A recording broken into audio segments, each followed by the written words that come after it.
The Color Out of Space by H.P. Lovecraft. West of Arkham, the hills rise wild, and there are valleys with deep woods that no axe has ever cut. There are dark, narrow glens where the trees slope fantastically and where thin brooklets trickle without ever having caught the glint of sunlight. On the gentler slopes there are farms, ancient and rocky, with squat, moss-coated cottages brooding eternally over old New England secrets in the lee of great ledges. But these are all vacant now, the wide chimneys crumbling and the shingled sides bulging perilously beneath low gambrel roofs. The old folk have gone away, and foreigners do not like to live there. French Canadians have tried it, Italians have tried it, and the Poles have come and departed. It is not because of anything that can be seen or heard or handled, but because of something that is imagined. The place is not good for the imagination, and does not bring restful dreams at night. It must be this which keeps the foreigners away, for old Ami Pierce has never told them of anything he recalls from the strange days. Ami, whose head has been a little queer for years, is the only one who still remains, or who ever talks of the strange days. And he dares to do this, because his house is so near the open fields and the traveled roads around Arkham. There was once a road over the hills and through the valleys that ran straight where the blasted heath is now. But people ceased to use it, and a new road was laid, curving far toward the south. Traces of the old one can still be found amidst the weeds of a returning wilderness, and some of them will doubtless linger even when half the hollows are flooded for the new reservoir.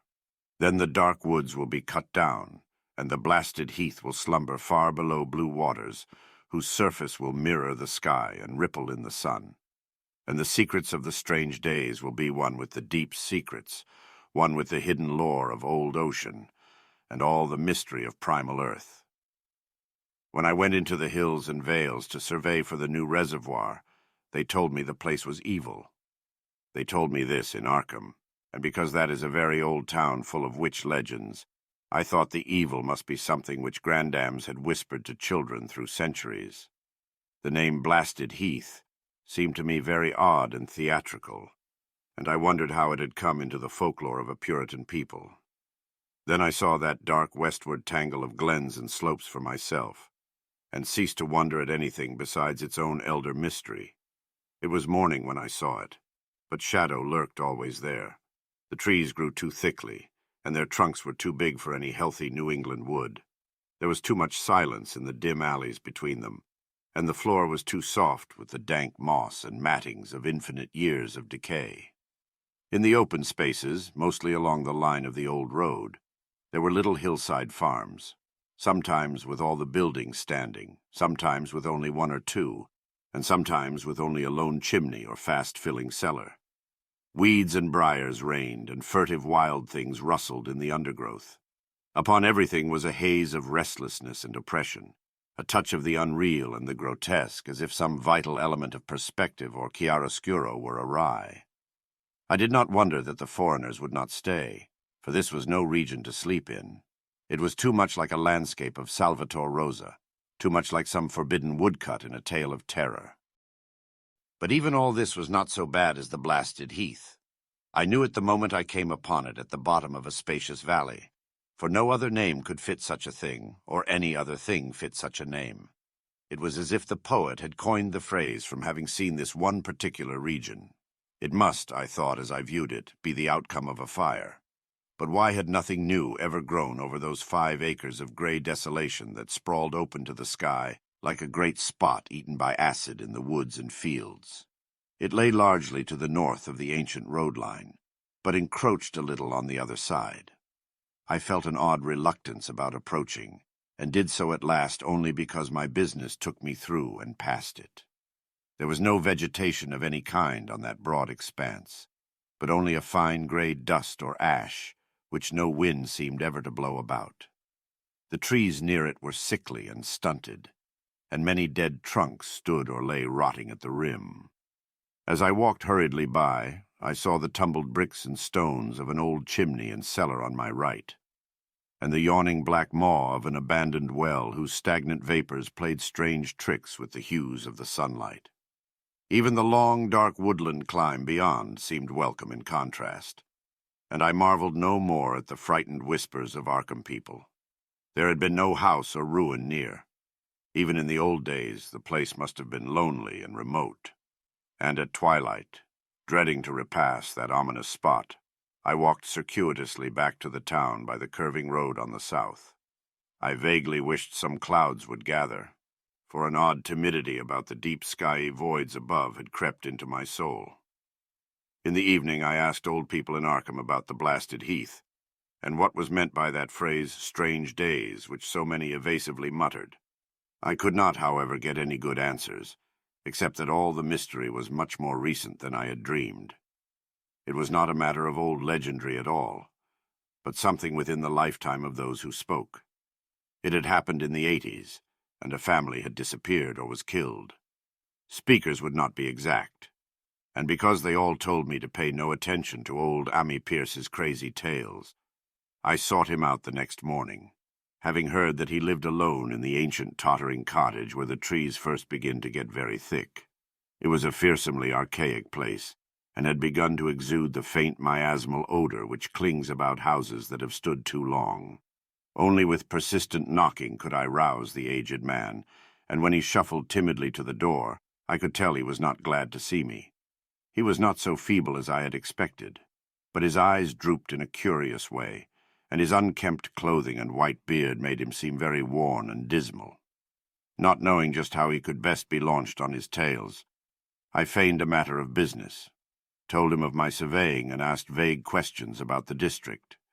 He was far brighter and more educated than I had been led to think, and before I knew it had grasped quite as much of the subject as any man I had talked with in Arkham. He was not like other rustics I had known in the sections where reservoirs were to be. From him there were no protests at the miles of old wood and farmland to be blotted out, though perhaps there would have been had not his home lain outside the bounds of the future lake. Relief was all that he showed, relief at the doom of the dark, ancient valleys through which he had roamed all his life. They were better under water now, better under water since the strange days. And with this opening his husky voice sank low, while his body leaned forward and his right forefinger began to point shakily and impressively. It was then that I heard the story, and as the rambling voice scraped and whispered on, I shivered again and again despite the summer day. Often I had to recall the speaker from ramblings, piece out scientific points which he knew only by a fading parrot memory of professors' talk, or bridge over gaps where his sense of logic and continuity broke down. When he was done, I did not wonder that his mind had snapped a trifle, or that the folk of Arkham would not speak much of the blasted heath. I hurried back before sunset to my hotel, unwilling to have the stars come out above me in the open, and the next day returned to Boston to give up my position. I could not go into that dim chaos of old forest and slope again, or face another time that gray blasted heath where the Blackwell yawned deep beside the tumbled bricks and stones. The reservoir will soon be built now, and all those elder secrets will be safe forever under watery fathoms. But even then I do not believe I would like to visit that country by night, at least not when the sinister stars are out, and nothing could bribe me to drink the new city water of Arkham. It all began, old Ammi said, with the meteorite.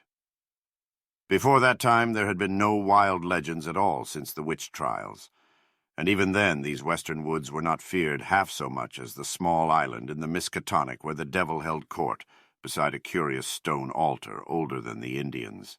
These were not haunted woods, and their fantastic dusk was never terrible till the strange days. Then there had come that white noontide cloud, that string of explosions in the air, and that pillar of smoke from the valley far in the wood. And by night all Arkham had heard of the great rock that fell out of the sky and bedded itself in the ground beside the well at the Nahum Gardner place. That was the house which had stood where the blasted heath was to come, the trim white Nahum Gardner house amidst its fertile gardens and orchards. Nahum had come to town to tell people about the stone, and had dropped in at Ammi Pierce's on the way. Ammi was 40 then, and all the queer things were fixed very strongly in his mind. He and his wife had gone with the 3 professors from Miskatonic University, who hastened out the next morning to see the weird visitor from unknown stellar space, and had wondered why Nahum had called it so large the day before. It had shrunk, Nahum said, as he pointed out the big brownish mound above the ripped earth and charred grass near the archaic well sweep in his front yard.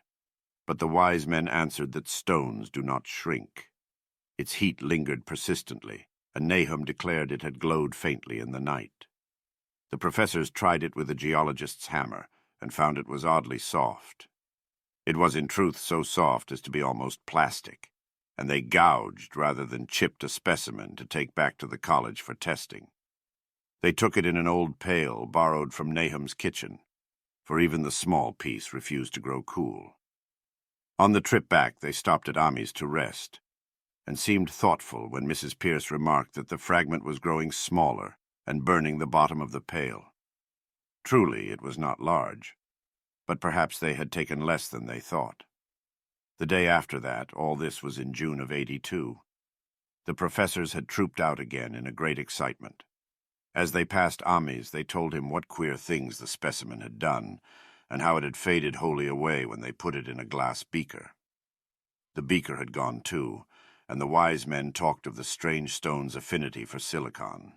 It had acted quite unbelievably in that well-ordered laboratory, doing nothing at all and showing no occluded gases when heated on charcoal, being wholly negative in the borax bead, and soon proving itself absolutely non-volatile at any producible temperature, including that of the oxyhydrogen blowpipe. On an anvil it appeared highly malleable, and in the dark its luminosity was very marked.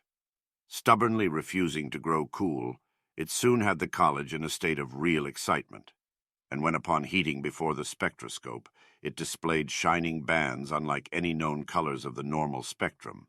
There was much breathless talk of new elements, bizarre optical properties, and other things which puzzled men of science are wont to say when faced by the unknown.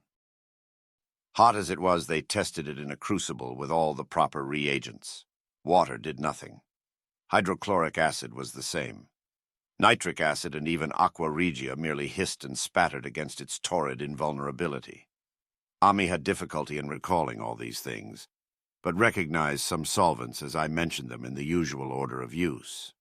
There were ammonia and caustic soda, alcohol and ether, nauseous carbon disulfide, and a dozen others.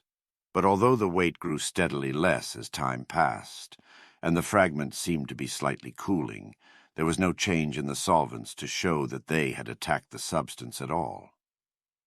It was a metal, though, beyond a doubt. It was magnetic, for one thing, and after its immersion in the acid solvents there seemed to be faint traces of the Widmanstätten figures found on meteoric iron. When the cooling had grown very considerable, the testing was carried on in glass, and it was in a glass beaker that they left all the chips made of the original fragment during the work. The next morning both chips and beaker were gone without trace, and only a charred spot marked the place on the wooden shelf where they had been.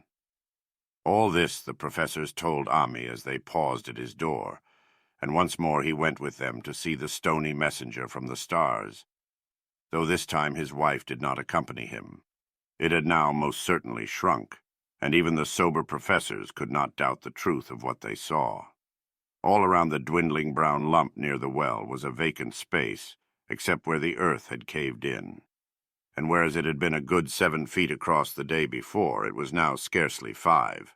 It was still hot, and the sages studied its surface curiously as they detached another and larger piece with hammer and chisel. They gouged deeply this time, and as they pried away the smaller mass, they saw that the core of the thing was not quite homogeneous. They had uncovered what seemed to be the side of a large colored globule embedded in the substance.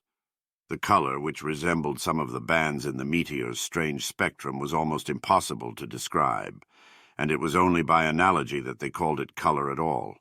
Its texture was glossy, and upon tapping it appeared to promise both brittleness and hollowness.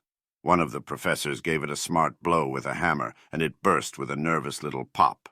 Nothing was emitted, and all trace of the thing vanished with the puncturing. It left behind a hollow spherical space about 3 inches across, and all thought it probable that others would be discovered as the enclosing substance wasted away. Conjecture was vain, so after a futile attempt to find additional globules by drilling, the seekers left again with their new specimen, which proved, however, as baffling in the laboratory as its predecessor had been. Aside from being almost plastic, having heat, magnetism, and slight luminosity, cooling slightly in powerful acids, possessing an unknown spectrum, wasting away in air, and attacking silicon compounds with mutual destruction. As a result, it presented no identifying features whatsoever, and at the end of the tests, the college scientists were forced to own that they could not place it. It was nothing of this earth, but a piece of the great outside, and as such dowered with outside properties and obedient to outside laws. That night there was a thunderstorm, and when the professors went out to Nahum's the next day, they met with a bitter disappointment. The stone, magnetic as it had been, must have had some peculiar electrical property, for it had drawn the lightning, as Nahum said, with a singular persistence. 6 times within an hour the farmer saw the lightning strike the furrow in the front yard, and when the storm was over nothing remained but a ragged pit by the ancient well sweep, half choked with caved-in earth. Digging had borne no fruit, and the scientists verified the fact of the utter vanishment. The failure was total, so that nothing was left to do but go back to the laboratory and test again the disappearing fragment left carefully cased in lead. That fragment lasted a week, at the end of which nothing of value had been learned of it. When it had gone, no residue was left behind, and in time the professors felt scarcely sure they had indeed seen with waking eyes that cryptic vestige of the fathomless gulfs outside, that lone, weird message from other universes and other realms of matter, force, and entity. As was natural, the Arkham papers made much of the incident with its collegiate sponsoring, and sent reporters to talk with Nahum Gardner and his family. At least one Boston daily also sent a scribe, and Nahum quickly became a kind of local celebrity. He was a lean, genial person of about 50, living with his wife and 3 sons on the pleasant farmstead in the valley. He and Ami exchanged visits frequently, as did their wives, and Ami had nothing but praise for him after all these years. He seemed slightly proud of the notice his place had attracted, and talked often of the meteorite in the succeeding weeks.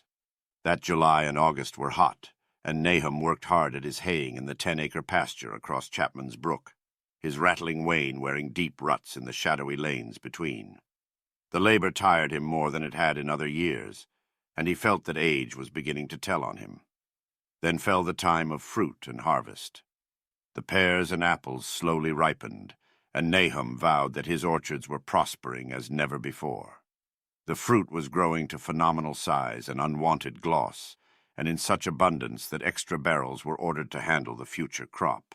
But with the ripening came sore disappointment, for of all that gorgeous array of specious lusciousness, not one single jot was fit to eat. Into the fine flavor of the pears and apples had crept a stealthy bitterness and sickishness, so that even the smallest of bites induced a lasting disgust.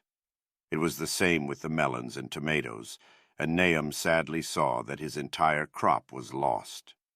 Quick to connect events, he declared that the meteorite had poisoned the soil, and thanked heaven that most of the other crops were in the upland lot along the road. Winter came early, and was very cold. Ami saw Nahum less often than usual, and observed that he had begun to look worried. The rest of his family, too, seemed to have grown taciturn, and were far from steady in their church-going or their attendance at the various social events of the countryside. For this reserve or melancholy no cause could be found, though all the household confessed now and then to poorer health and a feeling of vague disquiet. Nahum himself gave the most definite statement of anyone when he said he was disturbed about certain footprints in the snow.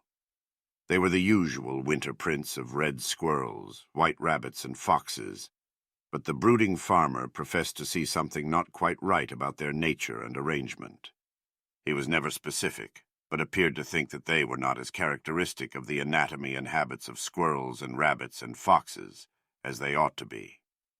Ami listened without interest to this talk, until one night when he drove past Nahum's house in his sleigh on the way back from Clark's Corners. There had been a moon, and a rabbit had run across the road, and the leaps of that rabbit were longer than either Ami or his horse liked. The latter, indeed, had almost run away when brought up by a firm rein.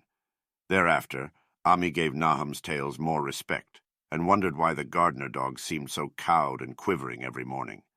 They had, it developed, nearly lost the spirit to bark. In February, the McGregor boys from Meadow Hill were out shooting woodchucks, and not far from the Gardner place bagged a very peculiar specimen. The proportions of its body seemed slightly altered in a queer way impossible to describe, while its face had taken on an expression which no one ever saw in a woodchuck before. The boys were genuinely frightened, and threw the thing away at once, so that only their grotesque tales of it ever reached the people of the countryside. But the shying of the horses near Nam's house had now become an acknowledged thing, and all the basis for a cycle of whispered legend was fast taking form. People vowed that the snow melted faster around Nam's than it did anywhere else, and early in March there was an awed discussion in Potter's General Store at Clark's Corners. Stephen Rice had driven past Gardner's in the morning, and had noticed the skunk cabbages coming up through the mud by the woods across the road. Never were things of such size seen before, and they held strange colors that could not be put into any words. Their shapes were monstrous, and the horse had snorted at an odor which struck Stephen as wholly unprecedented. That afternoon several persons drove past to see the abnormal growth, and all agreed that plants of that kind ought never to sprout in a healthy world. The bad fruit of the fall before was freely mentioned, and it went from mouth to mouth that there was poison in Nahum's ground. Of course it was the meteorite, and remembering how strange the men from the college had found that stone to be, several farmers spoke about the matter to them. One day they paid Nahum a visit, but having no love of wild tales and folklore were very conservative in what they inferred. The plants were certainly odd, but all skunk cabbages are more or less odd in shape and odor and hue. Perhaps some mineral element from the stone had entered the soil, but it would soon be washed away. And as for the footprints and frightened horses, of course this was mere country talk, which such a phenomenon as the aerolite would be certain to start. There was really nothing for serious men to do in cases of wild gossip, for superstitious rustics will say and believe anything. And so all through the strange days the professors stayed away in contempt. Only one of them, when given 2 files of dust for analysis in a police job over a year and a half later, recalled that the queer color of that skunk cabbage had been very like one of the anomalous bands of light shown by the meteor fragment in the college spectroscope, and like the brittle globule found embedded in the stone from the abyss. The samples in this analysis case gave the same odd bands at first, though later they lost the property. The trees budded prematurely around Nahum's, and at night they swayed ominously in the wind. Nahum's second son, Thaddeus, a lad of 15, swore that they swayed also when there was no wind, but even the gossips would not credit this. Certainly, however, restlessness was in the air. The entire Gardner family developed the habit of stealthy listening, though not for any sound which they could consciously name. The listening was, indeed, rather a product of moments when consciousness seemed half to slip away. Unfortunately, such moments increased week by week, till it became common speech that something was wrong with all Nahum's folks. When the early saxifrage came out, it had another strange color, not quite like that of the skunk cabbage, but plainly related and equally unknown to anyone who saw it. Nahum took some blossoms to Arkham and showed them to the editor of the Gazette, but that dignitary did no more than write a humorous article about them, in which the dark fears of rustics were held up to polite ridicule. It was a mistake of Nahum's to tell a stolid city man about the way the great overgrown morning-cloak butterflies behaved in connection with these saxifrages. April brought a kind of madness to the country folk, and began that disuse of the road past Nam's, which led to its ultimate abandonment. It was the vegetation. All the orchard trees blossomed forth in strange colors, and through the stony soil of the yard and adjacent pasturage there sprang up a bizarre growth which only a botanist could connect with the proper flora of the region. No sane, wholesome colors were anywhere to be seen except in the green grass and leafage, but everywhere those hectic and prismatic variants of some diseased underlying primary tone without a place among the known tints of earth. The Dutchman's breeches became a thing of sinister menace, and the bloodroots grew insolent in their chromatic perversion. Ami and the gardeners thought that most of the colors had a sort of haunting familiarity, and decided that they reminded one of the brittle globule in the meteor. Nahum plowed and sowed the 10-acre pasture and the upland lot, but did nothing with the land around the house. He knew it would be of no use, and hoped that the summer's strange growths would draw all the poison from the soil. He was prepared for almost anything now, and had grown used to the sense of something near him waiting to be heard. The shunning of his house by neighbors told on him, of course, but it told on his wife more. The boys were better off being at school each day, but they could not help being frightened by the gossip. Thaddeus, an especially sensitive youth, suffered the most. In May, the insects came, and Nam's place became a nightmare of buzzing and crawling. Most of the creatures seemed not quite usual in their aspects and motions, and their nocturnal habits contradicted all former experience. The gardeners took to watching at night, watching in all directions at random for something, they could not tell what. It was then that they all owned that Thaddeus had been right about the trees. Mrs. Gardner was the next to see it from the window as she watched the swollen boughs of a maple against a moonlit sky. The boughs surely moved, and there was no wind. It must be the sap. Strangeness had come into everything growing now, yet it was none of Nahum's family at all who made the next discovery. Familiarity had dulled them, and what they could not see was glimpsed by a timid windmill salesman from Bolton, who drove by one night in ignorance of the country legends.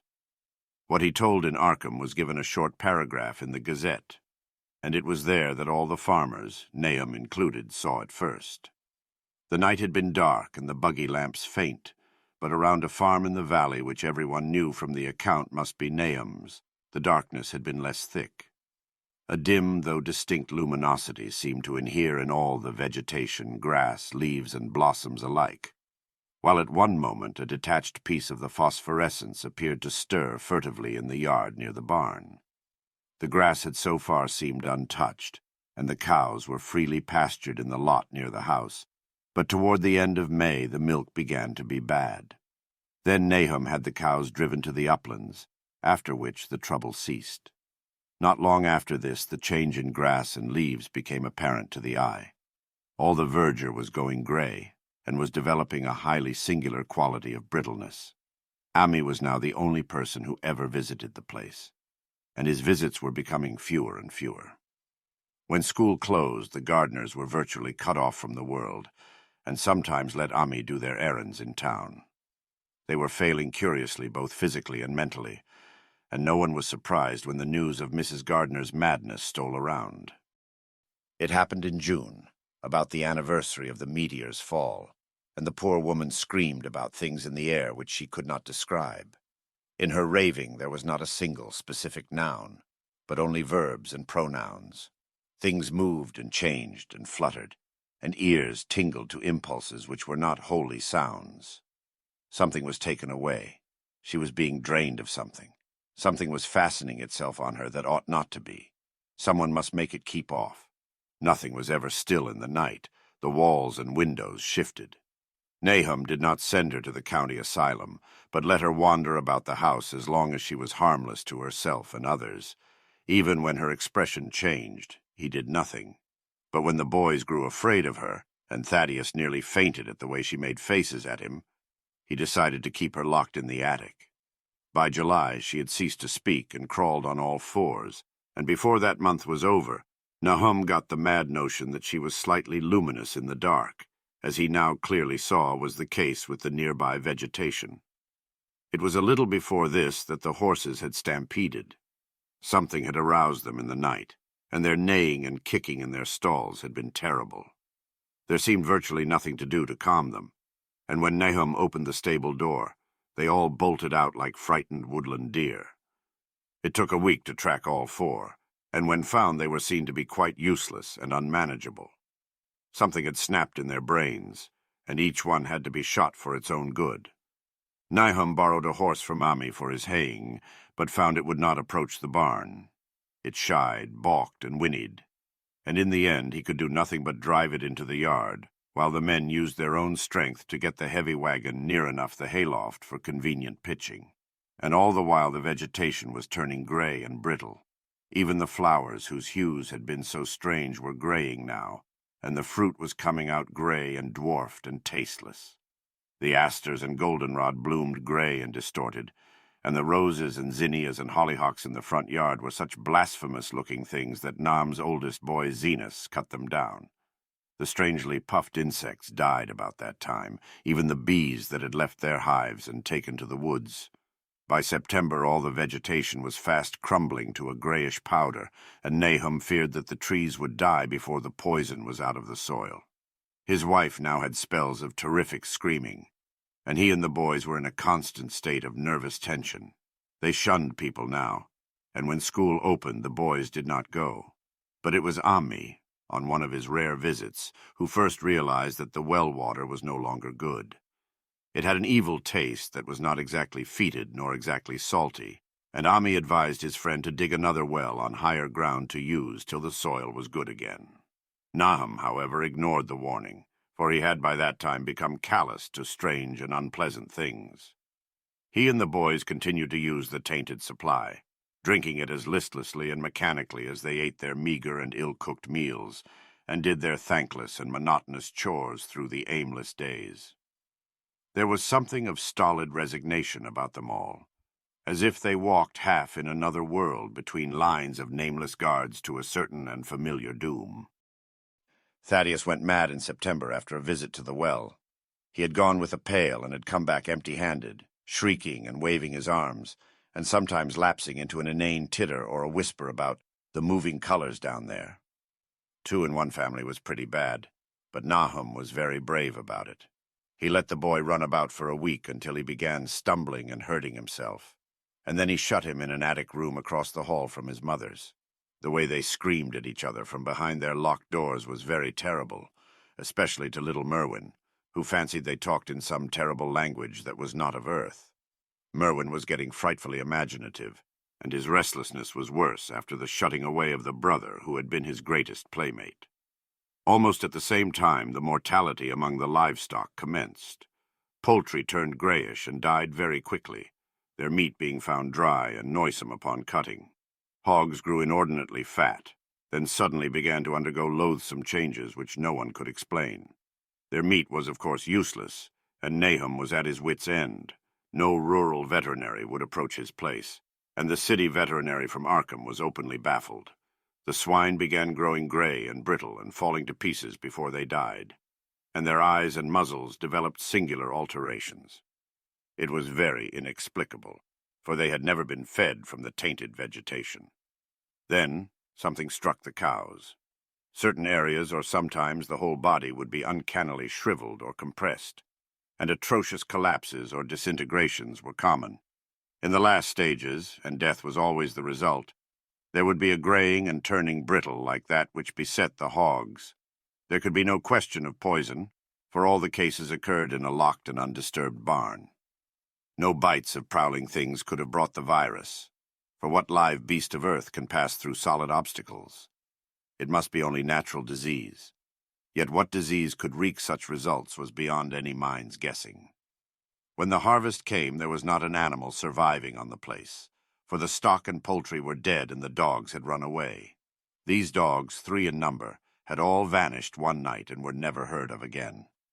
The 5 cats had left some time before, but their going was scarcely noticed, since there now seemed to be no mice, and only Mrs. Gardner had made pets of the graceful felines. On the 19th of October, Nahum staggered into Ami's house with hideous news. The death had come to poor Thaddeus in his attic room, and it had come in a way which could not be told. Nahum had dug a grave in the railed family plot behind the farm, and had put therein what he found. There could have been nothing from outside, for the small barred window and locked door were intact, but it was much as it had been in the barn. Ami and his wife consoled the stricken man as best they could, but shuddered as they did so. Stark terror seemed to cling round the Gardners and all they touched, and the very presence of one in the house was a breath from regions unnamed and unnameable. Ami accompanied Nahum home with the greatest reluctance, and did what he might to calm the hysterical sobbing of little Merwin. Zenas needed no calming. He had come of late to do nothing but stare into space and obey what his father told him, and Ami thought that his fate was very merciful. Now and then Merwin's screams were answered faintly from the attic, and in response to an inquiring look, Nahum said that his wife was getting very feeble. When night approached, Ami managed to get away, for not even friendship could make him stay in that spot when the faint glow of the vegetation began, and the trees may or may not have swayed without wind. It was really lucky for Ami that he was not more imaginative. Even as things were, his mind was bent ever so slightly.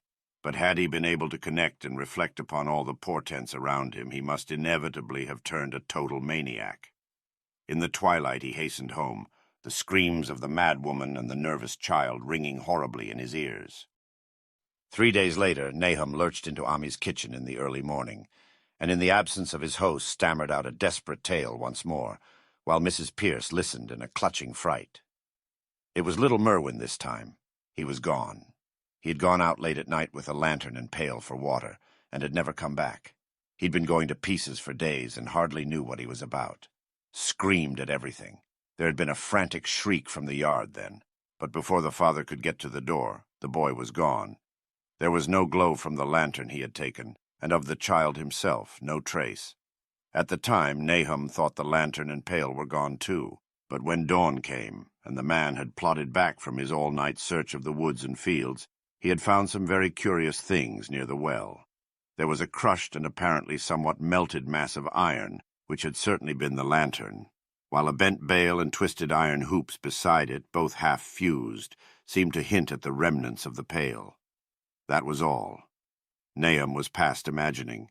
Mrs. Pierce was blank, and Ami, when he had reached home and heard the tale, could give no guess. Merwin was gone, and there would be no use in telling the people around, who shunned all gardeners now. No use, either, in telling the city people at Arkham, who laughed at everything.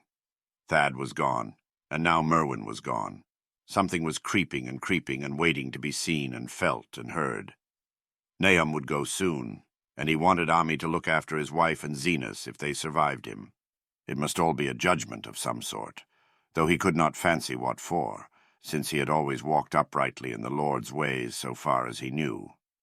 For over 2 weeks Ami saw nothing of Nahum, and then, worried about what might have happened, he overcame his fears and paid the gardener place a visit. There was no smoke from the great chimney, and for a moment the visitor was apprehensive of the worst. The aspect of the whole farm was shocking.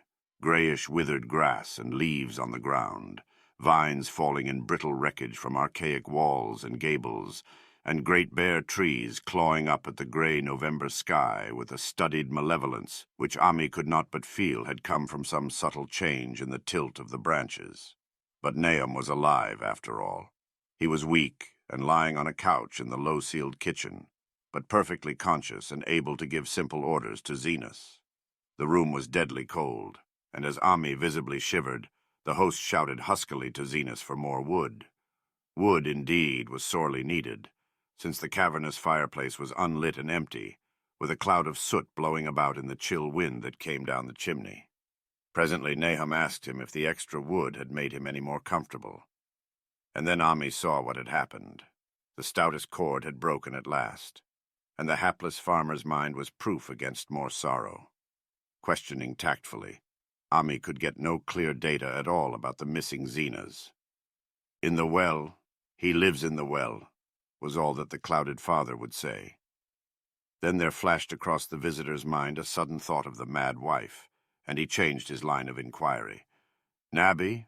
Why, here she is," was the surprised response of poor Nahum, and Ami soon saw that he must search for himself. Leaving the harmless babbler on the couch, he took the keys from their nail beside the door and climbed the creaking stairs to the attic. It was very close and noisome up there, and no sound could be heard from any direction. Of the 4 doors in sight, only one was locked, and on this he tried various keys on the ring he had taken. The 3rd key proved the right one, and after some fumbling, Ami threw open the low white door. It was quite dark inside, for the window was small and half obscured by the crude wooden bars, and Ami could see nothing at all on the wide planked floor. The stench was beyond enduring, and before proceeding further he had to retreat to another room and return with his lungs filled with breathable air. When he did enter, he saw something dark in the corner, and upon seeing it more clearly he screamed outright. While he screamed, he thought a momentary cloud eclipsed the window, and a second later he felt himself brushed as if by some hateful current of vapor. Strange colors danced before his eyes, and had not a present horror numbed him, he would have thought of the globule in the meteor that the geologist's hammer had shattered, and of the morbid vegetation that had sprouted in the spring. As it was, he thought only of the blasphemous monstrosity which confronted him, and which all too clearly had shared the nameless fate of young Thaddeus and the livestock. But the terrible thing about this horror was that it very slowly and perceptibly moved as it continued to crumble. Ami would give me no added particulars to this scene, but the shape in the corner does not reappear in his tale as a moving object. There are things which cannot be mentioned, and what is done in common humanity is sometimes cruelly judged by the law. I gathered that no moving thing was left in that attic room, and that to leave anything capable of motion there would have been a deed so monstrous as to damn any accountable being to eternal torment. Anyone but a stolid farmer would have fainted or gone mad, but Ami walked conscious through that low doorway and locked the accursed secret behind him. There would be Nahum to deal with now. He must be fed and tended, and removed to some place where he could be cared for. Commencing his descent of the dark stairs, Ami heard a thud below him. He even thought a scream had been suddenly choked off, and recalled nervously the clammy vapor which had brushed by him in that frightful room above. What presence had his cry and entry started up? Halted by some vague fear, he heard still further sounds below. Indubitably there was a sort of heavy dragging, and a most detestably sticky noise as of some fiendish and unclean species of suction. With an associative sense goaded to feverish heights, he thought unaccountably of what he had seen upstairs. Good God! What eldritch dream world was this into which he had blundered? He dared move neither backward nor forward, but stood there trembling at the black curve of the boxed-in staircase. Every trifle of the scene burned itself into his brain. The sounds, the sense of dread expectancy, the darkness, the steepness of the narrow steps. And merciful heaven, the faint but unmistakable luminosity of all the woodwork in sight. Steps, sides, exposed laths, and beams alike. Then there burst forth a frantic whinny from Ami's horse outside, followed at once by a clatter which told of a frenzied runaway. In another moment, horse and buggy had gone beyond earshot, leaving the frightened man on the dark stairs to guess what had sent them. But that was not all. There had been another sound out there, a sort of liquid splash. Water. It must have been the well. He had left Hero untied near it, and a buggy wheel must have brushed the coping and knocked in a stone. And still the pale phosphorescence glowed in that detestably ancient woodwork. God, how old the house was! Most of it built before 1670, and the gambrel roof not later than 1730. A feeble scratching on the floor downstairs now sounded distinctly, and Ami's grip tightened on a heavy stick he had picked up in the attic for some purpose. Slowly nerving himself, he finished his descent and walked boldly toward the kitchen. But he did not complete the walk, because what he sought was no longer there. It had come to meet him, and it was still alive after a fashion. Whether it had crawled or whether it had been dragged by any external force, Ami could not say. But the death had been at it. Everything had happened in the last half hour, but collapse, graying, and disintegration were already far advanced. There was a horrible brittleness, and dry fragments were scaling off. Ami could not touch it, but looked horrifiedly into the distorted parody that had been a face. "What was it, Nahum? What was it?" he whispered, and the cleft, bulging lips were just able to crackle out a final answer. "Nothing. Nothing. The color. It burns. Cold and wet. But it burns. It lived in the well. I seen it. A kind of smoke. Just like the flowers last spring. The well shone at night. Thad and Murney and Zenas. Everything alive. Sucking the life out of everything. In that stone. It must have come in that stone. Poisoned the whole place. Don't know what it wants. That round thing them men from the college dug out in the stone. They smashed it. It was that same color. Just the same like the flowers and plants. Must have been more of 'em. Seeds. Seeds. They growed. I seen it the fust time this week. Must have got strong on Zenas. He was a big boy, full of life. It beats down your mind and then gets you. Burns you up. In the well water. You was right about that. Evil water. Zenas never come back from the well. Can't get away. Draws you. You know summit's coming, but 'tain't no use. I seen it time and again St. Zenas was took. Where's Nabby, Ami? My head's no good. Don't know how long Sanct I fed her.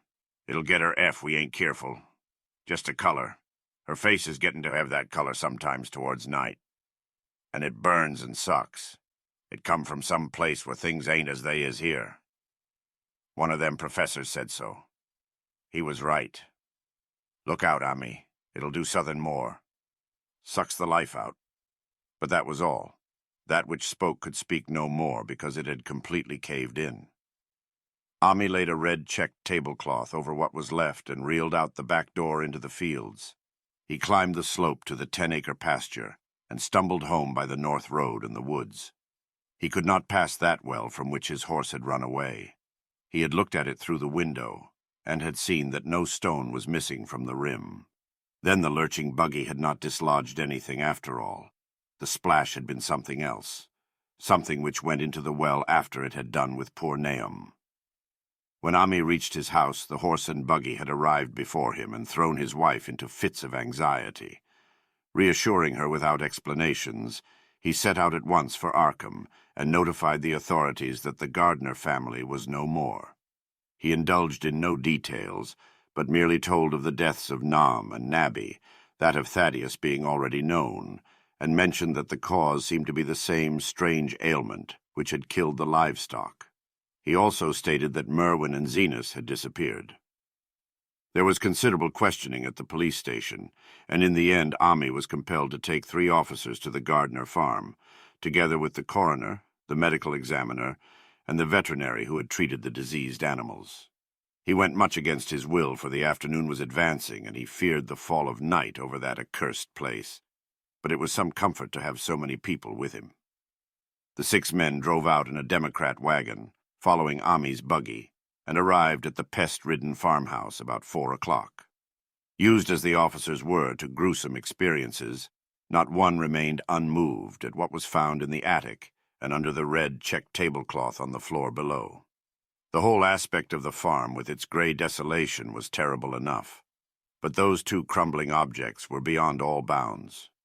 No one could look long at them, and even the medical examiner admitted that there was very little to examine. Specimens could be analyzed, of course, so he busied himself in obtaining them, and here it develops that a very puzzling aftermath occurred at the college laboratory, where the 2 files of dust were finally taken.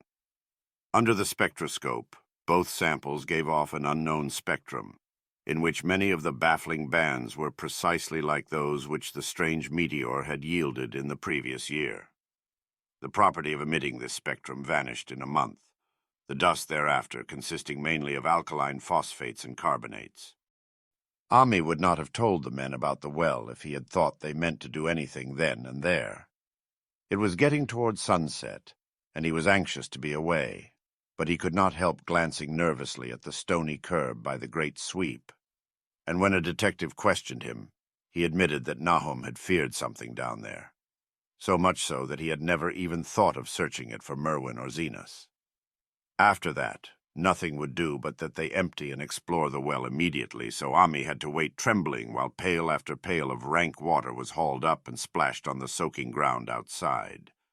The men sniffed in disgust at the fluid, and toward the last held their noses against the fetor they were uncovering. It was not so long a job as they had feared it would be, since the water was phenomenally low. There is no need to speak too exactly of what they found. Merwin and Zenas were both there, in part, though the vestiges were mainly skeletal. There were also a small deer and a large dog in about the same state, and a number of bones of smaller animals.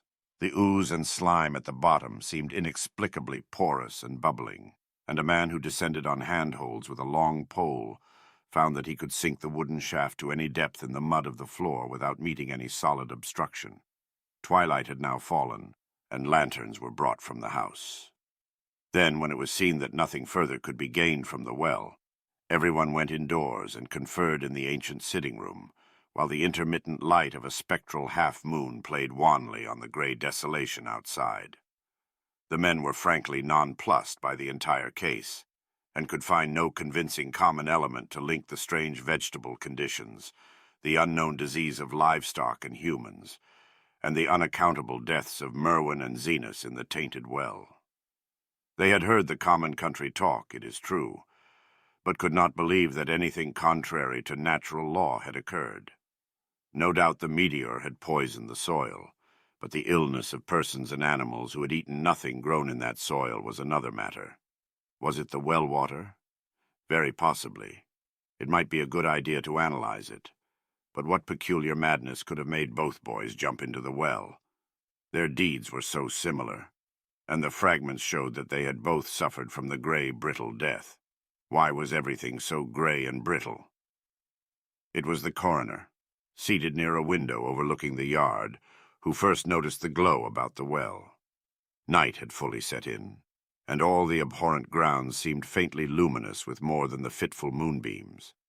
But this new glow was something definite and distinct, and appeared to shoot up from the black pit like a softened ray from a searchlight, giving dull reflections in the little ground pools where the water had been emptied. It had a very queer color, and as all the men clustered round the window, Ami gave a violent start, for this strange beam of ghastly miasma was to him of no unfamiliar hue. He had seen that color before, and feared to think what it might mean. He had seen it in the nasty, brittle globule in that aerolite 2 summers ago, had seen it in the crazy vegetation of the springtime, and had thought he had seen it for an instant that very morning against the small, barred window of that terrible attic room, where nameless things had happened. It had flashed there a second, and a clammy and hateful current of vapor had brushed past him, and then poor Nahum had been taken by something of that color. He had said so at the last, said it was the globule and the plants. After that had come the runaway in the yard and the splash in the well, and now that well was belching forth to the night a pale, insidious beam of the same demoniac tint. It does credit to the alertness of Ami's mind that he puzzled even at that tense moment over a point which was essentially scientific. He could not but wonder at his gleaning of the same impression from a vapor glimpsed in the daytime, against a window opening on the morning sky, and from a nocturnal exhalation seen as a phosphorescent mist against the black and blasted landscape. It wasn't right. It was against nature. And he thought of those terrible last words of his stricken friend. "It come from some place where things ain't as they is here. One of them professors said so."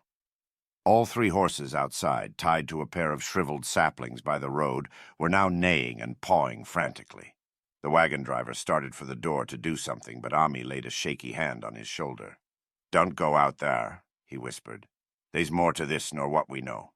Nahum said something lived in the well that sucks your life out. He said it must be summat growed from a round ball, like one we all seen in the meteor stone that fell a year ago, June. Sucks and burns," he said, "and is just a cloud of color like that light out there now, that you can hardly see and can't tell what it is. Nahum thought it feeds on everything living and gets stronger all the time. He said he's seen it this last week. It must be something from away off in the sky, like the men from the college last year says the meteor stone was. The way it's made and the way it works ain't like no way of God's world. It's summat from beyond." So the men paused indecisively as the light from the well grew stronger, and the hitched horses pawed and whinnied in increasing frenzy. It was truly an awful moment. With terror in that ancient and accursed house itself, 4 monstrous sets of fragments, 2 from the house and 2 from the well, in the woodshed behind, and that shaft of unknown and unholy iridescence from the slimy depths in front. Ami had restrained the driver on impulse, forgetting how uninjured he himself was after the clammy brushing of that colored vapor in the attic room. But perhaps it is just as well that he acted as he did. No one will ever know what was abroad that night, and though the blasphemy from beyond had not so far hurt any human of unweakened mind, there is no telling what it might not have done at that last moment, and with its seemingly increased strength and the special signs of purpose it was soon to display beneath the half-clouded moonlit sky. All at once one of the detectives at the window gave a short, sharp gasp. The others looked at him, and then quickly followed his own gaze upward to the point at which its idle straying had been suddenly arrested. There was no need for words. What had been disputed in country gossip was disputable no longer, and it is because of the thing which every man of that party agreed in whispering later on, that the strange days are never talked about in Arkham. It is necessary to premise that there was no wind at that hour of the evening. One did arise not long afterward, but there was absolutely none then. Even the dry tips of the lingering hedge mustard, gray and blighted, and the fringe on the roof of the standing Democrat wagon were unstirred. And yet amid that tense, godless calm, the high, bare boughs of all the trees in the yard were moving. They were twitching morbidly and spasmodically, clawing in convulsive and epileptic madness at the moonlit clouds, scratching impotently in the noxious air as if jerked by some alien and bodiless line of linkage with subterrene horrors writhing and struggling below the black roots. Not a man breathed for several seconds. Then a cloud of darker depth passed over the moon, and the silhouette of clutching branches faded out momentarily. At this there was a general cry, muffled with awe, but husky and almost identical from every throat. For the terror had not faded with the silhouette, and in a fearsome instant of deeper darkness the watchers saw wriggling at that treetop height 1,000 tiny points of faint and unhallowed radiance, tipping each bough like the fire of St. Elmo, or the flames that came down on the apostles' heads at Pentecost. It was a monstrous constellation of unnatural light, like a glutted swarm of corpse-fed fireflies dancing hellish sarabands over an accursed marsh, and its color was that same nameless intrusion which Ami had come to recognize and dread. All the while the shaft of phosphorescence from the well was getting brighter and brighter, bringing to the minds of the huddled men a sense of doom and abnormality which far outraced any image their conscious minds could form. It was no longer shining out, it was pouring out. And as the shapeless stream of unplaceable color left the well, it seemed to flow directly into the sky. The veterinary shivered and walked to the front door to drop the heavy extra bar across it. Ami shook no less, and had to tug and point for lack of a controllable voice when he wished to draw notice to the growing luminosity of the trees. The neighing and stamping of the horses had become utterly frightful, but not a soul of that group in the old house would have ventured forth for any earthly reward. With the moments the shining of the trees increased, while their restless branches seemed to strain more and more toward verticality. The wood of the well sweep was shining now, and presently a policeman dumbly pointed to some wooden sheds and beehives near the stone wall on the west. They were commencing to shine too, though the tethered vehicles of the visitors seemed so far unaffected.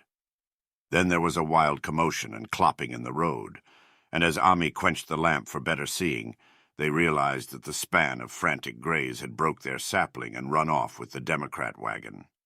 The shock served to loosen several tongues, and embarrassed whispers were exchanged. "It spreads on everything organic that's been around here," muttered the medical examiner. No one replied, but the man who had been in the well gave a hint that his long pole must have stirred up something intangible. "It was awful," he added. "There was no bottom at all. Just ooze and bubbles and the feeling of something lurking under there." Ami's horse still pawed and screamed deafeningly in the road outside, and nearly drowned its owner's faint quaver as he mumbled his formless reflections. "It come from that stone. It growed down there. It got everything living. It fed itself on 'em, mind and body. Thad and Murney, Zenas and Nabby. Nahum was the last. They all drunk the water. It got strong on 'em. It come from beyond, where things ain't like they be here. Now it's going home." At this point, as the column of unknown color flared suddenly stronger and began to weave itself into fantastic suggestions of shape, which each spectator later described differently, there came from poor, tethered hero such a sound as no man before or since ever heard from a horse. Every person in that low-pitched sitting room stopped his ears, and Ami turned away from the window in horror and nausea. Words could not convey it. When Ami looked out again, the hapless beast lay huddled inert on the moonlit ground between the splintered shafts of the buggy. That was the last of Hero till they buried him next day. But the present was no time to mourn, for almost at this instant a detective silently called attention to something terrible in the very room with them. In the absence of the lamplight, it was clear that a faint phosphorescence had begun to pervade the entire apartment. It glowed on the broad planked floor and the fragment of rag carpet, and shimmered over the sashes of the small paned windows. It ran up and down the exposed corner posts, coruscated about the shelf and mantel, and infected the very doors and furniture.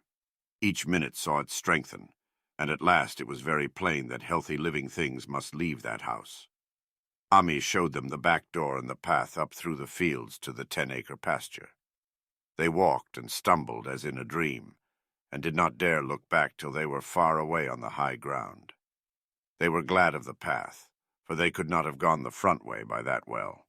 It was bad enough passing the glowing barn and sheds, and those shining orchard trees with their gnarled, fiendish contours. But thank heaven the branches did their worst, twisting high up.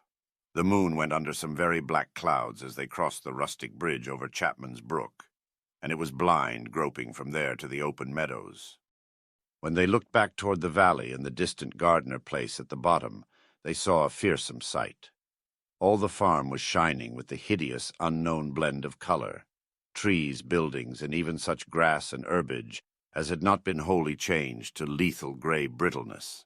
The boughs were all straining skyward, tipped with tongues of foul flame, and lambent tricklings of the same monstrous fire were creeping about the ridgepoles of the house, barn, and sheds. It was a scene from a vision of Fuseli, and over all the rest reigned that riot of luminous amorphousness, that alien and undimensioned rainbow of cryptic poison from the well, seething, feeling, lapping, reaching, scintillating, straining, and malignly bubbling in its cosmic and unrecognizable chromaticism. Then, without warning, the hideous thing shot vertically up toward the sky like a rocket or meteor, leaving behind no trail and disappearing through a round and curiously regular hole in the clouds before any man could gasp or cry out. No watcher can ever forget that sight, and Ami stared blankly at the stars of Cygnus, Deneb twinkling above the others, where the unknown color had melted into the Milky Way. But his gaze was the next moment called swiftly to earth by the crackling in the valley.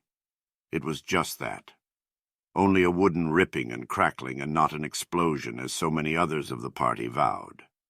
Yet the outcome was the same, for in one feverish kaleidoscopic instant there burst up from that doomed and accursed farm a gleamingly eruptive cataclysm of unnatural sparks and substance, blurring the glance of the few who saw it, and sending forth to the zenith a bombarding cloudburst of such colored and fantastic fragments as our universe must needs disown.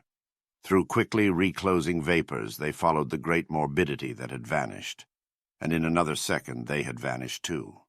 Behind and below was only a darkness to which the men dared not return, and all about was a mounting wind, which seemed to sweep down in black, frore gusts from interstellar space. It shrieked and howled and lashed the fields and distorted woods in a mad cosmic frenzy, till soon the trembling party realized it would be no use waiting for the moon to show what was left down there at Nahum's. Too awed even to hint theories, the 7 shaking men trudged back toward Arkham by the north road.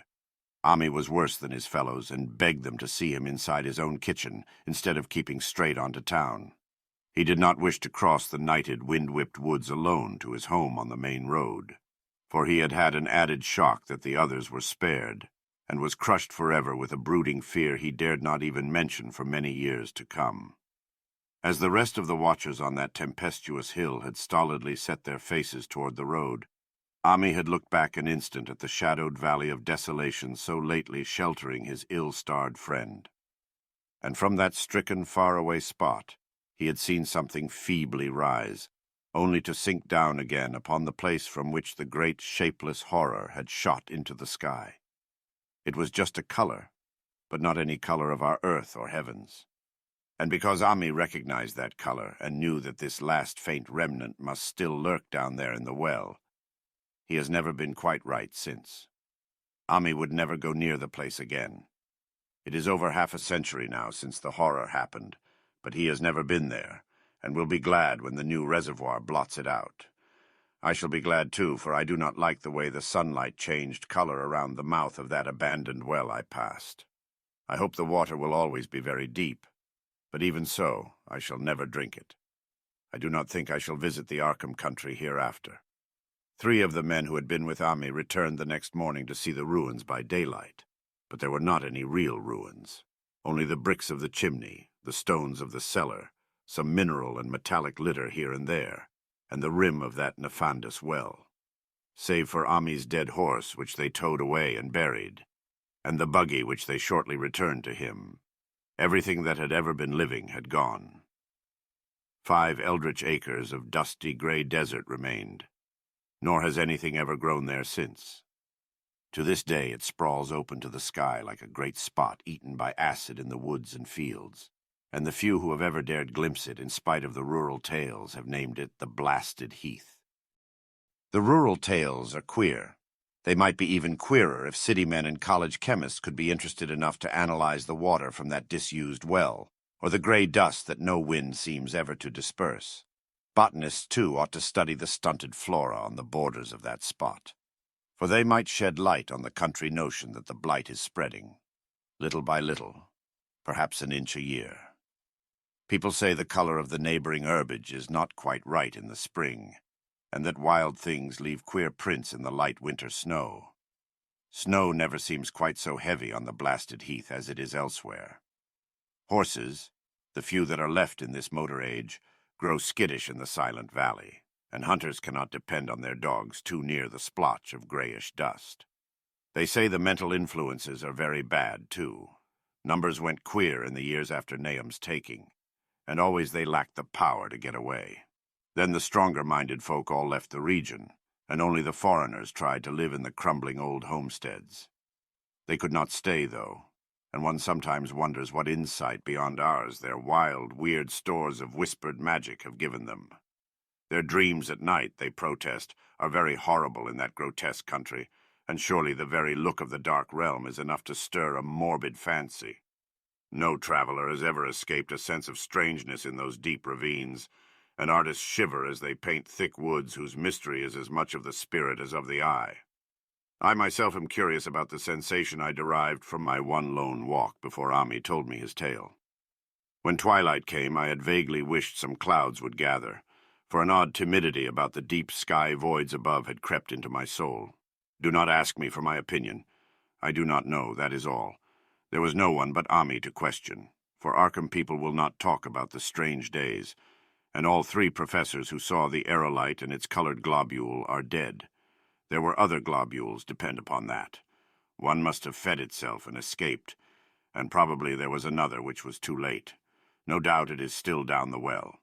I know there was something wrong with the sunlight I saw above that miasmal brink. The rustics say the blight creeps an inch a year, so perhaps there is a kind of growth or nourishment even now. But whatever demon hatchling is there, it must be tethered to something, or else it would quickly spread. Is it fastened to the roots of those trees that claw the air?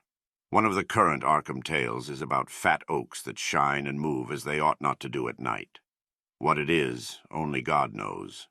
In terms of matter, I suppose the thing Ami described would be called a gas, but this gas obeyed laws that are not of our cosmos. This was no fruit of such worlds and suns as shine on the telescopes and photographic plates of our observatories. This was no breath from the skies, whose motions and dimensions our astronomers measure or deem too vast to measure. It was just a color out of space, a frightful messenger from unformed realms of infinity beyond all nature as we know it. From realms whose mere existence stuns the brain and numbs us with the black extracosmic gulfs it throws open before our frenzied eyes. I doubt very much if Ami consciously lied to me, and I do not think his tale was all a freak of madness as the townfolk had forewarned.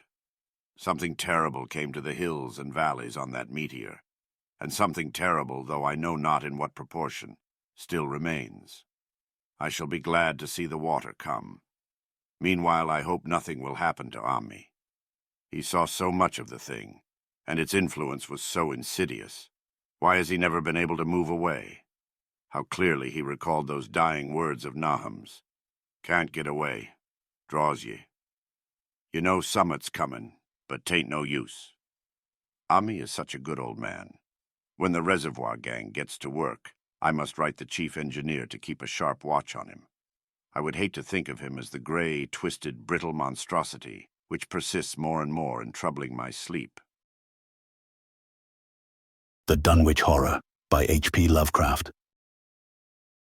gorgons and hydras and chimeras, dire stories of Teleno and the harpies, may reproduce themselves in the brain of superstition, but they were there before. They are transcripts, types. The archetypes are in us and eternal. How else should the recital of that which we know in a waking sense to be false come to affect us at all? Is it that we naturally conceive terror from such objects, considered in their capacity of being able to inflict upon us bodily injury? Oh, least of all, these terrors are of older standing. They date beyond body, or without the body, they would have been the same. That the kind of fear here treated is purely spiritual, that it is strong in proportion as it is objectless on earth, that it predominates in the period of our sinless infancy, are difficulties the solution of which might afford some probable insight into our anti-mundane condition, and a peep at least into the shadowland of pre-existence. Charles Lamb, Witches and Other Night Fears. Chapter 1. When a traveler in north-central Massachusetts takes the wrong fork at the junction of the Aylesbury Pike, just beyond Dean's Corners, he comes upon a lonely and curious country. The ground gets higher, and the briar-bordered stone walls press closer and closer against the ruts of the dusty, curving road. The trees of the frequent forest belt seem too large, and the wild weeds, brambles, and grasses attain a luxuriance not often found in settled regions.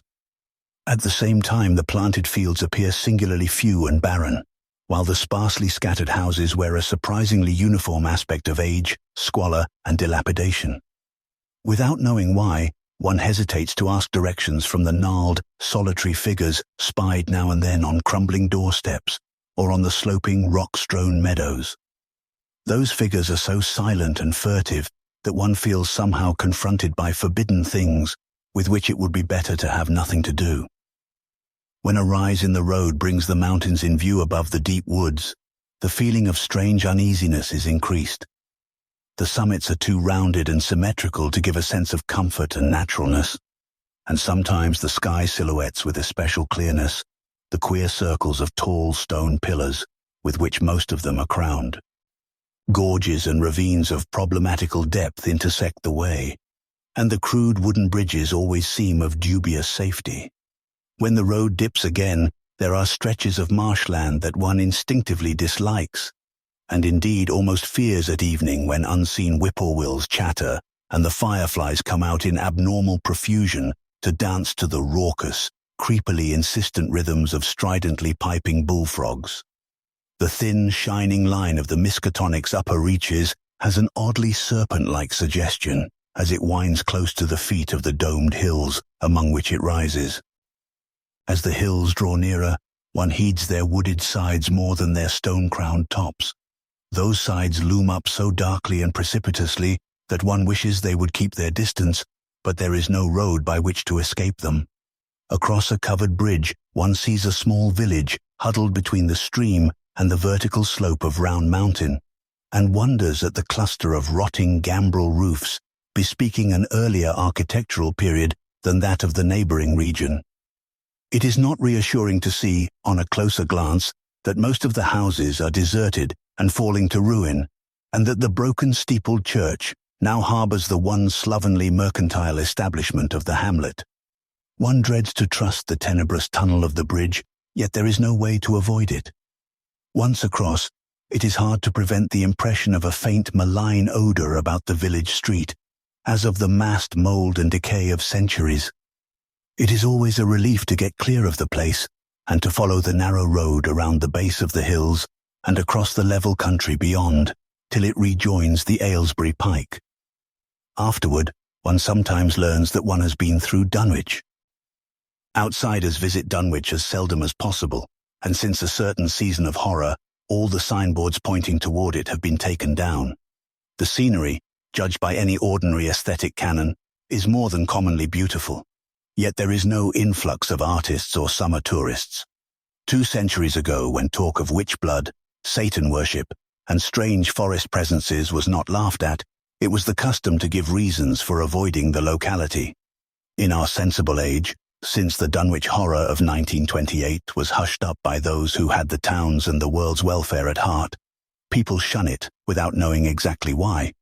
Perhaps one reason, though it cannot apply to uninformed strangers, is that the people are now repellently decadent. The old gentry, representing the 2 or 3 armigerous families which came from Salem in 1692, have kept somewhat above the general level of decay, though many branches are sunk into the populace so deeply that only their names remain as a key to their origins. Some of the Whateleys and bishops still send their eldest sons to Harvard and Miskatonic, though those sons seldom return to the mouldering gambrel roofs under which they and their ancestors were born. No one, even those who have the facts concerning the recent horror, can say just what is the matter with Dunwich, though old legends speak of unhallowed rites and conclaves of the natives, amidst which they called forbidden shapes of shadow out of the great rounded hills, and made wild fevered prayers that were answered by loud crackings and rumblings from the ground below. In 1747, the Reverend Abijah Hoadley, newly come to the Congregational Church at Dunwich Village, preached a memorable sermon on the close presence of Satan and his imps, in which he said, "It must be allowed that these blasphemies of an infernal train of demons are matters of too common knowledge to be denied. The cursed voices of Azazel and Buzrael, of Beelzebub and Belial, being heard now from underground by above a score of credible witnesses now living. I myself did not more than a fortnight ago catch a very plain discourse of evil powers in the hill behind my house, wherein there were a rattling and rolling, groaning, screeching and hissing, such as no things of this earth could raise up, and which must needs have come from those caves that only black magic can discover, and only the Divel unlock." Mr. Hoadley disappeared soon after delivering this sermon, but the text, printed in Springfield, is still extant. Noises in the hills continue to be reported from year to year, and still form a puzzle to geologists and physiographers. Other traditions tell of foul odors near the hill-crowning circles of stone pillars, and of rushing airy presences to be heard faintly at certain hours from stated points at the bottom of the great ravines, while still others try to explain the Devil's Hop Yard, a bleak, blasted hillside where no tree, shrub or grass blade will grow. Then, too, the natives are mortally afraid of the numerous whippoorwills which grow vocal on warm nights. It is vowed that the birds are psychopomps lying in wait for the souls of the dying, and that they time their eerie cries in unison with the sufferer's struggling breath. If they can catch the fleeing soul when it leaves the body, they instantly flutter away, chittering in demoniac laughter. But if they fail, they subside gradually into a disappointed silence. These tales, of course, are obsolete and ridiculous, because they come down from very old times. Dunwich is indeed ridiculously old, older by far than any of the communities within 30 miles of it. South of the village one may still spy the cellar walls and chimney of the ancient Bishop House, which was built before 1700, whilst the ruins of the mill at the Falls, built in 1806, form the most modern piece of architecture to be seen. Industry did not flourish here, and the 19th century factory movement proved short-lived. Oldest of all are the great rings of rough-hewn stone columns on the hilltops, but these are more generally attributed to the natives than to the settlers. Deposits of skulls and bones, found within these circles and around the sizable table-like rock on Sentinel Hill, sustain the popular belief that such spots were once the burial places of the Pocumtucks, even though many ethnologists, disregarding the absurd improbability of such a theory, persist in believing the remains non-native. Chapter 2. It was in the township of Dunwich, in a large and partly inhabited farmhouse, set against a hillside 4 miles from the village and 1.5 miles from any other dwelling, that Wilbur Whately was born at 5 a.m. on Sunday, the 2nd of February, 1913. This date was recalled because it was Candlemas, which people in Dunwich curiously observe under another name, and because the noises in the hills had sounded, and all the dogs of the countryside had barked persistently throughout the night before. Less worthy of notice was the fact that the mother was one of the decadent Whateleys, a somewhat unattractive albino woman of 35, living with an aged and half-insane father, about whom the most frightful tales of wizardry had been whispered in his youth. Lavinia Whately had no known husband, but according to the custom of the region made no attempt to disavow the child, concerning the other side of whose ancestry the country folk might, and did, speculate as widely as they chose. On the contrary, she seemed strangely proud of the dark, goatish-looking infant who formed such a contrast to her own albinism and was heard to mutter many curious prophecies about its unusual powers and tremendous future. Lavinia was one who would be apt to mutter such things, for she was a lone creature, given to wandering amidst thunderstorms in the hills, and trying to read the great odorous books which her father had inherited through 2 centuries of Whateleys, and which were fast falling to pieces with age and wormholes. She had never been to school, but was filled with disjointed scraps of ancient lore that old Whately had taught her. The remote farmhouse had always been feared because of old Whately's reputation for black magic, and the unexplained death by violence of Mrs. Whately when Lavinia was 12 years old had not helped to make the place popular. Isolated among strange influences, Lavinia was fond of wild and grandiose daydreams and singular occupations, nor was her leisure much taken up by household cares in a home from which all standards of order and cleanliness had long since disappeared. There was a hideous screaming which echoed above even the hill noises and the dogs barking on the night Wilbur was born, but no known doctor or midwife presided at his coming.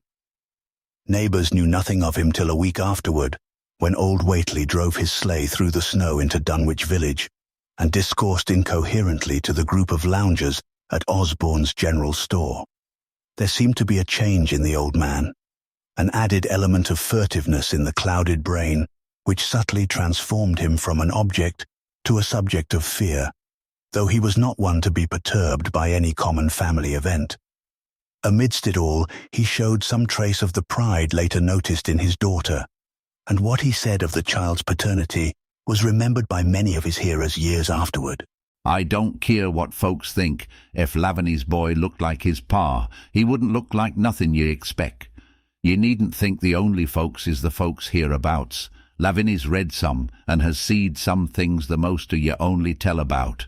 I calculate her man is as good a husband as ye can find this side of Aylesbury, and ef ye knowed as much about the hills as I do, ye wouldn't ask no better church wedding nor her'n. Let me tell ye suthin, some day you folks'll hear a child o' Lavany's a-calling its father's name on the top o' Sentinel Hill." The only persons who saw Wilbur during the first month of his life were old Zechariah Whately, of the undecayed Whateleys, and Earl Sawyer's common-law wife, Mamie Bishop. Mamie's visit was frankly one of curiosity, and her subsequent tales did justice to her observations. But Zechariah came to lead a pair of Alderney cows, which old Whately had bought of his son Curtis. This marked the beginning of a course of cattle buying on the part of small Wilbur's family, which ended only in 1928, when the Dunwich Horror came and went. Yet at no time did the ramshackle Whately barn seem overcrowded with livestock.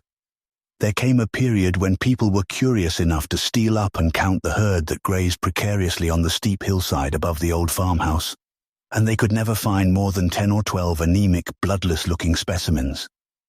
Evidently some blight or distemper, perhaps sprung from the unwholesome pasturage or the diseased fungi and timbers of the filthy barn, caused a heavy mortality amongst the Whately animals.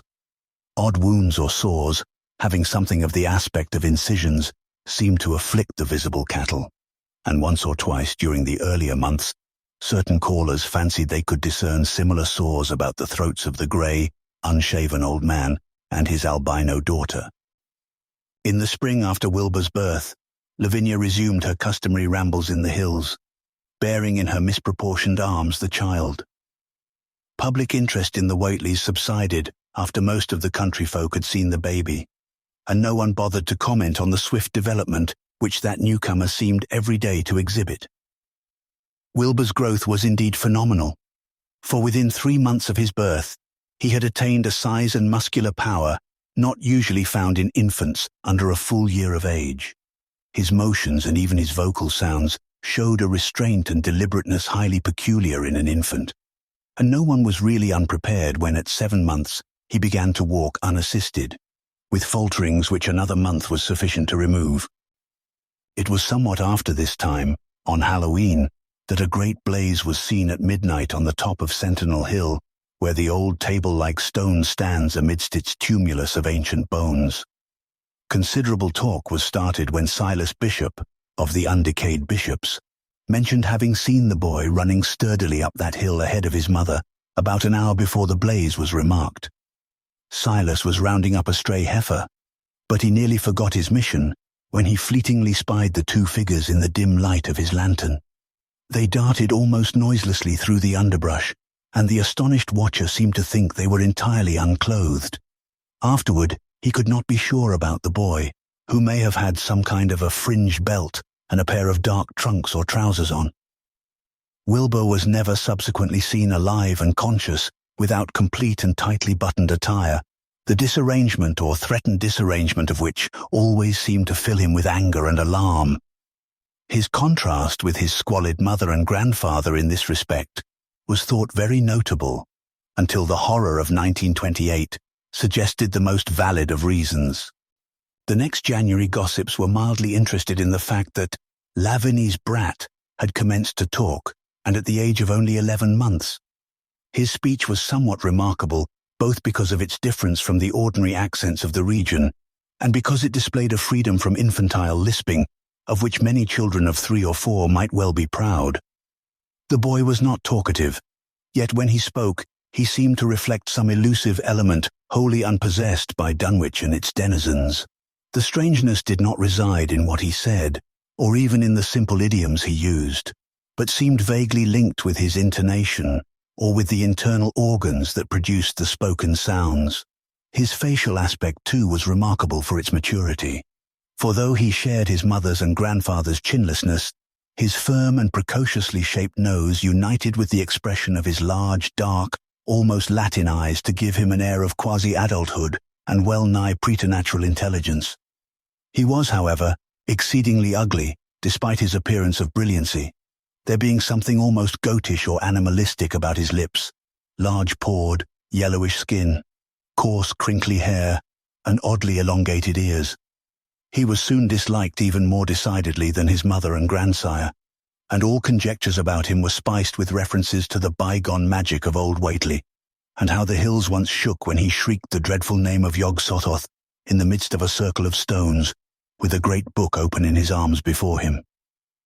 Dogs abhorred the boy, and he was always obliged to take various defensive measures against their barking menace. Chapter 3. Meanwhile, old Whately continued to buy cattle without measurably increasing the size of his herd. He also cut timber and began to repair the unused parts of his house, a spacious, peaked-roofed affair whose rear end was buried entirely in the rocky hillside, and whose 3 least-ruined ground-floor rooms had always been sufficient for himself and his daughter. There must have been prodigious reserves of strength in the old man to enable him to accomplish so much hard labor. And though he still babbled dementedly at times, his carpentry seemed to show the effects of sound calculation. It had already begun as soon as Wilbur was born, when one of the many tool sheds had been put suddenly in order, clapboarded, and fitted with a stout fresh lock. Now, in restoring the abandoned upper story of the house, he was a no less thorough craftsman. His mania showed itself only in his tight boarding up of all the windows in the reclaimed section, though many declared that it was a crazy thing to bother with the reclamation at all.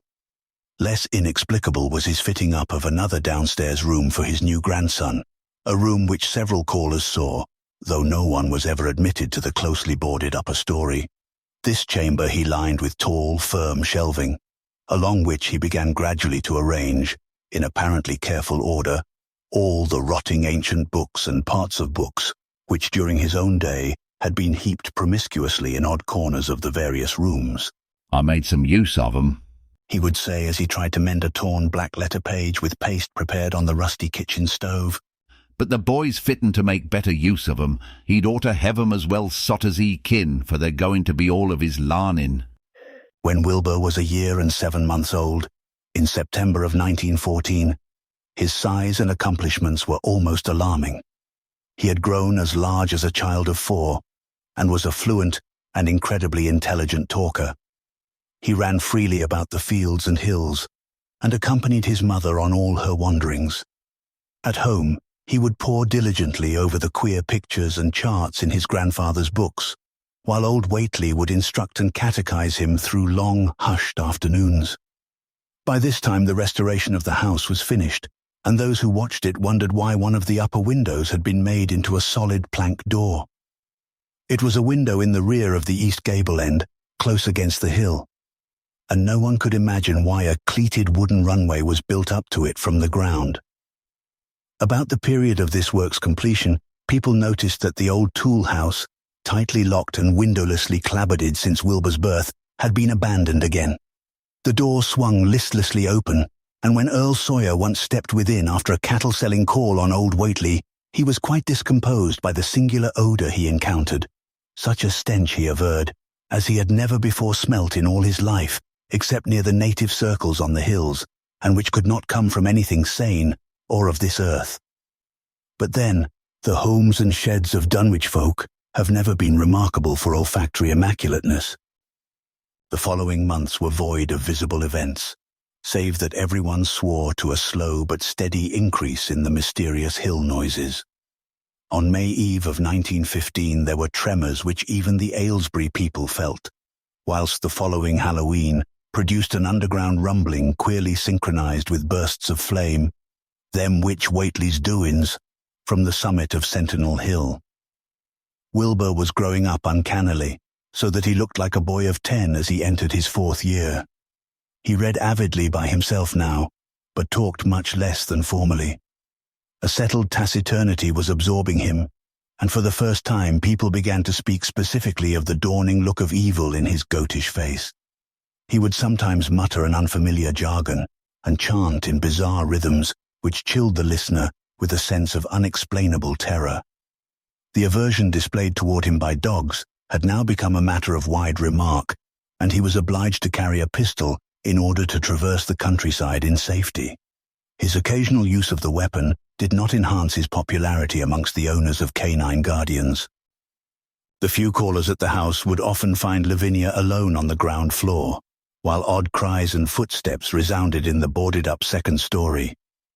She would never tell what her father and the boy were doing up there, though once she turned pale and displayed an abnormal degree of fear when a jocose fish peddler tried the locked door leading to the stairway. That peddler told the store loungers at Dunwich Village that he thought he heard a horse stamping on that floor above. The loungers reflected, thinking of the door and runway, and of the cattle that so swiftly disappeared. Then they shuddered as they recalled tales of old Whately's youth, and of the strange things that are called out of the earth when a bullock is sacrificed at the proper time to certain heathen gods. It had for some time been noticed that dogs had begun to hate and fear the whole Whately place as violently as they hated and feared young Wilbur personally. In 1917 the war came, and Squire Sawyer Whately, as chairman of the local draft board, had hard work finding a quota of young Dunwich men fit even to be sent to a development camp. The government, alarmed at such signs of wholesale regional decadence, sent several officers and medical experts to investigate, conducting a survey which New England newspaper readers may still recall. It was the publicity attending this investigation which set reporters on the track of the Whateleys and caused the Boston Globe and Arkham Advertiser to print flamboyant Sunday stories of young Wilbur's precociousness, old Whately's black magic, the shelves of strange books, the sealed 2nd story of the ancient farmhouse, and the weirdness of the whole region and its hill noises. Wilbur was 4.5 then, and looked like a lad of 15. His lips and cheeks were fuzzy with a coarse dark down, and his voice had begun to break. Earl Sawyer went out to the Whately place with both sets of reporters and cameramen, and called their attention to the queer stench which now seemed to trickle down from the sealed upper spaces.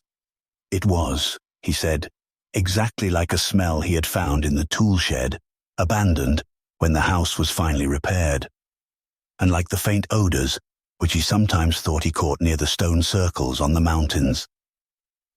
Dunwich folk, read the stories when they appeared, and grinned over the obvious mistakes. They wondered, too, why the writers made so much of the fact that old Whately always paid for his cattle in gold pieces of extremely ancient date. The Whateleys had received their visitors with ill-concealed distaste, though they did not dare court further publicity by a violent resistance or refusal to talk. Chapter 4.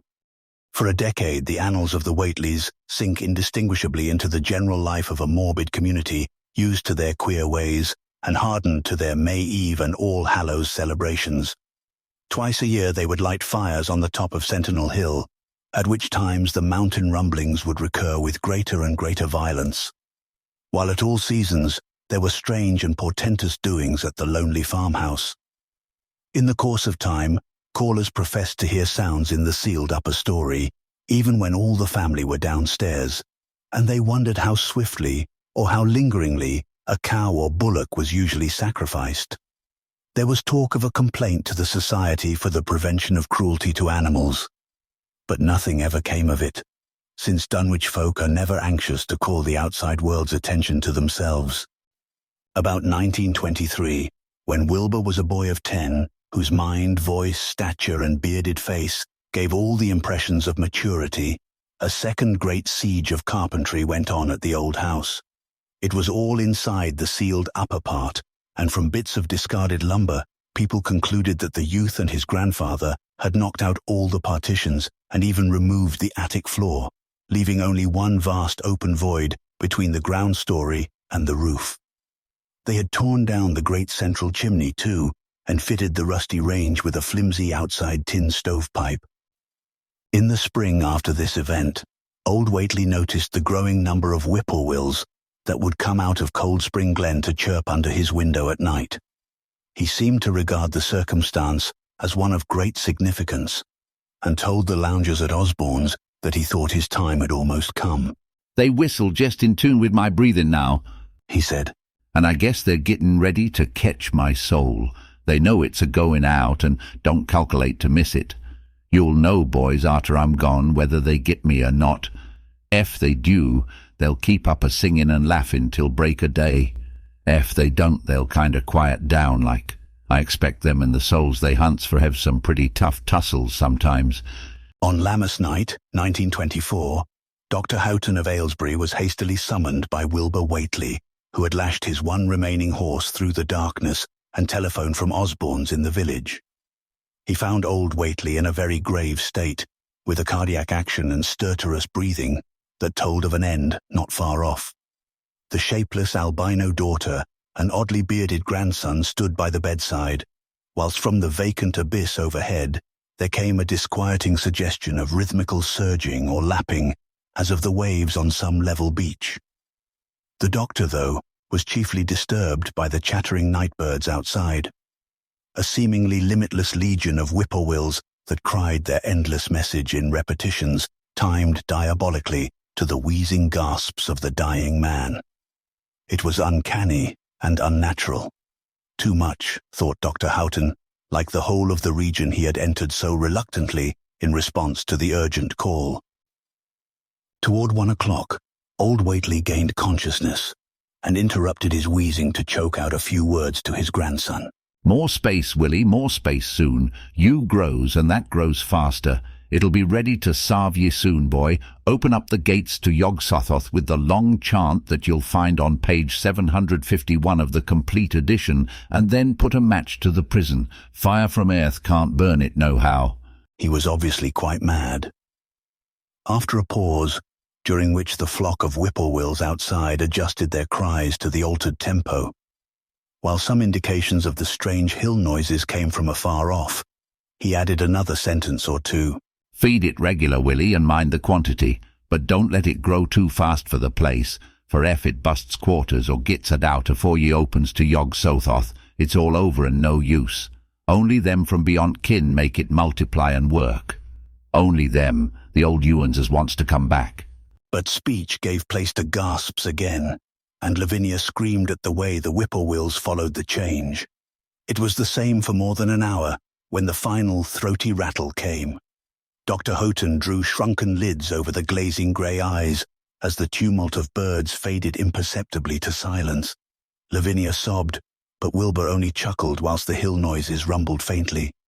"They didn't get him," he muttered in his heavy bass voice. Wilbur was by this time a scholar of really tremendous erudition in his one-sided way, and was quietly known by correspondence to many librarians in distant places where rare and forbidden books of old days are kept. He was more and more hated and dreaded around Dunwich because of certain youthful disappearances which suspicion laid vaguely at his door, but was always able to silence inquiry through fear or through use of that fund of old-time gold, which still, as in his grandfather's time, went forth regularly and increasingly for cattle buying. He was now tremendously mature of aspect, and his height, having reached the normal adult limit, seemed inclined to wax beyond that figure. In 1925, when a scholarly correspondent from Miskatonic University called upon him one day and departed pale and puzzled, he was fully 6 3/4 feet tall. Through all the years, Wilbur had treated his albino mother with a growing contempt, finally forbidding her to go to the hills with him on May Eve and Hallowmass. And in 1926, the poor creature complained to Mamie Bishop of being afraid of him. "There's more about him as I knows than I can tell you, Mamie," she said. "And nowadays there's more nor what I know myself. I vow for God I don't know what he wants nor what he's a-trying to do." That Halloween the hill noises sounded louder than ever, and fire burned on Sentinel Hill as usual. But people paid more attention to the rhythmical screaming of vast flocks of unnaturally belated whippoorwills, which seemed to be assembled near the unlighted Whately farmhouse.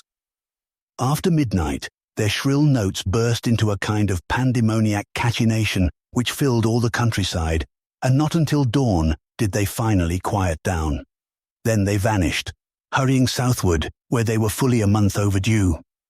What this meant, no one could quite be certain till later. None of the country folk seemed to have died, but poor Lavinia Whately was never seen again. In the summer of 1927, Wilbur repaired 2 sheds in the farmyard and began moving his books and effects out to them.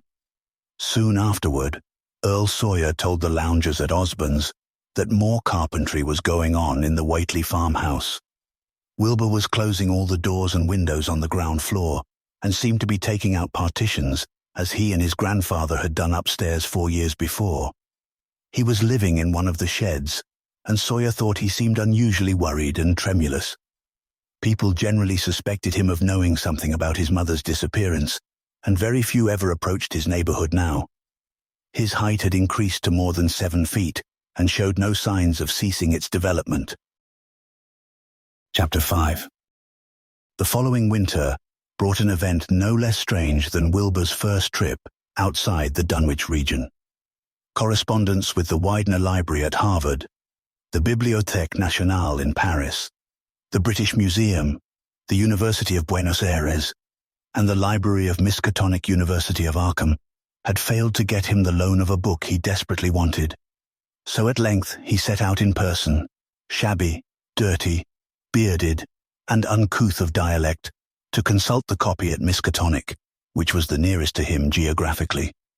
Almost 8 feet tall, and carrying a cheap new valise from Osborne's general store, this dark and goatish gargoyle appeared one day in Arkham in quest of the dreaded volume kept under lock and key at the college library, the hideous Necronomicon of the mad Arab Abdul al-Hazred in Olaus Wormius's Latin version, as printed in Spain in the 17th century. He had never seen a city before, but had no thought save to find his way to the university grounds, where, indeed, he passed heedlessly by the great white-fanged watchdog that barked with unnatural fury and enmity and tugged frantically at its stout chain. Wilbur had with him the priceless but imperfect copy of Dr. Dee's English version, which his grandfather had bequeathed him, and upon receiving access to the Latin copy, he at once began to collate the 2 texts, with the aim of discovering a certain passage which would have come on the 751st page of his own defective volume. This much he could not civilly refrain from telling the librarian, the same erudite Henry Armitage who had once called at the farm, and who now politely plied him with questions. He was looking, he had to admit, for a kind of formula or incantation containing the frightful name Yog-Sothoth, and it puzzled him to find discrepancies, duplications, and ambiguities which made the matter of determination far from easy. As he copied the formula he finally chose, Dr. Armitage looked involuntarily over his shoulder at the open pages, the left-hand one of which, in the Latin version, contained such monstrous threats to the peace and sanity of the world. "Nor is it to be thought," ran the text as Armitage mentally translated it, "that man is either the oldest or the last of Earth's masters, or that the common bulk of life and substance walks alone. The old ones were, the old ones are, and the old ones shall be. Not in the spaces we know, but between them, they walk serene and primal, undimensioned and to us unseen. Yog-Sothoth knows the gate. Yog-Sothoth is the gate. Yog-Sothoth is the key and guardian of the gate. Past, present, future, all are one in Yog-Sothoth. He knows where the old ones broke through of old, and where they shall break through again. He knows where they have trod earth's fields, and where they still tread them, and why no one can behold them as they tread. By their smell can men sometimes know them near, but of their semblance can no man know, saving only in the features of those they have begotten on mankind. And of those are there many sorts, differing in likeness from man's truest eidolon, to that shape without sight or substance which is them. They walk unseen and foul in lonely places where the words have been spoken, and the rites howled through at their seasons. The wind gibbers with their voices, and the earth mutters with their consciousness. They bend the forest and crush the city, yet may not forest or city behold the hand that smites. Cadath in the cold waste hath known them, and what man knows Cadath? The ice desert of the south and the sunken isles of ocean hold stones, whereon their seal is engraven. But who hath seen the deep frozen city, or the sealed tower long garlanded with seaweed and barnacles? Great Cthulhu is their cousin, yet can he spy them only dimly. Aya, Shub-Niggurath, as a foulness shall ye know them. Their hand is at your throats, yet ye see them not, and their habitation is even one with your guarded threshold. Yog-Sothoth is the key to the gate, whereby the spheres meet. Man rules now where they ruled once, they shall soon rule where man rules now. After summer is winter, and after winter summer. They wait patient and potent, for here shall they reign again. Dr. Armitage, associating what he was reading with what he had heard of Dunwich and its brooding presences, and of Wilbur Whately and his dim, hideous aura that stretched from a dubious birth to a cloud of probable matricide, felt a wave of fright as tangible as a draught of the tomb's cold clamminess. The bent, goatish giant before him seemed like the spawn of another planet or dimension, like something only partly of mankind, and linked to black gulfs of essence and entity that stretched like titan phantasms beyond all spheres of force and matter, space and time. Presently, Wilbur raised his head and began speaking in that strange, resonant fashion which hinted at sound-producing organs unlike the run of mankind's. "Mr. Armitage," he said, "I calculate I've got to take that book home. There's things in it I've got to try under certain conditions that I can't get here. And it be a mortal sin to let a red tape rule hold me up. Let me take it along, sir, and I'll swore they won't nobody know the difference. I don't need to tell you I'll take good care of it. It won't me that put this D copy in the shape it is." He stopped as he saw firm denial on the librarian's face, and his own goatish features grew crafty. Armitage, half ready to tell him he might make a copy of what parts he needed, thought suddenly of the possible consequences and checked himself. There was too much responsibility in giving such a being the key to such blasphemous outer spheres. Whately saw how things stood and tried to answer lightly. "Well, all right, if you feel that way about it. Maybe Harvard won't be so fussy as you be." And without saying more, he rose and strode out of the building, stooping at each doorway. Armitage heard the savage yelping of the great watchdog and studied Whately's gorilla-like lope as he crossed the bit of campus visible from the window. He thought of the wild tales he had heard and recalled the old Sunday stories in the Advertiser.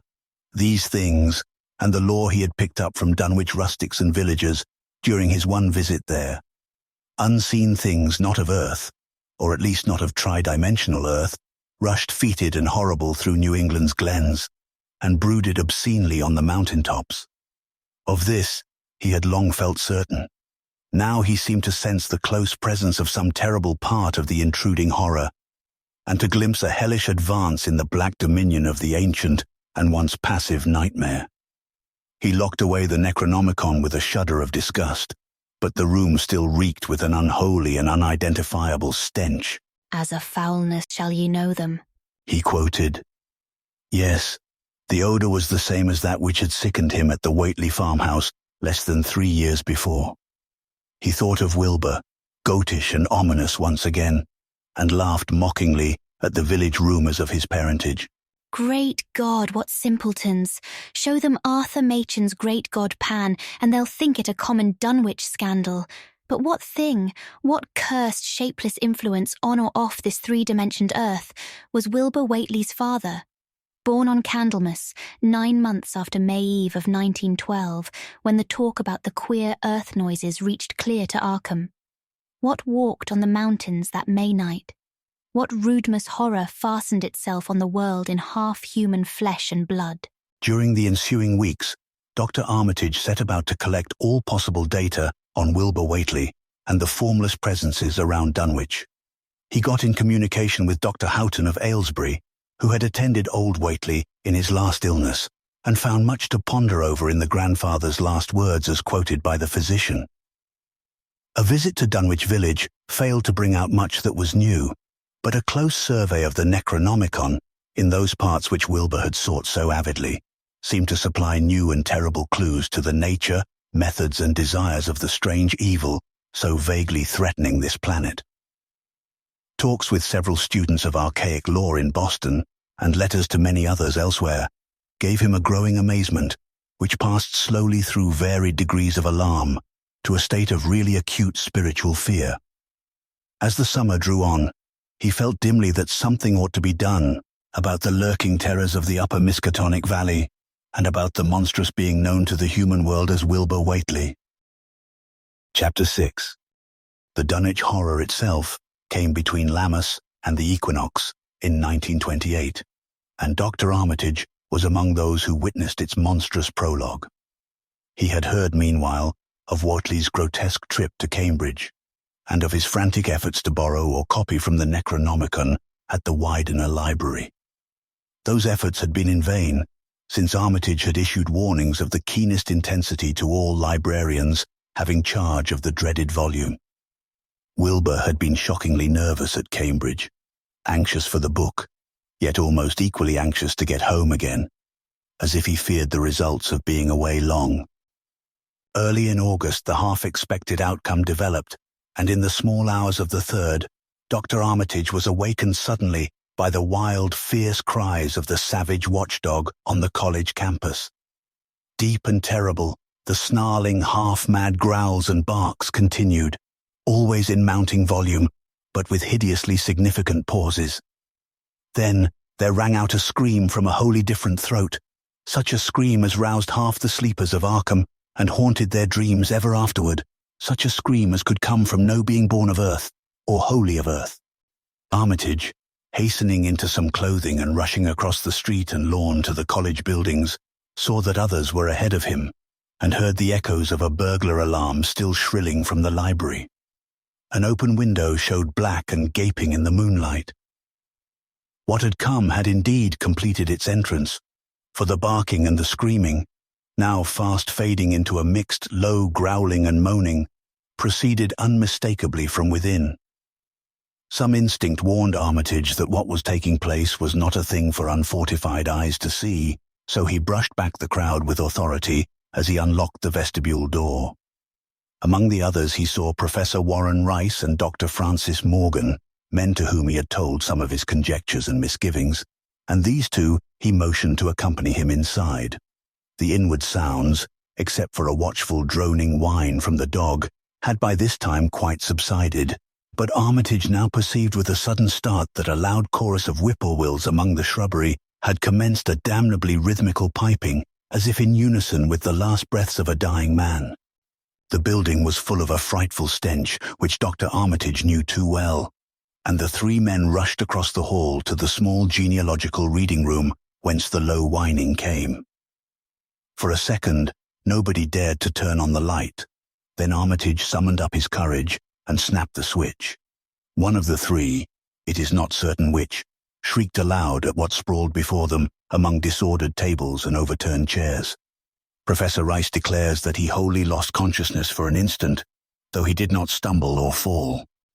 The thing that lay half-bent on its side in a fetid pool of greenish-yellow ichor and tarry stickiness was almost 9 feet tall, and the dog had torn off all the clothing and some of the skin. It was not quite dead, but twitched silently and spasmodically, while its chest heaved in monstrous unison with the mad piping of the expectant whippoorwills outside. Bits of shoe leather and fragments of apparel were scattered about the room, and just inside the window, an empty canvas sack lay where it had evidently been thrown. Near the central desk, a revolver had fallen, a dented but undischarged cartridge, later explaining why it had not been fired. The thing itself, however, crowded out all other images at the time. It would be trite and not wholly accurate to say that no human pen could describe it, but one may properly say that it could not be vividly visualized by anyone whose ideas of aspect and contour are too closely bound up with the common life forms of this planet and of the 3 known dimensions. It was partly human, beyond a doubt, with very man-like hands and head, and the goatish, chinless face had the stamp of the Whateleys upon it. But the torso and lower parts of the body were teratologically fabulous, so that only generous clothing could ever have enabled it to walk on Earth unchallenged or uneradicated. Above the waist it was semi-anthropomorphic, though its chest, where the dog's rending paws still rested watchfully, had the leathery, reticulated hide of a crocodile or alligator. The back was piebald with yellow and black, and dimly suggested the squamous covering of certain snakes. Below the waist, though, it was the worst, for here all human resemblance left off, and sheer fantasy began. The skin was thickly covered with coarse black fur, and from the abdomen a score of long greenish-grey tentacles with red sucking mouths protruded limply. Their arrangement was odd, and seemed to follow the symmetries of some cosmic geometry unknown to Earth or the solar system. On each of the hips, deep set in a kind of pinkish, ciliated orbit, was what seemed to be a rudimentary eye, whilst in lieu of a tail there depended a kind of trunk or feeler with purple annular markings, and with many evidences of being an undeveloped mouth or throat.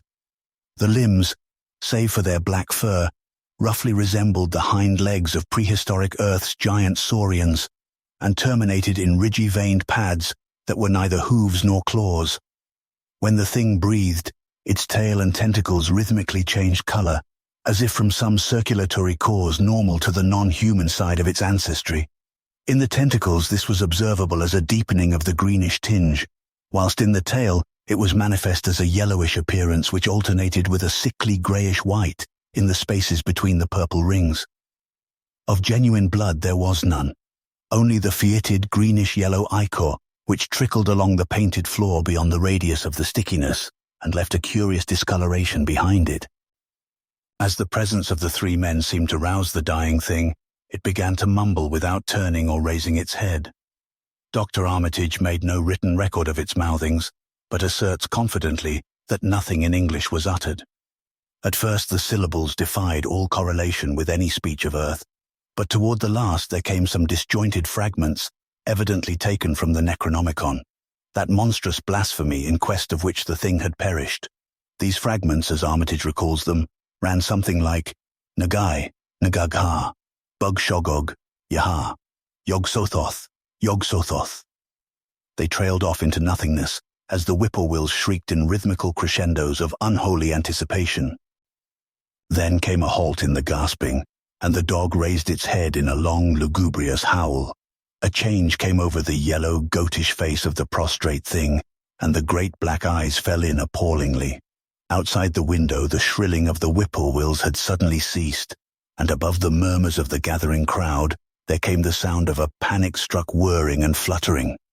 Against the moon, vast clouds of feathery watchers rose and raced from sight, frantic at that which they had sought for prey. All at once the dog started up abruptly, gave a frightened bark, and leapt nervously out of the window by which it had entered.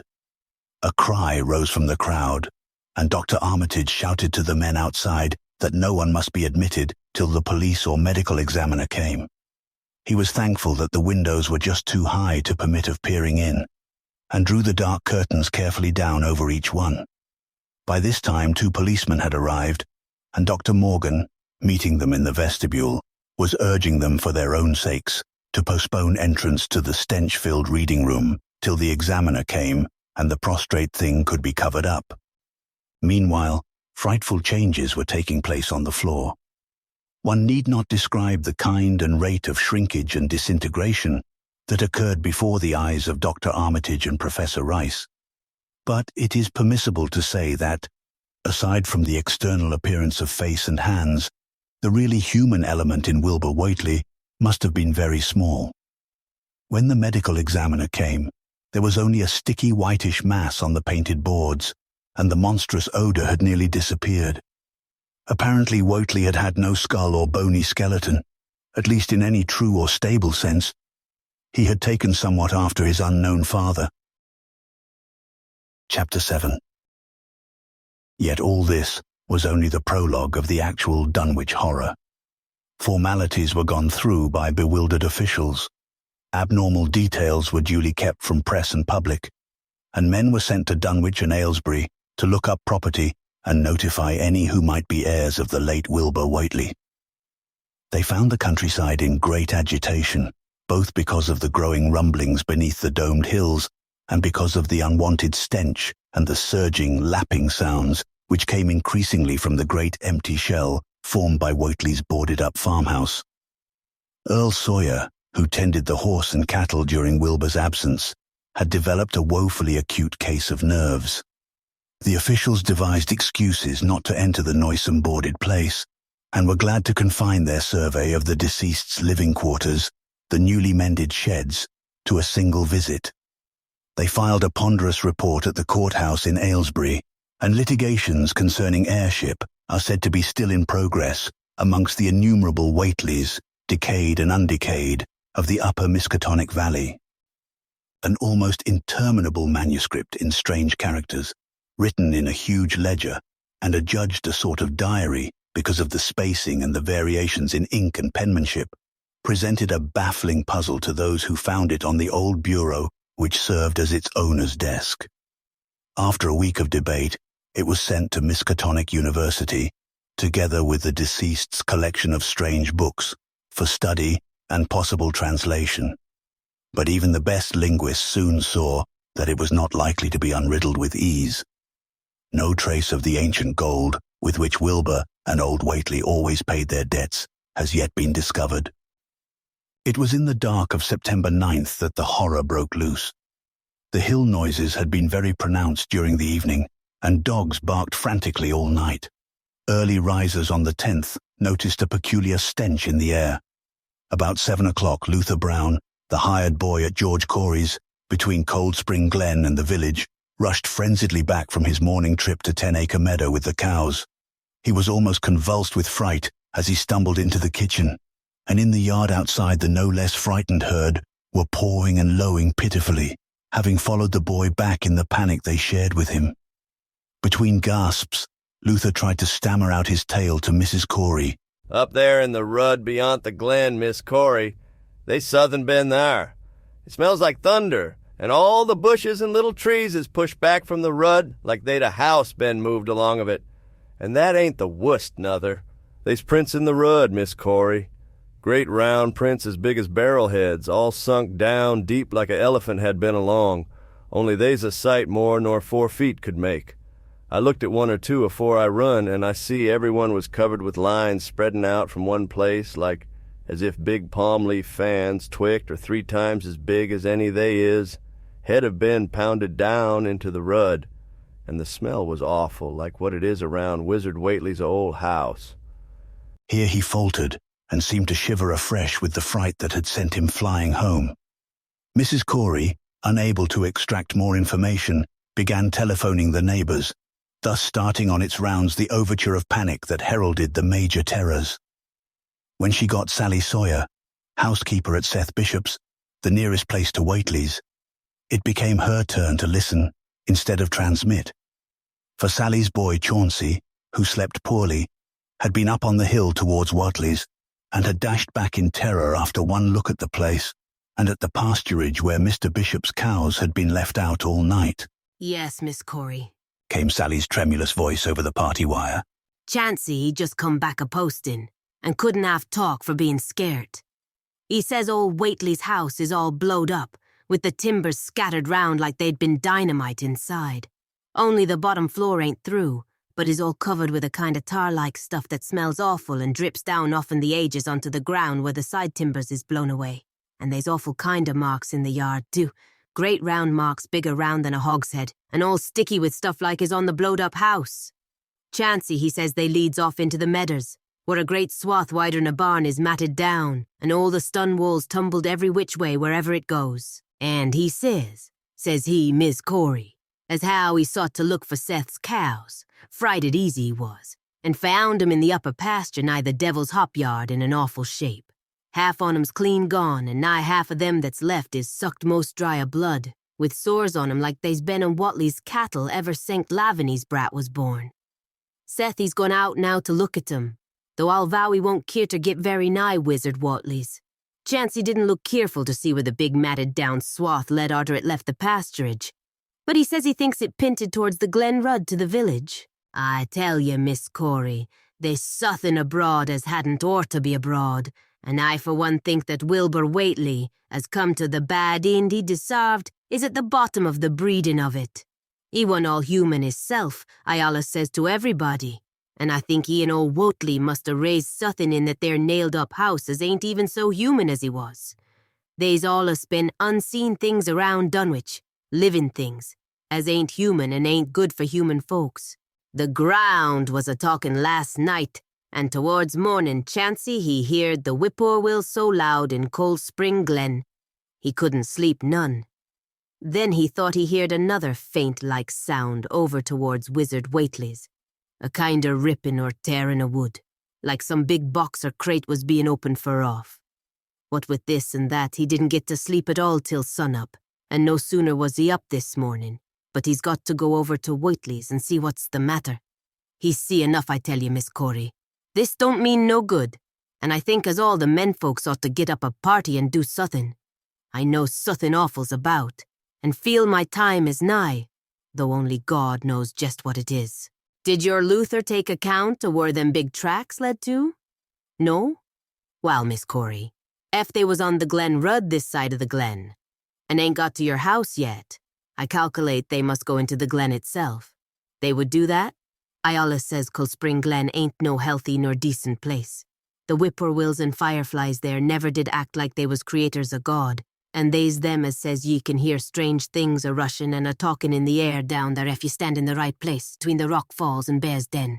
By that noon, fully 3/4 of the men and boys of Dunwich were trooping over the roads and meadows between the new-made Whately ruins and Cold Spring Glen, examining in horror the vast monstrous prints, the maimed bishop cattle, the strange noisome wreck of the farmhouse, and the bruised matted vegetation of the fields and roadsides. Whatever had burst loose upon the world had assuredly gone down into the great sinister ravine, for all the trees on the banks were bent and broken, and a great avenue had been gouged in the precipice-hanging underbrush. It was as though a house, launched by an avalanche, had slid down through the tangled growths of the almost vertical slope.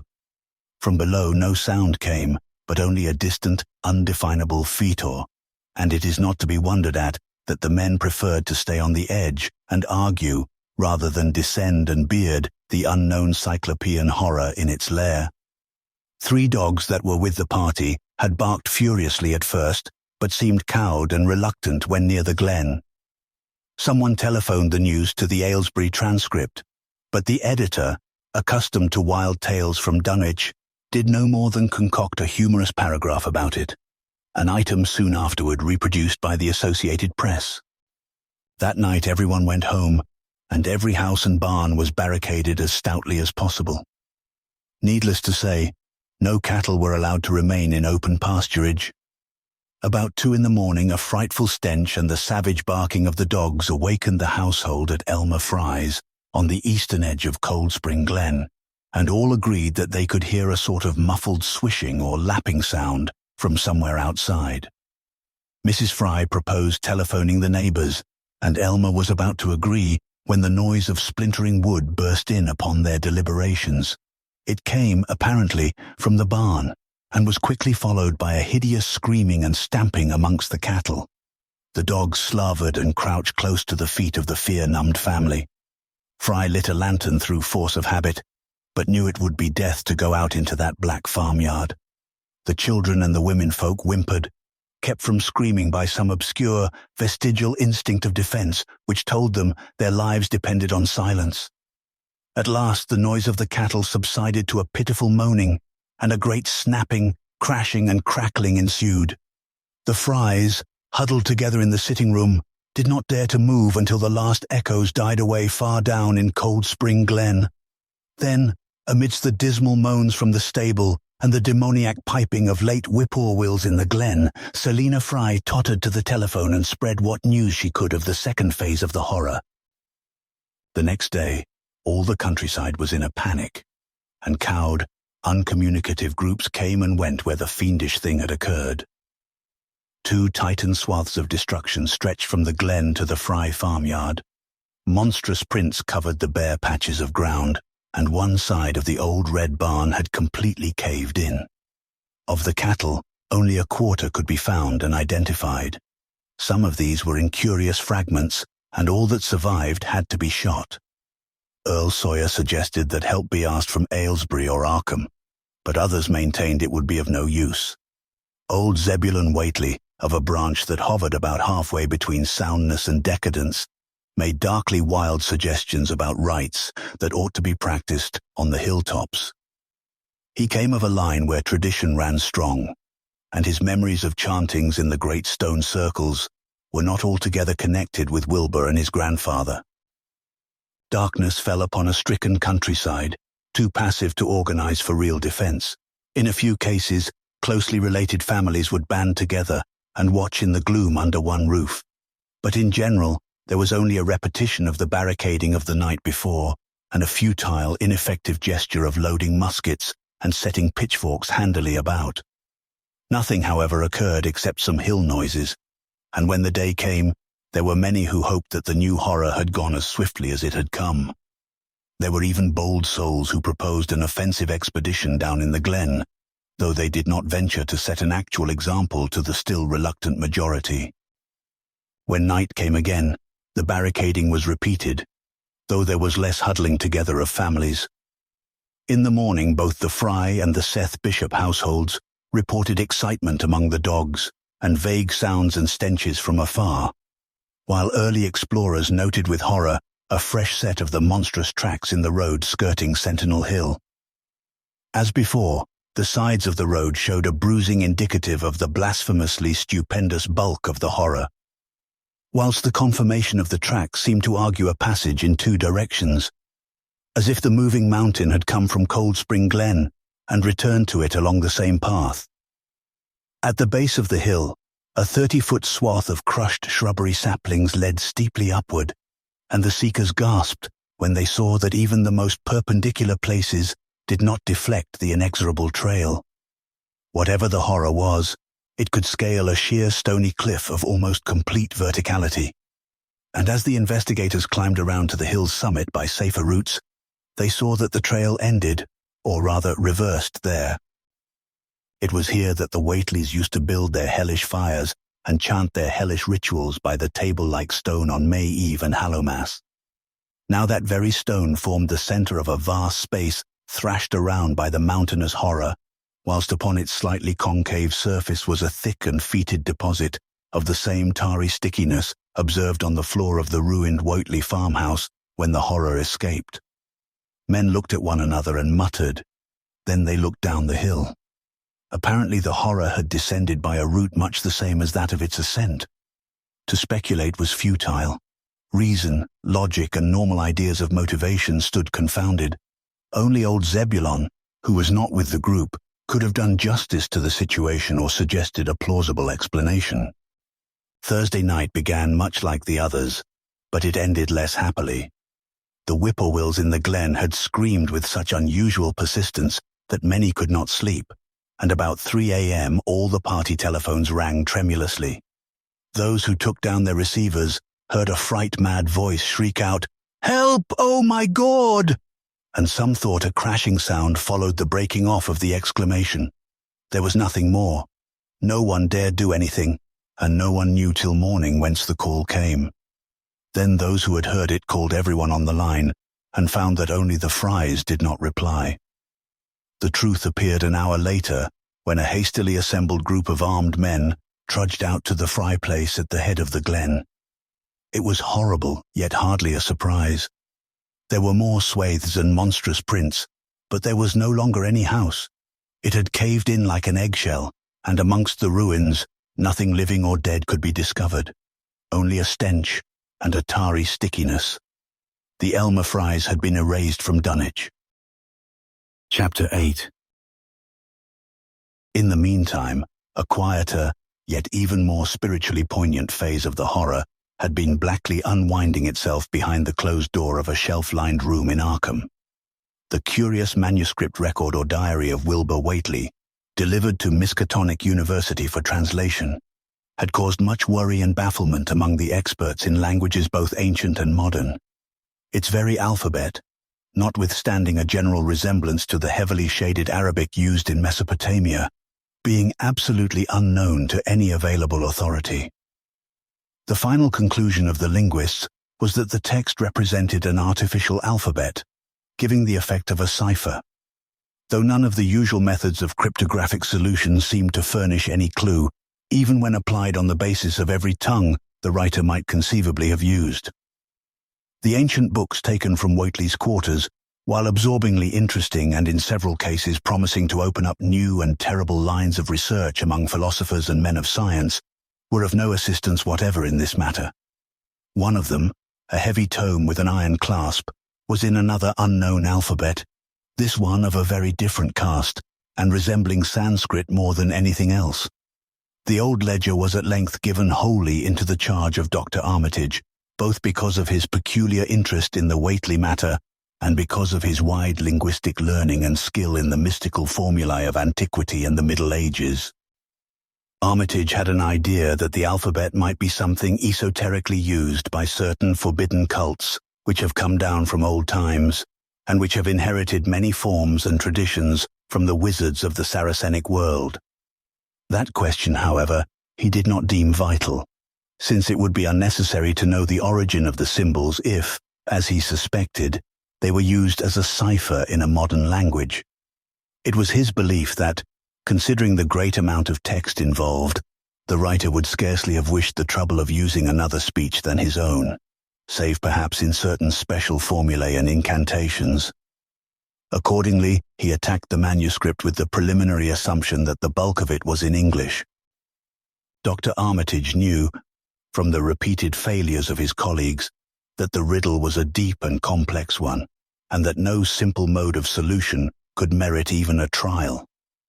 All through late August, he fortified himself with the massed lore of cryptography, drawing upon the fullest resources of his own library, and wading night after night amidst the arcana of Trithemius's Polygraphia, Giambattista Porta's De Furtivis Literarum Notis, De Visionaries Traite des Chiffres, Falconer's Cryptomenesis Patefacta, Davies's and Thickness's 18th century treatises, and such fairly modern authorities as Blair, von Marten, and Kluber's Cryptographic. He interspersed his study of the books with attacks on the manuscript itself, and in time became convinced that he had to deal with one of those subtlest and most ingenious of cryptograms, in which many separate lists of corresponding letters are arranged like the multiplication table, and the message built up with arbitrary keywords known only to the initiated. The older authorities seemed rather more helpful than the newer ones, and Armitage concluded that the code of the manuscript was one of great antiquity, no doubt handed down through a long line of mystical experimenters. Several times he seemed near daylight, only to be set back by some unforeseen obstacle. Then, as September approached, the clouds began to clear. Certain letters, as used in certain parts of the manuscript, emerged definitely and unmistakably, and it became obvious that the text was indeed in English. On the evening of September 2nd, the last major barrier gave way, and Dr. Armitage read for the first time a continuous passage of Wilbur Whately's annals. It was in truth a diary, as all had thought, and it was couched in a style clearly showing the mixed occult erudition and general illiteracy of the strange being who wrote it. Almost the first long passage that Armitage deciphered, an entry dated November 26, 1916, proved highly startling and disquieting. It was written, he remembered, by a child of 3.5, who looked like a lad of 12 or 13. Today, learned the Aklo for the Sabbath, it ran, which did not like, it being answerable from the hill and not from the air. That upstairs more ahead of me than I had thought it would be, and is not like to have much earth brain. Shot Elam Hutchins' collie Jack when he went to bite me, and Elam says he would kill me if he dashed. I guess he won't. Grandfather kept me saying the Doe formula last night, and I think I saw the inner city at the 2 magnetic poles. I shall go to those poles when the earth is cleared off, if I can't break through with the Doe Hanar formula when I commit it.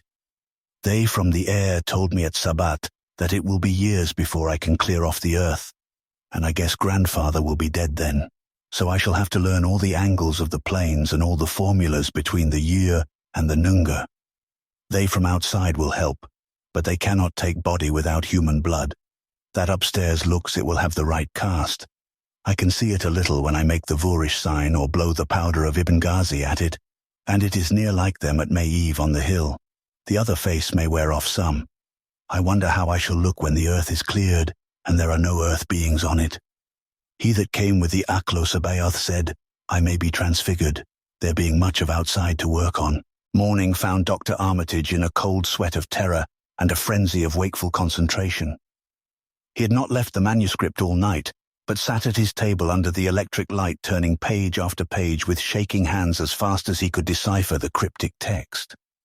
He had nervously telephoned his wife he would not be home, and when she brought him a breakfast from the house, he could scarcely dispose of a mouthful. All that day, he read on, now and then halted maddeningly, as a reapplication of the complex key became necessary. Lunch and dinner were brought him, but he ate only the smallest fraction of either. Toward the middle of the next night, he drowsed off in his chair, but soon woke out of a tangle of nightmares almost as hideous as the truths and menaces to man's existence that he had uncovered. On the morning of September 4th, Professor Rice and Dr. Morgan insisted on seeing him for a while, and departed trembling and ashen grey. That evening he went to bed, but slept only fitfully. Wednesday, the next day, he was back at the manuscript, and began to take copious notes both from the current sections and from those he had already deciphered. In the small hours of that night, he slept a little in an easy chair in his office, but was at the manuscript again before dawn. Sometime before noon, his physician, Dr. Hartwell, called to see him and insisted that he cease work. He refused, intimating that it was of the most vital importance for him to complete the reading of the diary and promising an explanation in due course of time. That evening, just as twilight fell, he finished his terrible perusal and sank back, exhausted.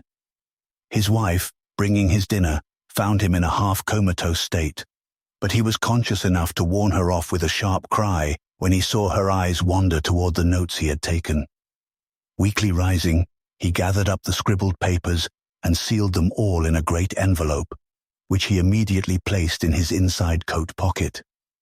He had sufficient strength to get home, but was so clearly in need of medical aid that Dr. Hartwell was summoned at once. As the doctor put him to bed, he could only mutter over and over again, But what in God's name can we do? Dr. Armitage slept, but was partly delirious the next day. He made no explanations to Hartwell, but in his calmer moments spoke of the imperative need of a long conference with Rice and Morgan. His wilder wanderings were very startling indeed, including frantic appeals that something in a boarded-up farmhouse be destroyed, and fantastic references to some plan for the extirpation of the entire human race and all animal and vegetable life from the earth by some terrible elder race of beings from another dimension. He would shout that the world was in danger, since the elder things wished to strip it and drag it away from the solar system and cosmos of matter into some other plane or phase of entity from which it had once fallen, vigintillions of eons ago. At other times, he would call for the dreaded Necronomicon and the demonolatria of Remigius, in which he seemed hopeful of finding some formula to check the peril he conjured up. Stop them, stop them! He would shout. Those Whateleys meant to let them in, and the worst of all is left. Tell Rice and Morgan we must do something. It's a blind business, but I know how to make the powder. It hasn't been fed since the 2nd of August, when Wilbur came here to his death, and at that rate... But Armitage had a sound physique despite his 73 years, and slept off his disorder that night without developing any real fever. He woke late Friday, clear of head, though sober with a gnawing fear and tremendous sense of responsibility. Saturday afternoon, he felt able to go over to the library and summon Rice and Morgan for a conference, and the rest of that day and evening, the three men tortured their brains in the wildest speculation and the most desperate debate. Strange and terrible books were drawn voluminously from the stacked shelves and from secure places of storage, and diagrams and formulae were copied with feverish haste and in bewildering abundance. Of skepticism, there was none. All three had seen the body of Wilbur Whateley as it lay on the floor in a room of that very building, and after that, not one of them could feel even slightly inclined to treat the diary as a madman's raving. Opinions were divided as to notifying the Massachusetts State Police, and the negative finally won. There were things involved which simply could not be believed by those who had not seen a sample, as indeed was made clear during certain subsequent investigations. Late at night, the conference disbanded without having developed a definite plan, but all day Sunday, Armitage was busy comparing formulae and mixing chemicals obtained from the college laboratory. The more he reflected on the hellish diary, the more he was inclined to doubt the efficacy of any material agent in stamping out the entity which Wilbur Whateley had left behind him, the earth-threatening entity which, unknown to him, was to burst forth in a few hours and become the memorable Dunwich Horror. Monday was a repetition of Sunday with Dr. Armitage, for the task in hand required an infinity of research and experiment. Further consultations of the monstrous diary brought about various changes of plan, and he knew that even in the end, a large amount of uncertainty must remain. By Tuesday, he had a definite line of action mapped out, and believed he would try a trip to Dunwich within a week. Then, on Wednesday, the great shock came. Tucked obscurely away in a corner of the Arkham Advertiser was a facetious little item from the Associated Press, telling what a record-breaking monster the bootleg whiskey of Dunwich had raised up. Armitage, half stunned, could only telephone for Rice and Morgan. Far into the night they discussed, and the next day was a whirlwind of preparation on the part of them all. Armitage knew he would be meddling with terrible powers, yet saw that there was no other way to annul the deeper and more malign meddling which others had done before him. Chapter 9.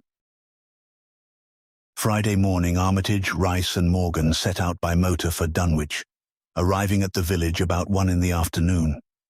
The day was pleasant, but even in the brightest sunlight a kind of quiet dread and portent seemed to hover about the strangely domed hills and the deep shadowy ravines of the stricken region. Now and then on some mountain top, a gaunt circle of stones could be glimpsed against the sky. From the air of hushed fright at Osborne's store, they knew something hideous had happened, and soon learned of the annihilation of the Elmer Fry house and family. Throughout that afternoon, they rode around Dunwich, questioning the natives concerning all that had occurred, and seeing for themselves with rising pangs of horror the drear Fry ruins with their lingering traces of the tarry stickiness, the blasphemous tracks in the Fry yard, the wounded Seth Bishop cattle, and the enormous swaths of disturbed vegetation in various places. The trail up and down Sentinel Hill seemed to Armitage of almost cataclysmic significance, and he looked long at the sinister altar-like stone on the summit.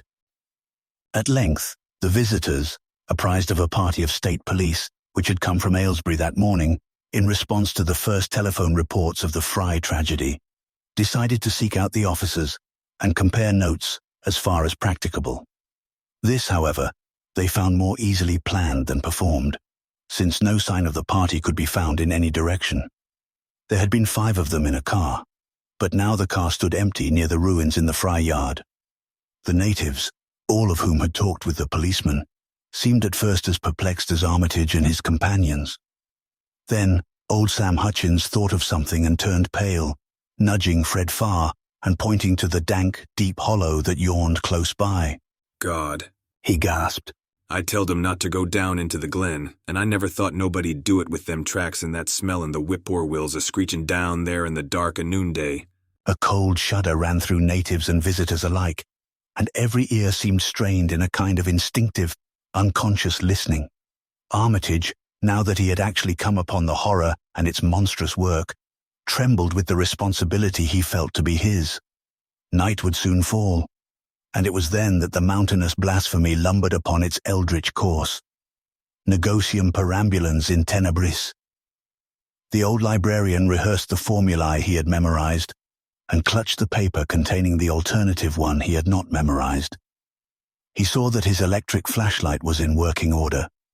Rice, beside him, took from a valise a metal sprayer of the sort used in combating insects, whilst Morgan uncased the big game rifle on which he relied, despite his colleagues' warnings that no material weapon would be of help. Armitage, having read the hideous diary, knew painfully well what kind of a manifestation to expect, but he did not add to the fright of the Dunwich people by giving any hints or clues. He hoped that it might be conquered without any revelation to the world of the monstrous thing it had escaped. As the shadows gathered, the natives commenced to disperse homeward, anxious to bar themselves indoors, despite the present evidence that all human locks and bolts were useless before a force that could bend trees and crush houses when it chose. They shook their heads at the visitors' plan to stand guard at the Fry ruins near the glen, and as they left, had little expectancy of ever seeing the watchers again. There were rumblings under the hills that night, and the whippoorwills piped threateningly. Once in a while a wind, sweeping up out of Cold Spring Glen, would bring a touch of ineffable fetor to the heavy night air. Such a fetor as all 3 of the watchers had smelled once before, when they stood above a dying thing that had passed for 15 years and a half as a human being. But the looked-for terror did not appear. Whatever was down there in the glen was biding its time, and Armitage told his colleagues it would be suicidal to try to attack it in the dark. Morning came wanly, and the night sounds ceased. It was a grey, bleak day, with now and then a drizzle of rain, and heavier clouds seemed to be piling themselves up beyond the hills to the northwest. The men from Arkham were undecided what to do. Seeking shelter from the increasing rainfall beneath one of the few undestroyed Fry outbuildings, they debated the wisdom of waiting, or of taking the aggressive and going down into the glen in quest of their nameless monstrous quarry. The downpour waxed in heaviness, and distant peals of thunder sounded from far horizons. Sheet lightning shimmered, and then a forky bolt flashed near at hand, as if descending into the accursed glen itself. The sky grew very dark, and the watchers hoped that the storm would prove a short, sharp one, followed by clear weather. It was still gruesomely dark when, not much over an hour later, a confused babble of voices sounded down the road. Another moment brought to view a frightened group of more than a dozen men, running, shouting, and even whimpering hysterically. Someone in the lead began sobbing out words, and the Arkham men started violently when those words developed a coherent form. Oh, my God, the voice choked out. It's a-goin' again, and this time by day. It's out, and a-moving this very minute, and only the Lord knows when it'll be on us all. The speaker panted into silence, but another took up his message. Nigh on a hour ago, Zeb Whately here heard the phone a-ringing, and it was Miss Corey, George's wife, that lives down by the junction.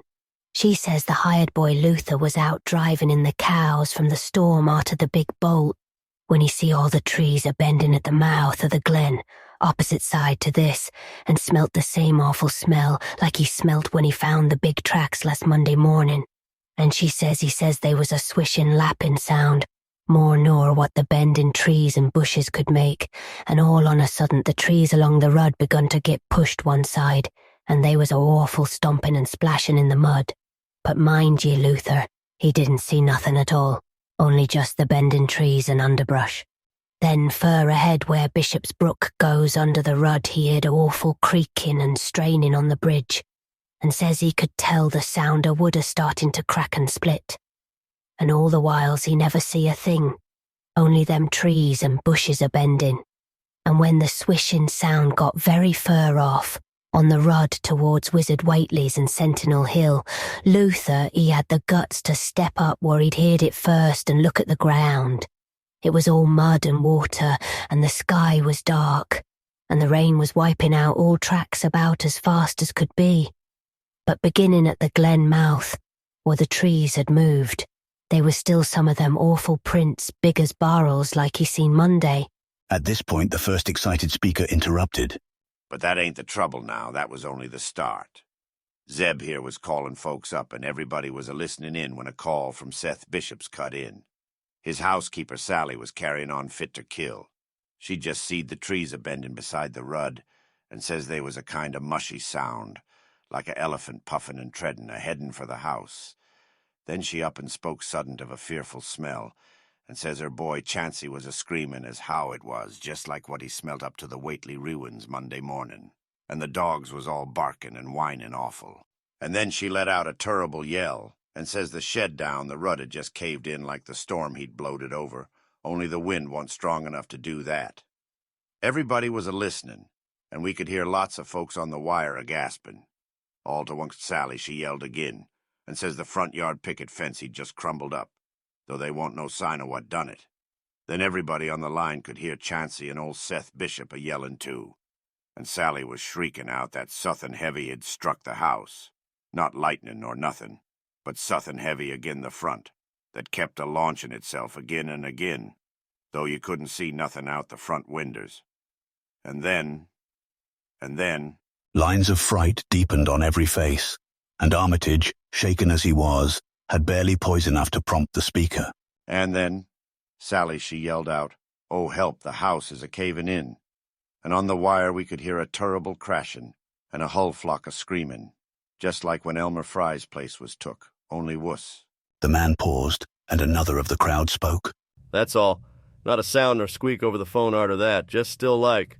We that heard it got out Fords and wagons and rounded up as many able-bodied men-folks as we could get at Corey's place and come up here to see what you thought best to do. Not but what I think it's the Lord's judgment for our iniquities, that no mortal kin ever set aside. Armitage saw that the time for positive action had come, and spoke decisively to the faltering group of frightened rustics.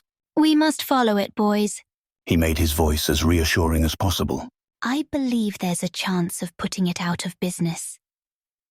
You men know that those Whateleys were wizards. Well, this thing is a thing of wizardry, and must be put down by the same means. I've seen Wilbur Whately's diary and read some of the strange old books he used to read, and I think I know the right kind of spell to recite to make the thing fade away. Of course, one can't be sure, but we can always take a chance.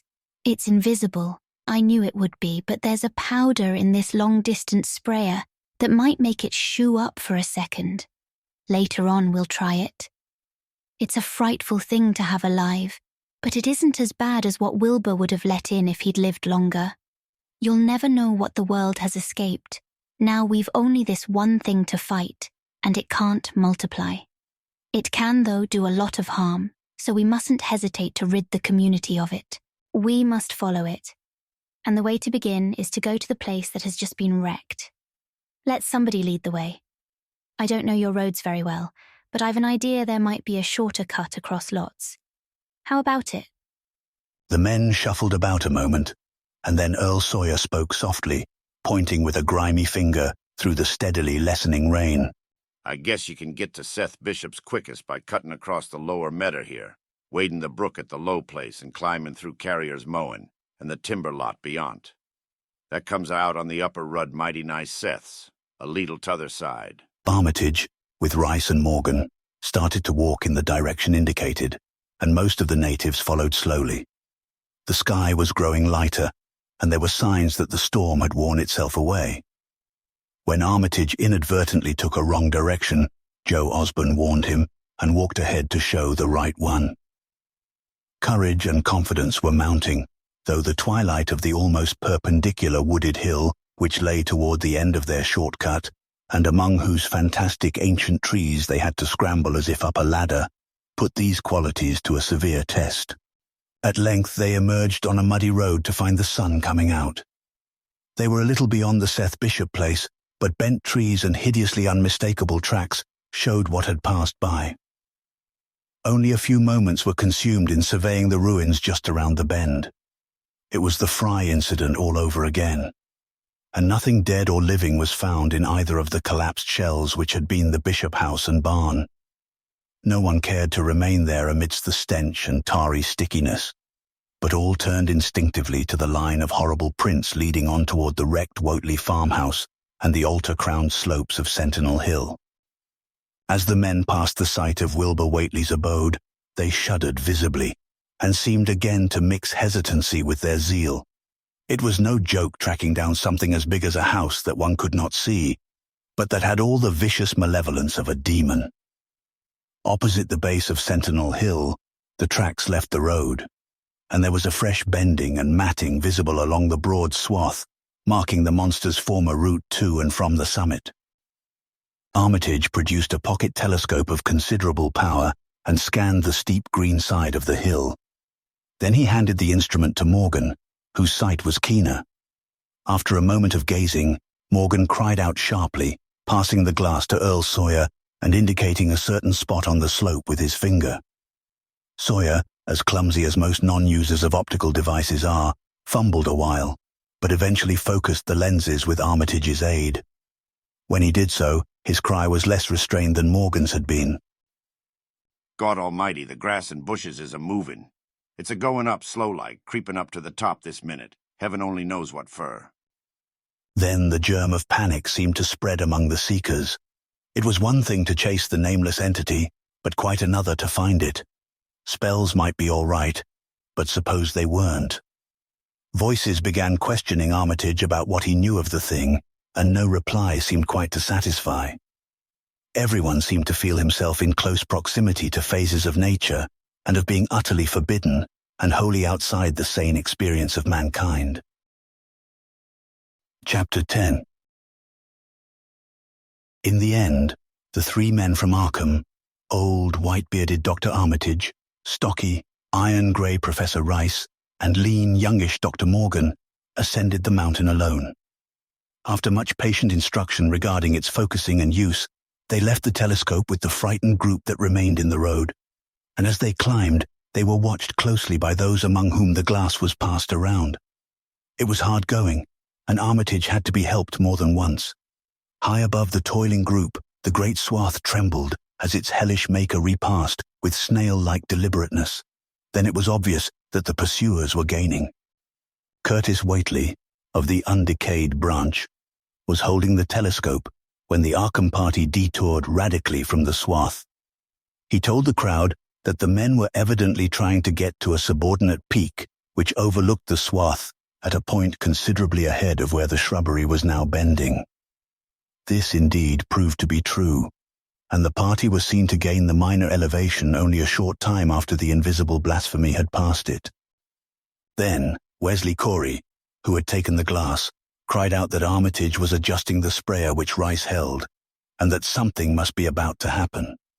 The crowd stirred uneasily, recalling that this sprayer was expected to give the unseen horror a moment of visibility. 2 or 3 men shut their eyes, but Curtis Whately snatched back the telescope and strained his vision to the utmost. He saw that Rice, from the party's point of vantage above and behind the entity, had an excellent chance of spreading the potent powder with marvelous effect. Those without the telescope saw only an instant's flash of grey cloud, a cloud about the size of a moderately large building, near the top of the mountain. Curtis, who had held the instrument, dropped it with a piercing shriek into the ankle-deep mud of the road. He reeled and would have crumpled to the ground had not 2 or 3 others seized and steadied him. All he could do was moan half inaudibly. Oh, great God, that... There was a pandemonium of questioning, and only Henry Wheeler thought to rescue the fallen telescope and wipe it clean of mud. Curtis was past all coherence, and even isolated replies were almost too much for him. Bigger in a barn, all made a squirm in ropes. Whole thing sort of shaped like a hen's egg, bigger in anything, with dozens of legs like hogsheads that half shut up when they step. Nothing solid about it, all like jelly, and made of separate wriggling ropes pushed close together. Great bulging eyes all over it. 10 or 20 mouths or trunks are sticking out all along the sides, big as stovepipes, and all a tossing and opening and shutting, all grey, with kind of blue or purple rings, and gored in heaven that half-face on top. This final memory, whatever it was, proved too much for poor Curtis, and he collapsed completely before he could say more. Fred Farr and Will Hutchins carried him to the roadside and laid him on the damp grass. Henry Wheeler, trembling, turned the rescued telescope on the mountain to see what he might. Through the lenses were discernible 3 tiny figures, apparently running toward the summit as fast as the steep incline allowed. Only these, nothing more. Then, everyone noticed a strangely unseasonable noise in the deep valley behind, and even in the underbrush of Sentinel Hill itself. It was the piping of unnumbered whippoorwills, and in their shrill chorus there seemed to lurk a note of tense and evil expectancy. Earl Sawyer now took the telescope and reported the 3 figures as standing on the topmost ridge, virtually level with the altar stone, but at a considerable distance from it. One figure, he said, seemed to be raising its hands above its head at rhythmic intervals, and as Sawyer mentioned the circumstance, the crowd seemed to hear a faint, half-musical sound from the distance, as if a loud chant were accompanying the gestures. The weird silhouette on that remote peak must have been a spectacle of infinite grotesqueness and impressiveness, but no observer was in a mood for aesthetic appreciation. "I guess he's saying the spell," whispered Wheeler as he snatched back the telescope. The whippoorwills were piping wildly and in a singularly curious irregular rhythm, quite unlike that of the visible ritual. Suddenly, the sunshine seemed to lessen without the intervention of any discernible cloud. It was a very peculiar phenomenon, and was plainly marked by all. A rumbling sound seemed brewing beneath the hills, mixed strangely with a concordant rumbling which clearly came from the sky. Lightning flashed aloft, and the wondering crowd looked in vain for the portents of storm. The chanting of the men from Arkham now became unmistakable, and Wheeler saw through the glass that they were all raising their arms in the rhythmic incantation. From some farmhouse far away came the frantic barking of dogs. The change in the quality of the daylight increased, and the crowd gazed about the horizon in wonder. A purplish darkness, born of nothing more than a spectral deepening of the sky's blue, pressed down upon the rumbling hills. Then the lightning flashed again, somewhat brighter than before, and the crowd fancied that it had showed a certain mistiness around the altar stone on the distant height.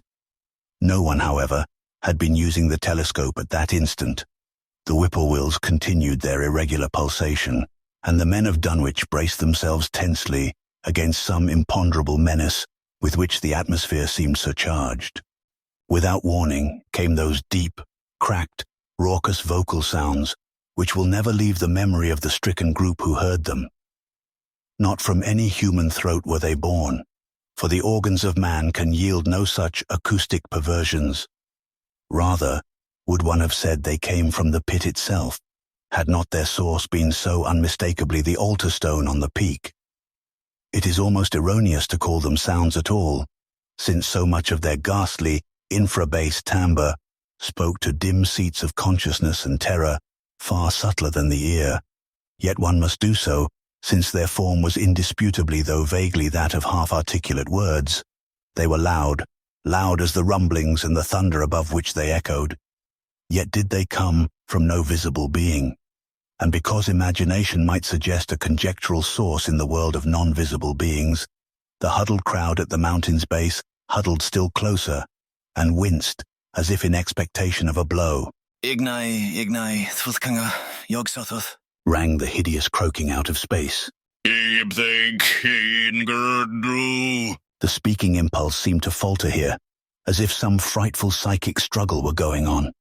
Henry Wheeler strained his eye at the telescope, but saw only the 3 grotesquely silhouetted human figures on the peak, all moving their arms furiously in strange gestures as their incantation drew near its culmination. From what black wells of acherontic fear or feeling, from what unplumbed gulfs of extracosmic consciousness or obscure long-latent heredity, were those half-articulate thunder croakings drawn? Presently, they began to gather renewed force and coherence as they grew in stark, utter, ultimate frenzy. Ya, ha, ya, nga,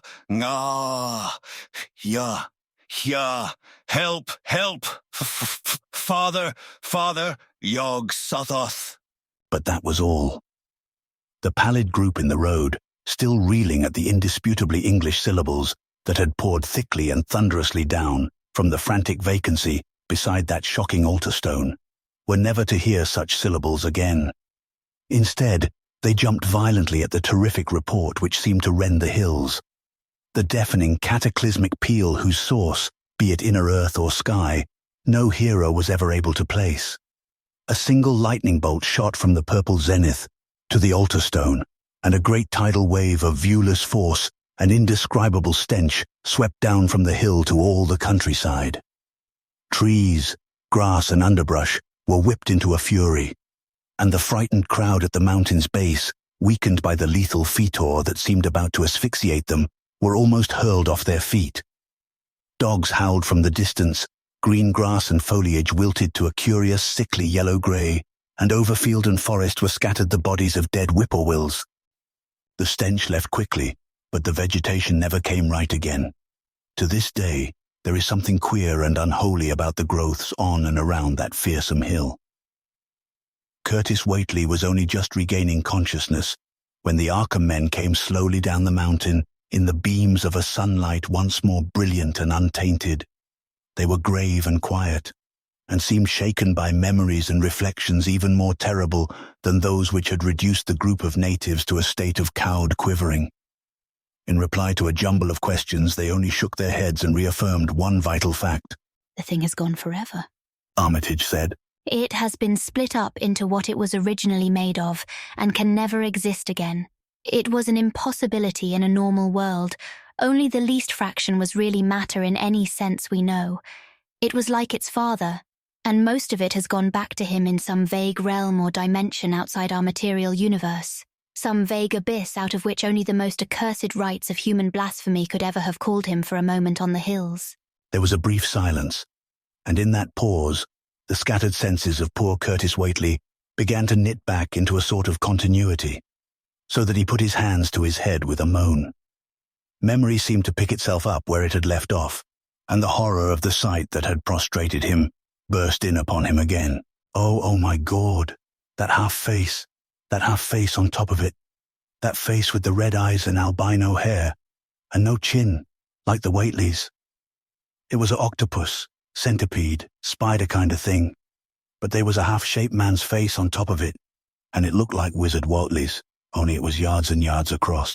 He paused exhausted, as the whole group of natives stared in a bewilderment not quite crystallized into fresh terror. Only old Zebulon Whately, who wanderingly remembered ancient things, but who had been silent heretofore, spoke aloud. 15 year gone, he rambled. I heard old Whately say as how someday we'd hear a child of Lavinies a-calling its father's name on the top of Sentinel Hill. But Joe Osborne interrupted him to question the Arkham men anew. What was it anyhow, and however did young Wizard Whately call it out of the air it come from? Armitage chose his words very carefully. It was mostly a kind of force that doesn't belong in our part of space. A kind of force that acts and grows and shapes itself by other laws than those of our sort of nature. We have no business calling in such things from outside, and only very wicked people and very wicked cults ever try to.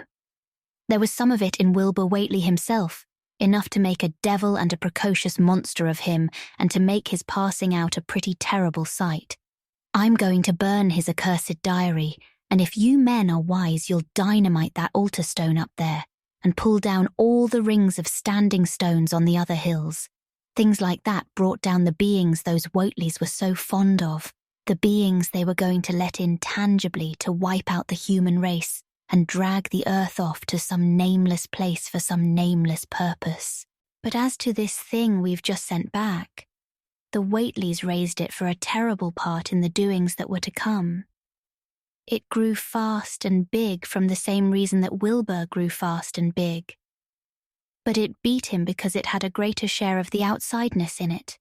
You needn't ask how Wilbur called it out of the air. He didn't call it out. It was his twin brother, but it looked more like the father than he did. The Shadow over Innsmouth by H.P. Lovecraft. Chapter 1. During the winter of 1927, officials of the federal government made a strange and secret investigation of certain conditions in the ancient Massachusetts seaport of Innsmouth. The public first learned of it in February, when a vast series of raids and arrests occurred, followed by the deliberate burning and dynamiting, under suitable precautions, of an enormous number of crumbling, worm-eaten and supposedly empty houses along the abandoned waterfront. Uninquiring souls let this occurrence pass as one of the major clashes in a spasmodic war on liquor. Keener news followers, however, wondered at the prodigious number of arrests, the abnormally large force of men used in making them, and the secrecy surrounding the disposal of the prisoners.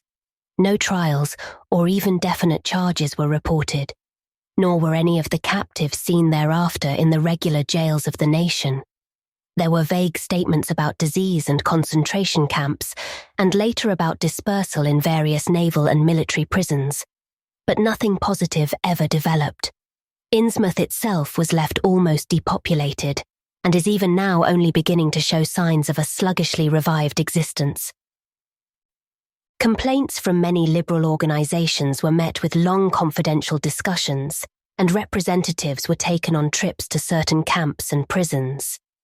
As a result, these societies became surprisingly passive and reticent. Newspaper men were harder to manage, but seemed largely to cooperate with the government in the end. Only one paper, a tabloid always discounted because of its wild policy, mentioned the deep-diving submarine that discharged torpedoes downward in the marine abyss just beyond Devil Reef. That item, gathered by chance in a haunt of sailors, seemed indeed rather far-fetched, since the low black reef lies a full mile-and-a-half out from Innsmouth harbour. People around the country and in the nearby towns muttered a great deal among themselves, but said very little to the outer world. They had talked about dying and half-deserted Innsmouth for nearly a century, and nothing new could be wilder or more hideous than what they had whispered and hinted years before. Many things had taught them secretiveness, and there was now no need to exert pressure on them. Besides, they really knew very little, for wide salt marshes, desolate and unpeopled, keep neighbours off from Innsmouth on the landward side. But at last, I am going to defy the ban on speech about this thing. Results, I am certain, are so thorough that no public harm save a shock of repulsion could ever accrue from a hinting of what was found by those horrified raiders at Innsmouth. Besides, what was found might possibly have more than one explanation. I do not know just how much of the whole tale has been told even to me, and I have many reasons for not wishing to probe deeper. For my contact with this affair has been closer than that of any other layman, and I have carried away impressions which are yet to drive me to drastic measures. It was I who fled frantically out of Innsmouth in the early morning hours of July 16th, 1927, and whose frightened appeals for government inquiry and action brought on the whole reported episode. I was willing enough to stay mute while the affair was fresh and uncertain. But now that it is an old story, with public interest and curiosity gone, I have an odd craving to whisper about those few frightful hours in that ill-rumoured and evilly shadowed seaport of death and blasphemous abnormality. The mere telling helps me to restore confidence in my own faculties, to reassure myself that I was not simply the first to succumb to a contagious nightmare hallucination. It helps me, too, in making up my mind regarding a certain terrible step which lies ahead of me. I never heard of Innsmouth till the day before I saw it for the first and so far last time. I was celebrating my coming of age by a tour of New England, sightseeing, antiquarian and genealogical, and had planned to go directly from ancient Newburyport to Arkham, whence my mother's family was derived. I had no car, but was travelling by train, trolley and motor coach, always seeking the cheapest possible route. In Newburyport, they told me that the steam train was the thing to take to Arkham, and it was only at the station ticket office when I demurred at the high fare that I learned about Innsmouth. The stout, shrewd-faced agent, whose speech showed him to be no local man, seemed sympathetic toward my efforts at economy, and made a suggestion that none of my other informants had offered. "You could take that old bus, I suppose," he said with a certain hesitation. "But it ain't thought much of hereabouts. It goes through Innsmouth, you may have heard about that, and so the people don't like it. Run by an Innsmouth fellow, Joe Sargent, but never gets any custom from here or Arkham either, I guess. Wonder it keeps running at all. I suppose it's cheap enough, but I never see more'n 2 or 3 people in it. Nobody but those Innsmouth folks. Leaves the square, front of Hammond's drugstore, at 10 a.m. and 7 p.m. unless they've changed lately. Looks like a terrible rattletrap. I've never been on it." That was the first I ever heard of shadowed Innsmouth. Any reference to a town not shown on common maps or listed in recent guidebooks would have interested me, and the agent's odd manner of allusion roused something like real curiosity. A town able to inspire such dislike in its neighbours, I thought, must be at least rather unusual and worthy of a tourist's attention. If it came before Arkham, I would stop off there, and so I asked the agent to tell me something about it. He was very deliberate, and spoke with an air of feeling slightly superior to what he said. "Innsmouth? Well, it's a queer kind of a town down at the mouth of the Manugze. Used to be almost a city, quite a port before the War of 1812, but all gone to pieces in the last 100 years or so. No railroad now. B&M never went through, and the branch line from Rowley was given up years ago. More empty houses than there are people, I guess, and no business to speak of except fishing and lobstering. Everybody trades mostly here, or in Arkham or Ipswich. Once they had quite a few mills, but nothing's left now except one gold refinery running on the leanest kind of part-time. That refinery, though, used to be a big thing, and Old Man Marsh, who owns it, must be richer'n Croesus. Queer old duck, though, and sticks mighty close in his home. He's supposed to have developed some skin disease or deformity late in life that makes him keep out of sight. Grandson of Captain Obed Marsh, who founded the business. His mother seems to have been some kind of foreigner, they say a South Sea Islander, so everybody raised Cain when he married an Ipswich girl 50 years ago. They always do that about Innsmouth people, and folks here and hereabouts always try to cover up any Innsmouth blood they have in them. But Marsh's children and grandchildren look just like anyone else so far as I can see. I've had 'em pointed out to me here, though come to think of it, the elder children don't seem to be around lately. Never saw the old man. "And why is everybody so down on Innsmouth?" "Well, young fellow, you mustn't take too much stock in what people around here say. They're hard to get started, but once they do get started, they never let up. They've been telling things about Innsmouth, whispering 'em mostly, for the last 100 years, I guess.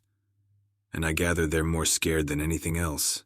Some of the stories would make you laugh, about old Captain Marsh driving bargains with the devil and bringing imps out of hell to live in Innsmouth, or about some kind of devil worship and awful sacrifices in some place near the wharves that people stumbled on around 1845 or thereabouts.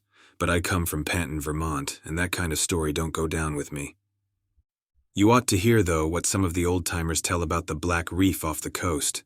Devil Reef, they call it. It's well above water a good part of the time, and never much below it, but at that you could hardly call it an island. The story is that there's a whole legion of devils seen sometimes on that reef, sprawled about, or darting in and out of some kind of caves near the top.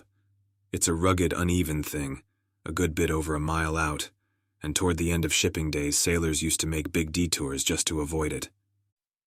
That is, Sailors that didn't hail from Innsmouth. One of the things they had against old Captain Marsh was that he was supposed to land on it sometimes at night when the tide was right. Maybe he did, for I dare say the rock formation was interesting. And it's just barely possible he was looking for pirate loot and maybe finding it. But there was talk of his dealing with demons there. Fact is, I guess on the whole it was really the captain that gave the bad reputation to the reef. That was before the big epidemic of 1846, when over half the folks in Innsmouth was carried off. They never did quite figure out what the trouble was, but it was probably some foreign kind of disease brought from China or somewhere by the shipping. It surely was bad enough. There was riots over it, and all sorts of ghastly doings that I don't believe ever got outside of town, and it left the place in awful shape. Never came back. There can't be more than 300 or 400 people living there now. But the real thing behind the way folks feel is simply prejudice. I suppose you know, though I can see you're a Westerner by your talk, what a lot our New England ships used to have to do with queer ports in Africa, Asia, the South Seas, and everywhere else, and what queer kinds of people they sometimes brought back with them. You've probably heard about the Salem man that came home with a Chinese wife, and maybe you know there's still a bunch of Fiji Islanders somewhere around Cape Cod. Well, there must be something like that back of the Innsmouth people. The place always was badly cut off from the rest of the country by marshes and creeks, and we can't be sure about the ins and outs of the matter. But it's pretty clear that old Captain Marsh must have brought home some odd specimens when he had all 3 of his ships in commission back in the 20s and 30s. There certainly is a strange kind of streak in the Innsmouth folks today. I don't know how to explain it, but it sort of makes you crawl. You'll notice a little in Sargent if you take his bus. Some of them have queer narrow heads with flat noses and bulgy starey eyes that never seem to shut, and their skin ain't quite right. Rough and scabby, and the sides of their necks are all shriveled or creased up. Get bald, too, very young. The older fellows look the worst. Fact is, I don't believe I've ever seen a very old chap of that kind. Guess they must die of looking in the glass. Animals hate 'em. They used to have lots of horse trouble before autos came in. Nobody around here or in Arkham or Ipswich will have anything to do with them, and they act kind of offish themselves when they come to town or when anyone tries to fish on their grounds. Queer how fish are always thick off Innsmouth Harbor when there ain't any anywhere else around. But just try to fish there yourself and see how the folks chase you off. Those people used to come here on the railroad, walking and taking the train at Rowley after the branch was dropped, but now they use that bus. Yes, there's a hotel in Innsmouth, called the Gilman House, but I don't believe it can amount to much. I wouldn't advise you to try it. Better stay over here and take the 10 o'clock bus tomorrow morning. Then you can get an evening bus there for Arkham at 8 o'clock. There was a factory inspector who stopped at the Gilman a couple of years ago, and he had a lot of unpleasant hints about the place. Seems they get a queer crowd there, for this fellow heard voices in other rooms, though most of them was empty, that gave him the shivers. It was foreign talk, he thought, but he said the bad thing about it was the kind of voice that sometimes spoke. It sounded so unnatural, slopping-like, he said, that he didn't dare undress and go to sleep. Just waited up and lit out the first thing in the morning. The talk went on most all night. This fellow, Casey his name was, had a lot to say about how the Innsmouth folks watched him and seemed kind of on guard. He found the Marsh refinery a queer place. It's in an old mill on the lower falls of the Manuxet. What he said tallied up with what I'd heard. Books in bad shape and no clear account of any kind of dealings. You know, it's always been a kind of mystery where the Marshes get the gold they refine. They've never seemed to do much buying in that line, but years ago they shipped out an enormous lot of ingots. Used to be talk of a queer foreign kind of jewelry that the sailors and refinery men sometimes sold on the sly, or that was seen once or twice on some of the Marsh women folks. People allowed maybe old Captain Obed traded for it in some heathen port, especially since he was always ordering stacks of glass beads and trinkets such as seafaring men used to get for native trade. Others thought and still think he'd found an old pirate cache out on Devil Reef.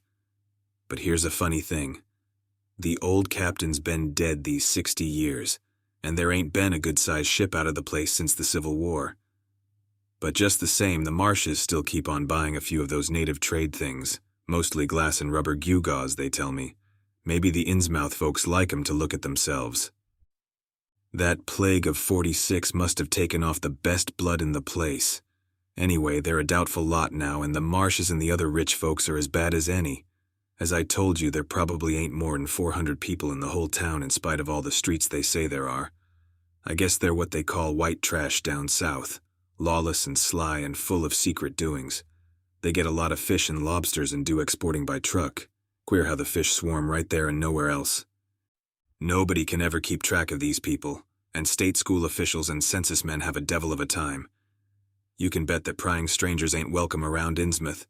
I've heard personally of more than one business or government man that's disappeared there, and there's loose talk of one who went crazy and is out at Danvers now. They must have fixed up some awful scare for that fellow. That's why I wouldn't go at night if I was you. I've never been there and have no wish to go, but I guess a daytime trip couldn't hurt you, even though the people hereabouts will advise you not to make it. If you're just sightseeing and looking for old-time stuff, Innsmouth ought to be quite a place for you. And so I spent part of that evening at the Newburyport Public Library looking up data about Innsmouth. When I had tried to question the natives in the shops, the lunchroom, the garages, and the fire station, I had found them even harder to get started than the ticket agent had predicted, and realized that I could not spare the time to overcome their first instinctive reticences. They had a kind of obscure suspiciousness, as if there was something amiss with anyone too much interested in Innsmouth. At the YMCA, where I was stopping, the clerk merely discouraged my going to such a dismal, decadent place, and the people at the library showed much the same attitude. Clearly, in the eyes of the educated, Innsmouth was merely an exaggerated case of civic degeneration. The Essex County histories on the library shelves had very little to say, except that the town was founded in 1643, noted for shipbuilding before the Revolution, a seat of great marine prosperity in the early 19th century, and later a minor factory centre using the Manuxay as power. The epidemic and riots of 1846 were very sparsely treated, as if they formed a discredit to the county. References to decline were few, though the significance of the later record was unmistakable. After the Civil War, all industrial life was confined to the Marsh Refining Company, and the marketing of gold ingots formed the only remaining bit of major commerce aside from the eternal fishing. That fishing paid less and less as the price of the commodity fell and large-scale corporations offered competition, but there was never a dearth of fish around Innsmouth harbour. Foreigners seldom settled there, and there was some discreetly veiled evidence that a number of Poles and Portuguese who had tried it had been scattered in a peculiarly drastic fashion. Most interesting of all was a glancing reference to the strange jewellery vaguely associated with Innsmouth. It had evidently impressed the whole countryside more than a little, for mention was made of specimens in the Museum of Miskatonic University at Arkham, and in the display room of the Newburyport Historical Society. The fragmentary descriptions of these things were bald and prosaic, but they hinted to me an undercurrent of persistent strangeness. Something about them seemed so odd and provocative that I could not put them out of my mind, and despite the relative lateness of the hour, I resolved to see the local sample, said to be a large, queerly proportioned thing evidently meant for a tiara, if it could possibly be arranged. The librarian gave me a note of introduction to the curator of the society, a Miss Anna Tilton, who lived nearby, and after a brief explanation that ancient gentlewoman was kind enough to pilot me into the closed building, since the hour was not outrageously late. The collection was a notable one indeed, but in my present mood I had eyes for nothing but the bizarre object which glistened in a corner cupboard under the electric lights. It took no excessive sensitiveness to beauty to make me literally gasp at the strange, unearthly splendour of the alien, opulent fantasy that rested there on a purple velvet cushion. Even now I can hardly describe what I saw, though it was clearly enough a sort of tiara, as the description had said. It was tall in front, and with a very large and curiously irregular periphery, as if designed for a head of almost freakishly elliptical outline. The material seemed to be predominantly gold, though a weird lighter lustrousness hinted at some strange alloy with an equally beautiful and scarcely identifiable metal. Its condition was almost perfect, and one could have spent hours in studying the striking and puzzlingly untraditional designs, some simply geometrical and some plainly marine, chased or moulded in high relief on its surface with a craftsmanship of incredible skill and grace. The longer I looked, the more the thing fascinated me, and in this fascination there was a curiously disturbing element hardly to be classified or accounted for.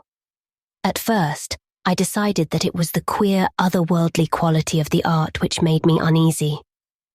All other art objects I had ever seen either belonged to some known racial or national stream, or else were consciously modernistic defiances of every recognized stream.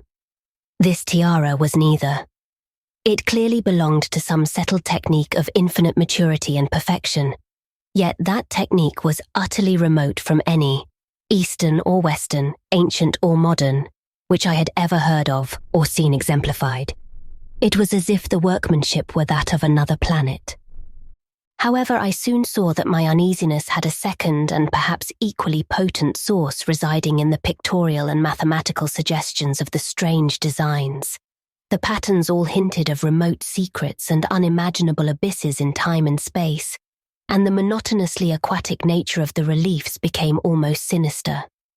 Among these reliefs were fabulous monsters of abhorrent grotesqueness and malignity, half ichthyic and half batrachian in suggestion, which one could not dissociate from a certain haunting and uncomfortable sense of pseudo-memory, as if they called up some image from deep cells and tissues whose retentive functions are wholly primal and awesomely ancestral. At times I fancied that every contour of these blasphemous fish frogs was overflowing with the ultimate quintessence of unknown and inhuman evil. In odd contrast to the tiara's aspect was its brief and prosy history as related by Miss Tilton. It had been pawned for a ridiculous sum at a shop in State Street in 1873 by a drunken Innsmouth man shortly afterward killed in a brawl. The society had acquired it directly from the pawnbroker, at once giving it a display worthy of its quality. It was labelled as of probable East Indian or Indo-Chinese provenance, though the attribution was frankly tentative. Miss Tilton, comparing all possible hypotheses regarding its origin and its presence in New England, was inclined to believe that it formed part of some exotic pirate horde discovered by old Captain Obed Marsh. This view was surely not weakened by the insistent offers of purchase at a high price, which the Marshes began to make as soon as they knew of its presence, and which they repeated to this day despite the Society's unvarying determination not to sell.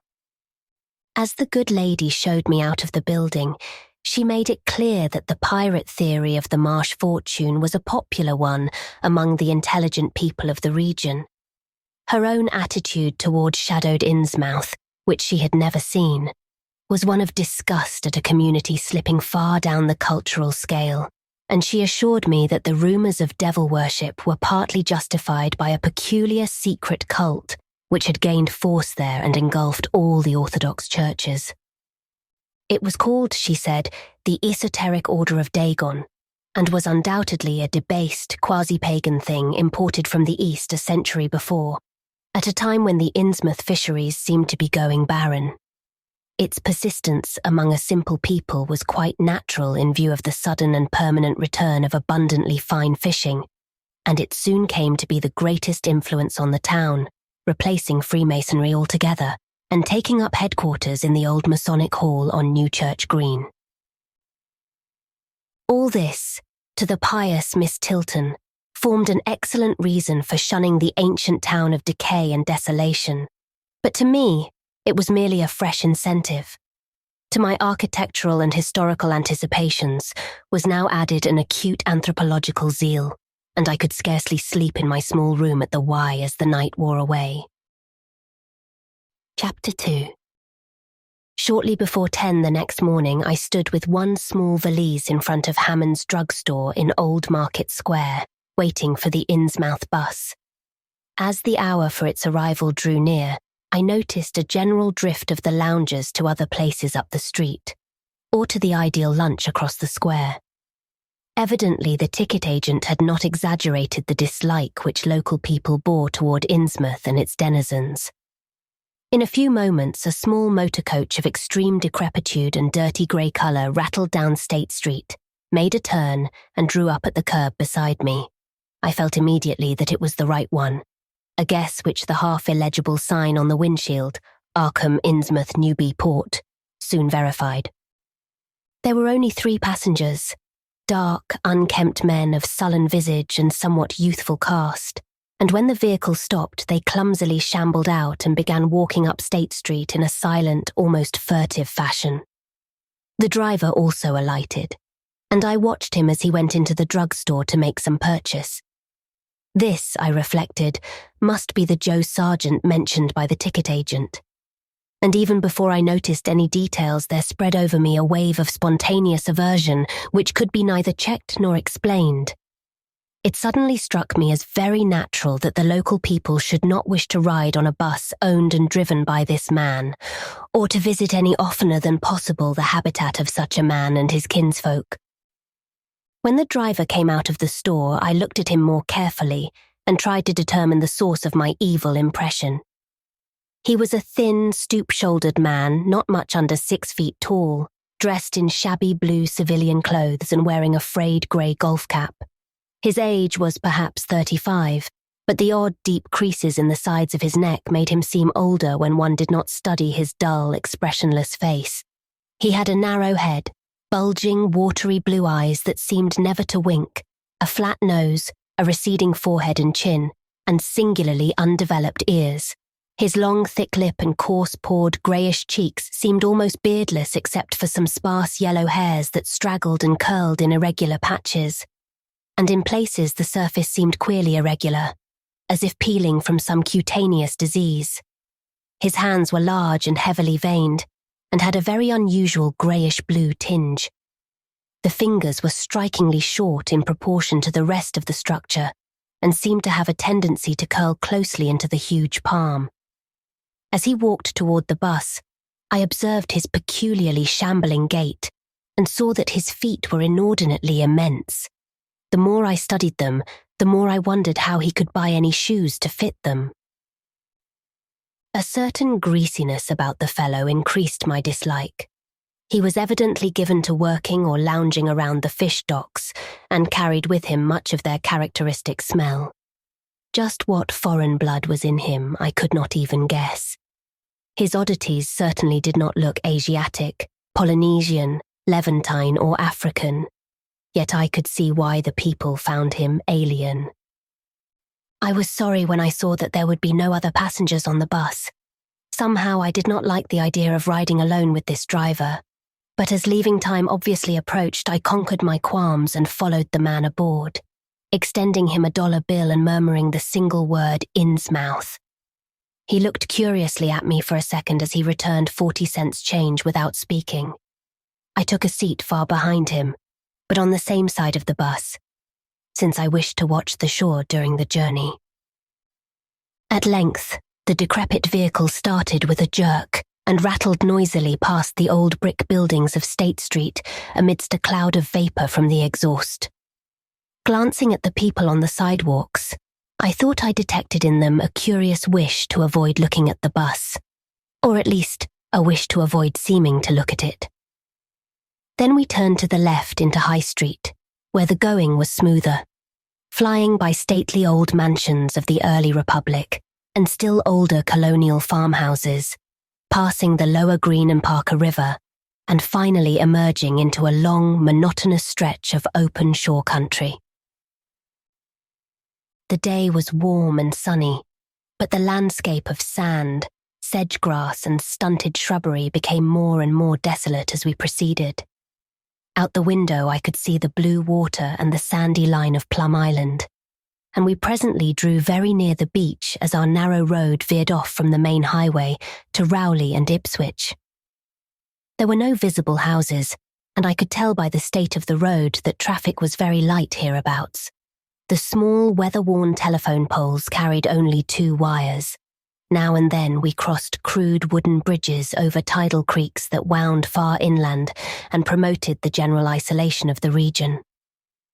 Once in a while I noticed dead stumps and crumbling foundation walls above the drifting sand, and recalled the old tradition quoted in one of the histories I had read, that this was once a fertile and thickly settled countryside. The change, it was said, came simultaneously with the Innsmouth epidemic of 1846, and was thought by simple folk to have a dark connection with hidden forces of evil. Actually, it was caused by the unwise cutting of woodlands near the shore, which robbed the soil of its best protection and opened the way for waves of wind-blown sand. At last we lost sight of Plum Island and saw the vast expanse of the open Atlantic on our left. Our narrow course began to climb steeply, and I felt a singular sense of disquiet in looking at the lonely crest ahead where the rutted roadway met the sky. It was as if the bus were about to keep on in its ascent, leaving the sane earth altogether and merging with the unknown arcana of upper air and cryptical sky. The smell of the sea took on ominous implications, and the silent driver's bent, rigid back and narrow head became more and more hateful. As I looked at him, I saw that the back of his head was almost as hairless as his face, having only a few straggling yellow strands upon a grey scabrous surface. Then we reached the crest and beheld the outspread valley beyond, where the Manuxet joins the sea just north of the long line of cliffs that culminate in Kingsport Head and veer off toward Cape Ann. On the far misty horizon, I could just make out the dizzy profile of the head, topped by the queer ancient house of which so many legends are told. But for the moment, all my attention was captured by the nearer panorama just below me. I had, I realized, come face to face with rumour-shadowed Innsmouth. It was a town of wide extent and dense construction, yet one with a portentous dearth of visible life. From the tangle of chimney pots, scarcely a wisp of smoke came, and the 3 tall steeples loomed stark and unpainted against the seaward horizon. One of them was crumbling down at the top, and in that and another there were only black gaping holes where clock dials should have been.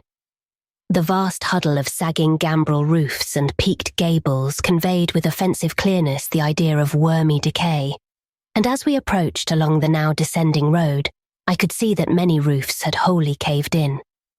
There were some large square Georgian houses too, with hipped roofs, cupolas, and railed widows' walks. These were mostly well back from the water, and 1 or 2 seemed to be in moderately sound condition. Stretching inland from among them, I saw the rusted, grass-grown line of the abandoned railway, with leaning telegraph poles now devoid of wires, and the half-obscured lines of the old carriage roads to Rowley and Ipswich. The decay was worst close to the waterfront, though in its very midst I could spy the white belfry of a fairly well-preserved brick structure which looked like a small factory.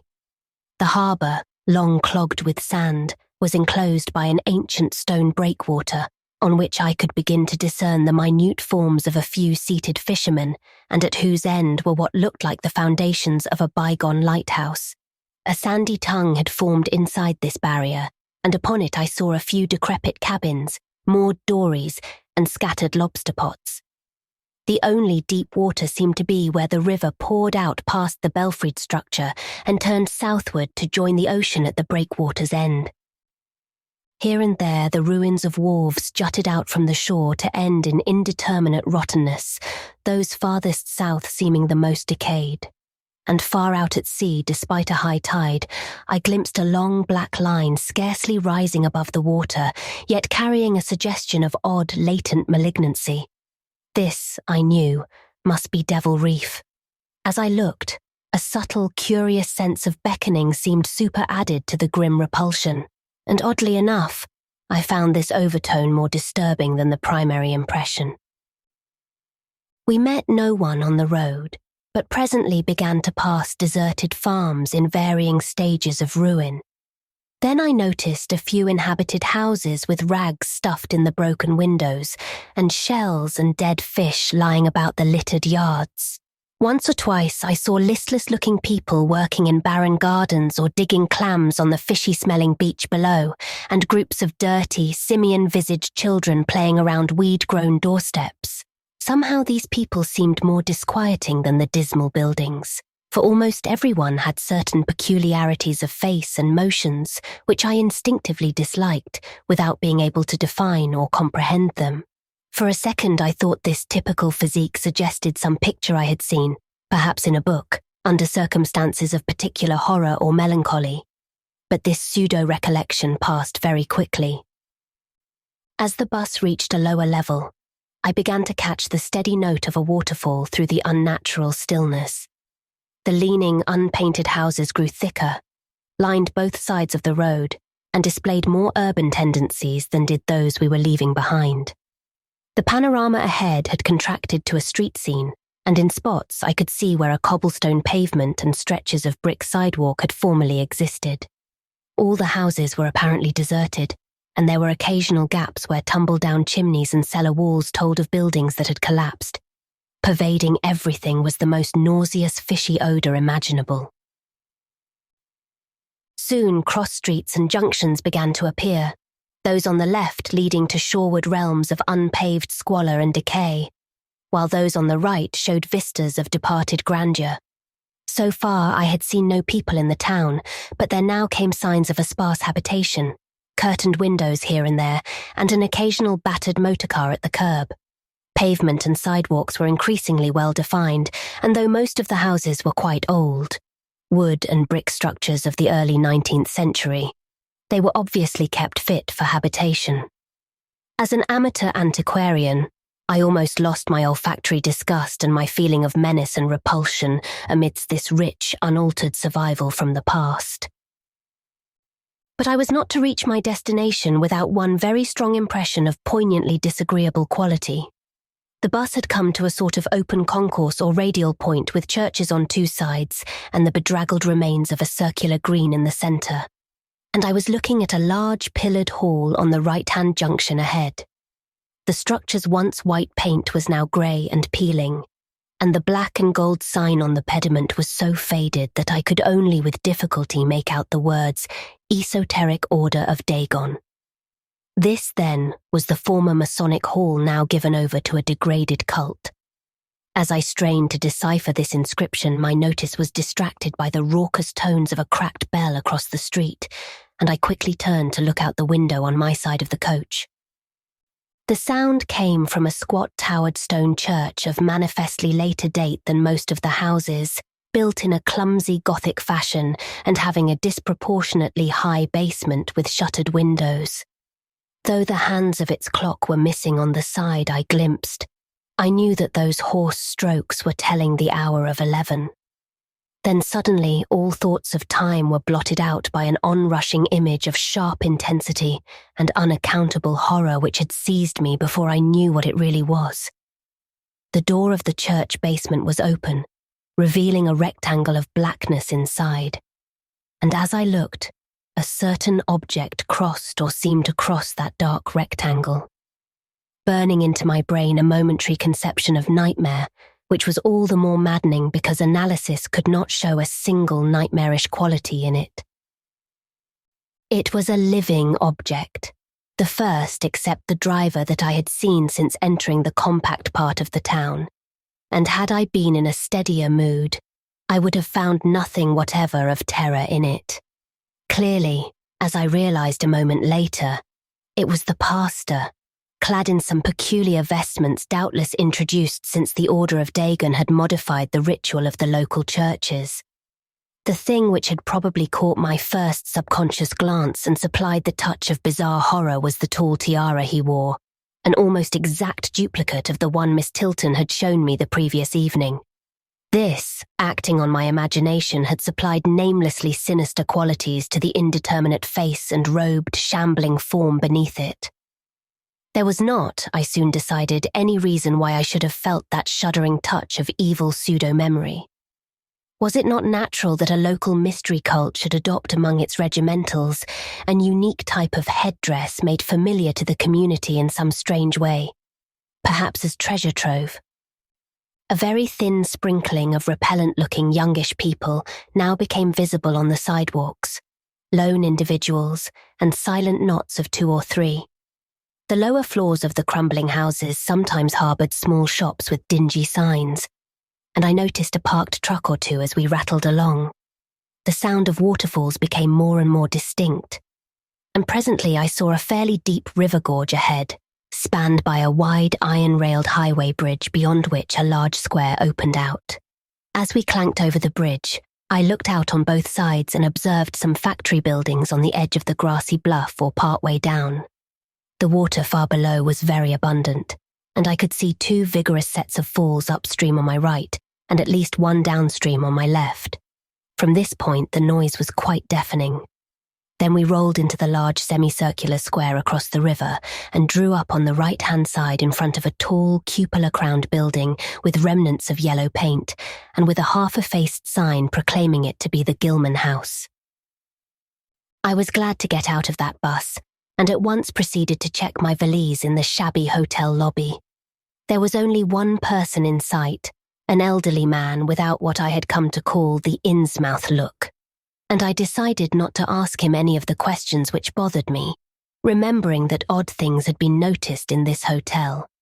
Instead, I strolled out on the square, from which the bus had already gone, and studied the scene minutely and appraisingly. One side of the cobblestoned open space was the straight line of the river. The other was a semicircle of slant-roofed brick buildings of about the 1800 period, from which several streets radiated away to the southeast, south, and southwest. Lamps were depressingly few and small, all low-powered incandescents, and I was glad that my plans called for departure before dark, even though I knew the moon would be bright. The buildings were all in fair condition, and included perhaps a dozen shops in current operation, of which one was a grocery of the First National chain, others a dismal restaurant, a drugstore, and a wholesale fish dealer's office, and still another, at the eastern extremity of the square near the river, an office of the town's only industry, the Marsh Refining Company. There were perhaps 10 people visible, and 4 or 5 automobiles and motor trucks stood scattered about. I did not need to be told that this was the civic centre of Innsmouth. Eastward, I could catch blue glimpses of the harbour, against which rose the decaying remains of 3 once beautiful Georgian steeples, and toward the shore on the opposite bank of the river, I saw the white belfry surmounting what I took to be the Marsh Refinery. For some reason or other, I chose to make my first inquiries at the chain grocery, whose personnel was not likely to be native to Innsmouth. I found a solitary boy of about 17 in charge, and was pleased to note the brightness and affability which promised cheerful information. He seemed exceptionally eager to talk, and I soon gathered that he did not like the place, its fishy smell, or its furtive people. A word with any outsider was a relief to him. He hailed from Arkham, boarded with a family who came from Ipswich, and went back home whenever he got a moment off. His family did not like him to work in Innsmouth, but the chain had transferred him there, and he did not wish to give up his job. There was, he said, no public library or chamber of commerce in Innsmouth, but I could probably find my way about. The street I had come down was Federal. West of that were the fine old residence streets, Broad, Washington, Lafayette, and Adams, and east of it were the Shorewood slums. It was in these slums, along Main Street, that I would find the old Georgian churches, but they were all long abandoned. It would be well not to make oneself too conspicuous in such neighbourhoods, especially north of the river, since the people were sullen and hostile. Some strangers had even disappeared. Certain spots were almost forbidden territory, as he had learned at considerable cost. One must not, for example, linger much around the Marsh Refinery or around any of the still-used churches, or around the pillared Order of Dagon Hall at Newchurch Green. Those churches were very odd, all violently disavowed by their respective denominations elsewhere, and apparently using the queerest kind of ceremonials and clerical vestments. Their creeds were heterodox and mysterious, involving hints of certain marvellous transformations leading to bodily immortality, of a sort, on this earth. The youth's own pastor, Dr. Wallace of Asbury M.E. Church in Arkham, had gravely urged him not to join any church in Innsmouth. As for the Innsmouth people, the youth hardly knew what to make of them. They were as furtive and seldom seen as animals that live in burrows, and one could hardly imagine how they passed the time apart from their desultory fishing. Perhaps, judging from the quantities of bootleg liquor they consumed, they lay for most of the daylight hours in an alcoholic stupor. They seemed sullenly banded together in some sort of fellowship and understanding, despising the world as if they had access to other and preferable spheres of entity.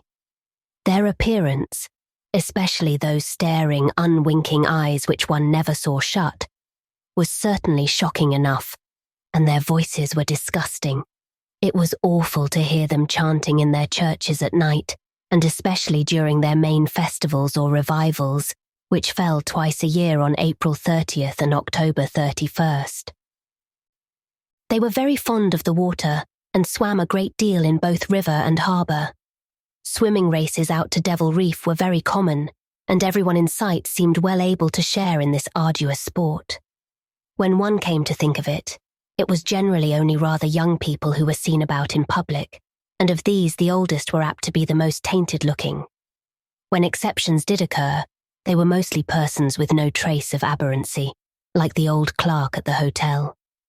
One wondered what became of the bulk of the older folk, and whether the Innsmouth look were not a strange and insidious disease phenomenon which increased its hold as years advanced. Only a very rare affliction, of course, could bring about such vast and radical anatomical changes in a single individual after maturity, changes involving osseous factors as basic as the shape of the skull. But then, even this aspect was no more baffling and unheard of than the visible features of the malady as a whole. It would be hard, the youth implied, to form any real conclusions regarding such a matter, since one never came to know the natives personally, no matter how long one might live in Innsmouth. The youth was certain that many specimens even worse than the worst visible ones were kept locked indoors in some places. People sometimes heard the queerest kind of sounds. The tottering waterfront hovels north of the river were reputedly connected by hidden tunnels, being thus a veritable warren of unseen abnormalities. What kind of foreign blood, if any, these beings had, it was impossible to tell. They sometimes kept certain especially repulsive characters out of sight when government agents and others from the outside world came to town. It would be of no use, my informant said, to ask the natives anything about the place. The only one who would talk was a very aged but normal-looking man who lived at the poorhouse on the north rim of the town and spent his time walking about or lounging around the fire station. This hoary character, Zadok Allen, was 96 years old and somewhat touched in the head, besides being the town drunkard. He was a strange, furtive creature who constantly looked over his shoulder as if afraid of something, and when sober could not be persuaded to talk at all with strangers. He was, however, unable to resist any offer of his favourite poison, and once drunk, would furnish the most astonishing fragments of whispered reminiscence. After all, though, little useful data could be gained from him, since his stories were all insane, incomplete hints of impossible marvels and horrors which could have no source save in his own disordered fancy. Nobody ever believed him, but the natives did not like him to drink and talk with strangers, and it was not always safe to be seen questioning him. It was probably from him that some of the wildest popular whispers and delusions were derived.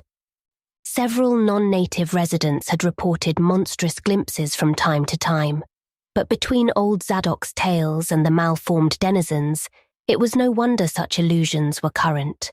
None of the non-natives ever stayed out late at night, there being a widespread impression that it was not wise to do so. Besides, the streets were loathsomely dark. As for business, the abundance of fish was certainly almost uncanny, but the natives were taking less and less advantage of it.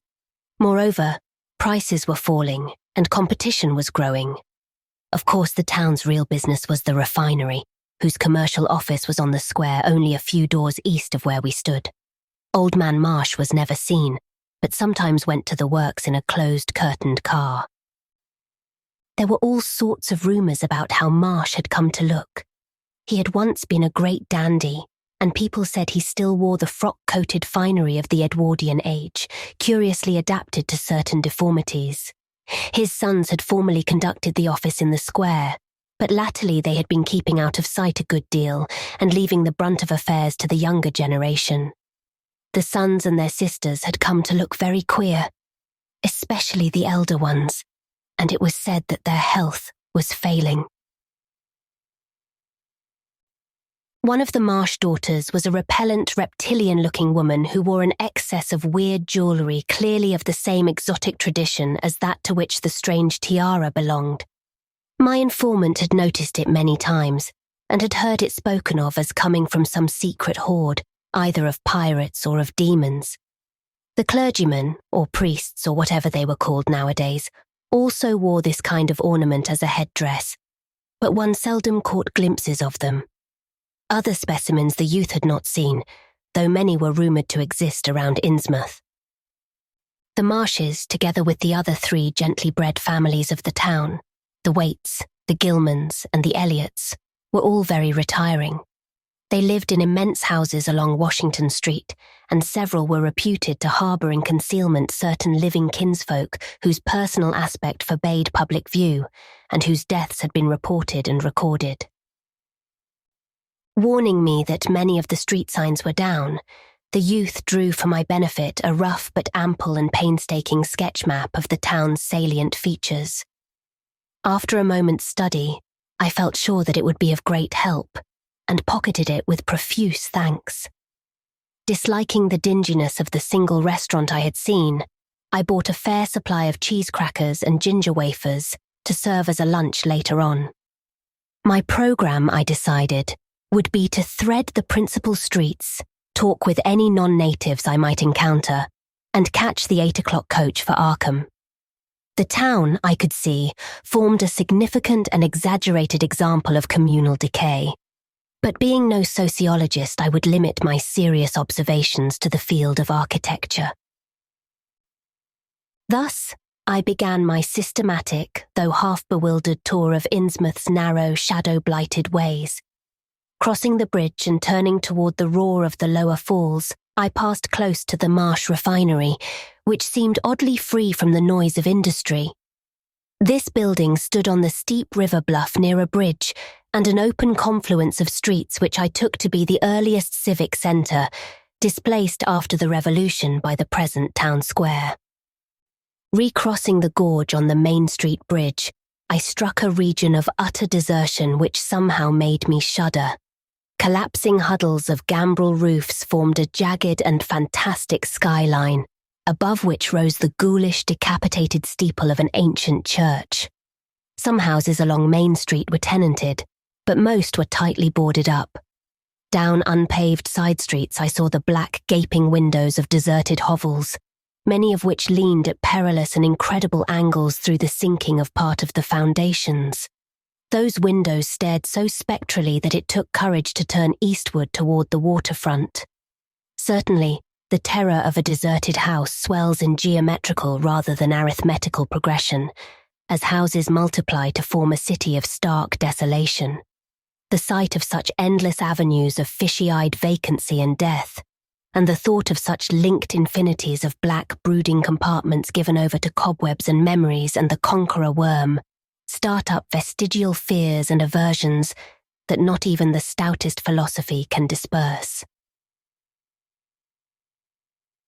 Fish Street was as deserted as Main, though it differed in having many brick and stone warehouses still in excellent shape. Water Street was almost its duplicate, save that there were great seaward gaps where wharves had been. Not a living thing did I see, except for the scattered fishermen on the distant breakwater. And not a sound did I hear save the lapping of the harbour tides and the roar of the falls in the Manuxet. The town was getting more and more on my nerves, and I looked behind me furtively as I picked my way back over the tottering Water Street Bridge. The Fish Street Bridge, according to the sketch, was in ruins. North of the river there were traces of squalid life, active fish-packing houses in Water Street, smoking chimneys and patched roofs here and there, occasional sounds from indeterminate sources, and infrequent shambling forms in the dismal streets and unpaved lanes. But I seemed to find this even more oppressive than the southerly desertion. For one thing, the people were more hideous and abnormal than those near the centre of the town, so that I was several times evilly reminded of something utterly fantastic, which I could not quite place. Undoubtedly, the alien strain in the Innsmouth folk was stronger here than farther inland, unless indeed the Innsmouth look were a disease rather than a blood strain, in which case this district might be held to harbour the more advanced cases. One detail that annoyed me was the distribution of the few faint sounds I heard. They ought naturally to have come wholly from the visibly inhabited houses, yet in reality were often strongest inside the most rigidly boarded-up facades. There were creakings, scurryings, and hoarse, doubtful noises, and I thought uncomfortably about the hidden tunnels suggested by the grocery boy. Suddenly I found myself wondering what the voices of those denizens would be like. I had heard no speech so far in this quarter, and was unaccountably anxious not to do so. Pausing only long enough to look at two fine but ruinous old churches at Main and Church Streets, I hastened out of that vile waterfront slum. My next logical goal was Newchurch Green, but somehow or other I could not bear to repass the church in whose basement I had glimpsed the inexplicably frightening form of that strangely diademed priest or pastor. Besides, the grocery youth had told me that the churches, as well as the Order of Dagon Hall, were not advisable neighbourhoods for strangers. Accordingly, I kept north along Main to Martin, then turning inland, crossing Federal Street safely north of the Green, and entering the decayed patrician neighbourhood of Northern Broad, Washington, Lafayette, and Adams Streets. Though these stately old avenues were ill-surfaced and unkempt, their elm-shaded dignity had not entirely departed. Mansion after mansion claimed my gaze, most of them decrepit and boarded up amidst neglected grounds, but one or two in each street showing signs of occupancy. In Washington Street there was a row of 4 or 5 in excellent repair and with finely tended lawns and gardens. The most sumptuous of these, with wide terraced parterres extending back the whole way to Lafayette Street, I took to be the home of Old Man Marsh, the afflicted refinery owner. In all these streets no living thing was visible, and I wondered at the complete absence of cats and dogs from Innsmouth. Another thing which puzzled and disturbed me, even in some of the best preserved mansions, was the tightly shuttered condition of many third-story and attic windows. Furtiveness and secretiveness seemed universal in this hushed city of alienage and death, and I could not escape the sensation of being watched from ambush on every hand by sly, staring eyes that never shut. I shivered as the cracked stroke of 3 sounded from a belfry on my left. Too well did I recall the squat church from which those notes came. Following Washington Street toward the river, I now faced a new zone of former industry and commerce, noting the ruins of a factory ahead and seeing others, with the traces of an old railway station and covered railway bridge beyond, up the gorge on my right. The uncertain bridge now before me was posted with a warning sign, but I took the risk and crossed again to the south bank where traces of life reappeared. Furtive, shambling creatures stared cryptically in my direction, and more normal faces eyed me coldly and curiously. Innsmouth was rapidly becoming intolerable, and I turned down Payne Street toward the square in the hope of getting some vehicle to take me to Arkham before the still distant starting time of that sinister bus. It was then that I saw the tumble-down fire station on my left, and noticed the red-faced, bushy-bearded, watery-eyed old man in nondescript rags who sat on a bench in front of it talking with a pair of unkempt but not abnormal-looking firemen. This, of course, must be Zadok Allen, the half-crazed, licorice nonagenarian whose tales of old Innsmouth and its shadow were so hideous and incredible. Chapter 3. It must have been some imp of the perverse, or some sardonic pull from dark, hidden sources, which made me change my plans as I did. I had long before resolved to limit my observations to architecture alone, and I was even then hurrying toward the square in an effort to get quick transportation out of this festering city of death and decay. But the sight of old Zadok Allen set up new currents in my mind and made me slacken my pace uncertainly.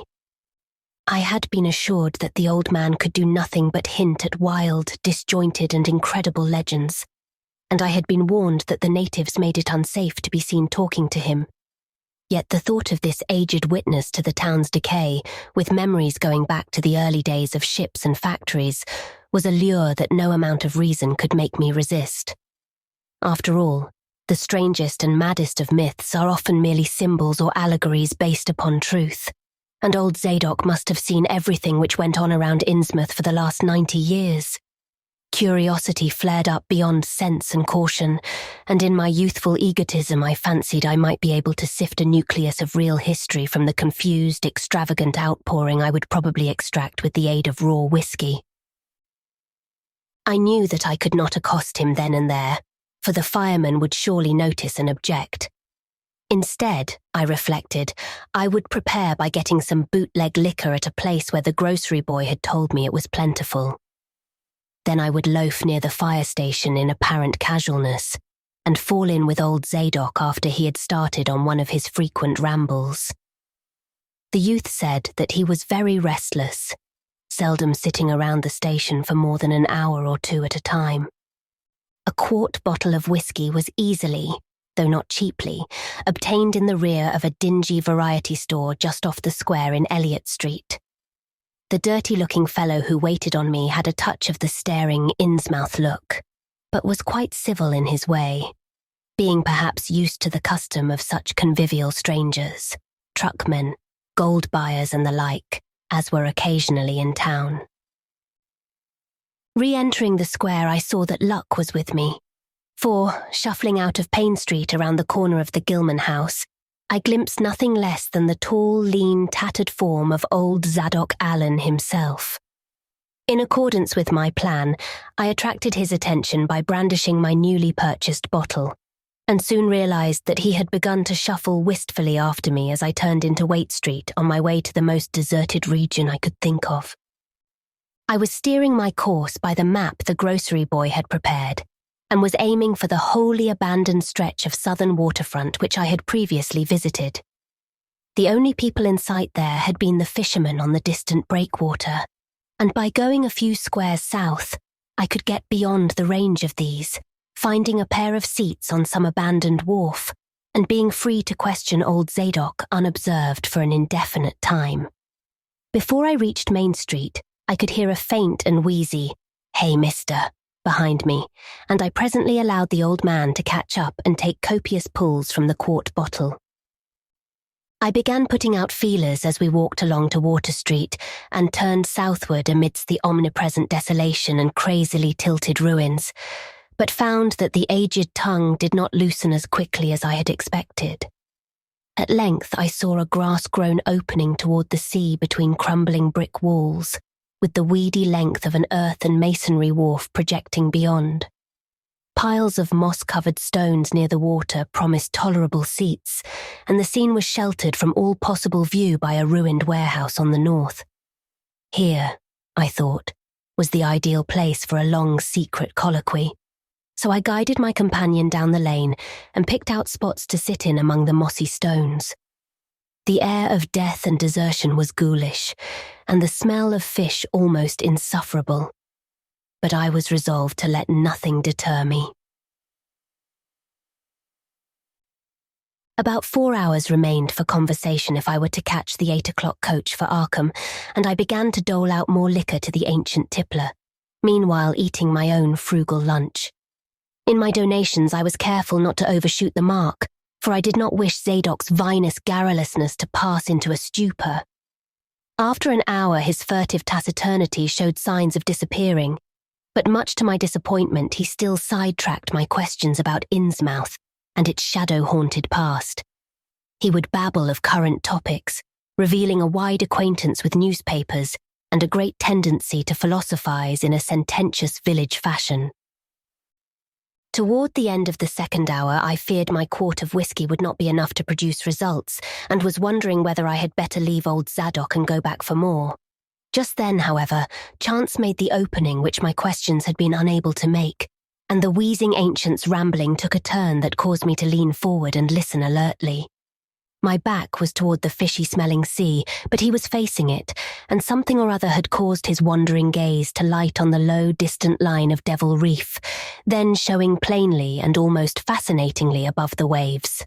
The sight seemed to displease him, for he began a series of weak curses which ended in a confidential whisper and a knowing leer.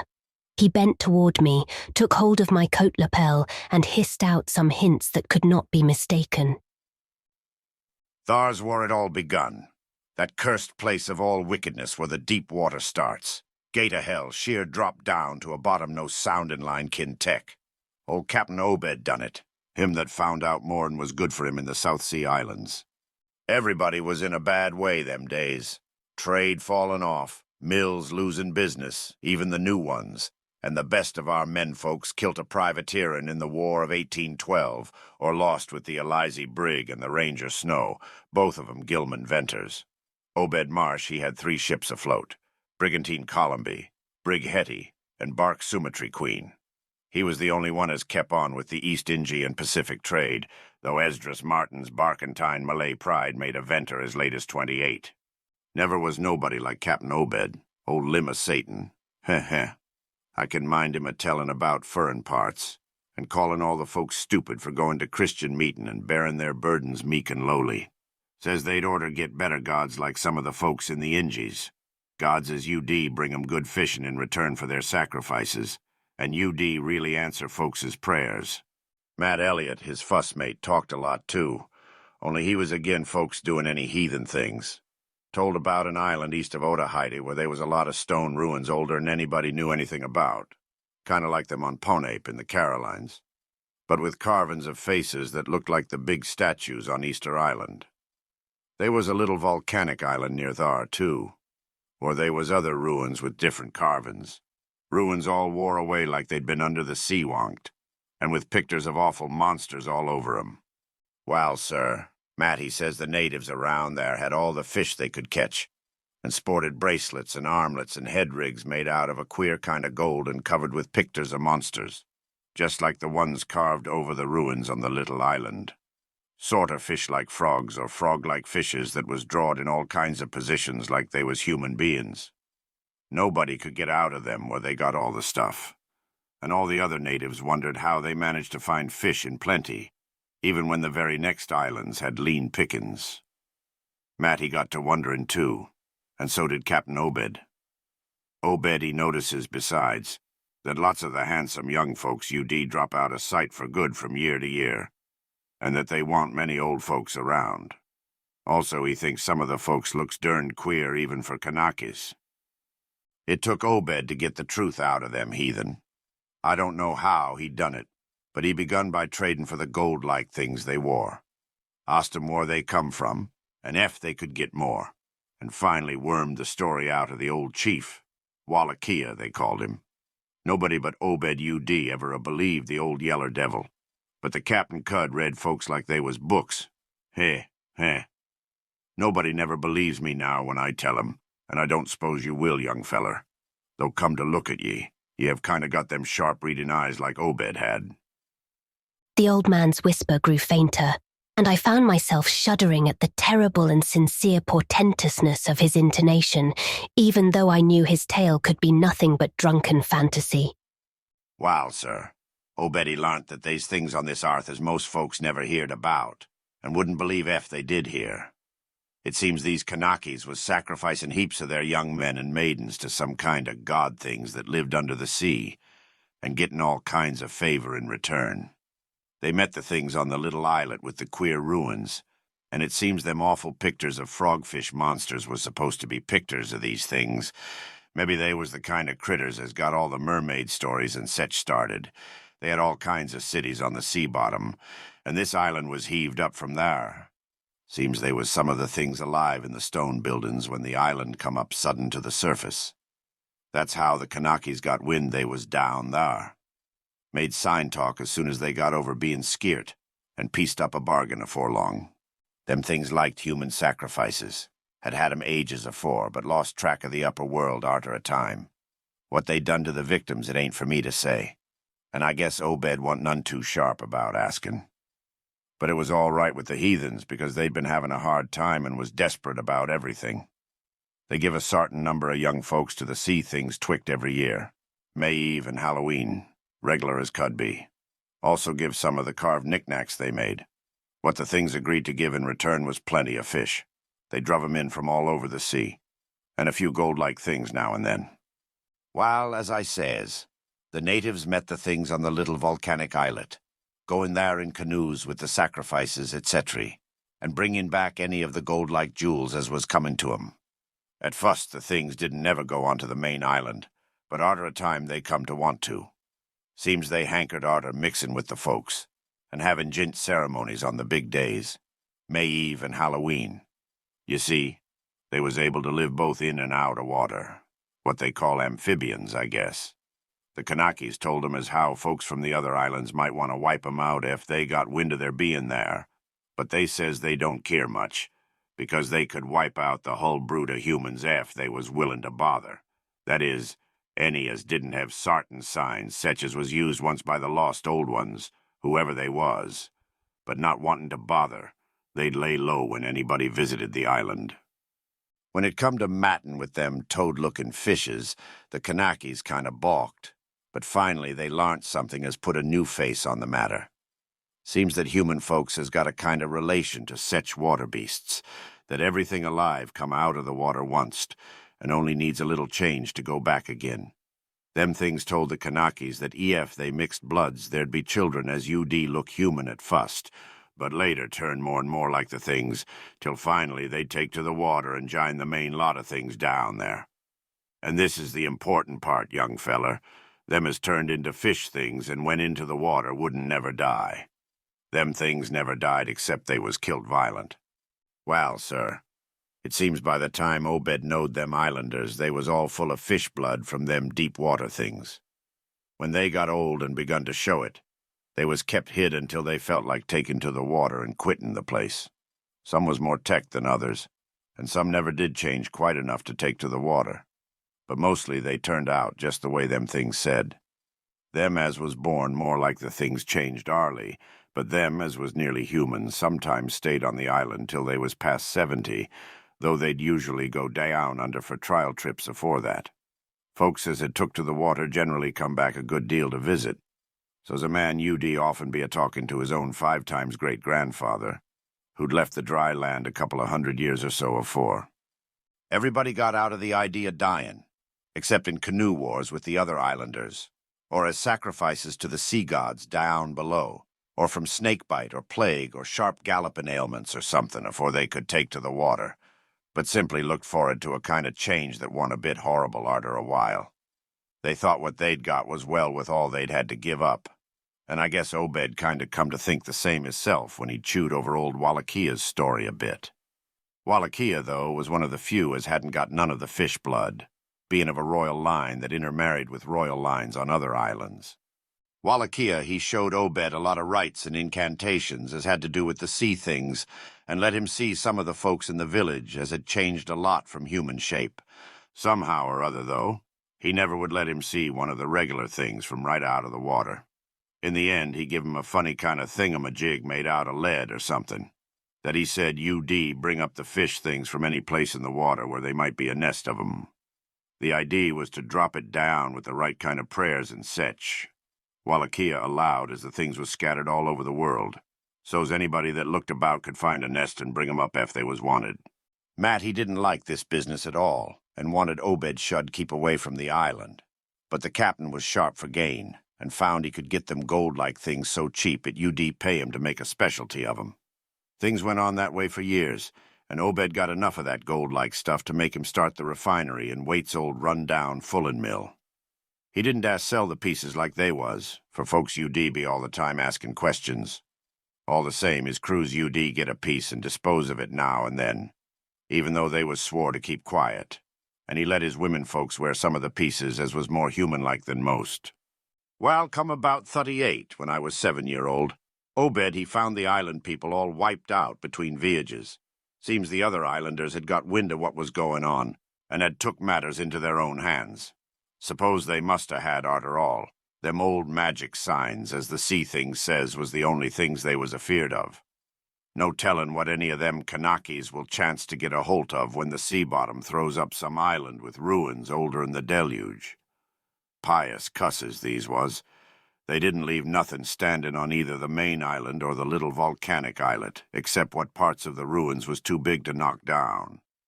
In some places they was little stones strewed about, like charms, with somethin' on 'em like what you call a symbol nowadays. Probably them was the old ones' signs. Folks all wiped out, no trace of no gold-like things, and none of the nearby Kanakis UD breathe a word about the matter. Wouldn't even admit they'd ever been any people on that island. That naturally hit Obed pretty hard, seeing as his normal trade was doing very poor. It hit the whole of Innsmouth, too, because in seafaring days what profited the master of a ship generally profited the crew proportionate. Most of the folks around the town took the hard times kind of sheep-like and resigned, but they was in bad shape because the fishing was peterin' out and the mills wa'n't doing none too well. Then's the time Obed begun a-cursin' at the folks for being dull sheep and prayin' to a Christian heaven as didn't help 'em none. He told 'em he'd knowed of folks as prayed to gods that gives something you really need, and says ef a good bunch of men UD stand by him, he could maybe get a holt of sartin powers as UD bring plenty of fish and quite a bit of gold. Of course, them as sarved on the Sumatry Queen and seed the island knowed what he meant, and wa'n't none too anxious to get close to see things like they'd heard tell on. But them as didn't know what 'twas all about got kind of swayed by what Obed had to say, and begun to ask him what he could do to set 'em on the way to the faith as UD bring 'em results. Here the old man faltered, mumbled and lapsed into a moody and apprehensive silence, glancing nervously over his shoulder and then turning back to stare fascinatedly at the distant black reef. When I spoke to him, he did not answer, so I knew I would have to let him finish the bottle. The insane yarn I was hearing interested me profoundly, for I fancied there was contained within it a sort of crude allegory, based upon the strangenesses of Innsmouth, and elaborated by an imagination at once creative and full of scraps of exotic legend. Not for a moment did I believe that the tale had any really substantial foundation, but nonetheless the account held a hint of genuine terror, if only because it brought in references to strange jewels clearly akin to the malign tiara I had seen at Newburyport. Perhaps the ornaments had, after all, come from some strange island, and possibly the wild stories were lies of the bygone Obed himself, rather than of this antique toper. I handed Zadok the bottle, and he drained it to the last drop. It was curious how he could stand so much whiskey, for not even a trace of thickness had come into his high, wheezy voice. He licked the nose of the bottle and slipped it into his pocket, then beginning to nod and whisper softly to himself. I bent close to catch any articulate words he might utter, and thought I saw a sardonic smile behind the stained, bushy whiskers. Yes, he was really forming words, and I could grasp a fair proportion of them. Poor Matt. Matty Alice was agin it. Tried to line up the folks on his side and had long talks with the preachers. No use. They run the congregational parson out of town, and the Methodist feller quit. Never did see resolved Babcock, the Baptist parson, agin, wrath of Jehovah. I was a mighty little critter, but I heard what I heard and seen what I seen. Dagon and Ashtoreth, Belial and Beelzebub, golden calf and the idols of Canaan and the Philistines, Babylonish abominations, Mene, Tekel, Upharsin. He stopped again, and from the look in his watery blue eyes I feared he was close to a stupor after all. But when I gently shook his shoulder, he turned on me with astonishing alertness and snapped out some more obscure phrases. Don't believe me, hey? Heh. Then just tell me, young feller. Why, Captain Obed and 20-odd other folks used to row out to Devil Reef in the dead of night and chant things so loud you could hear 'em all over town when the wind was right. Tell me that, hey? And tell me why Obed was allus dropping heavy things down into the deep water t'other side of the reef where the bottom shoots down like a cliff lower'n you can sound. Tell me what he done with that funny-shaped lead thingamajig as Wallachia give him. Hey, boy? And what did they all howl on May Eve and again the next Halloween? And why'd the new church parsons, fellers as used to be sailors, wear them queer robes and cover themselves with them gold-like things Obed brung? Hey? The watery blue eyes were almost savage and maniacal now, and the dirty white beard bristled electrically. Old Zadok probably saw me shrink back, for he had begun to cackle evilly. Ha ha ha ha, beginning to see, hey? Maybe you'd like to have been me in them days, when I seed things at night out to sea from the cupola top of my house. Oh, I can tell you, little pitchers have big ears, and I wa'n't missing nothing of what was gossiped about Captain Obed and the folks out to the reef. Ha ha ha. How about the night I took my pa's ship's glass up to the cupola and seed the reef a-bristling thick with shapes that dove off quick soon's the moon riz? Obed and the folks was in a dory, but them shapes dove off the far side into the deep water and never come up. How'd you like to be a little shaver alone up in a cupola a-watching shapes as weren't human shapes? Hey, ha ha ha ha. The old man was getting hysterical, and I began to shiver with a nameless alarm. He laid a gnarled claw on my shoulder, and it seemed to me that its shaking was not altogether that of mirth. Suppose one night you seed something heavy heaved off an Obed's dory beyond the reef, and then larn next day a young feller was missing from home. Hey? Did anybody ever see hide or hair of Hiram Gilman again? Did they? And Nick Pierce and Llewellyn Waite and Adoniram Southwick and Henry Garrison? Hey? Heh heh heh heh. Shapes talking sign language with their hands. Them as had real hands. Well, sir, that was the time Obed begun to get on his feet again. Folks see his 3 darters a-wearing gold-like things as nobody'd never see on 'em afore, and smoke started coming out of the refinery chimbly. Other folks were prospering, too. Fish begun to swarm into the harbor fit to kill, and heaven knows what size cargoes we begun to ship out to Newburyport, Arkham, and Boston. 'Twas then Obed got the old branch railroad put through. Some Kingsport fishermen heard about the catch and come up in sloops, but they was all lost. Nobody never see 'em again, and just then our folks organized the Esoteric Order of Dagon, and bought Masonic Hall off in Calvary Commandery for it. Hey, hey, hey. Matt Elliott was a mason and egging the sellin', but he dropped out of sight just then. Remember, I ain't saying Obed was set on heaven things just like they was on that Kanaki Isle. I don't think he aimed at fuss to do no mixin', nor raise no young'uns to take to the water and turn into fishes with eternal life. He wanted them gold things and was willin' to pay heavy, and I guess the others was satisfied for a while. Come in 46, the town done some lookin' and thinkin' for itself. Too many folks missin'. Too much wild preachin' at meetin' of a Sunday. Too much talk about that reef. I guess I done a bit by tellin' Selectman Mowry what I see from the cupola. They was a party one night as follered Obed's crowd out to the reef, and I heard shots betwixt the dories. Next day Obed and 32 others was in jail, with everybody a-wonderin' just what was afoot, and just what charge agin 'em could be got to Holt. God, if anybody'd looked ahead. A couple of weeks later, when nothing had been throwed into the sea for that long. Zadok was showing signs of fright and exhaustion, and I let him keep silence for a while, though glancing apprehensively at my watch. The tide had turned and was coming in now, and the sound of the waves seemed to arouse him. I was glad of that tide, for at high water the fishy smell might not be so bad. Again I strained to catch his whispers. That awful night. I seed 'em. I was up in the cupola. Hordes of 'em. Swarms of 'em. All over the reef and swimming up the harbor into the Monuxet. God, what happened in the streets of Innsmouth that night? They rattled our door, but Pap wouldn't open. Then he clumb out the kitchen winder with his musket to find Selectman Mowry and see what he could do. Mounds of the dead and the dyin'. Shots and screams. Shoutin' in Old Squaw and Town Square and New Church Green. Jail throwed open. Proclamation. Treason. Called it the plague when folks come in and found half our people missin'. Nobody left but them as U.D. jine in with Obed and them things or else keep quiet. Never heard of my Pap no more. The old man was panting and perspiring profusely. His grip on my shoulder tightened. Everything cleaned up in the morning, but they was traces. Obed, he kinda takes charge and says things is going to be changed. Others'll worship with us at meetin' time, and sartin houses has got to entertain guests. They wanted to mix like they done with the Kanaki's, and he for one didn't feel bound to stop 'em. Far gone was Obed, just like a crazy man on the subject. He says they brung us fish and treasure and should have what they hankered arter.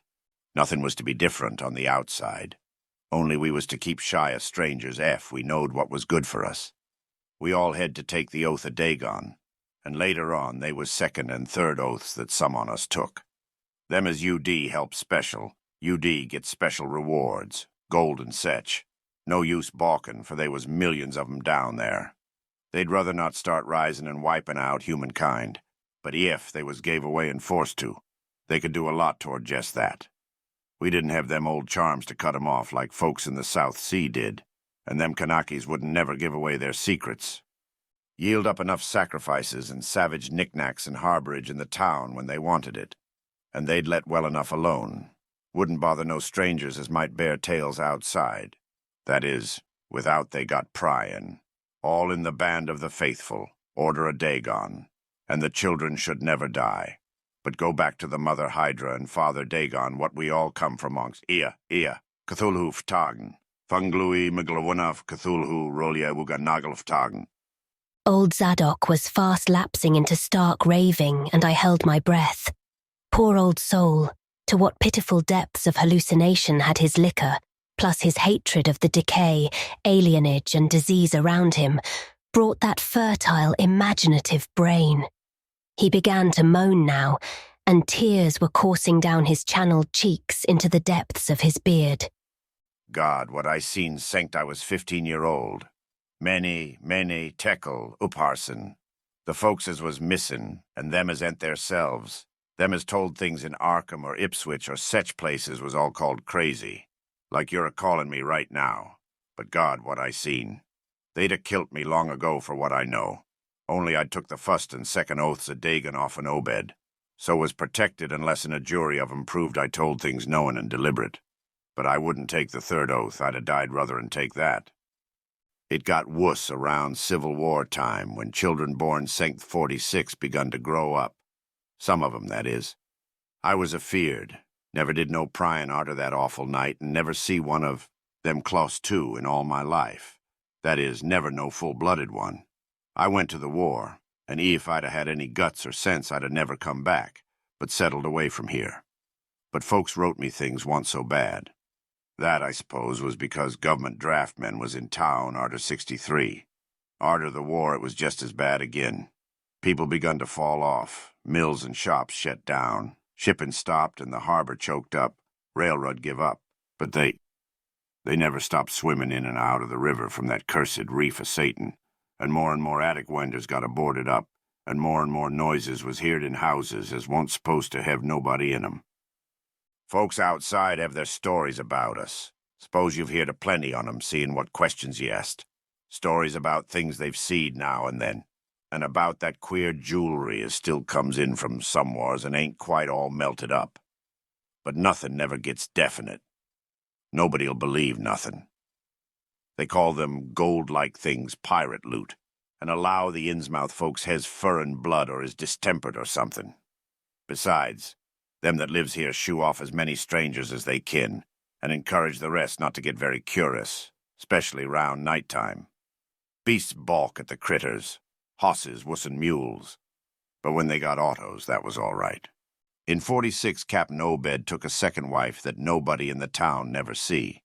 Some says he didn't want to, but was made to by them as he'd called in. Had 3 children by her. 2 has disappeared young, but one gal has looked like anybody else and was educated in Europe. Obed finally got her married off by a trick to an Arkham feller as didn't suspect nothing. But nobody outside'll have nothing to do with Innsmouth folks now. Barnabas Marsh, that runs the refinery now, is Obed's grandson by his fust wife, son of Onesiphorus, his eldest son, but his mother was another of them as won't never seed outdoors. Right now, Barnabas is about changed, can't shed his eyes no more, and is all out of shape. They say he still wears clothes, but he'll take to the water soon. Maybe he's tried it already. They do sometimes go down for little spells afore they go for good. Ain't been seed about in public for nigh on 10 year. Don't know how his poor wife can feel. She come from Ipswich, and they nigh killed Barnabas when he courted her 50-odd year ago. Obed he died in 78, and all the next generation is gone now. The first wife's children dead, and the rest. God knows. The sound of the incoming tide was now very insistent, and little by little it seemed to change the old man's mood from maudlin tearfulness to watchful fear. He would pause now and then to renew those nervous glances over his shoulder or out toward the reef, and despite the wild absurdity of his tale, I could not help beginning to share his vague apprehensiveness. Zadok now grew shriller and seemed to be trying to whip up his courage with louder speech. Hey, you. Why don't you say something? How'd you like to be living in a town like this, with everything a-rotten and a-dying, and boarded-up monsters crawling and bleating and barking and hopping around black cellars and attics every way you turn? Hey, how'd you like to hear the howling night arter night from the churches and order a Dagon Hall, and know what's doing part of the howling? How'd you like to hear what comes from that awful reef every May Eve and Hallowmass? Hey, think the old man's crazy, eh? Well, sir, let me tell you, that ain't the worst. Zadok was really screaming now, and the mad frenzy of his voice disturbed me more than I care to own. Curse ye, don't set there a-staring at me with them eyes. I tell Obed Marsh he's in hell, and he's got to stay there. In hell, I says. Can't get me. I hain't done nothing nor told nobody nothing. Oh, you young feller. Well, even if I hain't told nobody nothing yet, I'm a-going to now. You just set still and listen to me, boy. This is what I ain't never told nobody. I says I didn't do no prying arter that night, but I found things out just the same. You want to know what the real horror is, hey? Well, it's this. It ain't what them fish devils has done, but what they're a-going to do. They're a-bringing things up out of where they come from into the town. Been doing it for years, and slackening up lately. Them houses north of the river betwixt Water and Main Streets is full of 'em. Them devils and what they brung. And when they get ready, I say, when they get ready. Ever hear tell of a Shoggoth? Hey, do you hear me? I tell you I know what them things be. I seen 'em one night when... The hideous suddenness and inhuman frightfulness of the old man's shriek almost made me faint. His eyes, looking past me toward the malodorous sea, were positively starting from his head, while his face was a mask of fear worthy of Greek tragedy. His bony claw dug monstrously into my shoulder, and he made no motion as I turned my head to look at whatever he had glimpsed. There was nothing that I could see, only the incoming tide, with perhaps one set of ripples more local than the long-flung line of breakers. But now Zadok was shaking me, and I turned back to watch the melting of that fear-frozen face into a chaos of twitching eyelids and mumbling gums. Presently his voice came back, albeit as a trembling whisper. Get out of here! Get out of here! They seen us! Get out for your life! Don't wait for nothing. They know now. Run for it. Quick! Out of this town! Another heavy wave dashed against the loosening masonry of the bygone wharf and changed the mad ancient's whisper to another inhuman and blood-curdling scream. Before I could recover my scattered wits, he had relaxed his clutch on my shoulder and dashed wildly inland toward the street, reeling northward around the ruined warehouse wall. I glanced back at the sea, but there was nothing there. And when I reached Water Street and looked along it toward the north, there was no remaining trace of Zadok Allen. Chapter 4. I can hardly describe the mood in which I was left by this harrowing episode. An episode at once mad and pitiful, grotesque and terrifying.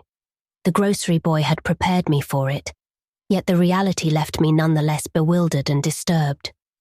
Pure although the story was, old Zadok's insane earnestness and horror had communicated to me a mounting unrest, which joined with my earlier sense of loathing for the town and its blight of intangible shadow.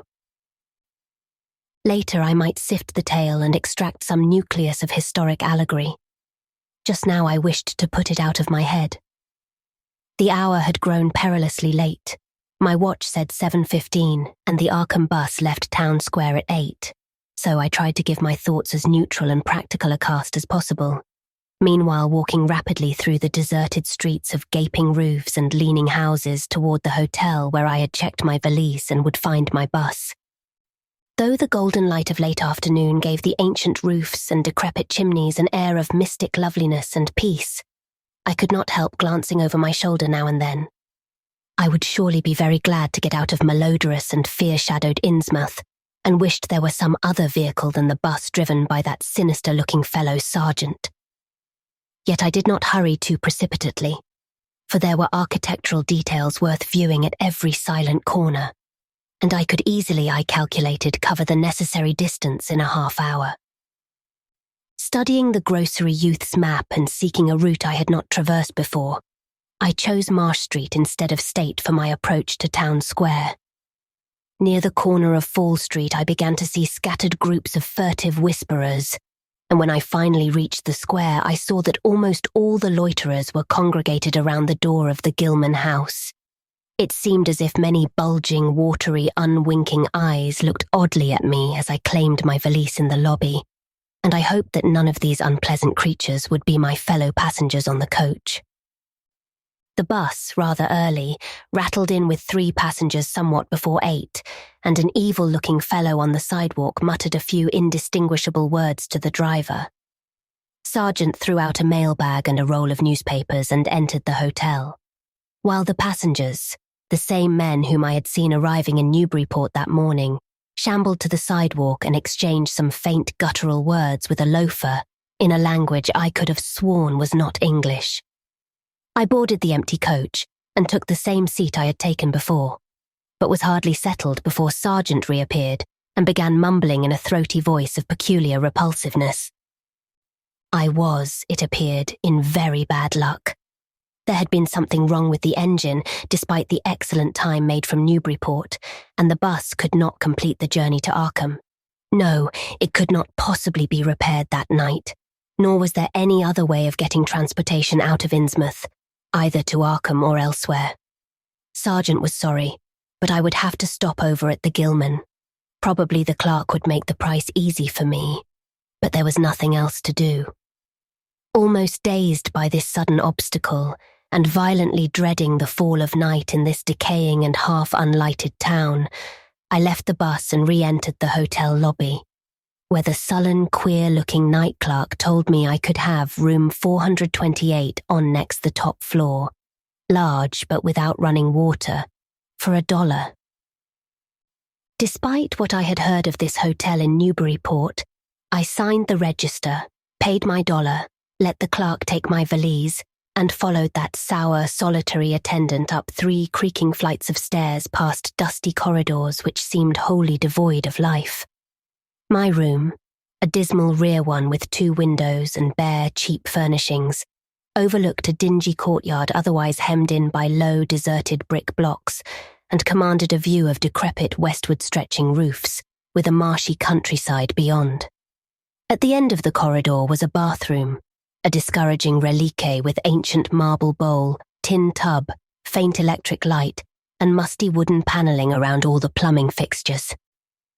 It being still daylight, I descended to the square and looked around for a dinner of some sort, noticing as I did so the strange glances I received from the unwholesome loafers.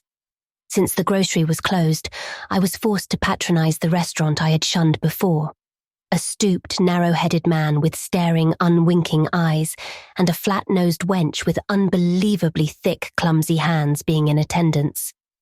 The service was of the counter type, and it relieved me to find that much was evidently served from cans and packages. A bowl of vegetable soup with crackers was enough for me, and I soon headed back for my cheerless room at the Gilman, getting an evening paper and a fly-specked magazine from the evil-visaged clerk at the rickety stand beside his desk. As twilight deepened, I turned on the one feeble electric bulb over the cheap, iron-framed bed, and tried as best I could to continue the reading I had begun. I felt it advisable to keep my mind wholesomely occupied, for it would not do to brood over the abnormalities of this ancient, blight-shadowed town while I was still within its borders. The insane yarn I had heard from the aged drunkard did not promise very pleasant dreams, and I felt I must keep the image of his wild, watery eyes as far as possible from my imagination. Also, I must not dwell on what that factory inspector had told the Newburyport ticket agent about the Gilman house and the voices of its nocturnal tenants.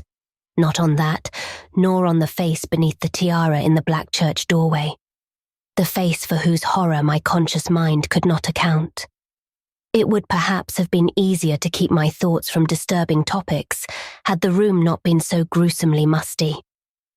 As it was, the lethal mustiness blended hideously with the town's general fishy odour and persistently focused one's fancy on death and decay. Another thing that disturbed me was the absence of a bolt on the door of my room. One had been there, as marks clearly showed, but there were signs of recent removal. No doubt it had become out of order, like so many other things in this decrepit edifice. In my nervousness, I looked around and discovered a bolt on the clothes press which seemed to be of the same size, judging from the marks, as the one formerly on the door. To gain a partial relief from the general tension, I busied myself by transferring this hardware to the vacant place with the aid of a handy 3-in-1 device, including a screwdriver which I kept on my keyring. The bolt fitted perfectly, and I was somewhat relieved when I knew that I could shoot it firmly upon retiring. Not that I had any real apprehension of its need, but that any symbol of security was welcome in an environment of this kind. There were adequate bolts on the 2 lateral doors to connecting rooms, and these I proceeded to fasten. I did not undress, but decided to read till I was sleepy, and then lie down with only my coat, collar, and shoes off. Taking a pocket flashlight from my valise, I placed it in my trousers so that I could read my watch if I woke up later in the dark. Drowsiness, however, did not come, and when I stopped to analyze my thoughts, I found to my disquiet that I was really unconsciously listening for something which I dreaded but could not name.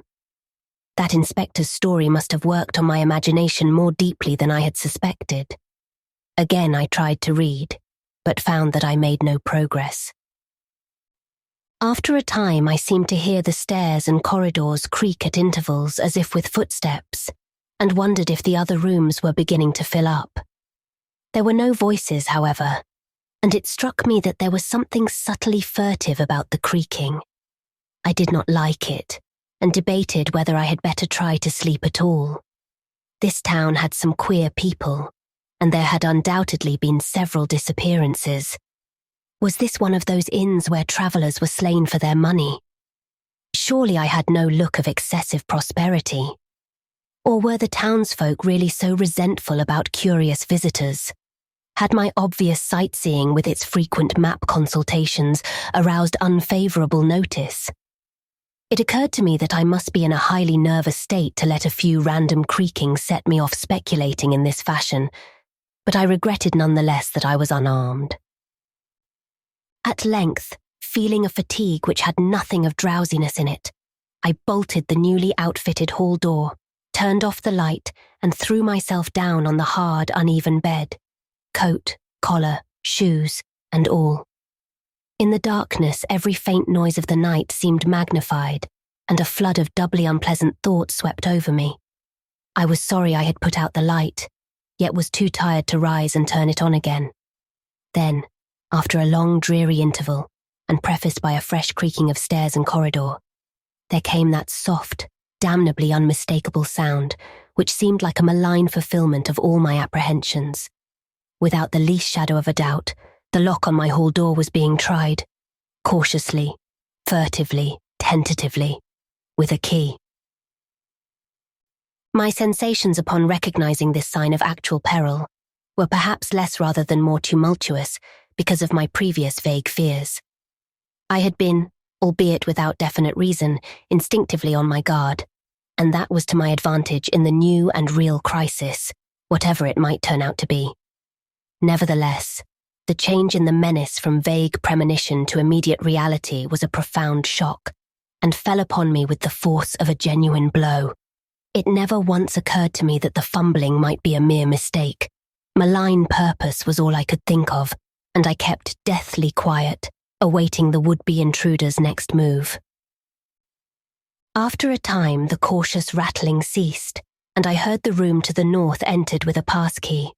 Then the lock of the connecting door to my room was softly tried. The bolt held, of course, and I heard the floor creak as the prowler left the room. After a moment, there came another soft rattling, and I knew that the room to the south of me was being entered. Again a furtive trying of a bolted connecting door, and again a receding creaking. This time the creaking went along the hall and down the stairs, so I knew that the prowler had realized the bolted condition of my doors and was giving up his attempt for a greater or lesser time, as the future would show. The readiness with which I fell into a plan of action proves that I must have been subconsciously fearing some menace and considering possible avenues of escape for hours. From the first, I felt that the unseen fumbler meant a danger not to be met or dealt with, but only to be fled from as precipitately as possible. The one thing to do was to get out of that hotel alive as quickly as I could, and through some channel other than the front stairs and lobby. Rising softly and throwing my flashlight on the switch, I sought to light the bulb over my bed in order to choose and pocket some belongings for a swift, valiseless flight. Nothing, however, happened, and I saw that the power had been cut off. Clearly some cryptic evil movement was afoot on a large scale. Just what, I could not say. As I stood pondering with my hand on the now useless switch, I heard a muffled creaking on the floor below, and thought I could barely distinguish voices in conversation. A moment later, I felt less sure that the deeper sounds were voices, since the apparent hoarse barkings and loose-syllabled croakings bore so little resemblance to recognized human speech. Then I thought with renewed force of what the factory inspector had heard in the night in this mouldering and pestilential building. Having filled my pockets with the flashlight's aid, I put on my hat and tiptoed to the windows to consider chances of descent.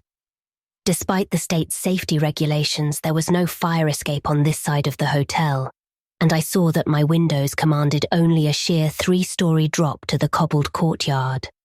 On the right and left, however, some ancient brick business blocks abutted on the hotel, their slant roofs coming up to a reasonable jumping distance from my 4th-story level. To reach either of these lines of buildings, I would have to be in a room 2 doors from my own, in one case on the north and in the other case on the south, and my mind instantly set to work calculating what chances I had of making the transfer. I could not, I decided, risk an emergence into the corridor, where my footsteps would surely be heard and where the difficulties of entering the desired room would be insuperable.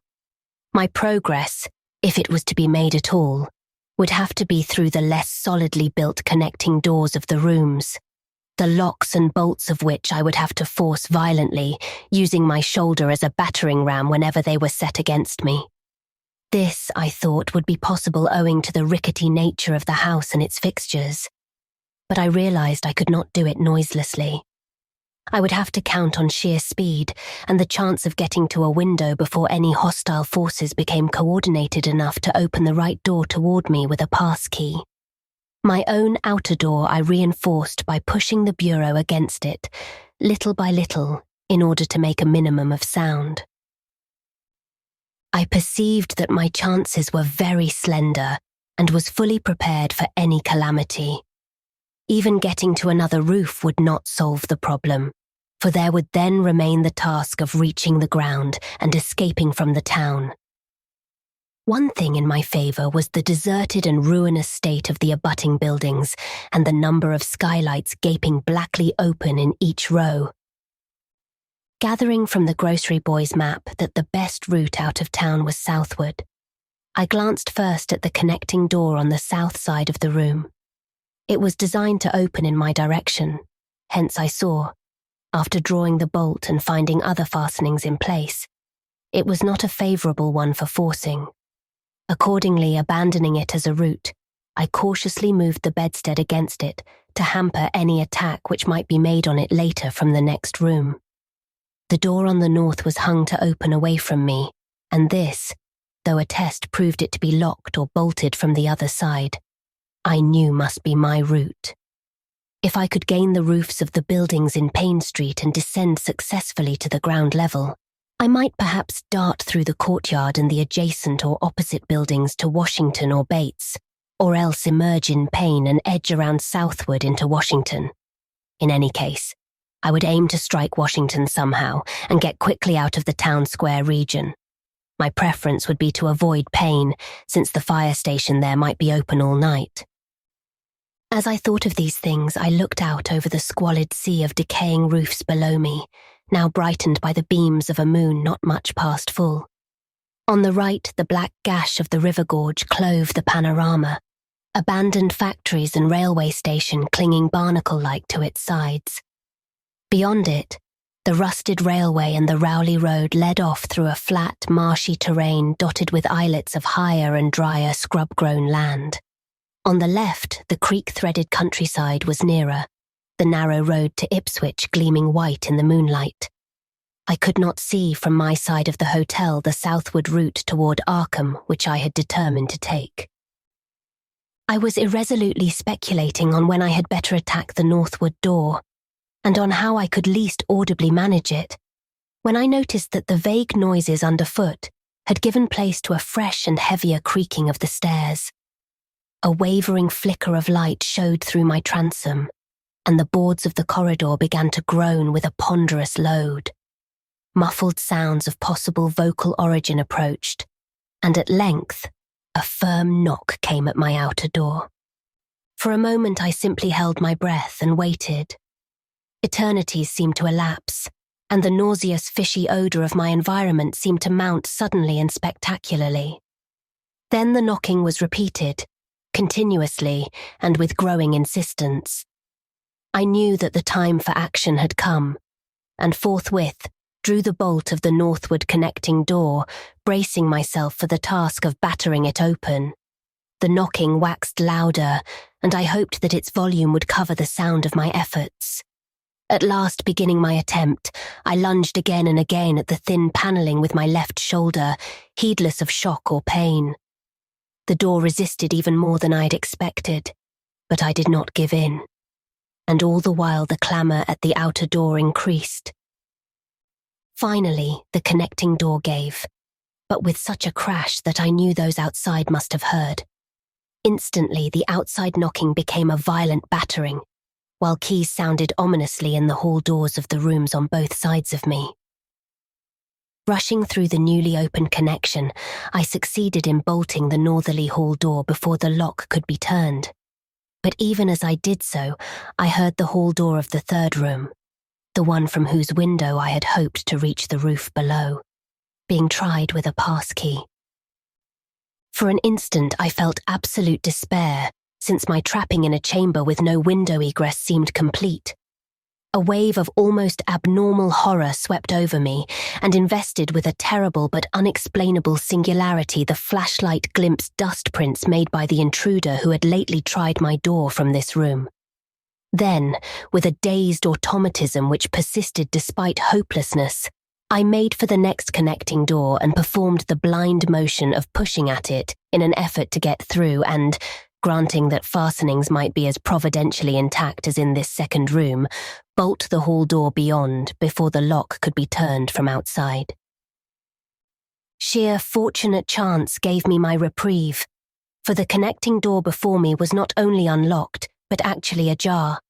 In a second I was through, and had my right knee and shoulder against a hall door which was visibly opening inward. My pressure took the opener off guard, for the thing shut as I pushed, so that I could slip the well-conditioned bolt as I had done with the other door. As I gained this respite, I heard the battering at the two other doors abate, while a confused clatter came from the connecting door I had shielded with the bedstead. Evidently the bulk of my assailants had entered the southerly room and were massing in a lateral attack. But at the same moment a passkey sounded in the next door to the north, and I knew that a nearer peril was at hand. The northward connecting door was wide open, but there was no time to think about checking the already turning lock in the hall. All I could do was to shut and bolt the open connecting door, as well as its mate on the opposite side, pushing a bedstead against the one and a bureau against the other, and moving a washstand in front of the hall door. I must, I saw, trust to such makeshift barriers to shield me till I could get out the window and on the roof of the Payne Street block. But even in this acute moment, my chief horror was something apart from the immediate weakness of my defences. I was shuddering because not one of my pursuers, despite some hideous pantings, gruntings, and subdued barkings at odd intervals, was uttering an unmuffled or intelligible vocal sound. As I moved the furniture and rushed toward the windows, I heard a frightful scurrying along the corridor toward the room north of me, and perceived that the southward battering had ceased. Plainly, most of my opponents were about to concentrate against the feeble connecting door which they knew must open directly on me. Outside, the moon played on the ridgepole of the block below, and I saw that the jump would be desperately hazardous because of the steep surface on which I must land.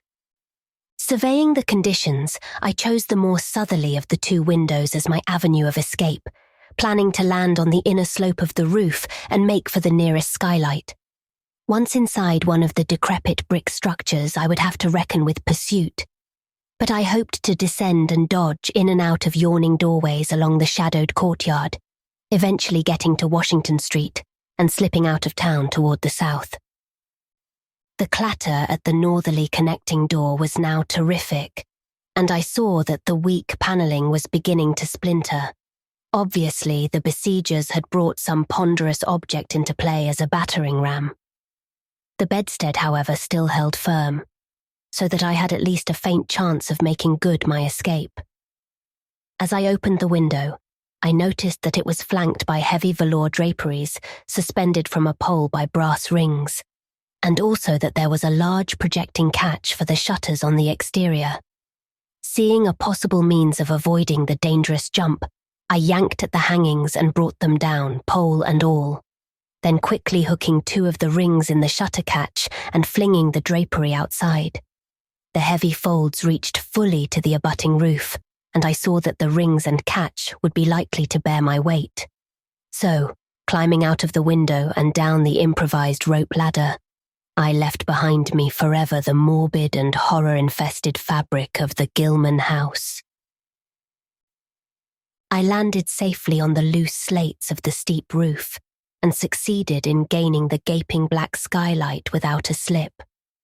Glancing up at the window I had left, I observed it was still dark, though far across the crumbling chimneys to the north, I could see lights ominously blazing in the Order of Dagon Hall, the Baptist Church, and the Congregational Church, which I recalled so shiveringly. There had seemed to be no one in the courtyard below, and I hoped there would be a chance to get away before the spreading of a general alarm. Flashing my pocket lamp into the skylight, I saw that there were no steps down. The distance was slight, however, so I clambered over the brink and dropped, striking a dusty floor littered with crumbling boxes and barrels. The place was ghoulish-looking, but I was past minding such impressions and made at once for the staircase revealed by my flashlight. After a hasty glance at my watch, which showed the hour to be 2 a.m., the steps creaked but seemed tolerably sound, and I raced down past a barn-like second story to the ground floor. The desolation was complete, and only echoes answered my footfalls. At length I reached the lower hall, at one end of which I saw a faint, luminous rectangle marking the ruined Payne Street doorway. Heading the other way, I found the back door also open, and darted out and down 5 stone steps to the grass-grown cobblestones of the courtyard. The moonbeams did not reach down here, but I could just see my way about without using the flashlight. Some of the windows on the Gilman house side were faintly glowing, and I thought I heard confused sounds within. Walking softly over to the Washington Street side, I perceived several open doorways, and chose the nearest as my route out. The hallway inside was black, and when I reached the opposite end, I saw that the street door was wedged immovably shut. Resolved to try another building, I groped my way back toward the courtyard, but stopped short when close to the doorway. For out of an opened door in the Gilman house, a large crowd of doubtful shapes was pouring, lanterns bobbing in the darkness, and horrible croaking voices exchanging low cries in what was certainly not English. The figures moved uncertainly, and I realized to my relief that they did not know where I had gone. But for all that, they sent a shiver of horror through my frame.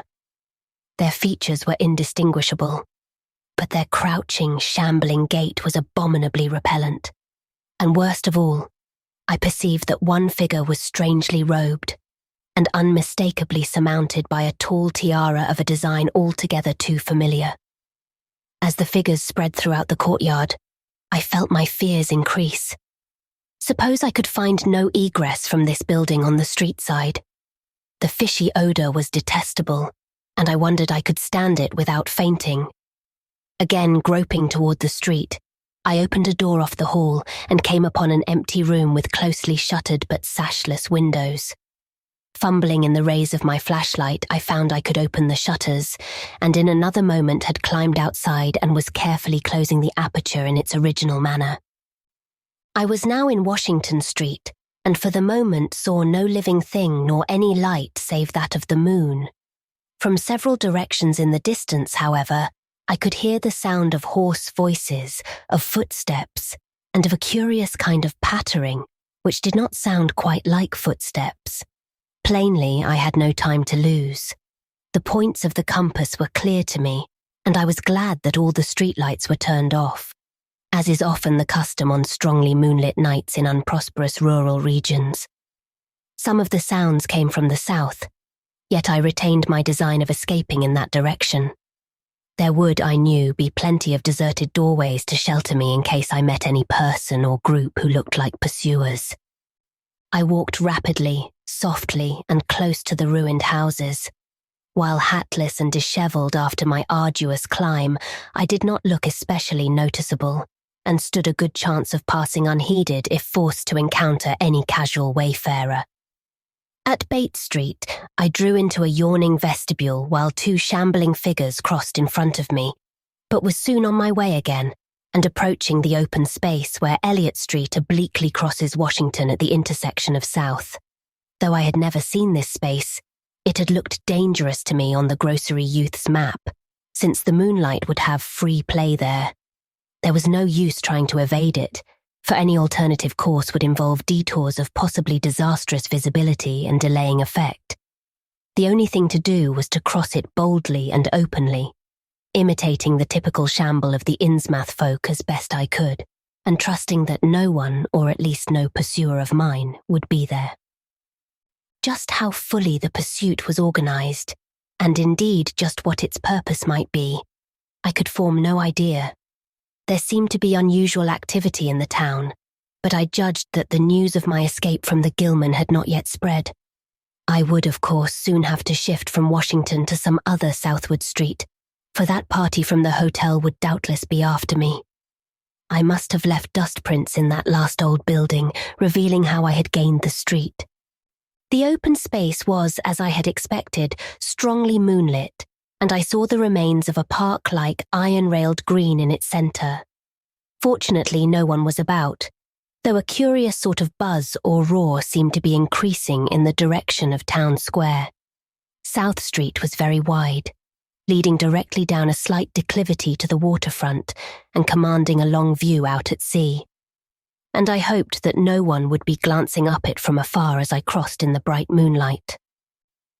My progress was unimpeded, and no fresh sound arose to hint that I had been spied. Glancing about me, I involuntarily let my pace slacken for a second to take in the sight of the sea, gorgeous in the burning moonlight at the street's end. Far out beyond the breakwater was the dim, dark line of Devil Reef, and as I glimpsed it, I could not help thinking of all the hideous legends I had heard in the last 34 hours. Legends which portrayed this ragged rock as a veritable gateway to realms of unfathomed horror and inconceivable abnormality. Then, without warning, I saw the intermittent flashes of light on the distant reef. They were definite and unmistakable, and awaked in my mind a blind horror beyond all rational proportion. My muscles tightened for panic flight, held in only by a certain unconscious caution and half-hypnotic fascination. And to make matters worse, there now flashed forth from the lofty cupola of the Gilman house, which loomed up to the northeast behind me, a series of analogous though differently spaced gleams which could be nothing less than an answering signal.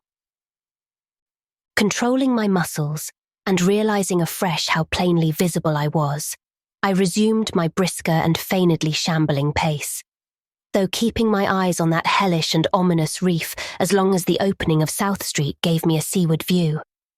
What the whole proceeding meant, I could not imagine, unless it involved some strange rite connected with Devil Reef, or unless some party had landed from a ship on that sinister rock. I now bent to the left around the ruinous green, still gazing toward the ocean as it blazed in the spectral summer moonlight, and watching the cryptical flashing of those nameless, unexplainable beacons. It was then that the most horrible impression of all was borne in upon me. The impression which destroyed my last vestige of self-control and set me running frantically southward past the yawning black doorways and fishily staring windows of that deserted nightmare street. For at a closer glance I saw that the moonlit waters between the reef and the shore were far from empty. They were alive with a teeming horde of shapes swimming inward toward the town, and even at my vast distance and in my single moment of perception, I could tell that the bobbing heads and flailing arms were alien and aberrant in a way scarcely to be expressed or consciously formulated. My frantic running ceased before I had covered a block, for at my left, I began to hear something like the hue and cry of organized pursuit. There were footsteps and guttural sounds, and a rattling motor wheezed south along Federal Street. In a second, all my plans were utterly changed, for if the southward highway were blocked ahead of me, I must clearly find another egress from Innsmouth. I paused and drew into a gaping doorway, reflecting how lucky I was to have left the moonlit open space before these pursuers came down the parallel street. A second reflection was less comforting. Since the pursuit was down another street, it was plain that the party was not following me directly. It had not seen me, but was simply obeying a general plan of cutting off my escape. This, however, implied that all roads leading out of Innsmouth were similarly patrolled, for the denizens could not have known what route I intended to take. If this were so, I would have to make my retreat across country away from any road. But how could I do that in view of the marshy and creek-riddled nature of all the surrounding region? For a moment my brain reeled, both from sheer hopelessness and from a rapid increase in the omnipresent fishy odour. Then I thought of the abandoned railway to Rowley, whose solid line of ballasted, weed-grown earth still stretched off to the northwest from the crumbling station on the edge of the river gorge. There was just a chance that the townsfolk would not think of that, since its briar-choked desertion made it half impassable, and the unlikeliest of all avenues for a fugitive to choose. I had seen it clearly from my hotel window, and knew about how it lay. Most of its earlier length was uncomfortably visible from the Rowley Road, and from high places in the town itself, but one could perhaps crawl inconspicuously through the undergrowth. At any rate, it would form my only chance of deliverance, and there was nothing to do but try it. Drawing inside the hall of my deserted shelter, I once more consulted the grocery boy's map with the aid of the flashlight. The immediate problem was how to reach the ancient railway, and I now saw that the safest course was ahead to Babson Street, then west to Lafayette, there edging around but not crossing an open space homologous to the one I had traversed, and subsequently back northward and westward in a zigzagging line through Lafayette, Bates, Adams, and Bank Streets, the latter skirting the river gorge, to the abandoned and dilapidated station I had seen from my window.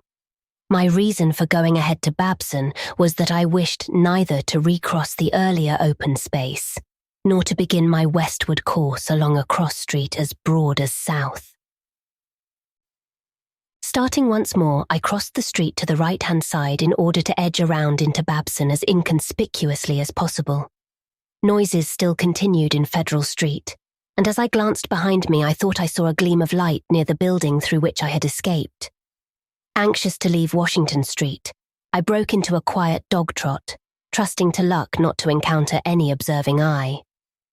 Next the corner of Babson Street, I saw to my alarm that one of the houses was still inhabited, as attested by curtains at the window, but there were no lights within, and I passed it without disaster.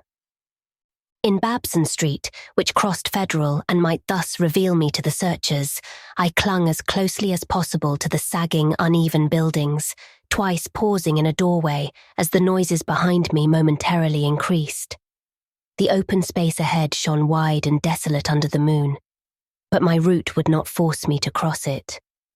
During my second pause, I began to detect a fresh distribution of the vague sounds, and upon looking cautiously out from cover, beheld a motorcar darting across the open space, bound outward along Elliott Street, which there intersects both Babson and Lafayette. As I watched, choked by a sudden rise in the fishy odour after a short abatement, I saw a band of uncouth, crouching shapes loping and shambling in the same direction, and knew that this must be the party guarding the Ipswich Road, since that highway forms an extension of Elliott Street. Two of the figures I glimpsed were in voluminous robes, and one wore a peaked diadem which glistened whitely in the moonlight. The gait of this figure was so odd that it sent a chill through me, for it seemed to me the creature was almost hopping. When the last of the band was out of sight, I resumed my progress, darting around the corner into Lafayette Street and crossing Elliott very hurriedly, lest stragglers of the party be still advancing along that thoroughfare. I did hear some croaking and clattering sounds far off toward Town Square, but accomplished the passage without disaster. My greatest dread was in recrossing broad and moonlit South Street, with its seaward view, and I had to nerve myself for the ordeal.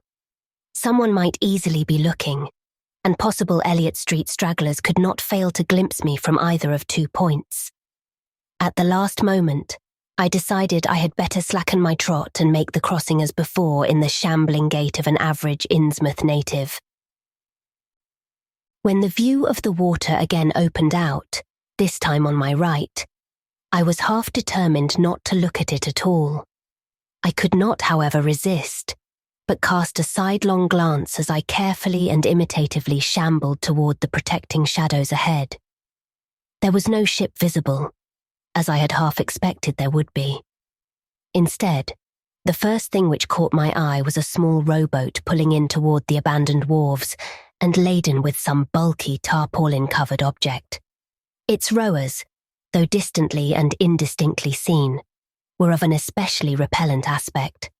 Several swimmers were still discernible, while on the far black reef I could see a faint, steady glow unlike the winking beacon visible before, and of a curious colour which I could not precisely identify. Above the slant roofs ahead and to the right there loomed the tall cupola of the Gilman House, but it was completely dark. The fishy odour, dispelled for a moment by some merciful breeze, now closed in again with maddening intensity. I had not quite crossed the street when I heard a muttering band advancing along Washington from the north. As they reached the broad open space where I had had my first disquieting glimpse of the moonlit water, I could see them plainly only a block away, and was horrified by the bestial abnormality of their faces and the dog-like subhumanness of their crouching gait. One man moved in a positively simian way, with long arms frequently touching the ground, while another figure, robed and tiara'd, seemed to progress in an almost hopping fashion. I judged this party to be the one I had seen in the Gilman's courtyard, the one, therefore, most closely on my trail. As some of the figures turned to look in my direction, I was transfixed with fright, yet managed to preserve the casual shambling gait I had assumed. To this day I do not know whether they saw me or not. If they did, my stratagem must have deceived them, for they passed on across the moonlit space without varying their course, meanwhile croaking and jabbering in some hateful guttural patois I could not identify. Once more in shadow, I resumed my former dog trot past the leaning and decrepit houses that stared blankly into the night. Having crossed to the western sidewalk, I rounded the nearest corner into Bates Street, where I kept close to the buildings on the southern side. I passed 2 houses showing signs of habitation, one of which had faint lights in upper rooms, yet met with no obstacle. As I turned into Adams Street, I felt measurably safer, but received a shock when a man reeled out of a black doorway directly in front of me. He proved, however, too hopelessly drunk to be a menace, so that I reached the dismal ruins of the Bank Street warehouses in safety. No one was stirring in that dead street beside the river gorge, and the roar of the waterfalls quite drowned my footsteps. It was a long dog trot to the ruined station, and the great brick warehouse walls around me seemed somehow more terrifying than the fronts of private houses. At last I saw the ancient arcaded station, or what was left of it, and made directly for the tracks that started from its farther end. The rails were rusty but mainly intact, and not more than half the ties had rotted away. Walking or running on such a surface was very difficult, but I did my best, and on the whole made very fair time. For some distance the line kept on along the gorge's brink, but at length I reached the long-covered bridge where it crossed the chasm at a dizzy height. The condition of this bridge would determine my next step. If humanly possible, I would use it. If not, I would have to risk more street wandering and take the nearest intact highway bridge. The vast barn-like length of the old bridge gleamed spectrally in the moonlight, and I saw that the ties were safe for at least a few feet within. Entering, I began to use my flashlight and was almost knocked down by the cloud of bats that flapped past me. About halfway across, there was a perilous gap in the ties which I feared for a moment would halt me, but in the end I risked a desperate jump which fortunately succeeded. I was glad to see the moonlight again when I emerged from that macabre tunnel. The old tracks crossed River Street at grade and at once veered off into a region increasingly rural and with less and less of Innsmouth's abhorrent fishy odour. Here the dense growth of weeds and briars hindered me and cruelly tore my clothes, but I was nonetheless glad that they were there to give me concealment in case of peril. I knew that much of my route must be visible from the Rowley Road. The marshy region began very shortly, with the single track on a low, grassy embankment where the weedy growth was somewhat thinner. Then came a sort of island of higher ground, where the line passed through a shallow open cut choked with bushes and brambles. I was very glad of this partial shelter, since at this point the Rowley Road was uncomfortably near according to my window view. At the end of the cut, it would cross the track and swerve off to a safer distance. But meanwhile, I must be exceedingly careful. I was by this time thankfully certain that the railway itself was not patrolled. Just before entering the cut, I glanced behind me but saw no pursuer. The ancient spires and roofs of decaying Innsmouth gleamed lovely and ethereal in the magic yellow moonlight, and I thought of how they must have looked in the old days before the shadow fell. Then, as my gaze circled inland from the town, something less tranquil arrested my notice and held me immobile for a second. What I saw, or fancied I saw, was a disturbing suggestion of undulant motion far to the south, a suggestion which made me conclude that a very large horde must be pouring out of the city along the level Ipswich Road. The distance was great, and I could distinguish nothing in detail, but I did not at all like the look of that moving column. It undulated too much and glistened too brightly in the rays of the now westering moon. There was a suggestion of sound, too, though the wind was blowing the other way. A suggestion of bestial scraping and bellowing even worse than the muttering of the parties I had lately overheard. All sorts of unpleasant conjectures crossed my mind. I thought of those very extreme Innsmouth types said to be hidden in crumbling, centuried warrens near the waterfront. I thought too of those nameless swimmers I had seen.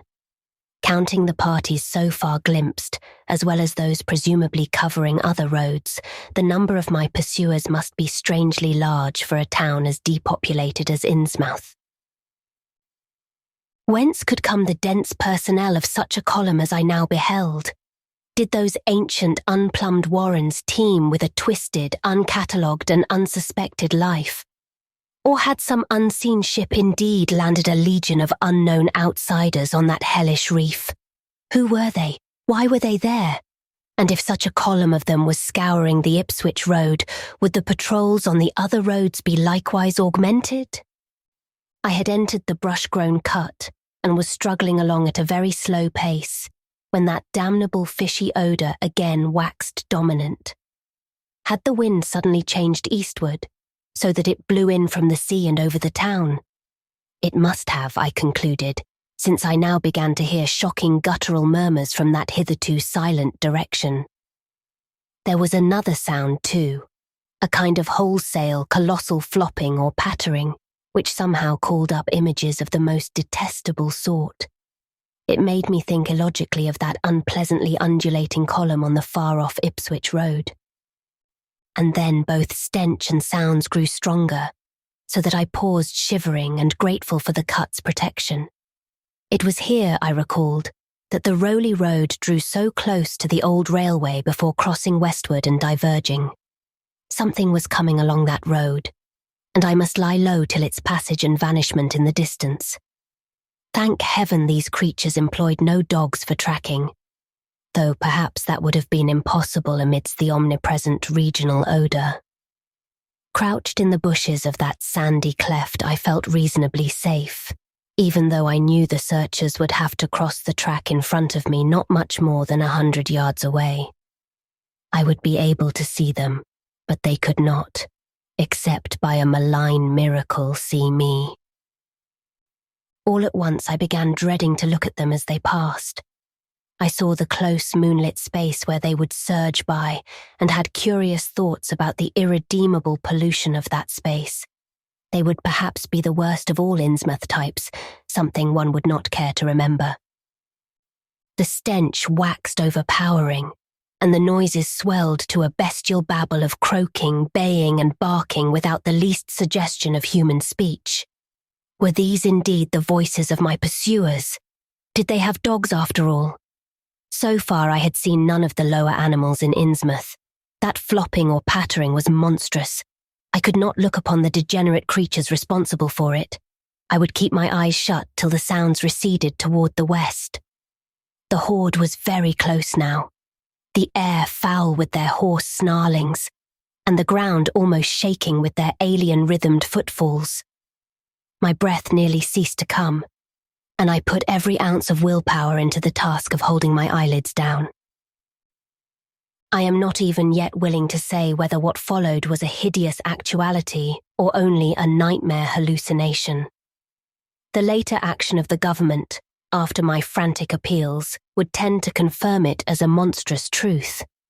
But could not an hallucination have been repeated under the quasi-hypnotic spell of that ancient, haunted and shadowed town? Such places have strange properties, and the legacy of insane legend might well have acted on more than one human imagination amidst those dead, stench-cursed streets and huddles of rotting roofs and crumbling steeples. Is it not possible that the germ of an actual contagious madness lurks in the depths of that shadow over Innsmouth?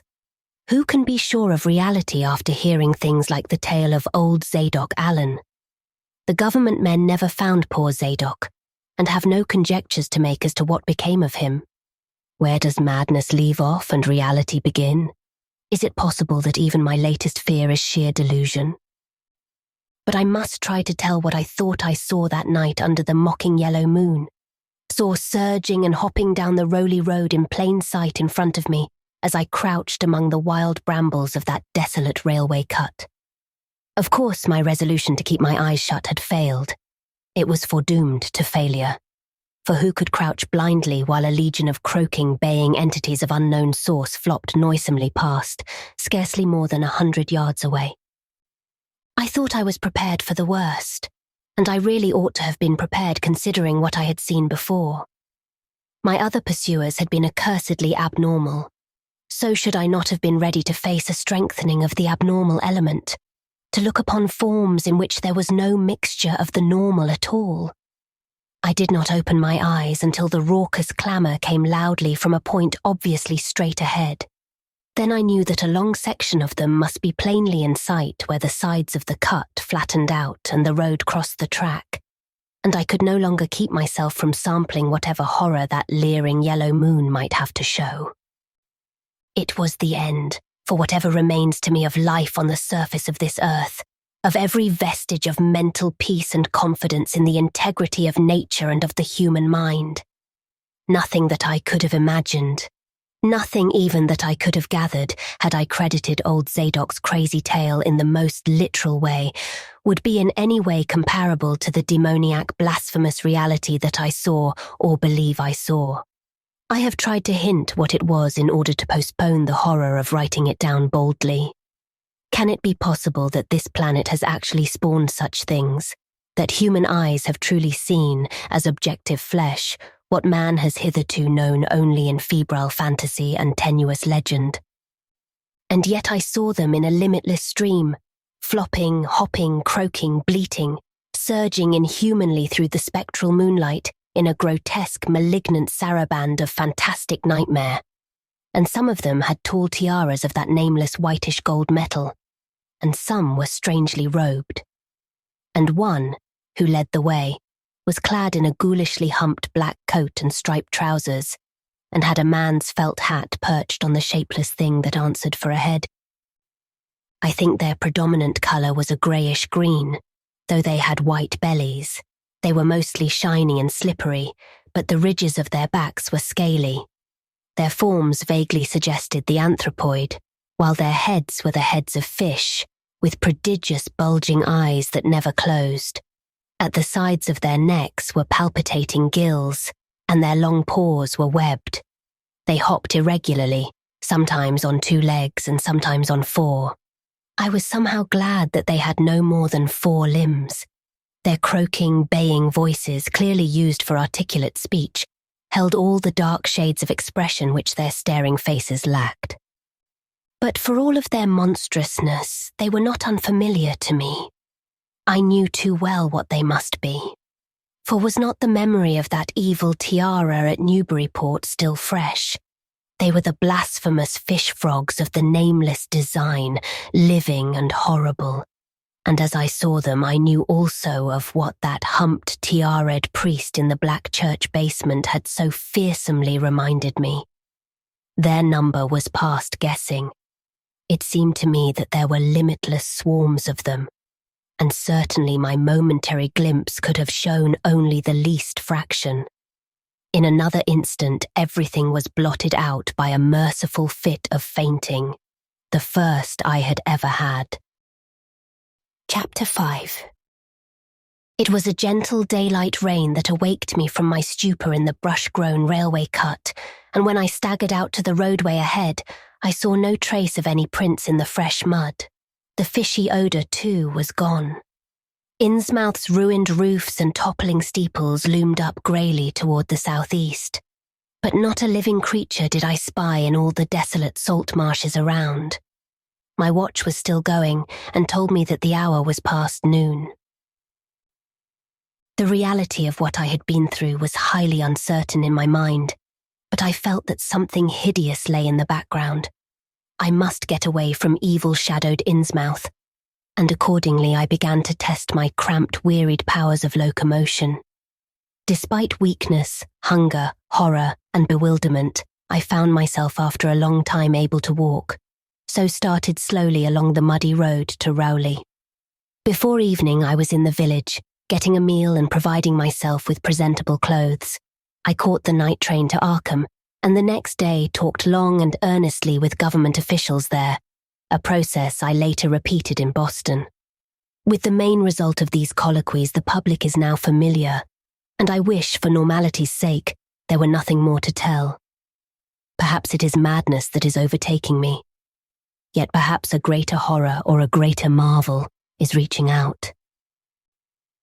As may well be imagined, I gave up most of the foreplanned features of the rest of my tour, the scenic, architectural and antiquarian diversions on which I had counted so heavily. nor did I dare look for that piece of strange jewellery said to be in the Miskatonic University Museum.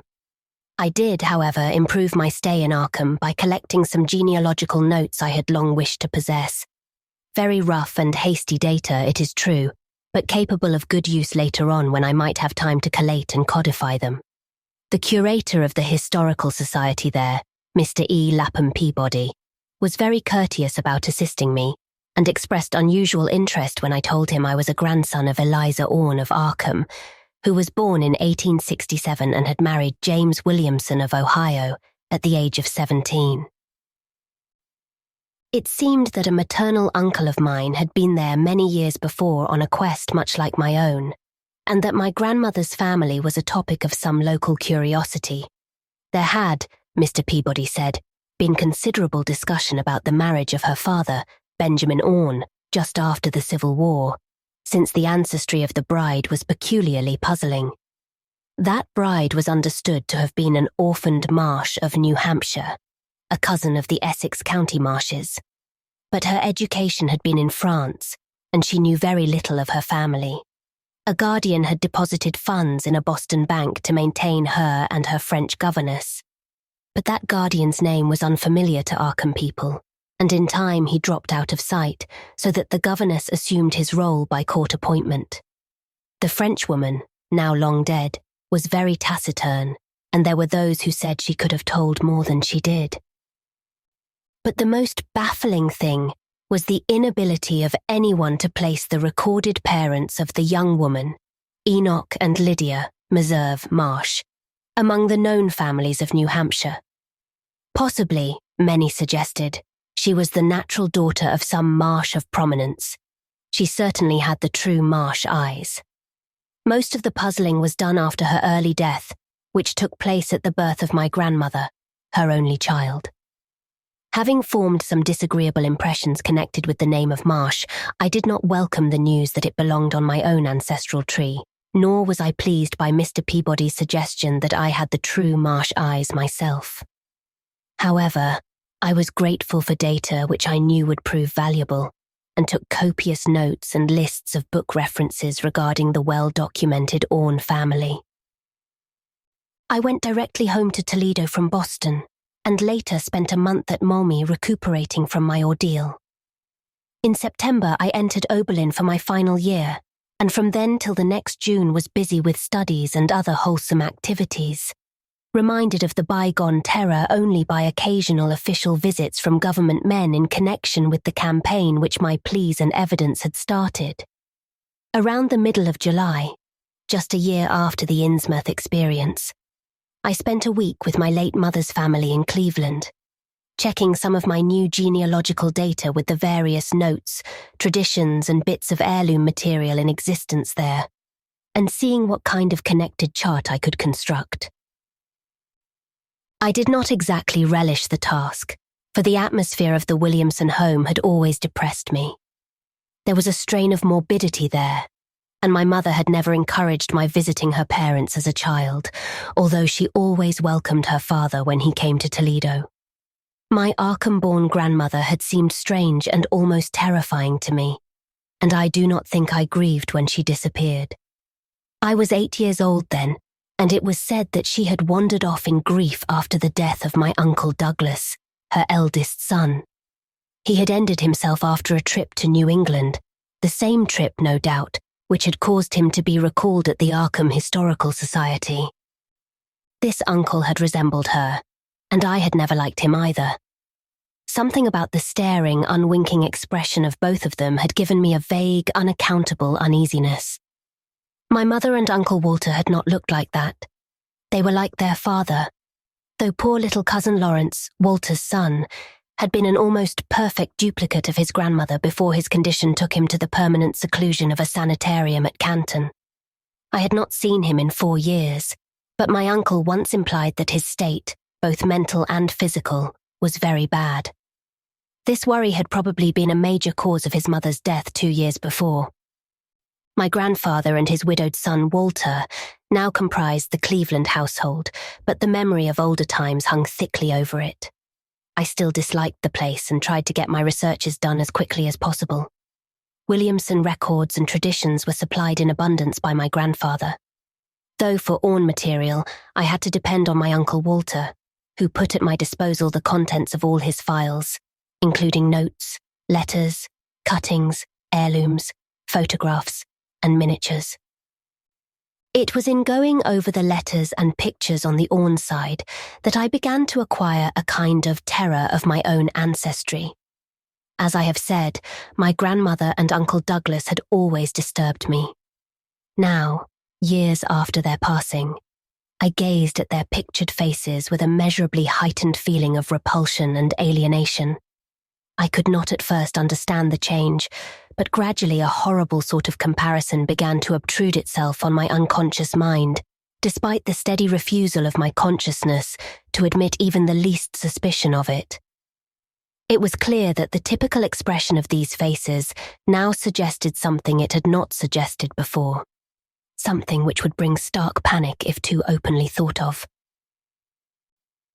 But the worst shock came when my uncle showed me the Orne jewellery in a downtown safe deposit vault. Some of the items were delicate and inspiring enough, but there was one box of strange old pieces descended from my mysterious great-grandmother, which my uncle was almost reluctant to produce. They were, he said, of very grotesque and almost repulsive design, and had never, to his knowledge, been publicly worn, though my grandmother used to enjoy looking at them. Vague legends of bad luck clustered around them, and my great-grandmother's French governess had said they ought not to be worn in New England, though it would be quite safe to wear them in Europe. As my uncle began slowly and grudgingly to unwrap the things, he urged me not to be shocked by the strangeness and frequent hideousness of the designs. Artists and archaeologists who had seen them pronounced the workmanship superlatively and exotically exquisite, though no one seemed able to define their exact material or assign them to any specific art tradition. There were 2 armlets, a tiara, and a kind of pectoral, the latter having in high relief certain figures of almost unbearable extravagance. During this description, I had kept a tight rein on my emotions, but my face must have betrayed my mounting fears. My uncle looked concerned and paused in his unwrapping to study my countenance. I motioned to him to continue, which he did with renewed signs of reluctance. He seemed to expect some demonstration when the first piece, the tiara, became visible, but I doubt if he expected quite what actually happened. I did not expect it either, for I thought I was thoroughly forewarned regarding what the jewellery would turn out to be. What I did was to faint silently away, just as I had done in that briar-choked railway cut a year before. From that day on, my life has been a nightmare of brooding and apprehension, nor do I know how much is hideous truth and how much madness. My great-grandmother had been a marsh of unknown source whose husband lived in Arkham, and did not old Zadok say that the daughter of Obed Marsh by a monstrous mother was married to an Arkham man through a trick? What was it the ancient toper had muttered about the likeness of my eyes to Captain Obed's? In Arkham too, the curator had told me I had the true Marsh eyes. Was Obed Marsh my own great-great-grandfather? Who, or what, then, was my great-great-grandmother? But perhaps this was all madness. Those whitish gold ornaments might easily have been bought from some Innsmouth sailor by the father of my great-grandmother, whoever he was, and that look in the staring-eyed faces of my grandmother and self-slain uncle might be sheer fancy on my part. Sheer fancy, bolstered up by the Innsmouth shadow which had so darkly coloured my imagination. But why had my uncle ended himself after an ancestral quest in New England? For more than 2 years I fought off these reflections with partial success. My father secured me a place in an insurance office, and I buried myself in routine as deeply as possible. In the winter of 1930, however, the dreams began. They were very sparse and insidious at first, but increased in frequency and vividness as the weeks went by. Great watery spaces opened out before me, and I seemed to wander through titanic sunken porticos and labyrinths of weedy cyclopean walls, with grotesque fishes as my companions. Then the other shapes began to appear, filling me with nameless horror the moment I awoke. But during the dreams they did not horrify me at all. I was one with them, wearing their unhuman trappings, treading their equus ways, and praying monstrously at their evil sea-bottom temples. There was much more than I could remember, but even what I did remember each morning would be enough to stamp me as a madman or a genius if ever I dared write it down. Some frightful influence, I felt, was seeking gradually to drag me out of the sane world of wholesome life into unnameable abysses of blackness and alienage, and the process told heavily on me. My health and appearance grew steadily worse, till finally I was forced to give up my position and adopt the static, secluded life of an invalid. Some odd nervous affliction had me in its grip, and I found myself at times almost unable to shut my eyes. It was then that I began to study the mirror with mounting alarm. The slow ravages of disease are not pleasant to watch, but in my case there was something subtler and more puzzling in the background. My father seemed to notice it too, for he began looking at me curiously and almost affrightedly. What was taking place in me? Could it be that I was coming to resemble my grandmother and Uncle Douglas? One night, I had a frightful dream in which I met my grandmother under the sea. She lived in a phosphorescent palace of many terraces, with gardens of strange leprous corals and grotesque brachiate efflorescences, and welcomed me with a warmth that may have been sardonic. She had changed, as those who take to the water change, and told me she had never died. Instead, she had gone to a spot her dead son had learned about, and had leaped to a realm whose wonders, destined for him as well, he had spurned with a smoking pistol. This was to be my realm too. I could not escape it. I would never die, but would live with those who had lived since before man ever walked the earth. I met also that which had been her grandmother. For 80,000 years, Pethethia-Lee had lived in Yahanthle, and thither she had gone back after Obed Marsh was dead. Yahanthle was not destroyed when the Upper Earth men shot death into the sea. It was hurt, but not destroyed. The Deep Ones could never be destroyed, even though the Paleogean magic of the forgotten Old Ones might sometimes check them. For the present, they would rest. But someday, if they remembered, they would rise again for the tribute great Cthulhu craved. It would be a city greater than Innsmouth next time. They had planned to spread, and had brought up that which would help them. But now they must wait once more. For bringing the Upper Earthmen's death I must do a penance, but that would not be heavy. This was the dream in which I saw a Shoggoth for the first time, and the sight set me awake in a frenzy of screaming.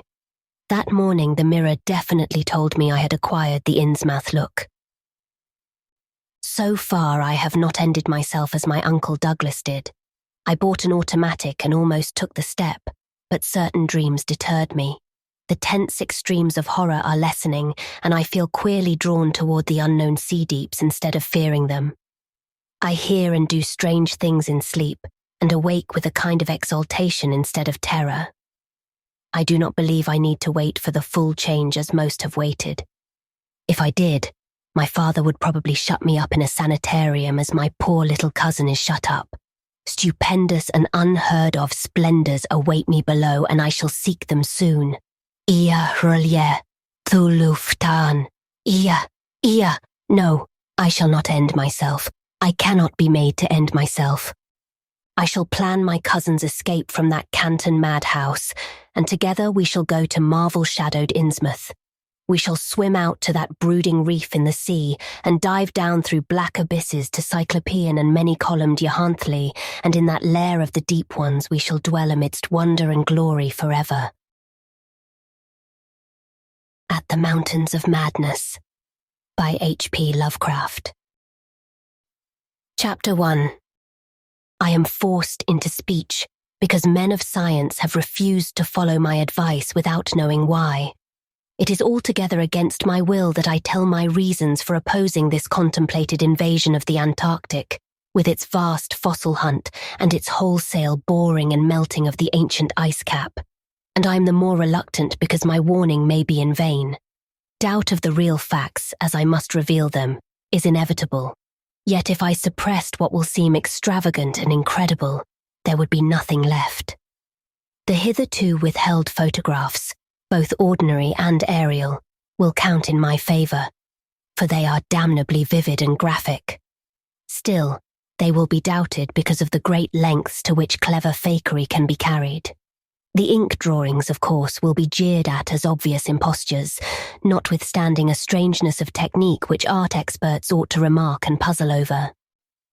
In the end, I must rely on the judgment and standing of the few scientific leaders who have, on the one hand, sufficient independence of thought to weigh my data on its own hideously convincing merits, or in the light of certain primordial and highly baffling myth cycles, and on the other hand, sufficient influence to deter the exploring world in general from any rash and overambitious program in the region of those mountains of madness. It is an unfortunate fact that relatively obscure men like myself and my associates, connected only with a small university, have little chance of making an impression where matters of a wildly bizarre or highly controversial nature are concerned. It is further against us that we are not, in the strictest sense, specialists in the fields which came primarily to be concerned. As a geologist, my object in leading the Miskatonic University expedition was wholly that of securing deep-level specimens of rock and soil from various parts of the Antarctic continent, aided by the remarkable drill devised by Professor Frank H. Pabody of our engineering department. I had no wish to be a pioneer in any other field than this, but I did hope that the use of this new mechanical appliance at different points along previously explored paths would bring to light materials of a sort hitherto unreached by the ordinary methods of collection. Pabody's drilling apparatus, as the public already knows from our reports, was unique and radical in its lightness, portability, and capacity to combine the ordinary artesian drill principle with the principle of the small circular rock drill in such a way as to cope quickly with strata of varying hardness. Steel head, jointed rods, gasoline motor, collapsible wooden derrick, dynamiting paraphernalia, cording, rubbish removal auger, and sectional piping for bores 5 inches wide and up to 1,000 feet deep, all formed, with needed accessories, no greater load than 3 7-dog sledges could carry. This being made possible by the clever aluminum alloy of which most of the metal objects were fashioned. 4 large Dornier aeroplanes designed especially for the tremendous altitude flying necessary on the Antarctic plateau, and with added fuel warming and quick starting devices worked out by Pabody, could transport our entire expedition from a base at the edge of the Great Ice Barrier to various suitable inland points, and from these points a sufficient quota of dogs would serve us. We planned to cover as great an area as one Antarctic season, or longer, if absolutely necessary, would permit, operating mostly in the mountain ranges and on the plateau south of Ross Sea, regions explored in varying degree by Shackleton, Amundsen, Scott, and Bird.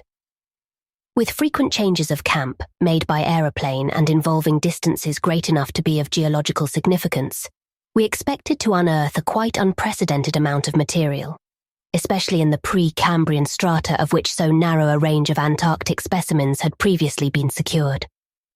We wished also to obtain as great as possible a variety of the upper fossiliferous rocks, since the primal life history of this bleak realm of ice and death is of the highest importance to our knowledge of the Earth's past.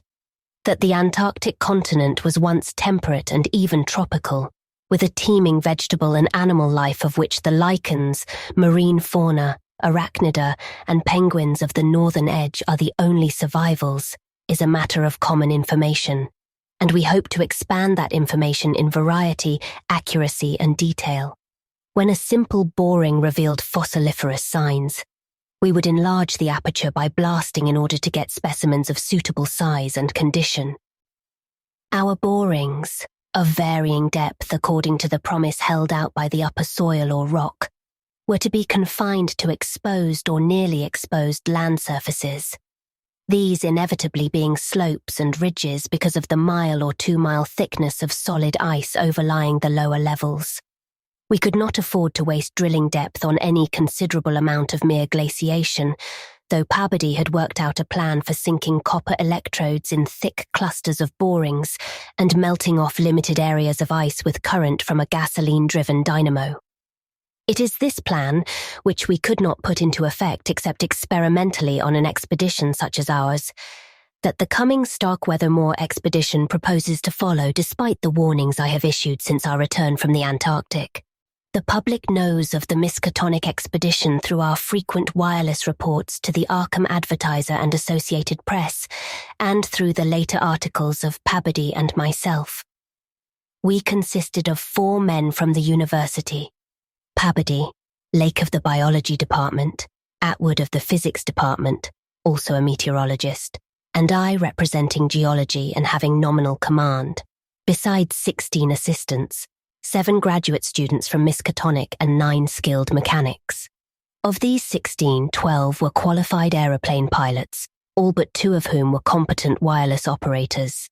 8 of them understood navigation with compass and sextant, as did Pabody, Atwood, and I. In addition, of course, our 2 ships, wooden ex-whalers, reinforced for ice conditions and having auxiliary steam, were fully manned. The Nathaniel Darby Pickman Foundation, aided by a few special contributions, financed the expedition.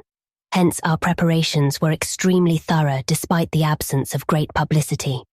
The dogs, sledges, machines, camp materials, and unassembled parts of our 5 planes were delivered in Boston, and there our ships were loaded. We were marvelously well equipped for our specific purposes, and in all matters pertaining to supplies, regimen, transportation, and camp construction, we profited by the excellent example of our many recent and exceptionally brilliant predecessors. It was the unusual number and fame of these predecessors which made our own expedition, ample though it was, so little noticed by the world at large.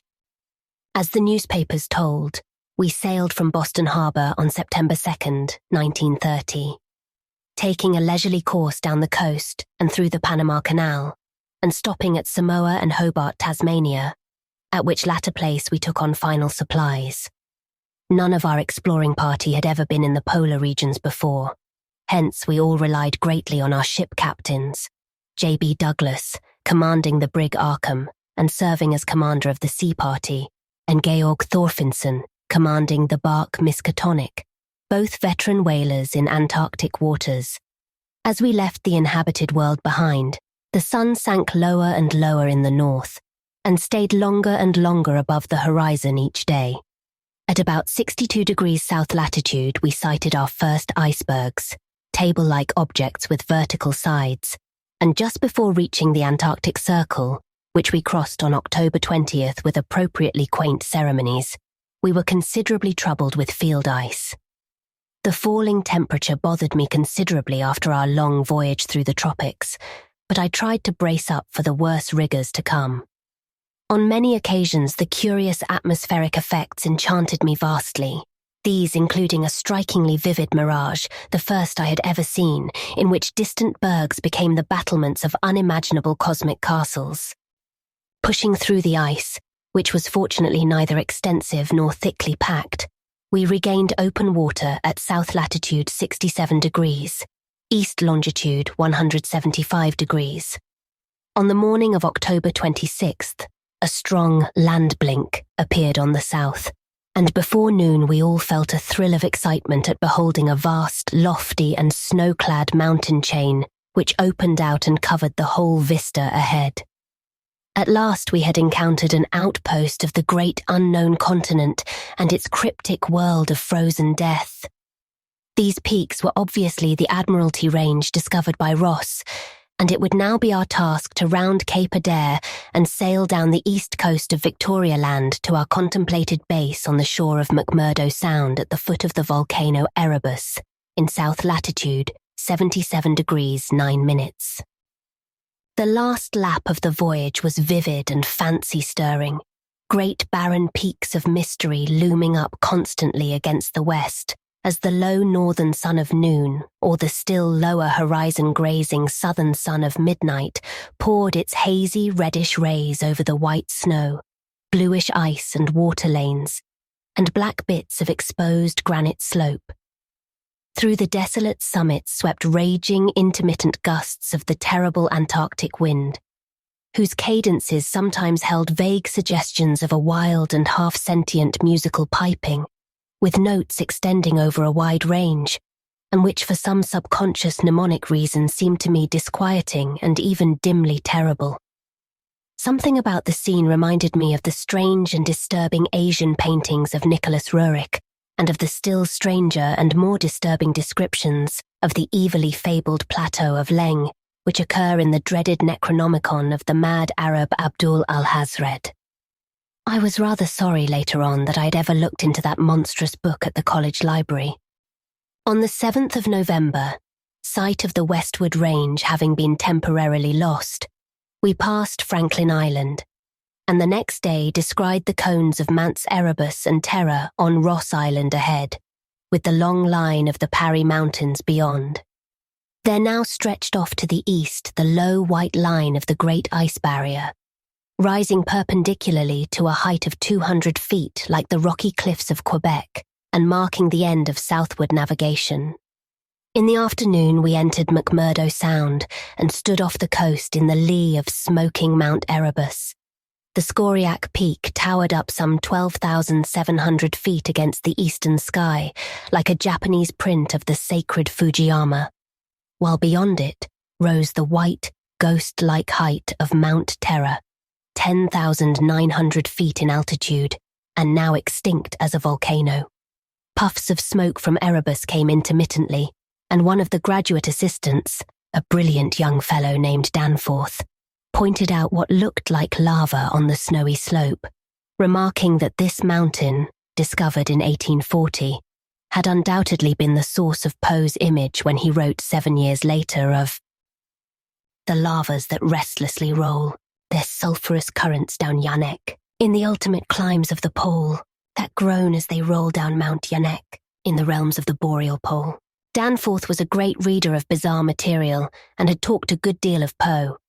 I was interested myself because of the Antarctic scene of Poe's only long story, the disturbing and enigmatical Arthur Gordon Pym. On the barren shore and on the lofty ice barrier in the background, myriads of grotesque penguins squawked and flapped their fins, while many fat seals were visible on the water, swimming or sprawling across large cakes of slowly drifting ice. Using small boats, we effected a difficult landing on Ross Island shortly after midnight on the morning of the 9th, carrying a line of cable from each of the ships and preparing to unload supplies by means of a breeches buoy arrangement. Our sensations on first treading Antarctic soil were poignant and complex, even though at this particular point the Scott and Shackleton expeditions had preceded us. Our camp on the frozen shore below the volcano's slope was only a provisional one, headquarters being kept aboard the Arkham. We landed all our drilling apparatus, dogs, sledges, tents, provisions, gasoline tanks, experimental ice melting outfit, cameras both ordinary and aerial, aeroplane parts, and other accessories, including 3 small portable wireless outfits, besides those in the planes, capable of communicating with the Arkham's large outfit from any part of the Antarctic continent that we would be likely to visit. The ship's outfit, communicating with the outside world, was to convey press reports to the Arkham Advertiser's powerful wireless station on Kingsport Head, Massachusetts.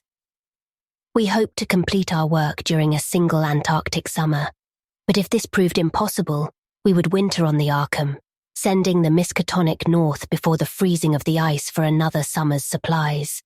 I need not repeat what the newspapers have already published about our early work, of our ascent of Mount Erebus, our successful mineral borings at several points on Ross Island, and the singular speed with which Pabady's apparatus accomplished them, even through solid rock layers, our provisional test of the small ice-melting equipment, our perilous ascent of the Great Barrier with sledges and supplies, and our final assembling of 5 huge aeroplanes at the camp atop the barrier. the health of our land party, 20 men and 55 Alaskan sledge dogs, was remarkable, though of course we had so far encountered no really destructive temperatures or windstorms. For the most part, the thermometer varied between 0 and 20 degrees or 25 degrees above, and our experience with New England winters had accustomed us to rigours of this sort. The barrier camp was semi-permanent and destined to be a storage cache for gasoline, provisions, dynamite, and other supplies. Only 4 of our planes were needed to carry the actual exploring material, the 5th being left with a pilot and 2 men from the ships at the storage cache to form a means of reaching us from the Arkham in case all our exploring planes were lost. Later, when not using all the other planes for moving apparatus, we would employ 1 or 2 in a shuttle transportation service between this cache and another permanent base on the Great Plateau from 600 to 700 miles southward, beyond Beardmore Glacier. Despite the almost unanimous accounts of appalling winds and tempests that pour down from the plateau, we determined to dispense with intermediate bases, taking our chances in the interest of economy and probable efficiency. Wireless reports have spoken of the breathtaking 4-hour non-stop flight of our squadron on November 21st over the lofty shelf ice, with vast peaks rising on the west and the unfathomed silences echoing to the sound of our engines. Wind troubled us only moderately, and our radio compasses helped us through the one opaque fog we encountered. When the vast rise loomed ahead, between latitudes 83 degrees and 84 degrees, we knew we had reached Beardmore Glacier, the largest valley glacier in the world, and that the frozen sea was now giving place to a frowning and mountainous coastline. At last we were truly entering the white, eon-dead world of the ultimate south, and even as we realized it, we saw the peak of Mount Nansen in the eastern distance, towering up to its height of almost 15,000 feet. The successful establishment of the southern base above the glacier in latitude 86 degrees 7 minutes, east longitude 174 degrees 23 minutes, and the phenomenally rapid and effective borings and blastings made at various points reached by our sledge trips and short aeroplane flights are matters of history, as is the arduous and triumphant ascent of Mount Nansen by Pabodie and 2 of the graduate students, Gedney and Carroll, on December 13th. We were some 8,500 feet above sea level, and when experimental drillings revealed solid ground only 12 feet down through the snow and ice at certain points, we made considerable use of the small melting apparatus and sunk bores, and performed dynamiting at many places where no previous explorer had ever thought of securing mineral specimens. The pre-Cambrian granites and beacon sandstones thus obtained confirmed our belief that this plateau was homogeneous with the great bulk of the continent to the west, but somewhat different from the parts lying eastward below South America, which we then thought to form a separate and smaller continent divided from the larger one by a frozen junction of Ross and Weddell seas, though Bird has since disproved the hypothesis. In certain of the sandstones, dynamited and chiseled after boring revealed their nature, we found some highly interesting fossil markings and fragments, notably ferns, seaweeds, trilobites, crinoids, and such mollusks as linguli and gastropods, all of which seemed of real significance in connection with the region's primordial history. There was also a queer triangular striated marking about a foot in greatest diameter, which Lake pieced together from 3 fragments of slate brought up from a deep blasted aperture. These fragments came from a point to the westward, near the Queen Alexandra Range, and Lake, as a biologist, seemed to find their curious marking unusually puzzling and provocative, though to my geological eye it looked not unlike some of the ripple effects reasonably common in the sedimentary rocks. Since slate is no more than a metamorphic formation into which a sedimentary stratum is pressed, and since the pressure itself produces odd distorting effects on any markings which may exist, I saw no reason for extreme wonder over the striated depression. On January 6, 1931, Lake, Pabodie, Danforth, all 6 of the students, 4 mechanics and I flew directly over the South Pole in 2 of the Great Plains, being forced down once by a sudden high wind, which fortunately did not develop into a typical storm. This was, as the papers have stated, one of several observation flights, during others of which we tried to discern new topographical features in areas unreached by previous explorers. Our early flights were disappointing in this latter respect, though they afforded us some magnificent examples of the richly fantastic and deceptive mirages of the polar regions, of which our sea voyage had given us some brief foretastes. Distant mountains floated in the sky as enchanted cities, and often the whole white world would dissolve into a gold, silver, and scarlet land of Dunsanian dreams and adventurous expectancy under the magic of the low midnight sun. On cloudy days we had considerable trouble in flying, owing to the tendency of snowy earth and sky to merge into one mystical opalescent void, with no visible horizon to mark the junction of the two. At length we resolved to carry out our original plan of flying 500 miles eastward, with all 4 exploring planes, and establishing a fresh sub-base at a point which would probably be on the smaller continental division, as we mistakenly conceived it. Geological specimens obtained there would be desirable for purposes of comparison. Our health so far had remained excellent, lime juice well offsetting the steady diet of tinned and salted food, and temperatures generally above zero enabling us to do without our thickest furs.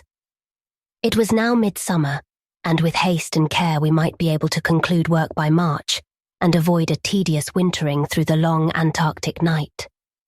Several savage windstorms had burst upon us from the west, but we had escaped damage through the skill of Atwood in devising rudimentary aeroplane shelters and windbreaks of heavy snow blocks, and reinforcing the principal camp buildings with snow. Our good luck and efficiency had indeed been almost uncanny. The outside world knew, of course, of our program, and was told also of Lake's strange and dogged insistence on a westward, or rather, northwestward, prospecting trip before our radical shift to the new base. It seems he had pondered a great deal, and with alarmingly radical daring, over that triangular striated marking in the slate, reading into it certain contradictions in nature and geological period which whetted his curiosity to the utmost, and made him avid to sink more borings and blastings in the west-stretching formation to which the exhumed fragments evidently belonged.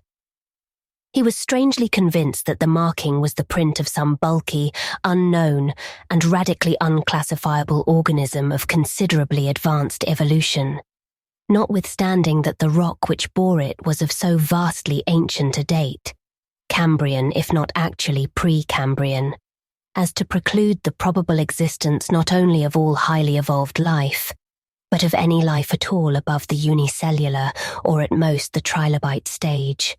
These fragments, with their odd marking, must have been 500 million to 1,000 million years old. Chapter 2. Popular imagination, I judge, responded actively to our wireless bulletins of Lake's start northwestward into regions never trodden by human foot or penetrated by human imagination, though we did not mention his wild hopes of revolutionizing the entire sciences of biology and geology. His preliminary sledging and boring journey of January 11th with Pabody and 5 others, marred by the loss of 2 dogs in an upset when crossing one of the great pressure ridges in the ice, had brought up more and more of the Archean slate, and even I was interested by the singular profusion of evident fossil markings in that unbelievably ancient stratum. These markings, however, were of very primitive life forms involving no great paradox, except that any life forms should occur in rock as definitely pre-Cambrian, as this seemed to be. Hence I still failed to see the good sense of Lake's demand for an interlude in our time-saving program, an interlude requiring the use of all 4 planes, many men, and the whole of the expedition's mechanical apparatus. I did not, in the end, veto the plan, though I decided not to accompany the northwestward party despite Lake's plea for my geological advice. While they were gone, I would remain at the base with Pabody and 5 men and work out final plans for the eastward shift. In preparation for this transfer, one of the planes had begun to move up a good gasoline supply from McMurdo Sound, but this could wait temporarily. I kept with me 1 sledge and 9 dogs, since it is unwise to be at any time without possible transportation in an utterly tenantless world of eon-long death. Lake's sub-expedition into the unknown, as everyone will recall, sent out its own reports from the shortwave transmitters on the plains, these being simultaneously picked up by our apparatus at the southern base and by the Arkham at McMurdo Sound, whence they were relayed to the outside world on wavelengths up to 50 meters. The start was made January 22nd at 4 a.m., and the first wireless message we received came only 2 hours later, when Lake spoke of descending and starting a small-scale ice melting and bore at a point some 300 miles away from us. 6 hours after that, a second and very excited message told of the frantic, beaver-like work whereby a shallow shaft had been sunk and blasted, culminating in the discovery of slate fragments with several markings approximately like the one which had caused the original puzzlement. 3 hours later, a brief bulletin announced the resumption of the flight in the teeth of a raw and piercing gale, and when I dispatched a message of protest against further hazards, Lake replied curtly that his new specimens made any hazard worth taking. I saw that his excitement had reached the point of mutiny, and that I could do nothing to check this headlong risk of the whole expedition's success. But it was appalling to think of his plunging deeper and deeper into that treacherous and sinister white immensity of tempests and unfathomed mysteries, which stretched off for some 1,500 miles to the half-known, half-suspected coastline of Queen Mary and Knox Lands. Then, in about an hour and a half more, came that doubly excited message from Lake's moving plane, which almost reversed my sentiments and made me wish I had accompanied the party. 10:05 p.m. on the wing. After snowstorm, have spied mountain range ahead higher than any hitherto seen. May equal Himalayas, allowing for height of plateau. Probable latitude 76 degrees 15 minutes, longitude 113 degrees 10 minutes east. Reach as far as can see to right and left. Suspicion of 2 smoking cones. All peaks black and bare of snow. Gale blowing off them impedes navigation. After that pabody, the men and I hung breathlessly over the receiver. Thought of this titanic mountain rampart 700 miles away inflamed our deepest sense of adventure, and we rejoiced that our expedition, if not ourselves personally, had been its discoverers. In half an hour, Lake called us again. Moulton's plane forced down on plateau and foothills, but nobody hurt and perhaps can repair. Shall transfer essentials to other 3 for return or further moves if necessary, but no more heavy plane travel needed just now. Mountains surpass anything in imagination. I'm going up scouting in Carroll's plane with all weight out. You can't imagine anything like this. Highest peaks must go over 35,000 feet. Everest out of the running. Atwood to work out height with theodolite while Carroll and I go up. Probably wrong about cones, for formations look stratified, possibly pre-Cambrian slate with other strata mixed in. Queer skyline effects, regular sections of cubes clinging to highest peaks, whole thing marvellous in red-gold light of low sun, like land of mystery in a dream or gateway to forbidden world of untrodden wonder. Wish you were here to study. Though it was technically sleeping time, not one of us listeners thought for a moment of retiring. It must have been a good deal the same at McMurdo Sound, where the supply cache and the Arkham were also getting the messages. For Captain Douglas gave out a call congratulating everybody on the important find, and Sherman, the cache operator, seconded his sentiments. We were sorry, of course, about the damaged aeroplane, but hoped it could be easily mended. Then, at 11 p.m., came another call from Lake. Up with Carroll over highest foothills. Don't dare try really tall peaks in present weather, but shall later. Frightful work climbing, and hard going at this altitude, but worth it. Great range fairly solid, hence can't get any glimpses beyond. Main summits exceed Himalayas and very queer. Range looks like pre-Cambrian slate, with plain signs of many other upheaved strata. Was wrong about volcanism. Goes farther in either direction than we can see. swept clear of snow above about 21,000 feet. Odd formations on slopes of highest mountains. Great low square blocks with exactly vertical sides and rectangular lines of low vertical ramparts, like the old Asian castles clinging to steep mountains in Rurik's paintings. Impressive from distance, flew close to some, and Carol thought they were formed of smaller separate pieces, but that is probably weathering. Most edges crumbled and rounded off as if exposed to storms and climate changes for millions of years. Parts, especially upper parts, seemed to be of lighter-coloured rock than any visible strata on slopes proper, hence an evidently crystalline origin. Close flying shows many cave mouths, some unusually regular in outline, square or semicircular. You must come and investigate. Think I saw ramparts squarely on top of one peak. Height seems about 30,000 to 35,000 feet. Am up 21,500 myself, in devilish gnawing cold. Wind whistles and pipes through passes and in and out of caves, but no flying danger so far. From then on for another half hour, Lake kept up a running fire of comment and expressed his intention of climbing some of the peaks on foot. I replied that I would join him as soon as he could send a plane, and that Pabody and I would work out the best gasoline plan, just where and how to concentrate our supply in view of the expedition's altered character. Obviously, Lake's boring operations, as well as his aeroplane activities, would need a great deal delivered for the new base which he was to establish at the foot of the mountains, and it was possible that the eastward flight might not be made after all this season. In connection with this business, I called Captain Douglas and asked him to get as much as possible out of the ships and up the barrier with the single dog team we had left there. A direct route across the unknown region between Lake and McMurdo Sound was what we really ought to establish. Lake called me later to say that he had decided to let the camp stay where Moulton's plane had been forced down, and where repairs had already progressed somewhat. The ice sheet was very thin, with dark ground here and there visible, and he would sink some borings and blasts at that very point before making any sledge trips or climbing expeditions. He spoke of the ineffable majesty of the whole scene, and the queer state of his sensations at being in the lee of vast silent pinnacles, whose ranks shot up like a wall reaching the sky at the world's rim.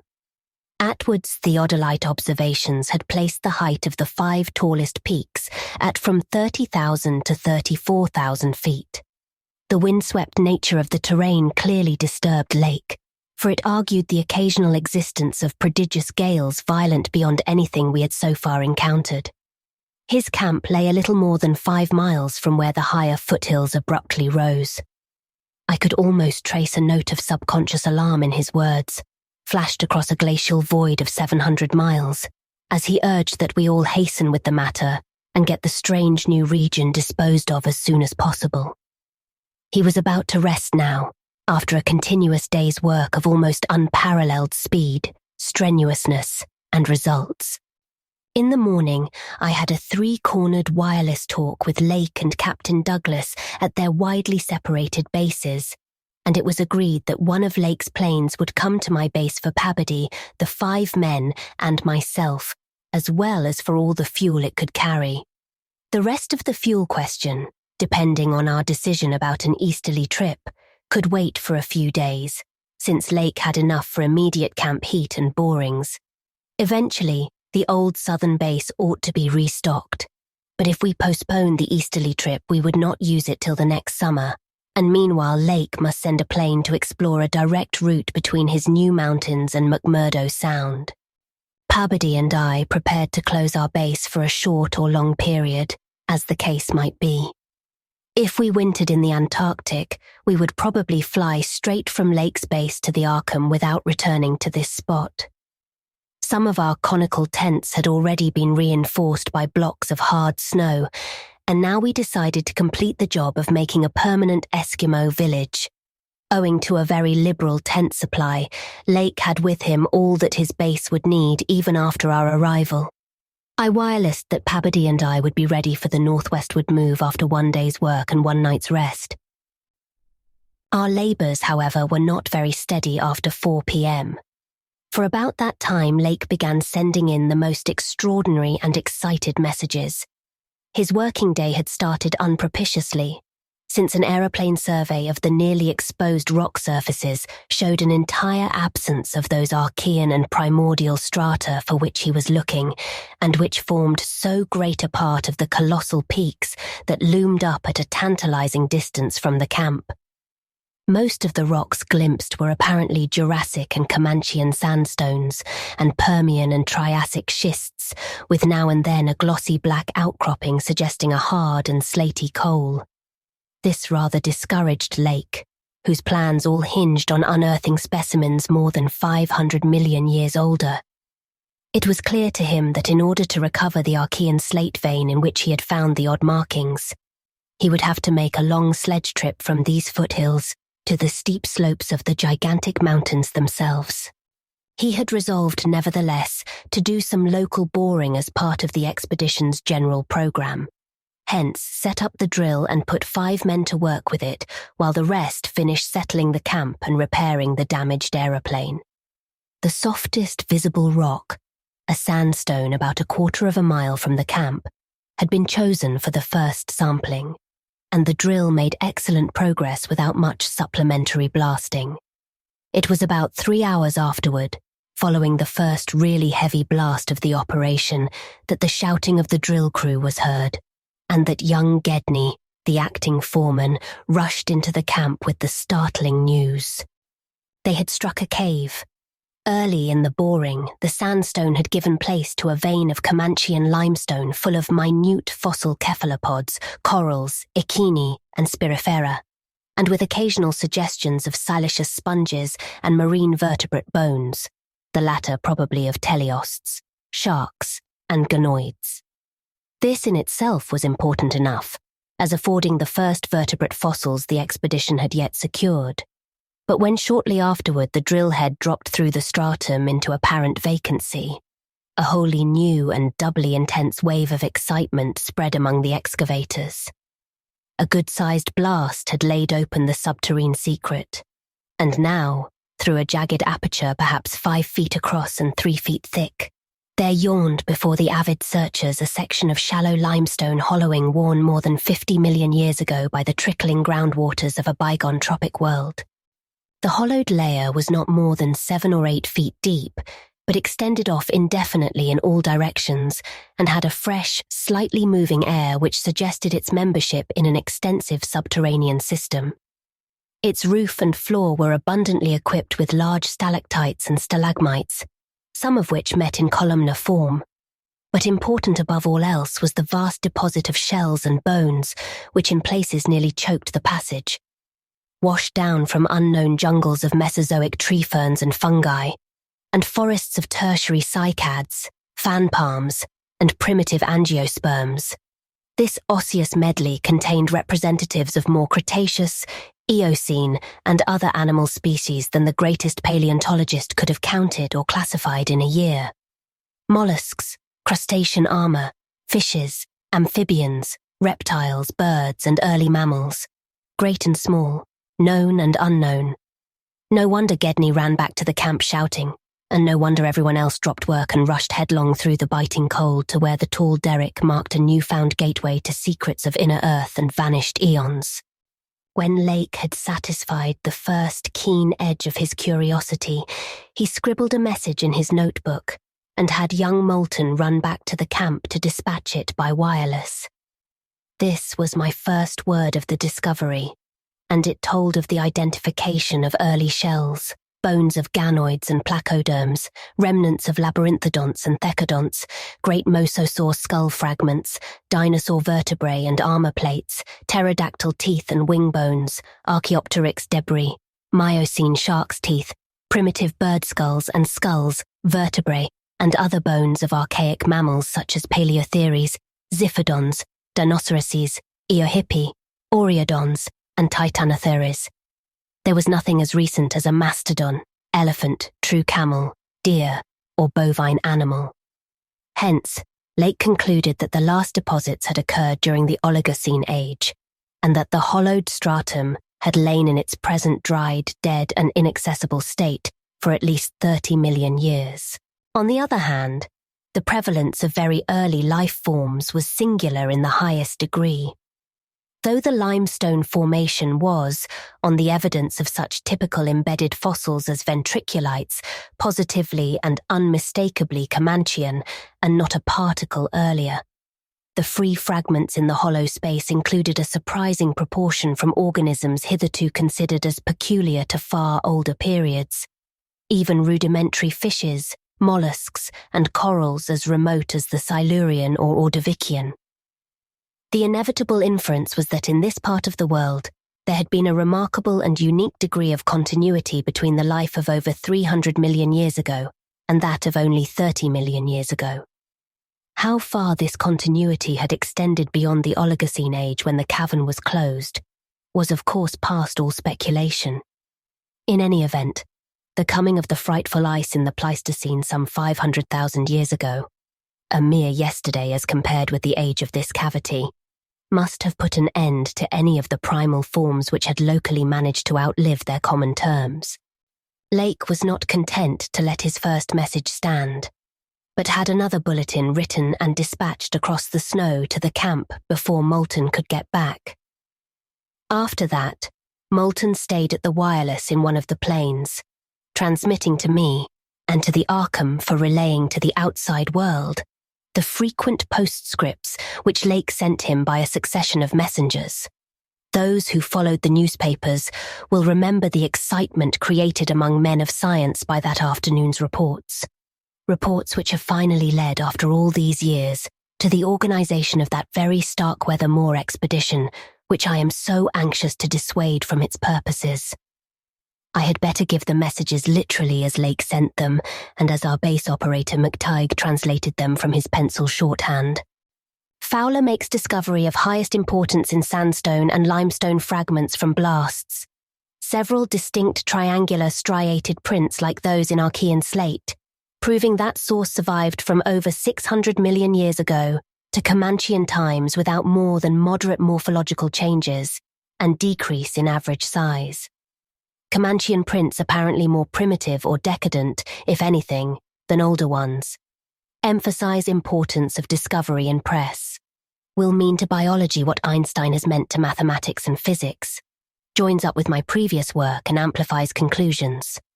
Appears to indicate, as I suspected, that Earth has seen whole cycle or cycles of organic life before known one that begins with archaeozoic cells. Was evolved and specialized not later than 1,000 million years ago, when planet was young and recently uninhabitable for any life forms or normal protoplasmic structure. Question arises when, where, and how development took place. Later, examining certain skeletal fragments of large land and marine saurians and primitive mammals, find singular local wounds or injuries to bony structure not attributable to any known predatory or carnivorous animal of any period. Of two sorts, straight penetrant bores and apparently hacking incisions. 1 or 2 cases of cleanly severed bone. Not many specimens affected. Am sending to camp for electric torches. Will extend search area underground by hacking away stalactites. Still later, have found peculiar soapstone fragment about 6 inches across and 1.5 inches thick, wholly unlike any visible local formation. Greenish, but no evidences to place its period. Has curious smoothness and regularity, shaped like 5-pointed star with tips broken off, and signs of other cleavage at inward angles and in center of surface. Small, smooth depression in center of unbroken surface. Arouses much curiosity as to source and weathering. Probably some freak of water action. Carroll, with magnifier, thinks he can make out additional markings of geologic significance. Groups of tiny dots in regular patterns. Dogs growing uneasy as we work and seem to hate this soapstone. Must see if it has any peculiar odor. Will report again when Mills gets back with light and we start on underground area. 10:15 p.m. Important discovery. Orendorff and Watkins, working underground at 9:45 with light, found monstrous barrel-shaped fossil of wholly unknown nature, probably vegetable unless overgrown specimen of unknown marine radiata. Tissue evidently preserved by mineral salts. tough as leather but astonishing flexibility retained in places. Marks of broken off parts at ends and around sides. 6 feet end to end, 3.5 feet central diameter, tapering to 1 foot at each end. Like a barrel with 5 bulging ridges in place of staves. Lateral breakages, as of thinnish stalks, are at equator in middle of these ridges.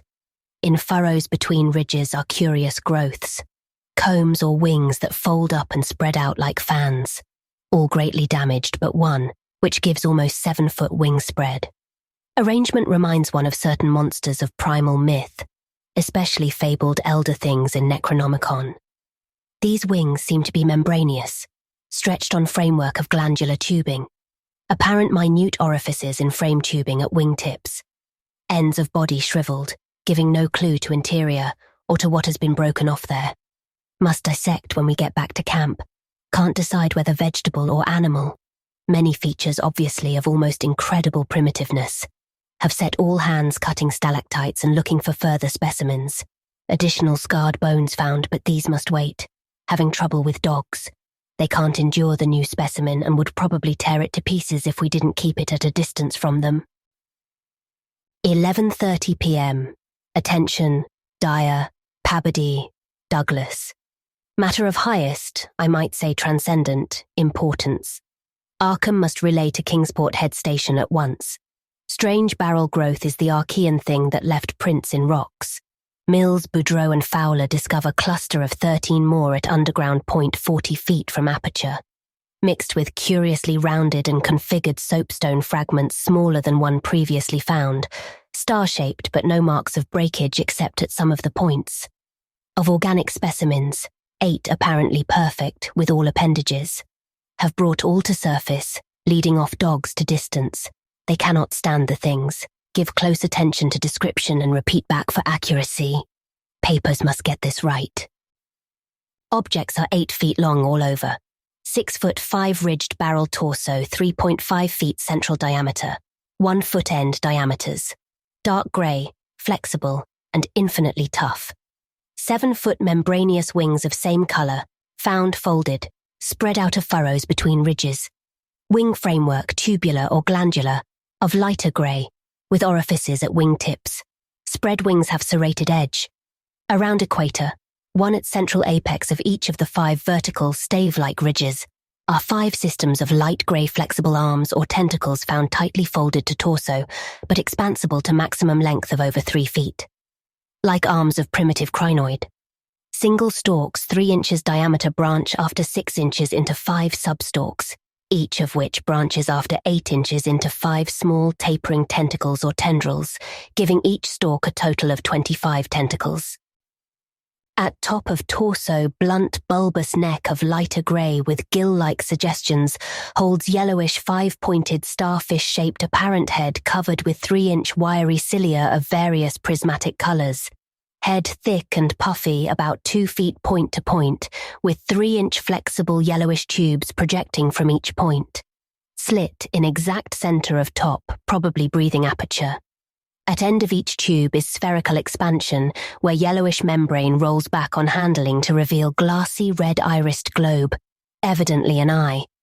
5 slightly longer reddish tubes start from inner angles of starfish-shaped head and end in sac-like swellings of same colour which upon pressure open to bell-shaped orifices 2 inches maximum diameter and lined with sharp white tooth-like projections. Probable mouths. All these tubes, cilia, and points of starfish head found folded tightly down, tubes and points clinging to bulbous neck and torso. Flexibility surprising despite vast toughness. At bottom of torso, rough but dissimilarly functioning counterparts of head arrangements exist. Bulbous light grey pseudo-neck, without gill suggestions, holds greenish 5-pointed starfish arrangement.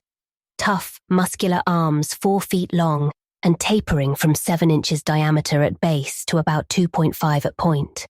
To each point is attached small end of a greenish 5-veined membranous triangle, 8 inches long and 6 wide at farther end.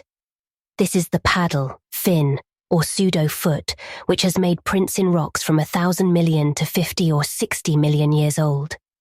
From inner angles of starfish arrangement project 2-foot reddish tubes tapering from 3 inches diameter at base to 1 at tip.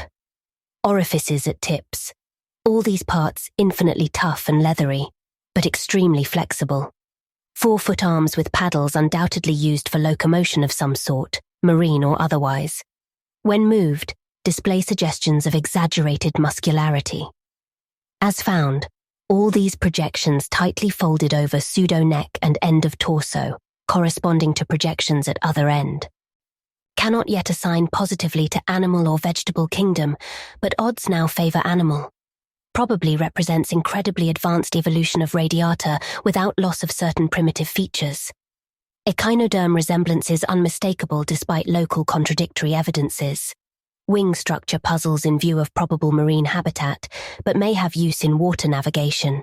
Symmetry is curiously vegetable-like, suggesting vegetables' essentially up and down structure rather than animals' fore and aft structure. Fabulously early date of evolution, preceding even simplest Archean protozoa hitherto known, baffles all conjecture as to origin. Complete specimens have such uncanny resemblance to certain creatures of primal myth that suggestion of ancient existence outside Antarctic becomes inevitable.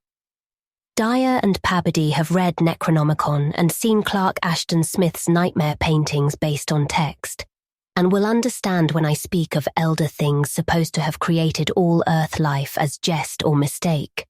Students have always thought conception formed from morbid imaginative treatment of very ancient tropical radiata, also like prehistoric folklore things Wilmarth has spoken of, Cthulhu cult appendages, etc. Vast field of study opened, deposits probably of late Cretaceous or early Eocene period, judging from associated specimens. Massive stalagmites deposited above them, hard work hewing out, but toughness prevented damage. State of preservation miraculous, evidently owing to limestone action. No more found so far, but will resume search later. Job now to get 14 huge specimens to camp without dogs, which bark furiously and can't be trusted near them. With 9 men, 3 left to guard the dogs, we ought to manage the 3 sledges fairly well, though wind is bad. Must establish plane communication with McMurdo Sound and begin shipping material.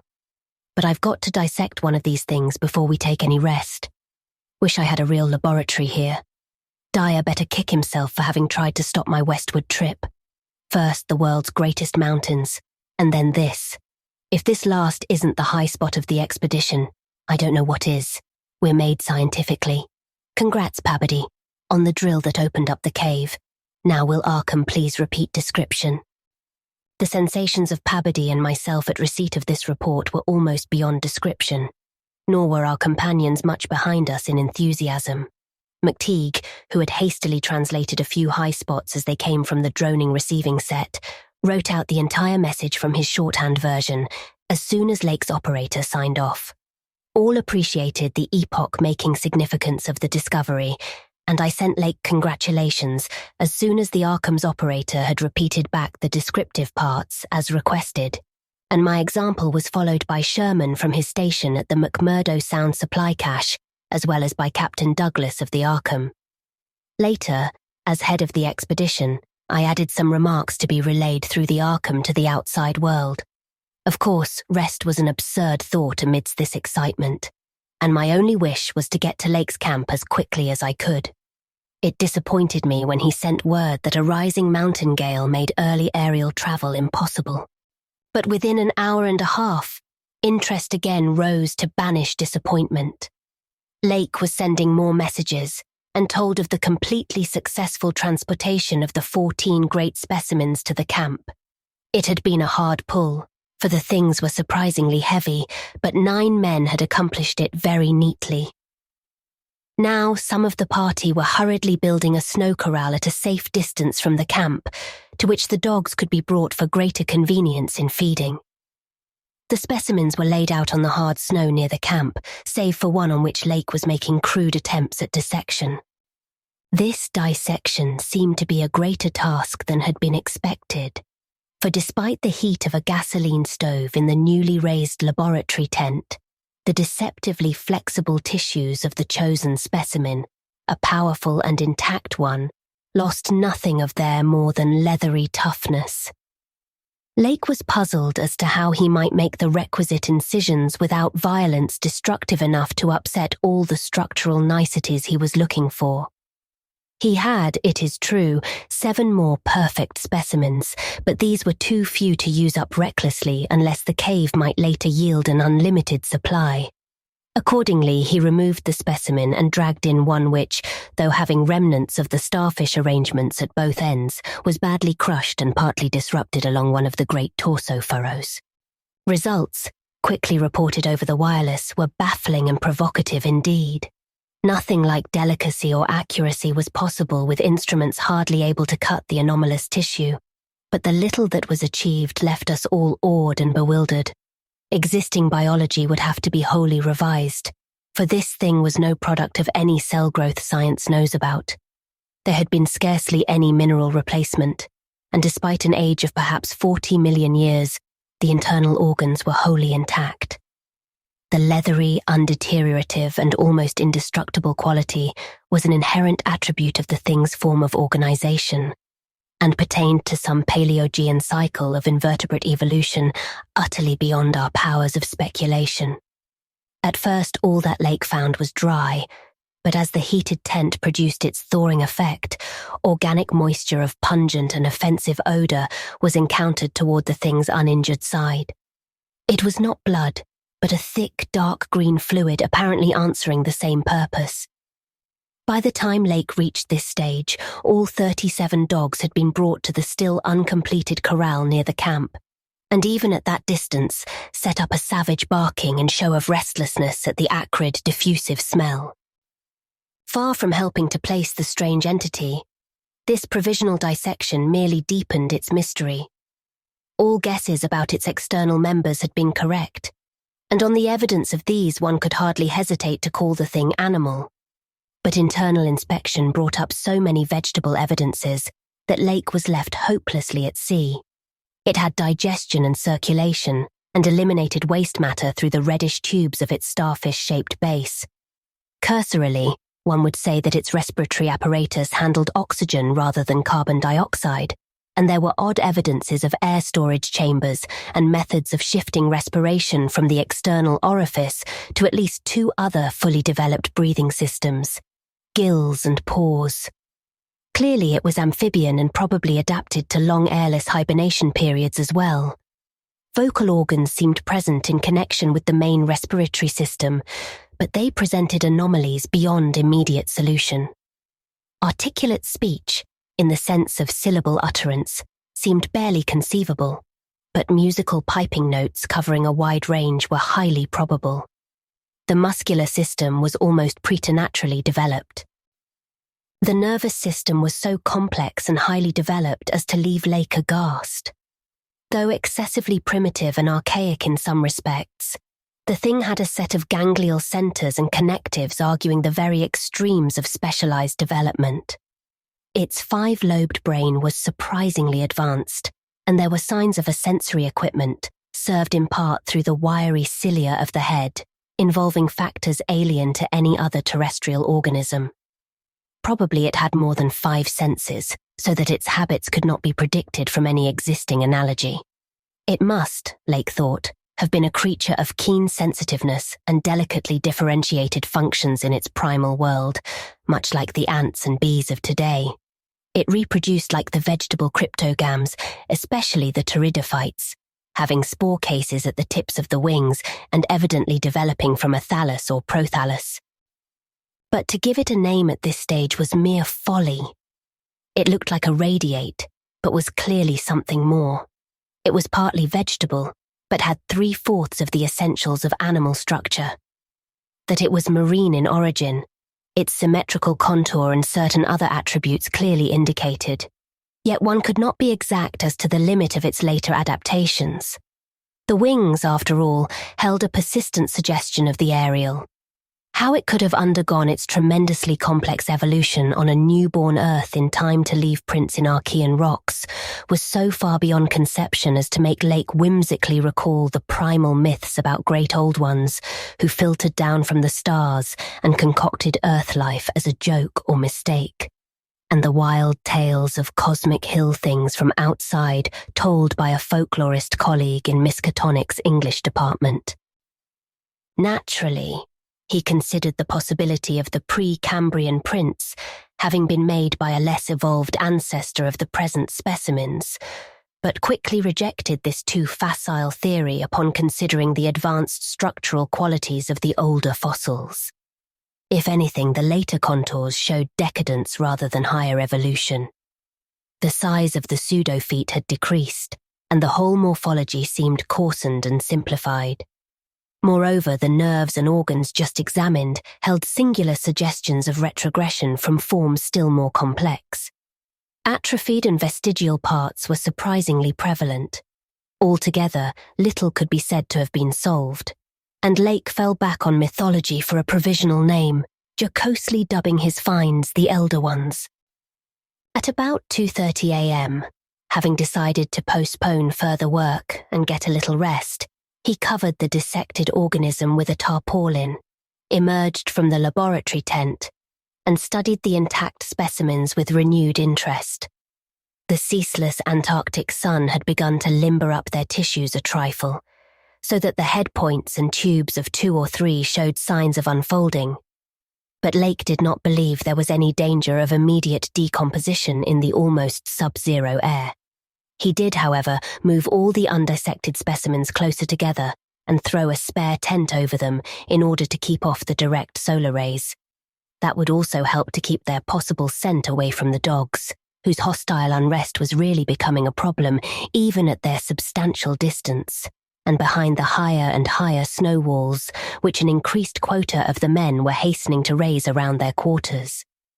He had to weight down the corners of the tent cloth with heavy blocks of snow to hold it in place amidst the rising gale, for the Titan Mountains seemed about to deliver some gravely severe blasts. Early apprehensions about sudden Antarctic winds were revived, and under Atwood's supervision, precautions were taken to bank the tents, new dog corral, and crude aeroplane shelters with snow on the mountainward side. These latter shelters, begun with hard snow blocks during odd moments, were by no means as high as they should have been, and Lake finally detached all hands from other tasks to work on them. It was after 4 when Lake at last prepared to sign off and advised us all to share the rest period his outfit would take when the shelter walls were a little higher. He held some friendly chat with Pabody over the ether and repeated his praise of the really marvellous drills that had helped him make his discovery. Atwood also sent greetings and praises. I gave Lake a warm word of congratulation, owning up that he was right about the western trip, and we all agreed to get in touch by wireless at 10 in the morning. If the gale was then over, Lake would send a plane for the party at my base.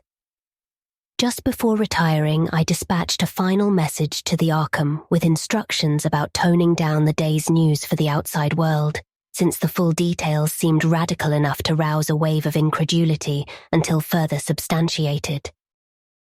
Chapter 3. None of us, I imagine, slept very heavily or continuously that morning, for both the excitement of Lake's discovery and the mounting fury of the wind were against such a thing. So savage was the blast, even where we were, that we could not help wondering how much worse it was at Lake's camp, directly under the vast unknown peaks that bred and delivered it. McTighe was awake at 10 o'clock and tried to get Lake on the wireless, as agreed, but some electrical condition in the disturbed air to the westward seemed to prevent communication. We did, however, get the Arkham, and Douglas told me that he had likewise been vainly trying to reach Lake. He had not known about the wind, for very little was blowing at McMurdo Sound despite its persistent rage where we were. Throughout the day we all listened anxiously and tried to get Lake at intervals, but invariably without results. About noon a positive frenzy of wind stampeded out of the west, causing us to fear for the safety of our camp, but it eventually died down, with only a moderate relapse at 2 p.m. After 3 o'clock it was very quiet, and we redoubled our efforts to get Lake. Reflecting that he had 4 planes, each provided with an excellent shortwave outfit, we could not imagine any ordinary accident capable of crippling all his wireless equipment at once. Nevertheless, the stony silence continued, and when we thought of the delirious force the wind must have had in his locality, we could not help making the most direful conjectures. By 6 o'clock, our fears had become intense and definite, and after a wireless consultation with Douglas and Thorfinson, I resolved to take steps toward investigation. The 5th aeroplane, which we had left at the McMurdo Sound supply cache with Sherman and 2 sailors, was in good shape and ready for instant use. And it seemed that the very emergency for which it had been saved was now upon us. I got Sherman by wireless and ordered him to join me with the plane and the 2 sailors at the southern base as quickly as possible, the air conditions being apparently highly favourable. We then talked over the personnel of the coming investigation party and decided that we would include all hands, together with the sledge and dogs which I had kept with me. Even so, greater load would not be too much for one of the huge planes built to our especial orders for heavy machinery transportation. At intervals, I still tried to reach Lake with the wireless, but all to no purpose. Sherman, with the sailors Gunnarsson and Larsen, took off at 7:30 and reported a quiet flight from several points on the wing. They arrived at our base at midnight, and all hands at once discussed the next move. It was risky business sailing over the Antarctic in a single aeroplane without any line of bases, but no one drew back from what seemed like the plainest necessity. We turned in at 2 o'clock for a brief rest after some preliminary loading of the plane, but were up again in 4 hours to finish the loading and packing. At 7:15 a.m., January 25th, we started flying northwestward under McTeague's pilotage with 10 men, 7 dogs, a sledge, a fuel and food supply, and other items including the plane's wireless outfit. The atmosphere was clear, fairly quiet, and relatively mild in temperature, and we anticipated very little trouble in reaching the latitude and longitude designated by Lake as the site of his camp. Our apprehensions were over what we might find, or fail to find, at the end of our journey. For silence continued to answer all calls dispatched to the camp. Every incident of that 4.5-hour flight is burned into my recollection because of its crucial position in my life. It marked my loss, at the age of 54, of all that peace and balance which the normal mind possesses through its accustomed conception of external nature and nature's laws. Thenceforward, the 10 of us, but the student Danforth and myself above all others, were to face a hideously amplified world of lurking horrors which nothing can erase from our emotions, and which we would refrain from sharing with mankind in general if we could.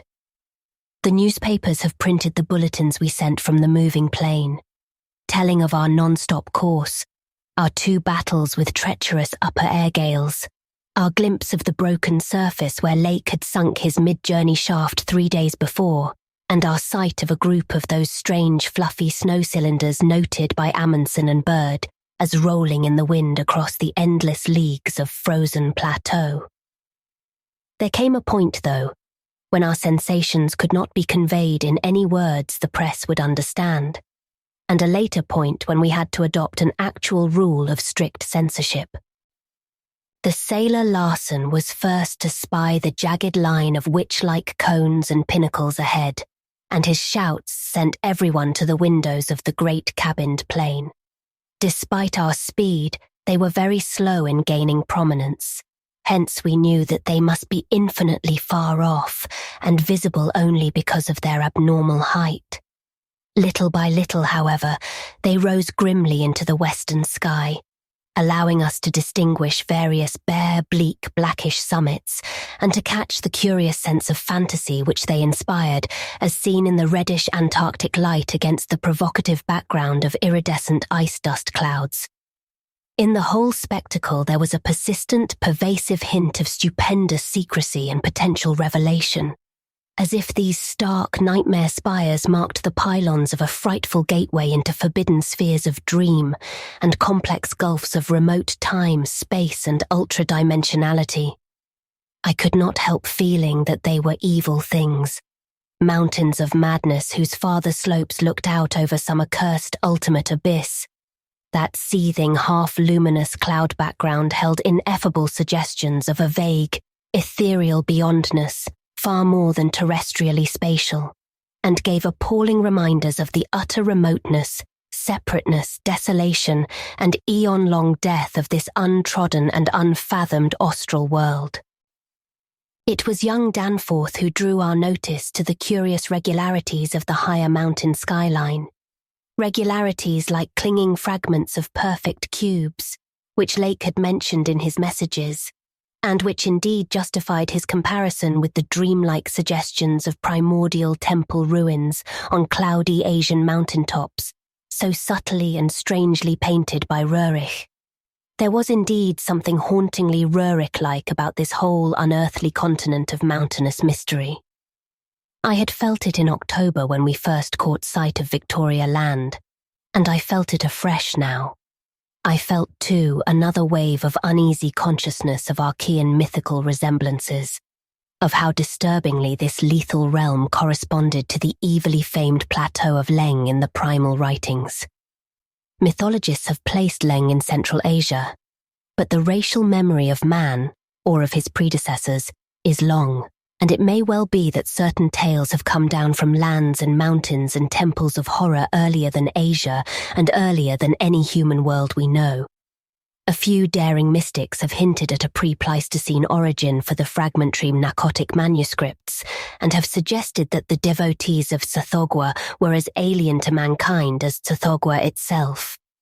Leng, wherever in space or time it might brood, was not a region I would care to be in or near, nor did I relish the proximity of a world that had ever bred such ambiguous and Archean monstrosities as those Lake had just mentioned. At the moment, I felt sorry that I had ever read the abhorred Necronomicon or talked so much with that unpleasantly erudite folklorist Wilmarth at the university. This mood undoubtedly served to aggravate my reaction to the bizarre mirage which burst upon us from the increasingly opalescent zenith as we drew near the mountains and began to make out the cumulative undulations of the foothills. I had seen dozens of polar mirages during the preceding weeks, some of them quite as uncanny and fantastically vivid as the present sample. But this one had a wholly novel and obscure quality of menacing symbolism, and I shuddered as the seething labyrinth of fabulous walls and towers and minarets loomed out of the troubled ice vapours above our heads. The effect was that of a cyclopean city of no architecture known to man or to human imagination, with vast aggregations of night-black masonry embodying monstrous perversions of geometrical laws and attaining the most grotesque extremes of sinister bizarrerie. There were truncated cones, sometimes terraced or fluted, surmounted by tall cylindrical shafts here and there, bulbously enlarged and often capped with tiers of thinnish scalloped discs, and strange, beetling, table-like constructions suggesting piles of multitudinous rectangular slabs or circular plates or five-pointed stars with each one overlapping the one beneath. There were composite cones and pyramids either alone or surmounting cylinders or cubes or flatter truncated cones and pyramids, and occasional needle-like spires in curious clusters of 5. All of these febrile structures seemed knit together by tubular bridges crossing from one to the other at various dizzy heights, and the implied scale of the whole was terrifying and oppressive in its sheer giganticism.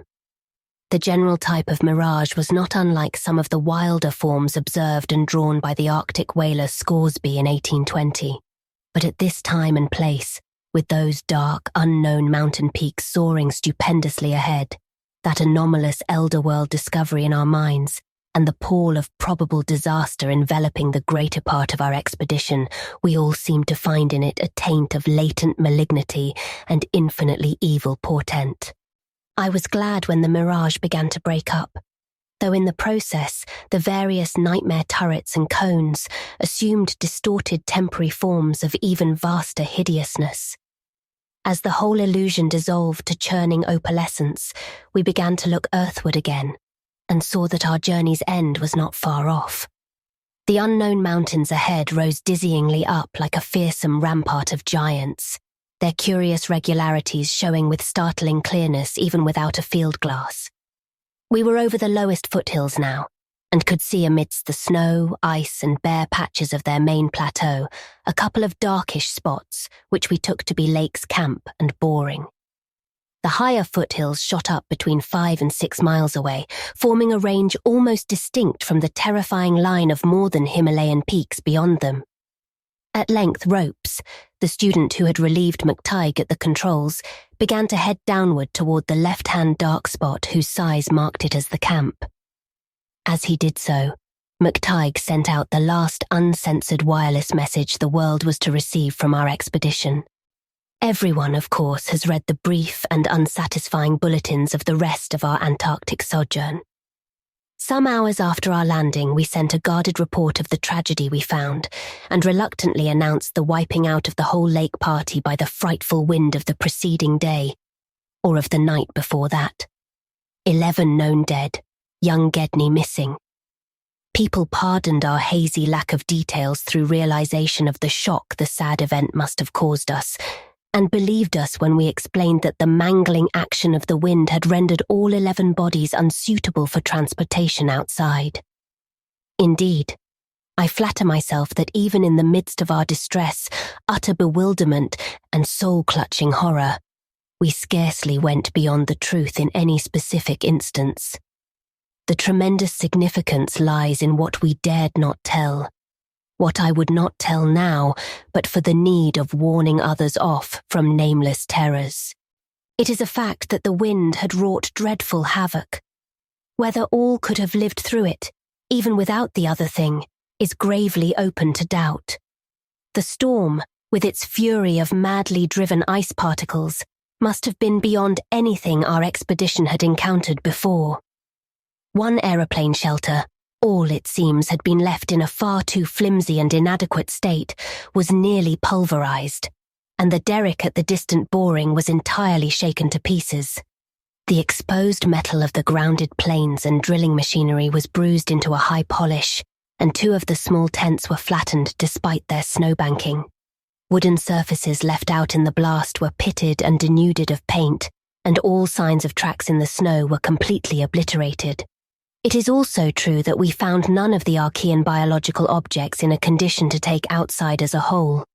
We did gather some minerals from a vast tumbled pile, including several of the greenish soapstone fragments whose odd 5-pointed rounding and faint patterns of grouped dots caused so many doubtful comparisons, and some fossil bones, among which were the most typical of the curiously injured specimens.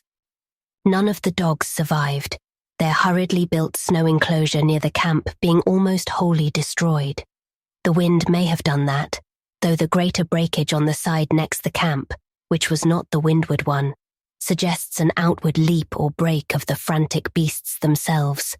All 3 sledges were gone, and we have tried to explain that the wind may have blown them off into the unknown. The drill and ice-melting machinery at the Boring were too badly damaged to warrant salvage, so we used them to choke up that subtly disturbing gateway to the past which Lake had blasted. We likewise left at the camp the 2 most shaken up of the planes, since our surviving party had only 4 real pilots: Sherman, Danforth, McTighe, and Ropes. In all, with Danforth in a poor, nervous shape to navigate. We brought back all the books, scientific equipment, and other incidentals we could find, though much was rather unaccountably blown away. Spare tents and furs were either missing or badly out of condition.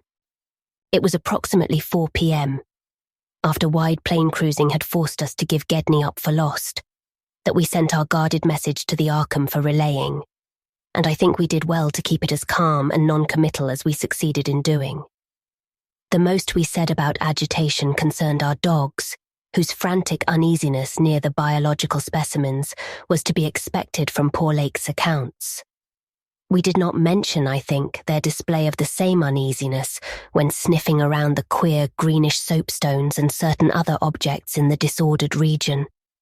Objects including scientific instruments, aeroplanes, and machinery both at the camp and at the boring, whose parts had been loosened, moved, or otherwise tampered with by winds that must have harboured singular curiosity and investigativeness. About the 14 biological specimens, we were pardonably indefinite. We said that the only ones we discovered were damaged, but that enough was left of them to prove Lake's description wholly and impressively accurate. It was hard work keeping our personal emotions out of this matter, and we did not mention numbers, or say exactly how we had found those which we did find.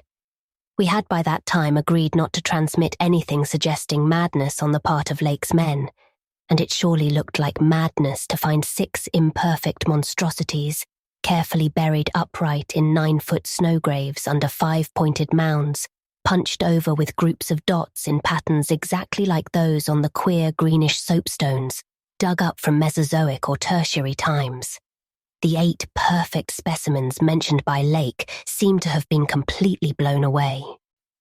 We were careful, too, about the public's general peace of mind. Hence, Danforth and I said little about that frightful trip over the mountains the next day. It was the fact that only a radically lightened plane could possibly cross a range of such height, which mercifully limited that scouting tour to the 2 of us. On our return at 1 a.m., Danforth was close to hysterics, but kept an admirably stiff upper lip. It took no persuasion to make him promise not to show our sketches and the other things we brought away in our pockets, not to say anything more to the others than what we had agreed to relay outside, and to hide our camera films for private development later on. So that part of my present story will be as new to Pabody, McTighe, Ropes, Sherman and the rest as it will be to the world in general. Indeed, Danforth is closer-mouthed than I, for he saw, or thinks he saw, one thing he will not tell even me. As all know, our report included a tale of a hard ascent, a confirmation of Lake's opinion that the great peaks are of Archean slate and other very primal crumpled strata unchanged since at least Middle Comanchean times, a conventional comment on the regularity of the clinging cube and rampart formations, a decision that the cave mouths indicate dissolved calcareous veins, a conjecture that certain slopes and passes would permit of the scaling and crossing of the entire range by seasoned mountaineers, and a remark that the mysterious other side holds a lofty and immense superplateau, as ancient and unchanging as the mountains themselves. 20,000 feet in elevation, with grotesque rock formations protruding through a thin glacial layer and with low, gradual foothills between the general plateau surface and the sheer precipices of the highest peaks.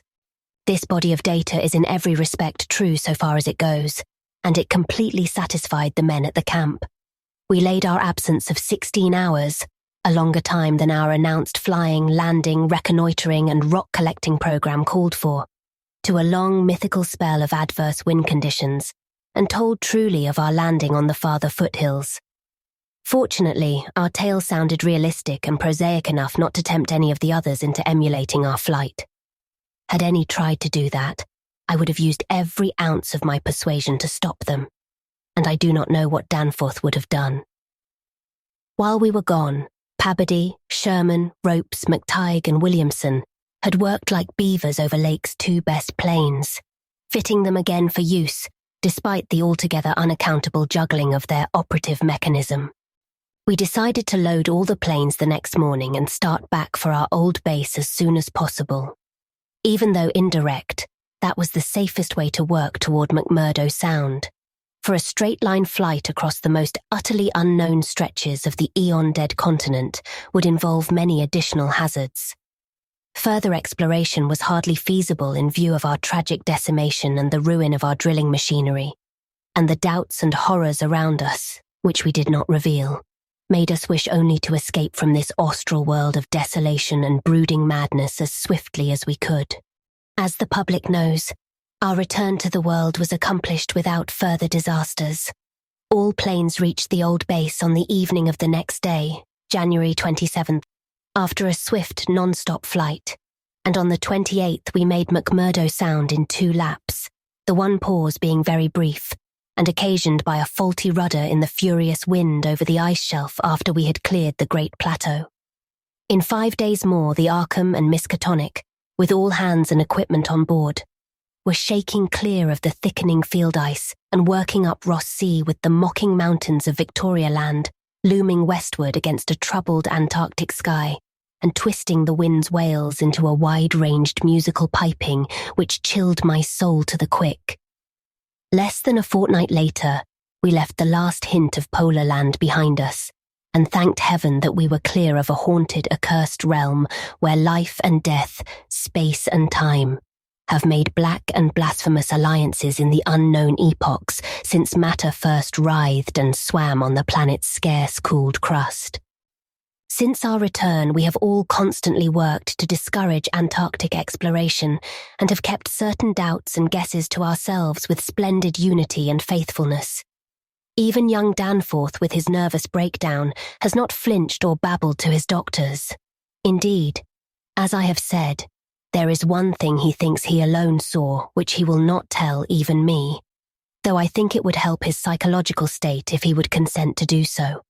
It might explain and relieve much, though perhaps the thing was no more than the delusive aftermath of an earlier shock.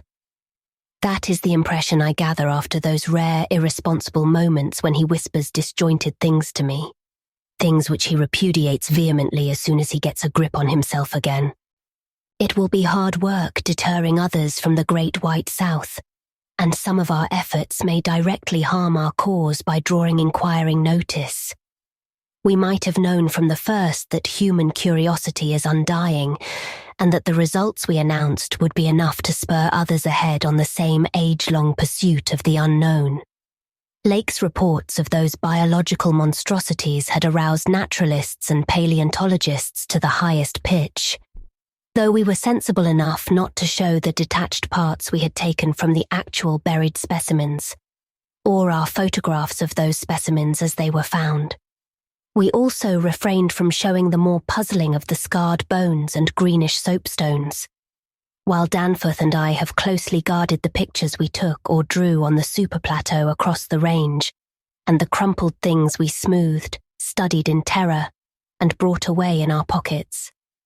But now that Starkweather Moor Party is organising, and with a thoroughness far beyond anything our outfit attempted, if not dissuaded, they will get to the innermost nucleus of the Antarctic and melt and bore till they bring up that which may end the world we know. So I must break through all reticences at last, even about that ultimate nameless thing beyond the mountains of madness. Chapter 4. It is only with vast hesitancy and repugnance that I let my mind go back to Lake's camp and what we really found there, and to that other thing beyond the frightful mountain wall. I am constantly tempted to shirk the details and to let hints stand for actual facts and ineluctable deductions. I hope I have said enough already to let me glide briefly over the rest. The rest, that is, of the horror at the camp.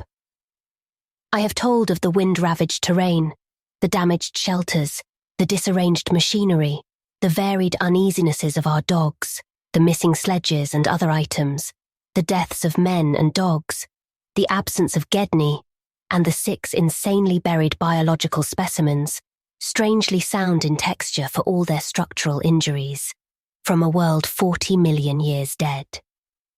I do not recall whether I mentioned that upon checking up the canine bodies, we found one dog missing.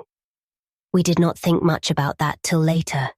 Indeed, only Danforth and I have thought of it at all. The principal things I've been keeping back relate to the bodies, and to certain subtle points which may or may not lend a hideous and incredible kind of rationale to the apparent chaos. At the time, I tried to keep the men's minds off those points, for it was so much simpler, so much more normal, to lay everything to an outbreak of madness on the part of some of Lake's party. From the look of things, that demon mountain wind must have been enough to drive any man mad in the midst of this centre of all earthly mystery and desolation. The crowning abnormality, of course, was the condition of the bodies, men and dogs alike. They had all been in some terrible kind of conflict, and were torn and mangled in fiendish and altogether inexplicable ways. Death, so far as we could judge, had in each case come from strangulation or laceration. The dogs had evidently started the trouble, for the state of their ill-built corral bore witness to its forcible breakage from within. It had been set some distance from the camp because of the hatred of the animals for those hellish Archean organisms, but the precautions seemed to have been taken in vain. When left alone in that monstrous wind behind flimsy walls of insufficient height, they must have stampeded, whether from the wind itself or from some subtle increasing odour emitted by the nightmare specimens. One could not say. Those specimens, of course, had been covered with a tent cloth, yet the low Antarctic sun had beat steadily upon that cloth, and Lake had mentioned that solar heat tended to make the strangely sound and tough tissues of the things relax and expand. Perhaps the wind had whipped the cloth from over them and jostled them about in such a way that their more pungent olfactory qualities became manifest despite their unbelievable antiquity. But whatever had happened, it was hideous and revolting enough.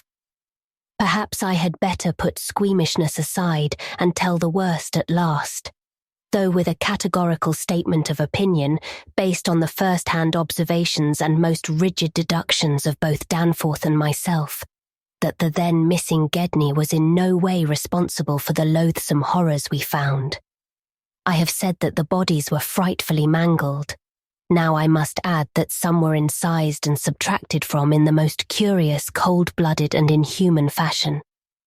It was the same with dogs and men. All the healthier, fatter bodies, quadrupedal or bipedal, had had their most solid masses of tissue cut out and removed, as by a careful butcher.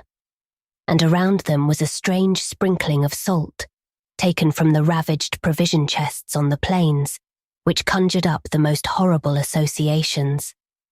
The thing had occurred in one of the crude aeroplane shelters from which the plane had been dragged out, and subsequent winds had effaced all tracks which could have supplied any plausible theory. Scattered bits of clothing, roughly slashed from the human incision subjects, hinted no clues.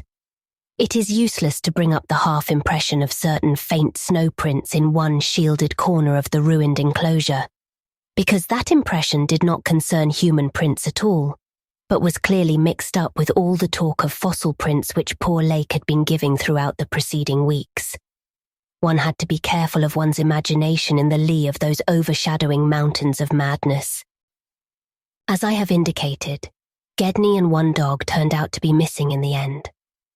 When we came on that terrible shelter, we had missed 2 dogs and 2 men, but the fairly unharmed dissecting tent, which we entered after investigating the monstrous graves, had something to reveal. It was not as Lake had left it, for the covered parts of the primal monstrosity had been removed from the improvised table. Indeed, we had already realized that one of the 6 imperfect and insanely buried things we had found, the one with the trace of a peculiarly hateful odor, must represent the collected sections of the entity which Lake had tried to analyze.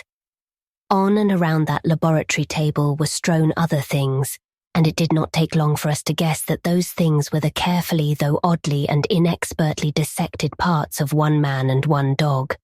I shall spare the feelings of survivors by omitting mention of the man's identity. Lake's anatomical instruments were missing, but there were evidences of their careful cleansing. The gasoline stove was also gone, though around it we found a curious litter of matches. We buried the human parts beside the other 10 men, and the canine parts with the other 35 dogs. Concerning the bizarre smudges on the laboratory table, and on the jumble of roughly handled illustrated books scattered near it, we were much too bewildered to speculate. This formed the worst of the camp horror, but other things were equally perplexing. The disappearance of Gedney, the 1 dog, the 8 uninjured biological specimens, the 3 sledges, and certain instruments, illustrated technical and scientific books, writing materials, electric torches and batteries, food and fuel, heating apparatus, spare tents, fursuits and the like, was utterly beyond sane conjecture, as were likewise the spatter-fringed ink blots on certain pieces of paper and the evidences of curious alien fumbling and experimentation around the planes and all other mechanical devices both at the camp and at the boring. The dogs seemed to abhor this oddly disordered machinery. Then, too, there was the upsetting of the larder, the disappearance of certain staples, and the jarringly comical heap of tin cans pried open in the most unlikely ways and at the most unlikely places. The profusion of scattered matches, intact, broken, or spent, formed another minor enigma, as did the 2 or 3 tent cloths and fur suits which we found lying about with peculiar and unorthodox slashings, conceivably due to clumsy efforts at unimaginable adaptations. The maltreatment of the human and canine bodies, and the crazy burial of the damaged Archean specimens, were all of a piece with this apparent disintegrative madness. In view of just such an eventuality as the present one, we carefully photographed all the main evidences of insane disorder at the camp, and shall use the prints to buttress our pleas against the departure of the proposed Starkweather Moor expedition. Our first act after finding the bodies in the shelter was to photograph and open the row of insane graves with the 5-pointed snow mounds. We could not help noticing the resemblance of these monstrous mounds, with their clusters of grouped dots, to poor Lake's descriptions of the strange greenish soapstones. And when we came on some of the soapstones themselves in the great mineral pile, we found the likeness very close indeed. The whole general formation, it must be made clear, seemed abominably suggestive of the starfish head of the Archean entities, and we agreed that the suggestion must have worked potently upon the sensitized minds of Lake's overwrought party. Our own first sight of the actual buried entities formed a horrible moment, and sent the imaginations of Pabody and myself back to some of the shocking primal myths we had read and heard. We all agreed that the mere sight and continued presence of the things must have cooperated with the oppressive polar solitude and demon mountain wind in driving Lake's party mad. For madness, centering in Gedney as the only possible surviving agent, was the explanation spontaneously adopted by everybody so far as spoken utterance was concerned, though I will not be so naive as to deny that each of us may have harboured wild guesses which sanity forbade him to formulate completely. Sherman, Pabody and McTighe made an exhaustive aeroplane cruise over all the surrounding territory in the afternoon, sweeping the horizon with field glasses in quest of Gedney and of the various missing things, but nothing came to light. The party reported that the Titan barrier range extended endlessly to right and left alike, without any diminution in height or essential structure. On some of the peaks, though, the regular cube and rampart formations were bolder and plainer, having doubly fantastic similitudes to Rurik-painted Asian hill ruins. The distribution of cryptical cave mouths on the black snow-denuded summits seemed roughly even as far as the range could be traced. In spite of all the prevailing horrors, we were left with enough sheer scientific zeal and adventurousness to wonder about the unknown realm beyond those mysterious mountains. As our guarded messages stated, we rested at midnight after our day of terror and bafflement, but not without a tentative plan for one or more range-crossing altitude flights in a lightened plane with aerial camera and geologist's outfit, beginning the following morning. It was decided that Danforth and I try it first, and we awaked at 7 a.m. intending an early trip, though heavy winds, mentioned in our brief bulletin to the outside world, delayed our start till nearly 9 o'clock. I have already repeated the non-committal story we told the men at camp, and relayed outside, after our return 16 hours later. It is now my terrible duty to amplify this account by filling in the merciful blanks with hints of what we really saw in the hidden transmontane world, hints of the revelations which have finally driven Danforth to a nervous collapse. I wish he would add a really frank word about the thing which he thinks he alone saw, even though it was probably a nervous delusion, and which was perhaps the last straw that put him where he is. But he is firm against that. All I can do is to repeat his later disjointed whispers about what set him shrieking as the plane soared back through the wind-tortured mountain pass, after that real and tangible shock which I shared. This will form my last word. If the plain signs of surviving elder horrors in what I disclose be not enough to keep others from meddling with the inner Antarctic, or at least from prying too deeply beneath the surface of that ultimate waste of forbidden secrets and unhuman, eon-cursed desolation, the responsibility for unnameable and perhaps immensurable evils will not be mine. Danforth and I, studying the notes made by Pabadie in his afternoon flight and checking up with a sextant, had calculated that the lowest available pass in the range lay somewhat to the right of us, within sight of camp, and about 23,000 or 24,000 feet above sea level. For this point, then, we first headed in the lightened plain as we embarked on our flight of discovery. The camp itself, on foothills which sprang from a high continental plateau, was some 12,000 feet in altitude. Hence, the actual height increase necessary was not so vast as it might seem. Nevertheless, we were acutely conscious of the rarefied air and intense cold as we rose, for on account of visibility conditions we had to leave the cabin windows open. We were dressed, of course, in our heaviest furs. As we drew near the forbidding peaks, dark and sinister above the line of crevasse-riven snow and interstitial glaciers, we noticed more and more the curiously regular formations clinging to the slopes, and thought again of the strange Asian paintings of Nicholas Roerich. The ancient and wind-weathered rock strata fully verified all of Lake's bulletins, and proved that these hoary pinnacles had been towering up in exactly the same way since a surprisingly early time in Earth's history, perhaps over 50 million years.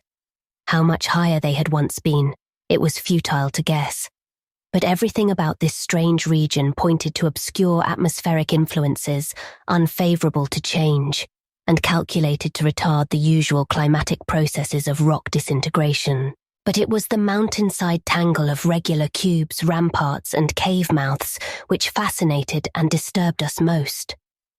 I studied them with a field glass and took aerial photographs whilst Danforth drove, and at times relieved him at the controls, though my aviation knowledge was purely an amateur's, in order to let him use the binoculars. We could easily see that much of the material of the things was a lightish Archean quartzite, unlike any formation visible over broad areas of the general surface, and that their regularity was extreme and uncanny to an extent which poor Lake had scarcely hinted. As he had said, their edges were crumbled and rounded from untold eons of savage weathering, but their preternatural solidity and tough material had saved them from obliteration. Many parts, especially those closest to the slopes, seemed identical in substance with the surrounding rock surface. The whole arrangement looked like the ruins of Machu Picchu in the Andes, or the primal foundation walls of Kish, as dug up by the Oxford Field Museum expedition in 1929, and both Danforth and I obtained that occasional impression of separate cyclopean blocks which Lake had attributed to his flight companion Carroll. How to account for such things in this place was frankly beyond me, and I felt queerly humbled as a geologist. Igneous formations often have strange regularities, like the famous Giant's Causeway in Ireland, but this stupendous range, despite Lake's original suspicion of smoking cones, was above all else non-volcanic in evident structure. The curious cave mouths, near which the odd formations seemed most abundant, presented another, albeit a lesser puzzle because of their regularity of outline. They were, as Lake's bulletin had said, often approximately square or semicircular, as if the natural orifices had been shaped to greater symmetry by some magic hand. Their numerousness and wide distribution were remarkable, and suggested that the whole region was honeycombed with tunnels dissolved out of limestone strata. Such glimpses as we secured did not extend far within the caverns, but we saw that they were apparently clear of stalactites and stalagmites.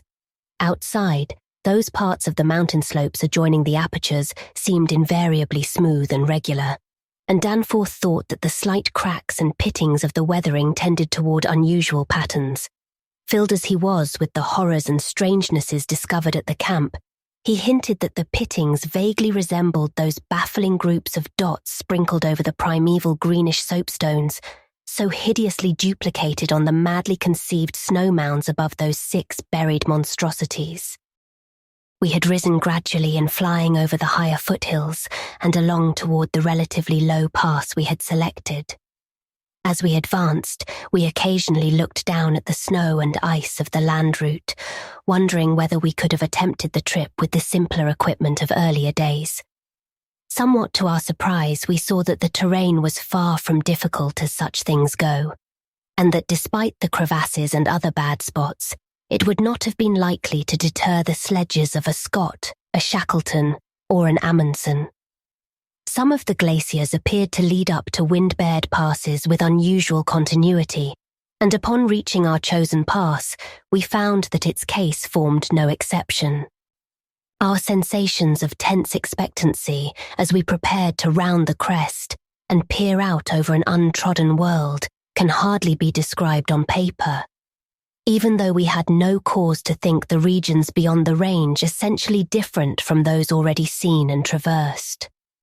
The touch of evil mystery in these barrier mountains, and in the beckoning sea of opalescent sky glimpsed betwixt their summits, was a highly subtle and attenuated matter not to be explained in literal words.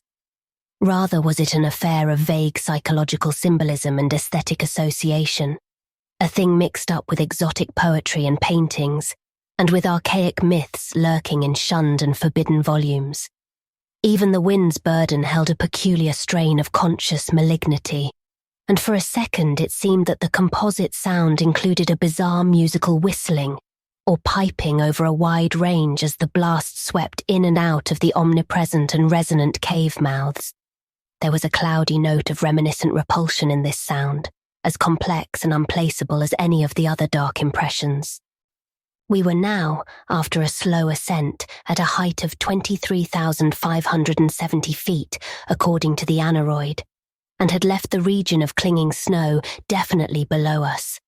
Up here were only dark, bare rock slopes and the start of rough-ribbed glaciers, but with those provocative cubes, ramparts, and echoing cave mouths to add a portent of the unnatural, the fantastic, and the dreamlike.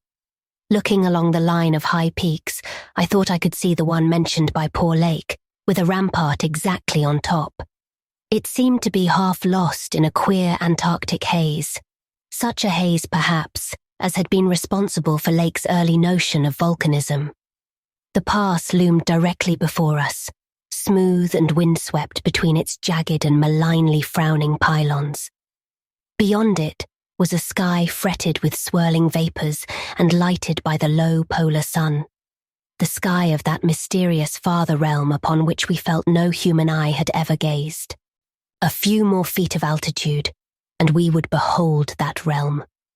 Danforth and I, unable to speak except in shouts amidst the howling, piping wind that raced through the pass and added to the noise of the unmuffled engines, exchanged eloquent glances, and then, having gained those last few feet, we did indeed stare across the momentous divide and over the unsampled secrets of an elder and utterly alien earth. Chapter 5. I think that both of us simultaneously cried out in mixed awe, wonder, terror, and disbelief in our own senses as we finally cleared the pass and saw what lay beyond. Of course, we must have had some natural theory in the back of our heads to steady our faculties for the moment.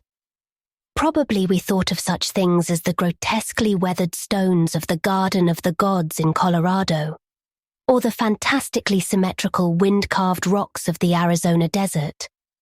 Perhaps we even half thought the sight a mirage like that we had seen the morning before on first approaching those mountains of madness, We must have had some such normal notions to fall back upon as our eyes swept that limitless, tempest-scarred plateau and grasped the almost endless labyrinth of colossal, regular and geometrically eurythmic stone masses which reared their crumbled and pitted crests above a glacial sheet not more than 40 or 50 feet deep at its thickest, and in places obviously thinner.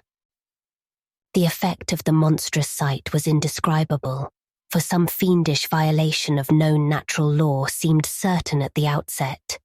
Here, on a hellishly ancient tableland fully 20,000 feet high, and in a climate deadly to habitation since a pre-human age not less than 500,000 years ago, there stretched nearly to the vision's limit a tangle of orderly stone, which only the desperation of mental self-defense could possibly attribute to any but a conscious and artificial cause. We had previously dismissed, so far as serious thought was concerned, any theory that the cubes and ramparts of the mountainsides were other than natural in origin.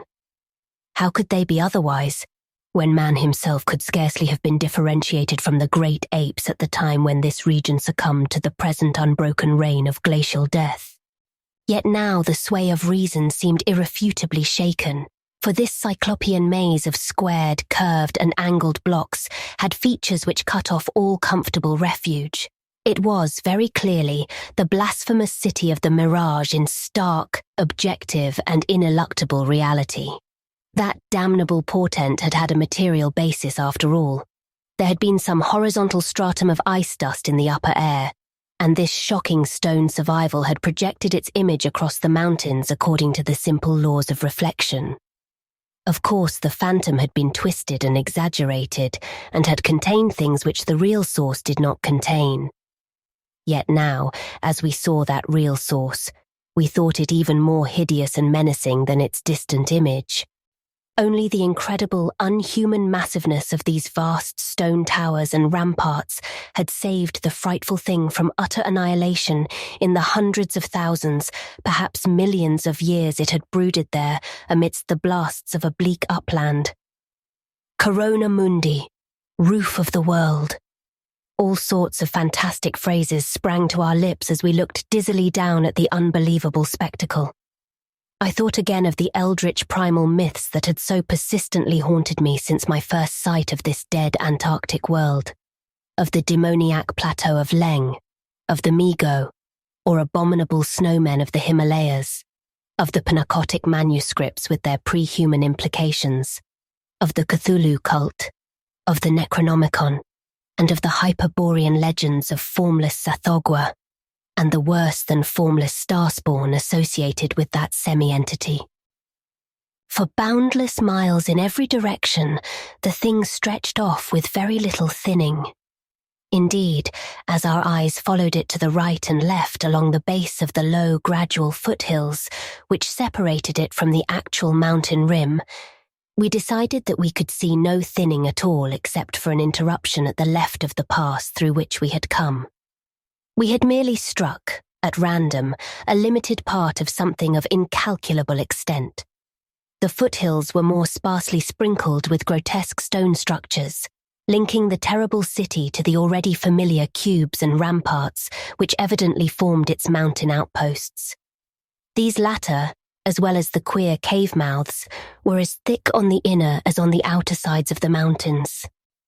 The nameless stone labyrinth consisted, for the most part, of walls from 10 to 150 feet in ice-clear height, and of a thickness varying from 5 to 10 feet. It was composed mostly of prodigious blocks of dark primordial slate, schist, and sandstone, blocks in many cases as large as 4 by 6 by 8 feet, though in several places it seemed to be carved out of a solid, uneven bedrock of pre-Cambrian slate. The buildings were far from equal in size, there being innumerable honeycomb arrangements of enormous extent, as well as smaller separate structures. The general shape of these things tended to be conical, pyramidal, or terraced, though there were many perfect cylinders, perfect cubes, clusters of cubes, and other rectangular forms, and a peculiar sprinkling of angled edifices whose 5-pointed ground plan roughly suggested modern fortifications. The builders had made constant and expert use of the principle of the arch, and domes had probably existed in the city's heyday. The whole tangle was monstrously weathered, and the glacial surface from which the towers projected was strewn with fallen blocks and immemorial debris. Where the glaciation was transparent, we could see the lower parts of the gigantic piles, and noticed the ice-preserved stone bridges which connected the different towers at varying distances above the ground. On the exposed walls, we could detect the scarred places where other and higher bridges of the same sort had existed. Closer inspection revealed countless largish windows, some of which were closed with shutters of a petrified material, originally wood, though most gaped open in a sinister and menacing fashion. Many of the ruins, of course, were roofless and with uneven though wind-rounded upper edges, whilst others, of a more sharply conical or pyramidal model, or else protected by higher surrounding structures, preserved intact outlines despite the omnipresent crumbling and pitting. With the field glass, we could barely make out what seemed to be sculptural decorations in horizontal bands. Decorations including those curious groups of dots whose presence on the ancient soapstones now assumed a vastly larger significance. In many places the buildings were totally ruined, and the ice sheet deeply riven from various geologic causes. In other places the stonework was worn down to the very level of the glaciation. One broad swath, extending from the plateau's interior to a cleft in the foothills about a mile to the left of the pass we had traversed, was wholly free from buildings, and probably represented, we concluded, the course of some great river which in tertiary times, millions of years ago, had poured through the city and into some prodigious subterranean abyss of the Great Barrier Range. Certainly, this was above all a region of caves, gulfs, and underground secrets beyond human penetration. Looking back to our sensations and recalling our dazedness at viewing this monstrous survival from eons we had thought pre-human, I can only wonder that we preserved the semblance of equilibrium which we did. Of course, we knew that something, chronology, scientific theory, or our own consciousness, was woefully awry.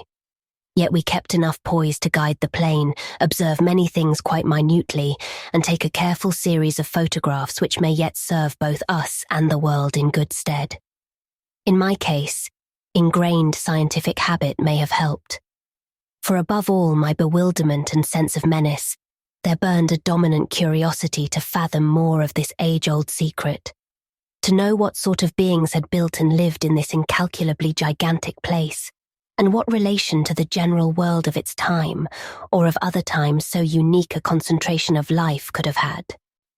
For this place could be no ordinary city.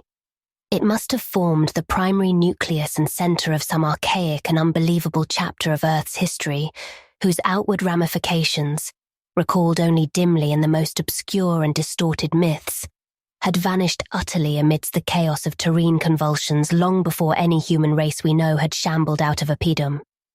Here sprawled a Paleogean megalopolis compared with which the fabled Atlantis and Lemuria, Komorium and Uzuldarum, and Olatho in the land of Lomar are recent things of today, not even of yesterday, a megalopolis ranking with such whispered pre-human blasphemies as Volusia, Relier, Ib in the land of Manar, and the nameless city of Arabia Deserta. As we flew above that tangle of stark Titan towers, my imagination sometimes escaped all bounds and roved aimlessly in realms of fantastic associations, even weaving links betwixt this lost world and some of my own wildest dreams concerning the mad horror at the camp. The plane's fuel tank, in the interest of greater lightness, had been only partly filled, hence we now had to exert caution in our explorations.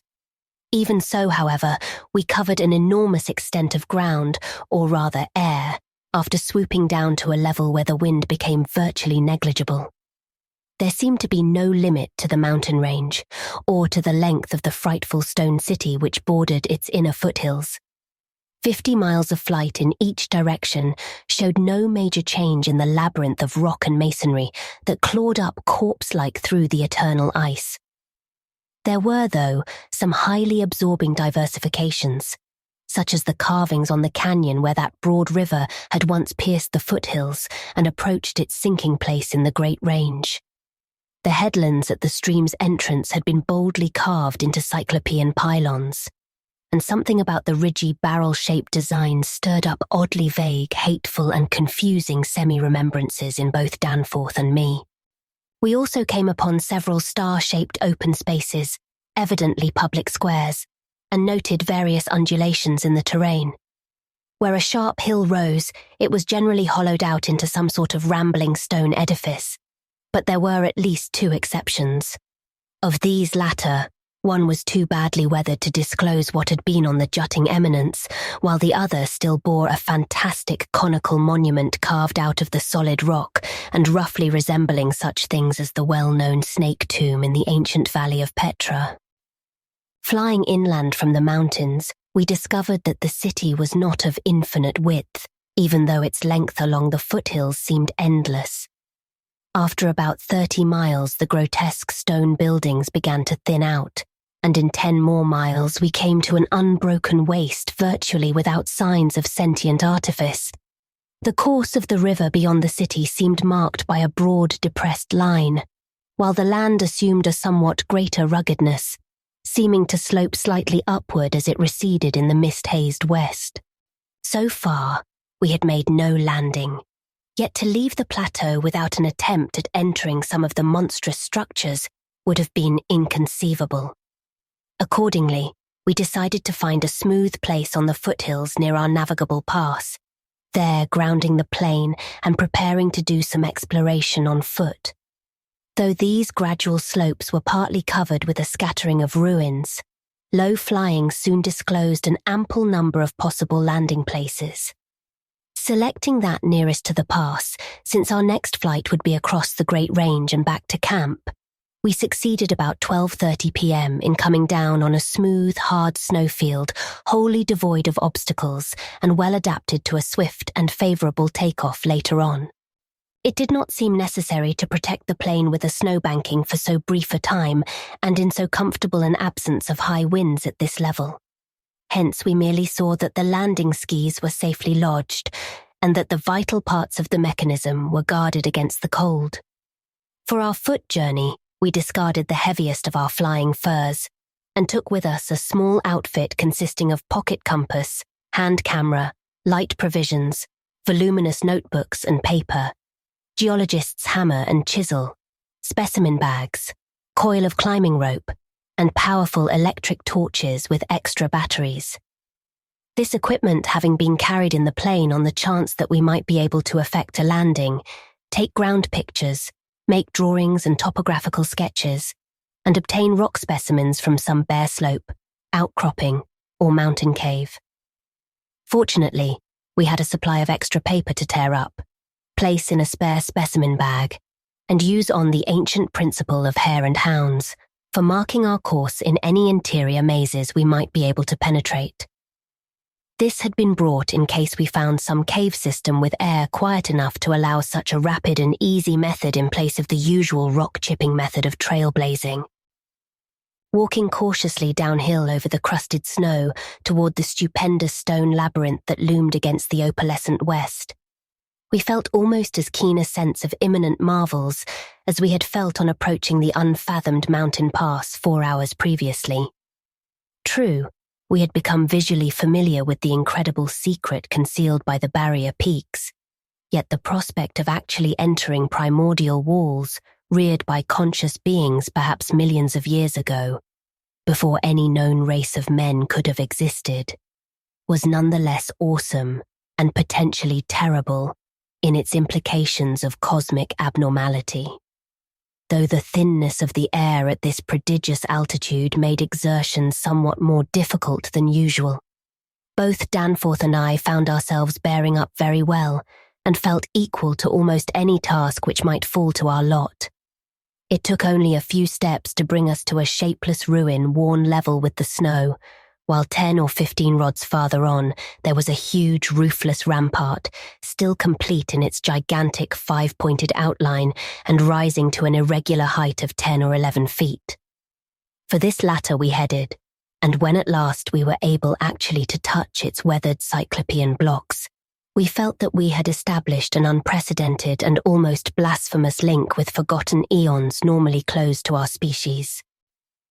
This rampart, shaped like a star, and perhaps 300 feet from point to point, was built of Jurassic sandstone blocks of irregular size, averaging 6 by 8 feet in surface. There was a row of arched loopholes or windows about 4 feet wide and 5 feet high, spaced quite symmetrically along the points of the star and at its inner angles, and with the bottoms about 4 feet from the glaciated surface. Looking through these, we could see that the masonry was fully 5 feet thick, that there were no partitions remaining within, and that there were traces of banded carvings or bas-reliefs on the interior walls. Facts we had indeed guessed before, when flying low over this rampart and others like it. Though lower parts must have originally existed, all traces of such things were now wholly obscured by the deep layer of ice and snow at this point. We crawled through one of the windows and vainly tried to decipher the nearly effaced mural designs, but did not attempt to disturb the glaciated floor. Our orientation flights had indicated that many buildings in the city proper were less ice-choked, and that we might perhaps find wholly clear interiors leading down to the true ground level if we entered those structures still roofed at the top. Before we left the rampart, we photographed it carefully and studied its mortarless cyclopean masonry with complete bewilderment. We wished that Pabody were present, for his engineering knowledge might have helped us guess how such titanic blocks could have been handled in that unbelievably remote age, when the city and its outskirts were built up. The half-mile walk downhill to the actual city, with the upper wind shrieking vainly and savagely through the skyward peaks in the background, was something whose smallest details will always remain engraved on my mind. Only in fantastic nightmares could any human beings but Danforth and me conceive such optical effects. Between us and the churning vapours of the west lay that monstrous tangle of dark stone towers, its ultra and incredible forms impressing us afresh at every new angle of vision. It was a mirage in solid stone, and were it not for the photographs, I would still doubt that such a thing could be. The general type of masonry was identical with that of the rampart we had examined, but the extravagant shapes which this masonry took in its urban manifestations were past all description. Even the pictures illustrate only 1 or 2 phases of its infinite bizarrery, endless variety, preternatural massiveness, and utterly alien exoticism. There were geometrical forms for which an Euclid could scarcely find a name, cones of all degrees of irregularity and truncation, terraces of every sort of provocative disproportion, shafts with odd bulbous enlargements, broken columns in curious groups, and 5-pointed or 5-ridged arrangements of mad grotesqueness. As we drew nearer, we could see beneath certain transparent parts of the ice sheet and detect some of the tubular stone bridges that connected the crazily sprinkled structures at various heights. Of orderly streets there seemed to be none, the only broad open swath being a mile to the left, where the ancient river had doubtless flowed through the town into the mountains. Our field glasses showed the external horizontal bands of nearly effaced sculptures and dot groups to be very prevalent, and we could half imagine what the city must once have looked like, even though most of the roofs and tower tops had necessarily perished. As a whole, it had been a complex tangle of twisted lanes and alleys, all of them deep canyons and some little better than tunnels because of the overhanging masonry or overarching bridges. Now, outspread below us, it loomed like a dream fantasy against a westward mist, through whose northern end the low, reddish Antarctic sun of early afternoon was struggling to shine. And when for a moment that sun encountered a denser obstruction and plunged the scene into temporary shadow, the effect was subtly menacing in a way I can never hope to depict. Even the faint howling and piping of the unfelt wind in the great mountain passes behind us took on a wilder note of purposeful malignity. The last stage of our descent to the town was unusually steep and abrupt, and a rock outcropping at the edge where the grade changed led us to think that an artificial terrace had once existed there. Under the glaciation, we believed there must be a flight of steps or its equivalent. when at last we plunged into the labyrinthine town itself, clambering over fallen masonry and shrinking from the oppressive nearness and dwarfing height of omnipresent crumbling and pitted walls, our sensations again became such that I marvel at the amount of self-control we retained. Danforth was frankly jumpy and began making some offensively irrelevant speculations about the horror at the camp, which I resented all the more because I could not help sharing certain conclusions forced upon us by many features of this morbid survival from nightmare antiquity. The speculations worked on his imagination too, for in one place, where a debris-littered alley turned a sharp corner, he insisted that he saw faint traces of ground markings which he did not like, whilst elsewhere he stopped to listen to a subtle imaginary sound from some undefined point. A muffled musical piping, he said, not unlike that of the wind in the mountain caves, yet somehow disturbingly different. The ceaseless five-pointedness of the surrounding architecture and of the few distinguishable mural arabesques had a dimly sinister suggestiveness we could not escape, and gave us a touch of terrible subconscious certainty concerning the primal entities which had reared and dwelt in this unhallowed place. Nevertheless, our scientific and adventurous souls were not wholly dead, and we mechanically carried out our program of chipping specimens from all the different rock types represented in the masonry. We wished a rather full set in order to draw better conclusions regarding the age of the place. Nothing in the great outer walls seemed to date from later than the Jurassic and Comanchean periods, nor was any piece of stone in the entire place of a greater recency than the Pliocene age. In stark certainty, we were wandering amidst a death which had reigned at least 500,000 years, and in all probability even longer. As we proceeded through this maze of stone-shadowed twilight, we stopped at all available apertures to study interiors and investigate entrance possibilities. Some were above our reach, whilst others led only into ice-choked ruins as unroofed and barren as the rampart on the hill. One, though spacious and inviting, opened on a seemingly bottomless abyss without visible means of descent. Now and then we had a chance to study the petrified wood of a surviving shutter and were impressed by the fabulous antiquity implied in the still discernible grain. These things had come from Mesozoic gymnosperms and conifers, especially Cretaceous cycads, and from fan palms and early angiosperms of plainly tertiary date. Nothing definitely later than the Pliocene could be discovered. In the placing of these shutters, whose edges showed the former presence of queer and long-vanished hinges, usage seemed to be varied, some being on the outer and some on the inner side of the deep embrasures. They seemed to have become wedged in place, thus surviving the rusting of their former and probably metallic fixtures and fastenings. After a time we came across a row of windows. In the bulges of a colossal five-ridged cone of undamaged apex, which led into a vast, well-preserved room with stone flooring. But these were too high in the room to permit of descent without a rope. We had a rope with us, but did not wish to bother with this 20-foot drop unless obliged to, especially in this thin plateau air where great demands were made upon the heart action.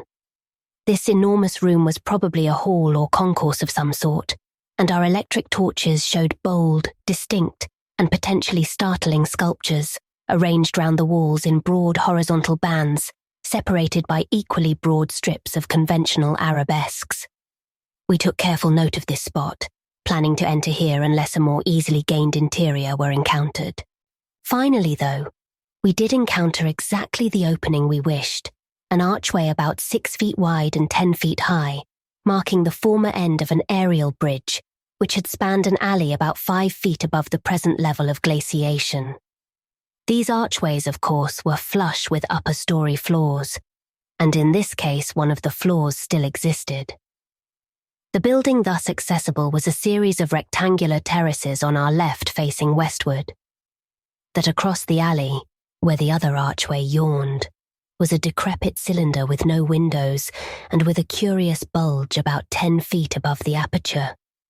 It was totally dark inside, and the archway seemed to open on a well of illimitable emptiness.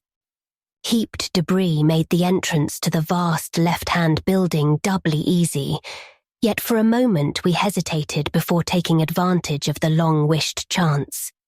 For though we had penetrated into this tangle of archaic mystery, it required fresh resolution to carry us actually inside a complete and surviving building of a fabulous elder world, whose nature was becoming more and more hideously plain to us.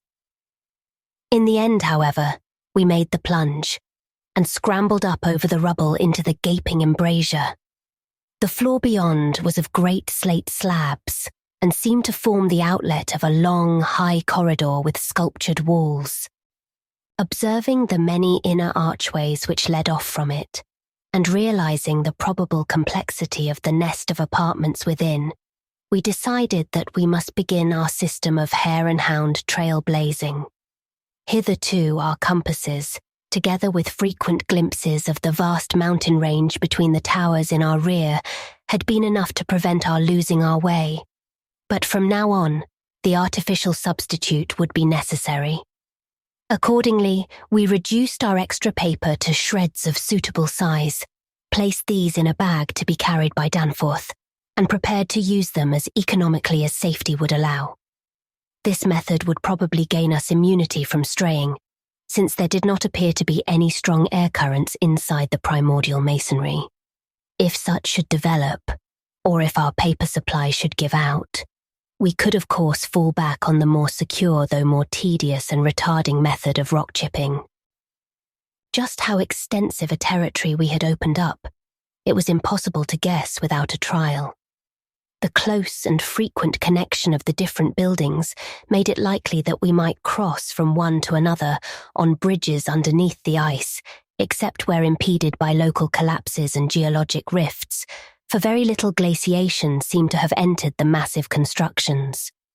Almost all the areas of transparent ice had revealed the submerged windows as tightly shuttered, as if the town had been left in that uniform state until the glacial sheet came to crystallize the lower part for all succeeding time. Indeed, one gained a curious impression that this place had been deliberately closed and deserted in some dim, bygone eon, rather than overwhelmed by any sudden calamity or even gradual decay. Had the coming of the ice been foreseen, and had a nameless population left en masse to seek a less doomed abode? The precise physiographic conditions attending the formation of the ice sheet at this point would have to wait for later solution. It had not, very plainly, been a grinding drive.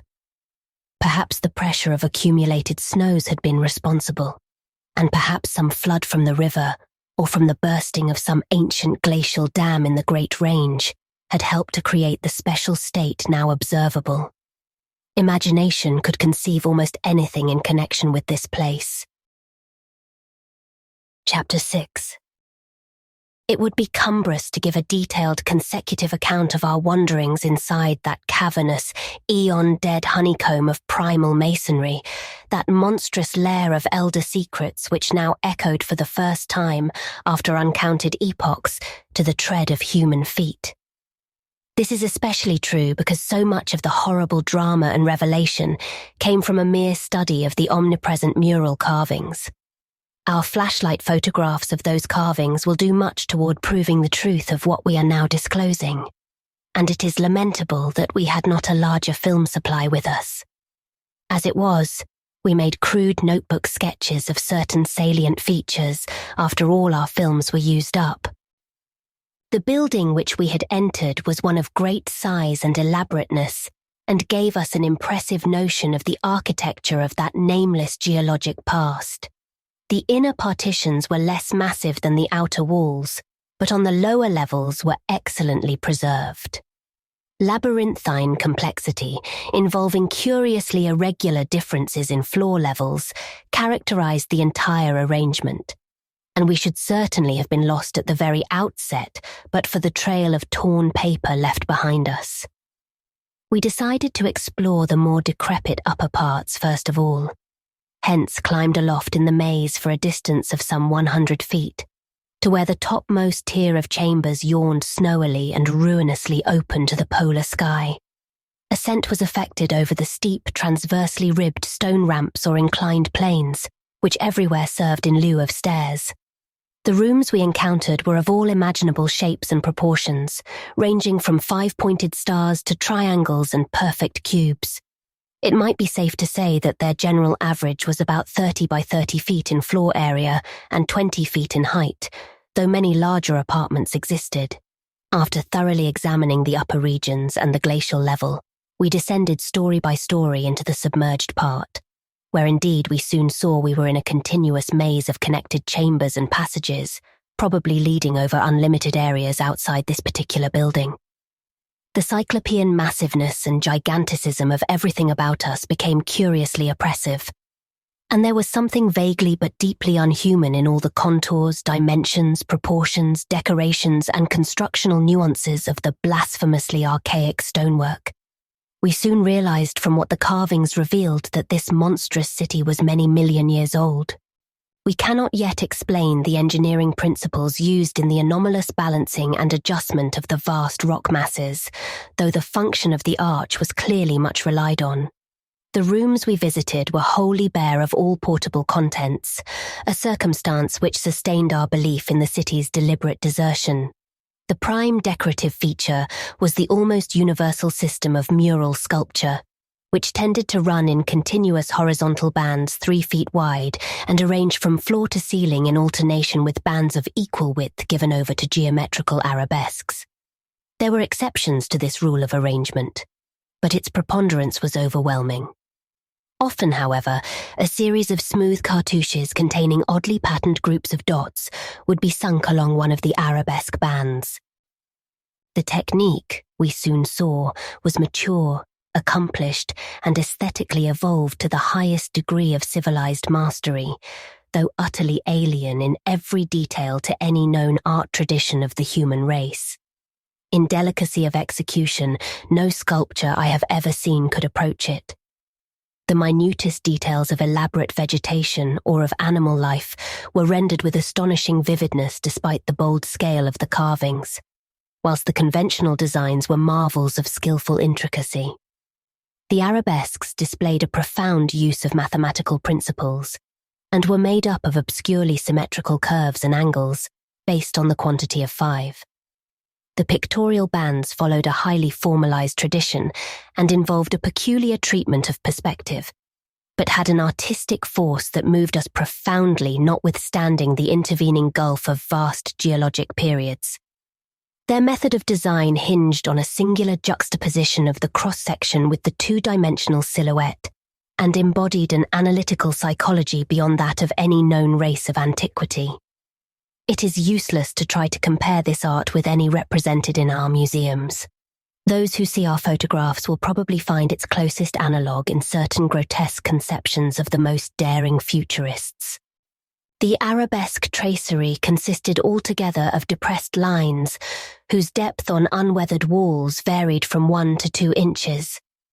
When cartouches with dot groups appeared, evidently as inscriptions in some unknown and primordial language and alphabet, the depression of the smooth surface was perhaps 1.5 inches, and of the dots perhaps 1/2 inch more.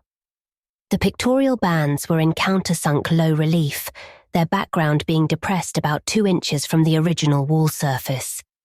In some specimens, marks of a former coloration could be detected, though for the most part the untold eons had disintegrated and banished any pigments which may have been applied.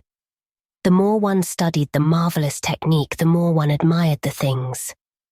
Beneath their strict conventionalization, one could grasp the minute and accurate observation and graphic skill of the artists. And indeed, the very conventions themselves serve to symbolize and accentuate the real essence or vital differentiation of every object delineated. We felt too that besides these recognizable excellences, there were others lurking beyond the reach of our perceptions. Certain touches here and there gave vague hints of latent symbols and stimuli, which another mental and emotional background, and a fuller or different sensory equipment, might have made of profound and poignant significance to us. The subject matter of the sculptures obviously came from the life of the vanished epoch of their creation. and contained a large proportion of evident history. It is this abnormal historic mindedness of the primal race, a chance circumstance operating through coincidence, miraculously in our favour, which made the carvings so awesomely informative to us, and which caused us to place their photography and transcription above all other considerations. In certain rooms, the dominant arrangement was varied by the presence of maps, astronomical charts, and other scientific designs on an enlarged scale. These things giving a naive and terrible corroboration to what we gathered from the pictorial friezes and dados. In hinting at what the whole revealed, I can only hope that my account will not arouse a curiosity greater than sane caution on the part of those who believe me at all. It would be tragic if any were to be allured to that realm of death and horror by the very warning meant to discourage them. Interrupting these sculptured walls were high windows and massive 12-foot doorways, both now and then retaining the petrified wooden planks, elaborately carved and polished, of the actual shutters and doors. All metal fixtures had long ago vanished, but some of the doors remained in place and had to be forced aside as we progressed from room to room. Window frames with odd transparent panes, mostly elliptical, survived here and there, though in no considerable quantity. There were also frequent niches of great magnitude, generally empty, but once in a while containing some bizarre object carved from green soapstone which was either broken or perhaps held too inferior to warrant removal. Other apertures were undoubtedly connected with bygone mechanical facilities, heating, lighting and the like, of a sort suggested in many of the carvings. Ceilings tended to be plain, but had sometimes been inlaid with green soapstone or other tiles, mostly fallen now. Floors were also paved with such tiles, though plain stonework predominated. As I have said, all furniture and other movables were absent, but the sculptures gave a clear idea of the strange devices which had once filled these tomb-like echoing rooms. Above the glacial sheet, the floors were generally thick with detritus, litter and debris. But farther down, this condition decreased. In some of the lower chambers and corridors, there was little more than gritty dust or ancient incrustations, while occasional areas had an uncanny air of newly swept immaculateness. Of course, where rifts or collapses had occurred, the lower levels were as littered as the upper ones.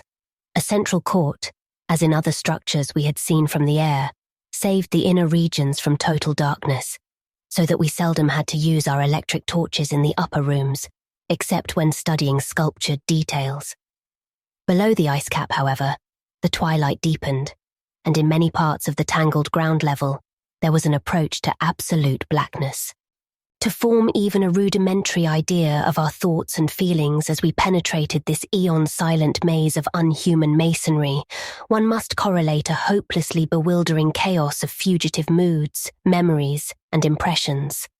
The sheer appalling antiquity and lethal desolation of the place were enough to overwhelm almost any sensitive person.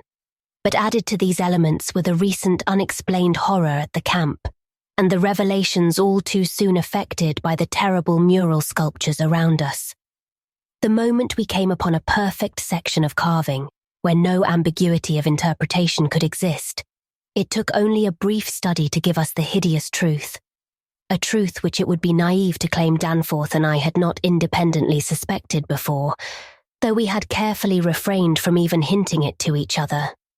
There could now be no further merciful doubt about the nature of the beings which had built and inhabited this monstrous dead city millions of years ago, when man's ancestors were primitive archaic mammals, and vast dinosaurs roamed the tropical steppes of Europe and Asia. We had previously clung to a desperate alternative and insisted, each to himself, that the omnipresence of the five-pointed motif meant only some cultural or religious exaltation of the Archean natural object which had so patently embodied the quality of five-pointedness, as the decorative motifs of Minoan Crete exalted the sacred bull, those of Egypt the scarabæus, those of Rome the wolf and the eagle, and those of various savage tribes some chosen totem animal. But this lone refuge was now stripped from us, and we were forced to face definitely the reason-shaking realization which the reader of these pages has doubtless long ago anticipated. I can scarcely bear to write it down in black and white even now, but perhaps that will not be necessary. The things once rearing and dwelling in this frightful masonry in the age of dinosaurs were not indeed dinosaurs, but far worse. Mere dinosaurs were new and almost brainless objects, but the builders of the city were wise and old, and had left certain traces in rocks even then laid down well nigh 1,000 million years. Rocks laid down before the true life of Earth had advanced beyond plastic groups of cells. Rocks laid down before the true life of Earth had existed at all. They were the makers and enslavers of that life, and above all doubt the originals of the fiendish elder myths, which things like the Pnakotic manuscripts and the Necronomicon affrightedly hint about. They were the great old ones that had filtered down from the stars when Earth was young, the beings whose substance an alien evolution had shaped, and whose powers were such as this planet had never bred. And to think that only the day before, Danforth and I had actually looked upon fragments of their millennially fossilized substance, and that poor Lake and his party had seen their complete outlines. It is, of course, impossible for me to relate in proper order the stages by which we picked up what we know of that monstrous chapter of pre-human life. After the first shock of the certain revelation, we had to pause a while to recuperate, and it was fully 3 o'clock before we got started on our actual tour of systematic research. The sculptures in the building we entered were of relatively late date, perhaps 2 million years ago, as checked up by geological, biological, and astronomical features, and embodied an art which would be called decadent in comparison with that of specimens we found in older buildings after crossing bridges under the glacial sheet. One edifice hewn from the solid rock seemed to go back 40 or possibly even 50 million years, to the lower Eocene or upper Cretaceous, and contained bas-reliefs of an artistry surpassing anything else, with one tremendous exception that we encountered. That was, we have since agreed, the oldest domestic structure we traversed. Were it not for the support of those flashlights soon to be made public, I would refrain from telling what I found and inferred, lest I be confined as a madman. Of course, the infinitely early parts of the patchwork tale, representing the pre-terrestrial life of the star-headed beings on other planets and in other galaxies and in other universes, can readily be interpreted as the fantastic mythology of those beings themselves, yet such parts sometimes involve designs and diagrams so uncannily close to the latest findings of mathematics and astrophysics that I scarcely know what to think. Let others judge when they see the photographs I shall publish.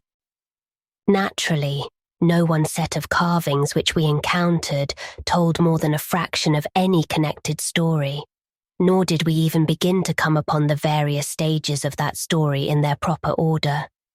Some of the vast rooms were independent units so far as their designs were concerned, whilst in other cases a continuous chronicle would be carried through a series of rooms and corridors.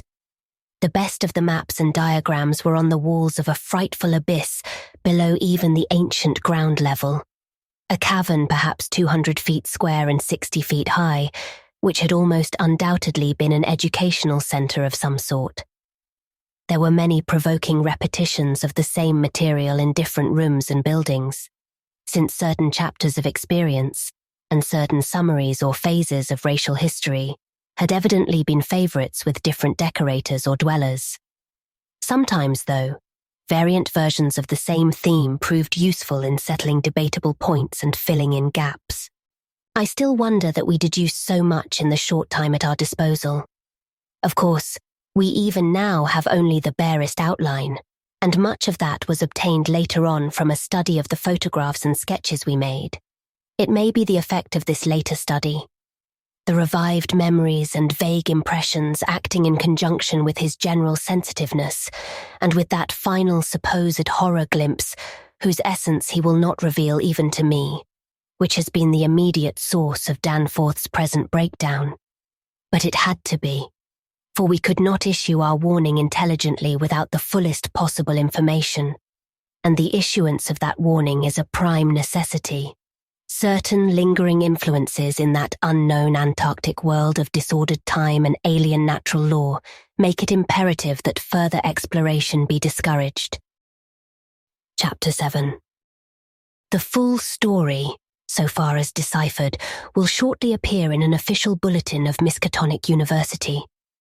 Here I shall sketch only the salient highlights in a formless, rambling way. Myth or otherwise, the sculptures told of the coming of those star-headed things to the nascent, lifeless Earth out of cosmic space.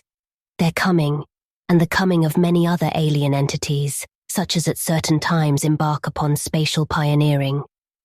They seemed able to traverse the interstellar ether on their vast membranous wings, thus oddly confirming some curious hill folklore long ago told me by an antiquarian colleague. They had lived under the sea a good deal, building fantastic cities and fighting terrific battles with nameless adversaries by means of intricate devices employing unknown principles of energy. Evidently, their scientific and mechanical knowledge far surpassed man's today, though they made use of its more widespread and elaborate forms only when obliged to. Some of the sculptures suggested that they had passed through a stage of mechanized life on other planets, but had receded upon finding its effects emotionally unsatisfying. Their preternatural toughness of organization and simplicity of natural wants made them peculiarly able to live on a high plane without the more specialized fruits of artificial manufacture, and even without garments, except for occasional protection against the elements. It was under the sea, at first for food, and later for other purposes, that they first created Earth life, using available substances, according to long-known methods. The more elaborate experiments came after the annihilation of various cosmic enemies.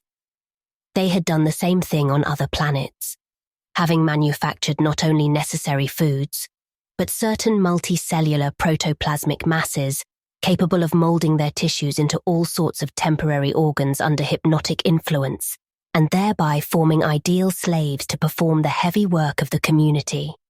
These viscous masses were without doubt what Abdul al-Hazred whispered about as the Shoggoths in his frightful Necronomicon, though even that mad Arab had not hinted that any existed on Earth, except in the dreams of those who had chewed a certain alkaloidal herb. When the star-headed Old Ones on this planet had synthesized their simple food forms and bred a good supply of Shoggoths, they allowed other cell groups to develop into other forms of animal and vegetable life for sundry purposes, extirpating any whose presence became troublesome. With the aid of the Shoggoths, whose expansions could be made to lift prodigious weights, the small, low cities under the sea grew to vast and imposing labyrinths of stone, not unlike those which later rose on land. Indeed, the highly adaptable Old Ones had lived much on land in other parts of the universe, and probably retained many traditions of land construction.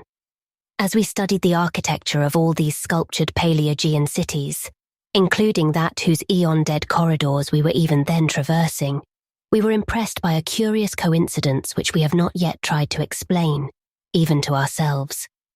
The tops of the buildings, which in the actual city around us had of course been weathered into shapeless ruins ages ago, were clearly displayed in the bas-reliefs, and showed vast clusters of needle-like spires, delicate finials on certain cone and pyramid apexes, and tiers of thin, horizontal scalloped discs capping cylindrical shafts. This was exactly what we had seen in that monstrous and portentous mirage, cast by a dead city whence such skyline features had been absent for thousands and tens of thousands of years, which loomed on our ignorant eyes across the unfathomed mountains of madness as we first approached poor Lake's ill-fated camp. Of the life of the Old Ones, both under the sea and after part of them migrated to land, volumes could be written. Those in shallow water had continued the fullest use of the eyes at the ends of their 5 main head tentacles, and had practiced the arts of sculpture and of writing in quite the usual way, the writing accomplished with a stylus on waterproof waxen surfaces. Those lower down in the ocean depths, though they used a curious phosphorescent organism to furnish light, pieced out their vision with obscure special senses operating through the prismatic cilia on their heads. Senses which rendered all the old ones partly independent of light in emergencies. Their forms of sculpture and writing had changed curiously during the descent, embodying certain apparently chemical coating processes, probably to secure phosphorescence, which the bas-reliefs could not make clear to us. The beings moved in the sea partly by swimming, using the lateral crinoid arms, and partly by wriggling with the lower tier of tentacles containing the pseudo-feet. Occasionally, they accomplished long swoops with the auxiliary use of 2 or more sets of their fan-like folding wings. On land, they locally used the pseudo-feet, but now and then flew to great heights or over long distances with their wings. The many slender tentacles into which the crinoid arms branched were infinitely delicate, flexible, strong, and accurate in muscular nervous coordination, ensuring the utmost skill and dexterity in all artistic and other manual operations. The toughness of the things was almost incredible. Even the terrific pressures of the deepest sea bottoms appeared powerless to harm them. Very few seemed to die at all except by violence, and their burial places were very limited. The fact that they covered their vertically inhumed dead with 5-pointed inscribed mounds set up thoughts in Danforth and me, which made a fresh pause and recuperation necessary after the sculptures revealed it. The beings multiplied by means of spores, like vegetable pteridophytes as Lake had suspected. But owing to their prodigious toughness and longevity, and consequent lack of replacement needs, they did not encourage the large-scale development of new prothali, except when they had new regions to colonize. The young matured swiftly, and received an education evidently beyond any standard we can imagine. The prevailing intellectual and aesthetic life was highly evolved, and produced a tenaciously enduring set of customs and institutions which I shall describe more fully in my coming monograph. These varied slightly according to sea or land residence, but had the same foundations and essentials. Though able, like vegetables, to derive nourishment from inorganic substances, they vastly preferred organic and especially animal food. They ate uncooked marine life under the sea, but cooked their viands on land. They hunted game and raised meat herds, slaughtering with sharp weapons whose odd marks on certain fossil bones our expedition had noted. They resisted all ordinary temperatures marvelously, and in their natural state could live in water down to freezing. When the great chill of the Pleistocene drew on, however, nearly 1 million years ago, the land dwellers had to resort to special measures including artificial heating, until at last, the deadly cold appears to have driven them back into the sea. For their prehistoric flights through cosmic space, legend said, they had absorbed certain chemicals and became almost independent of eating, breathing, or heat conditions. But by the time of the Great Cold, they had lost track of the method. In any case, they could not have prolonged the artificial state indefinitely without harm. Being non-pairing and semi-vegetable in structure, the old ones had no biological basis for the family phase of mammal life, but seemed to organize large households on the principles of comfortable space utility and, as we deduced from the pictured occupations and diversions of co-dwellers, congenial mental association. In furnishing their homes, they kept everything in the center of the huge rooms, leaving all the wall spaces free for decorative treatment. Lighting, in the case of the land inhabitants, was accomplished by a device probably electrochemical in nature. Both on land and underwater, they used curious tables, chairs, and couches like cylindrical frames, for they rested and slept upright with folded-down tentacles, and racks for the hinge sets of dotted surfaces forming their books. Government was evidently complex and probably socialistic, though no certainties in this regard could be deduced from the sculptures we saw. There was extensive commerce, both local and between different cities, certain small flat counters, 5-pointed and inscribed, serving as money. Probably the smaller of the various greenish soapstones found by our expedition were pieces of such currency. Though the culture was mainly urban, some agriculture and much stock raising existed, Mining and a limited amount of manufacturing were also practiced. Travel was very frequent, but permanent migration seemed relatively rare, except for the vast colonizing movements by which the race expanded. For personal locomotion, no external aid was used, since in land, air, and water movement alike, the Old Ones seemed to possess excessively vast capacities for speed. Loads, however, were drawn by beasts of burden, shoggoths under the sea, and a curious variety of primitive vertebrates in the later years of land existence. These vertebrates, as well as an infinity of other life forms, animal and vegetable, marine, terrestrial, and aerial, were the products of unguided evolution acting on life cells made by the Old Ones, but escaping beyond their radius of attention. They had been suffered to develop unchecked because they had not come in conflict with the dominant beings. Bothersome forms, of course, were mechanically exterminated.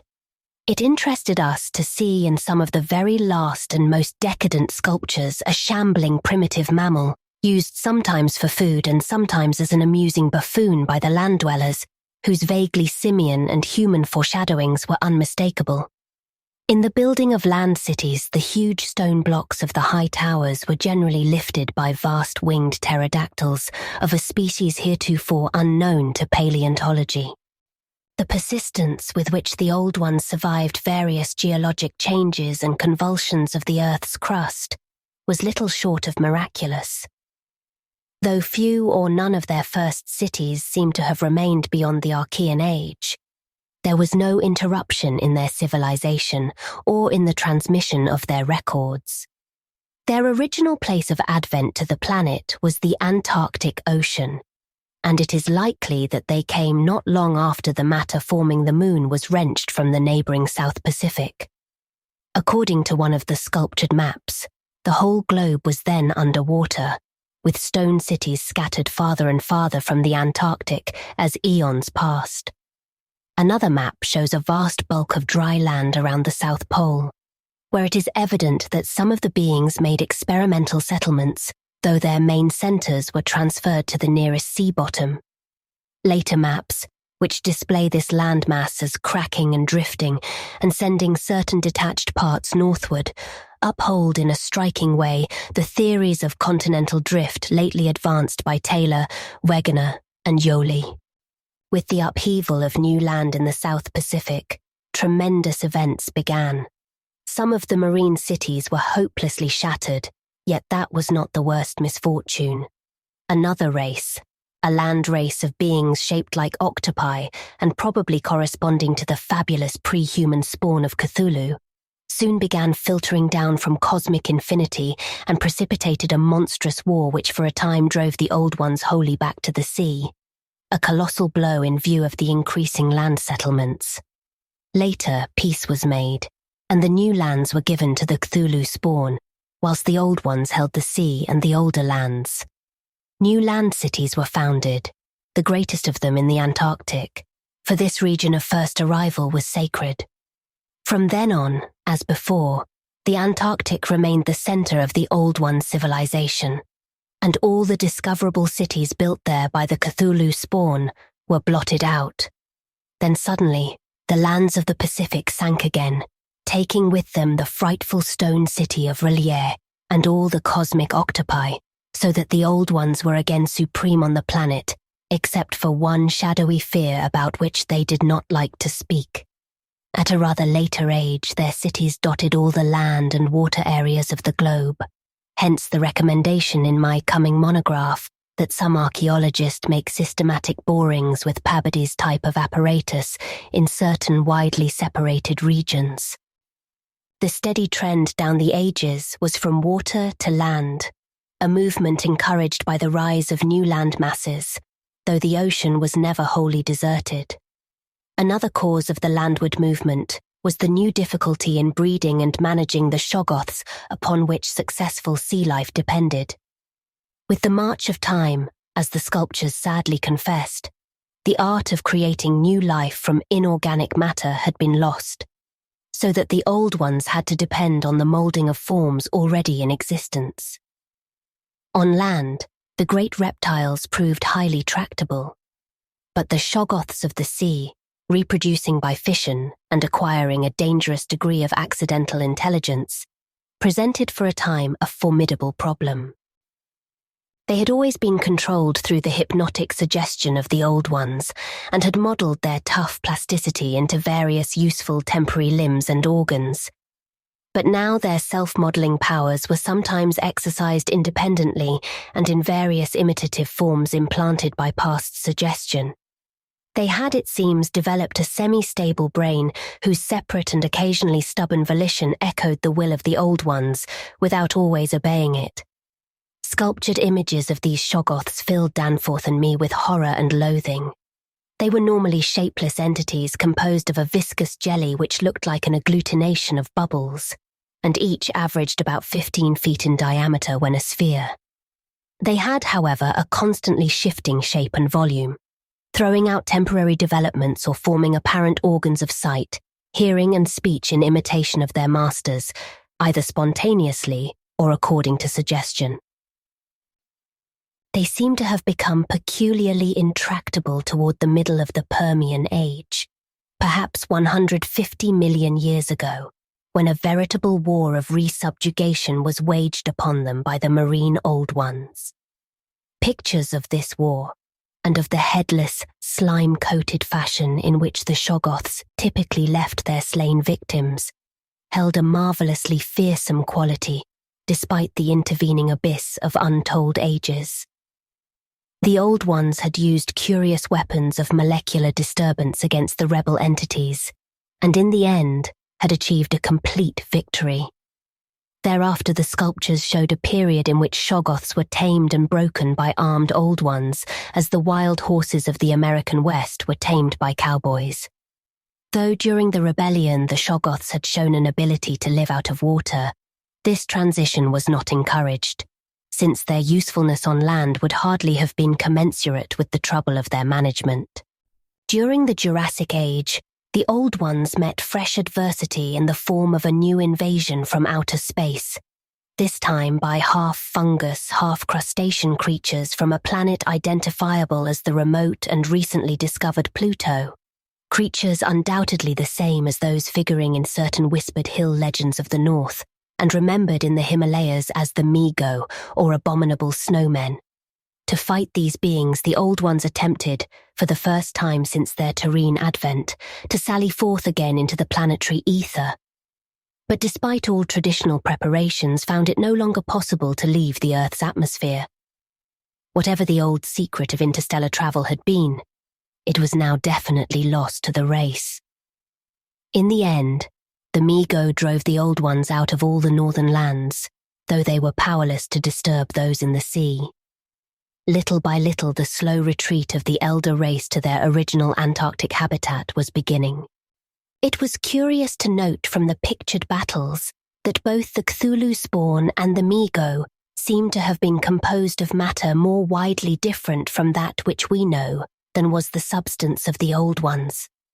They were able to undergo transformations and reintegrations impossible for their adversaries, and seem therefore to have originally come from even remoter gulfs of cosmic space. The Old Ones, but for their abnormal toughness and peculiar vital properties, were strictly material, and must have had their absolute origin within the known space-time continuum, whereas the first sources of the other beings can only be guessed at with bated breath. All this, of course, assuming that the non-terrestrial linkages and the anomalies ascribed to the invading foes are not pure mythology. Conceivably, the Old Ones might have invented a cosmic framework to account for their occasional defeats, since historical interest and pride obviously formed their chief psychological element.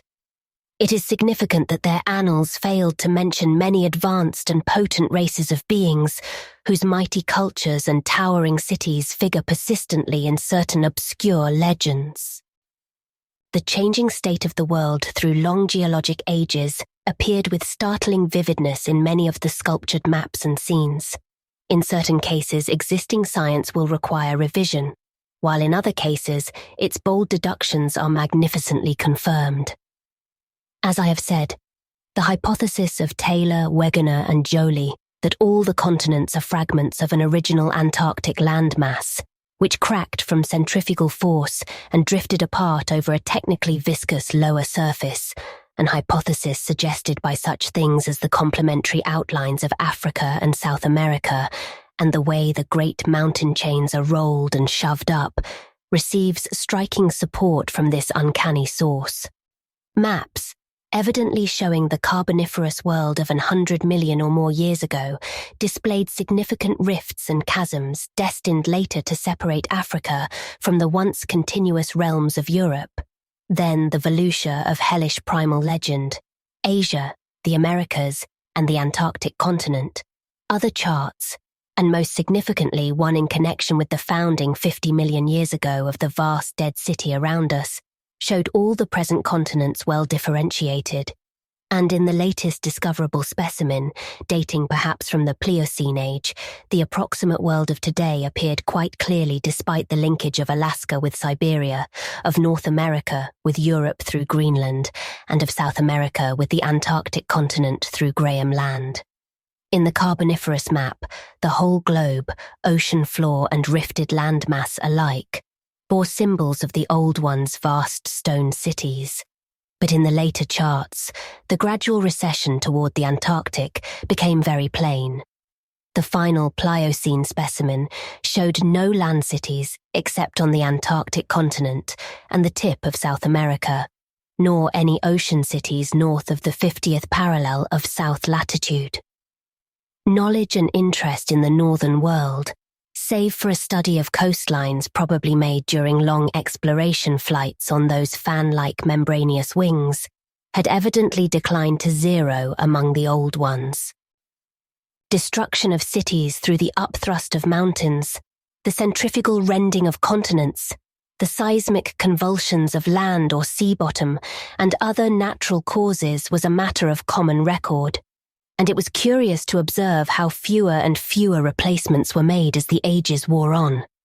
The vast dead megalopolis that yawned around us seemed to be the last general centre of the race, built early in the Cretaceous age after a titanic earth-buckling had obliterated a still vaster predecessor not far distant. It appeared that this general region was the most sacred spot of all, where reputedly the first old ones had settled on a primal sea bottom. In the new city, many of whose features we could recognize in the sculptures, but which stretched fully 100 miles along the mountain range in each direction beyond the farthest limits of our aerial survey, there were reputed to be preserved certain sacred stones forming part of the first sea-bottom city, which were thrust up to light after long epochs in the course of the general crumpling of strata. Chapter 8. Naturally, Danforth and I studied with a special interest and a peculiarly personal sense of awe everything pertaining to the immediate district in which we were.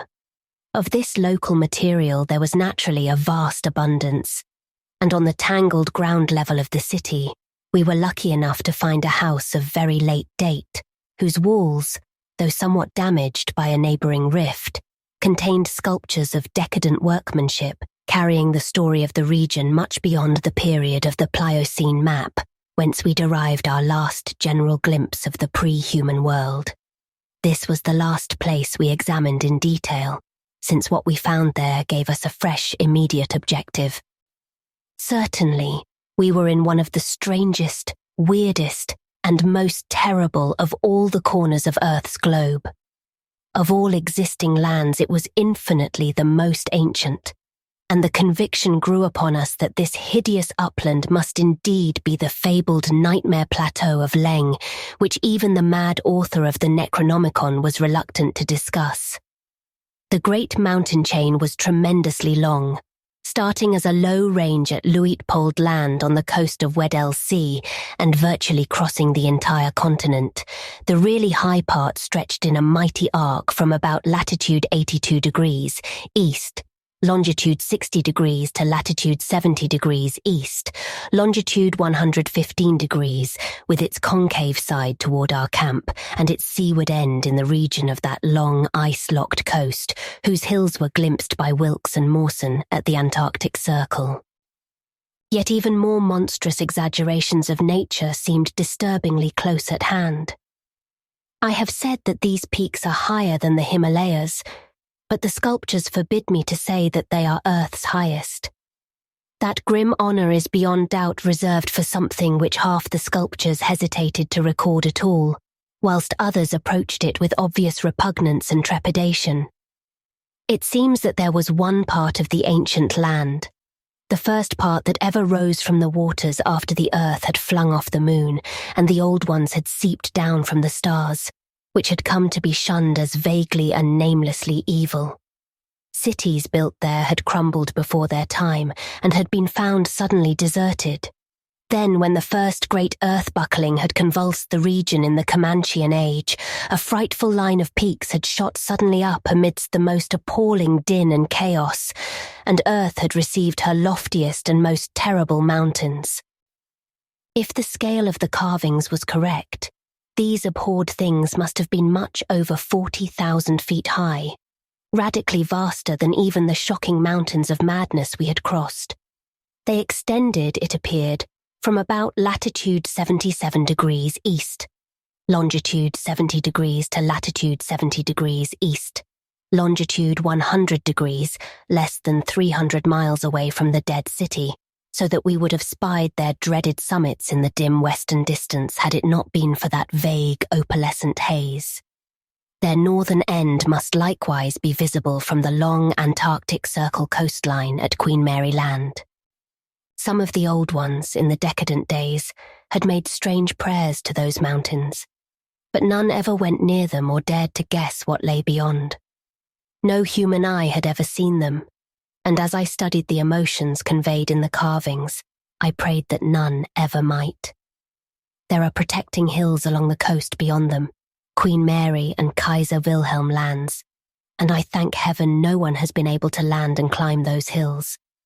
I am not as sceptical about old tales and fears as I used to be, and I do not laugh now at the pre-human sculptor's notion that lightning paused meaningfully now and then at each of the brooding crests, and that an unexplained glow shone from one of those terrible pinnacles all through the long polar night. There may be a very real and very monstrous meaning in the old Panacotic whispers about Kadath in the cold waste, but the terrain close at hand was hardly less strange, even if less namelessly accursed. Soon after the founding of the city, the great mountain range became the seat of the principal temples, and many carvings showed what grotesque and fantastic towers had pierced the sky where now we saw only the curiously clinging cubes and ramparts. In the course of ages the caves had appeared, and had been shaped into adjuncts of the temples. With the advance of still later epochs, all the limestone veins of the region were hollowed out by groundwaters, so that the mountains, the foothills, and the plains below them were a veritable network of connected caverns and galleries. Many graphic sculptures told of explorations deep underground and of the final discovery of the Stygian sunless sea that lurked at Earth's bowels. This vast, nighted gulf had undoubtedly been worn by the great river which flowed down from the nameless and horrible westward mountains, and which had formerly turned at the base of the Old One's range and flowed beside that chain into the Indian Ocean between Bud and Tottenlands on Wilkes's coastline. Little by little, it had eaten away the limestone hill base at its turning, till at last its sapping currents reached the caverns of the groundwaters and joined with them in digging a deeper abyss. Finally, its whole bulk emptied into the hollow hills and left the old bed toward the ocean dry. Much of the later city as we now found it had been built over that former bed. The old ones, understanding what had happened, and exercising their always keen artistic sense, had carved into ornate pylons those headlands of the foothills where the great stream began its descent into eternal darkness. This river, once crossed by scores of noble stone bridges, was plainly the one whose extinct course we had seen in our aeroplane survey. Its position in different carvings of the city helped us to orient ourselves to the scene as it had been at various stages of the region's age-long, eon-dead history, so that we were able to sketch a hasty but careful map of the salient features, squares, important buildings and the like, for guidance in further explorations. We could soon reconstruct in fancy the whole stupendous thing as it was 1 million or 10 million or 50 million years ago, for the sculptures told us exactly what the buildings and mountains and squares and suburbs and landscape setting and luxuriant tertiary vegetation had looked like. It must have had a marvellous and mystic beauty, and as I thought of it I almost forgot the clammy sense of sinister oppression with which the city's inhuman age and massiveness and deadness and remoteness and glacial twilight had choked and weighed on my spirit.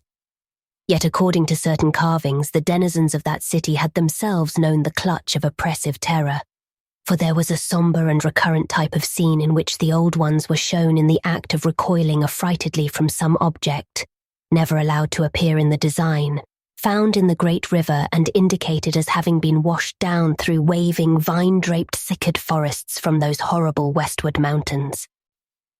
It was only in the one late-built house with the decadent carvings that we obtained any foreshadowing of the final calamity leading to the city's desertion.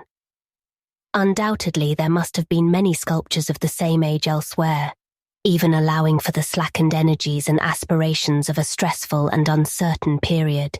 Indeed, very certain evidence of the existence of others came to us shortly afterward. But this was the first and only set we directly encountered. We meant to look farther later on, but as I have said, immediate conditions dictated another present objective.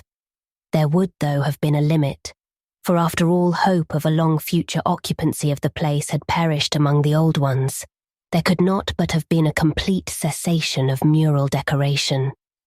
The ultimate blow, of course, was the coming of the Great Cold, which once held most of the earth in thrall, and which has never departed from the ill-fated poles, the Great Cold that, at the world's other extremity, put an end to the fabled lands of Lomar and Hyperborea. Just when this tendency began in the Antarctic, it would be hard to say in terms of exact years. Nowadays, we set the beginning of the general glacial periods at a distance of about 500,000 years from the present. But at the poles, the terrible scourge must have commenced much earlier. All quantitative estimates are partly guesswork, but it is quite likely that the decadent sculptures were made considerably less than 1 million years ago, and that the actual desertion of the city was complete long before the conventional opening of the Pleistocene, 500,000 years ago, as reckoned in terms of the Earth's whole surface. In the decadent sculptures, there were signs of thinner vegetation everywhere and of a decreased country life on the part of the old ones. Heating devices were shown in the houses, and winter travellers were represented as muffled in protective fabrics.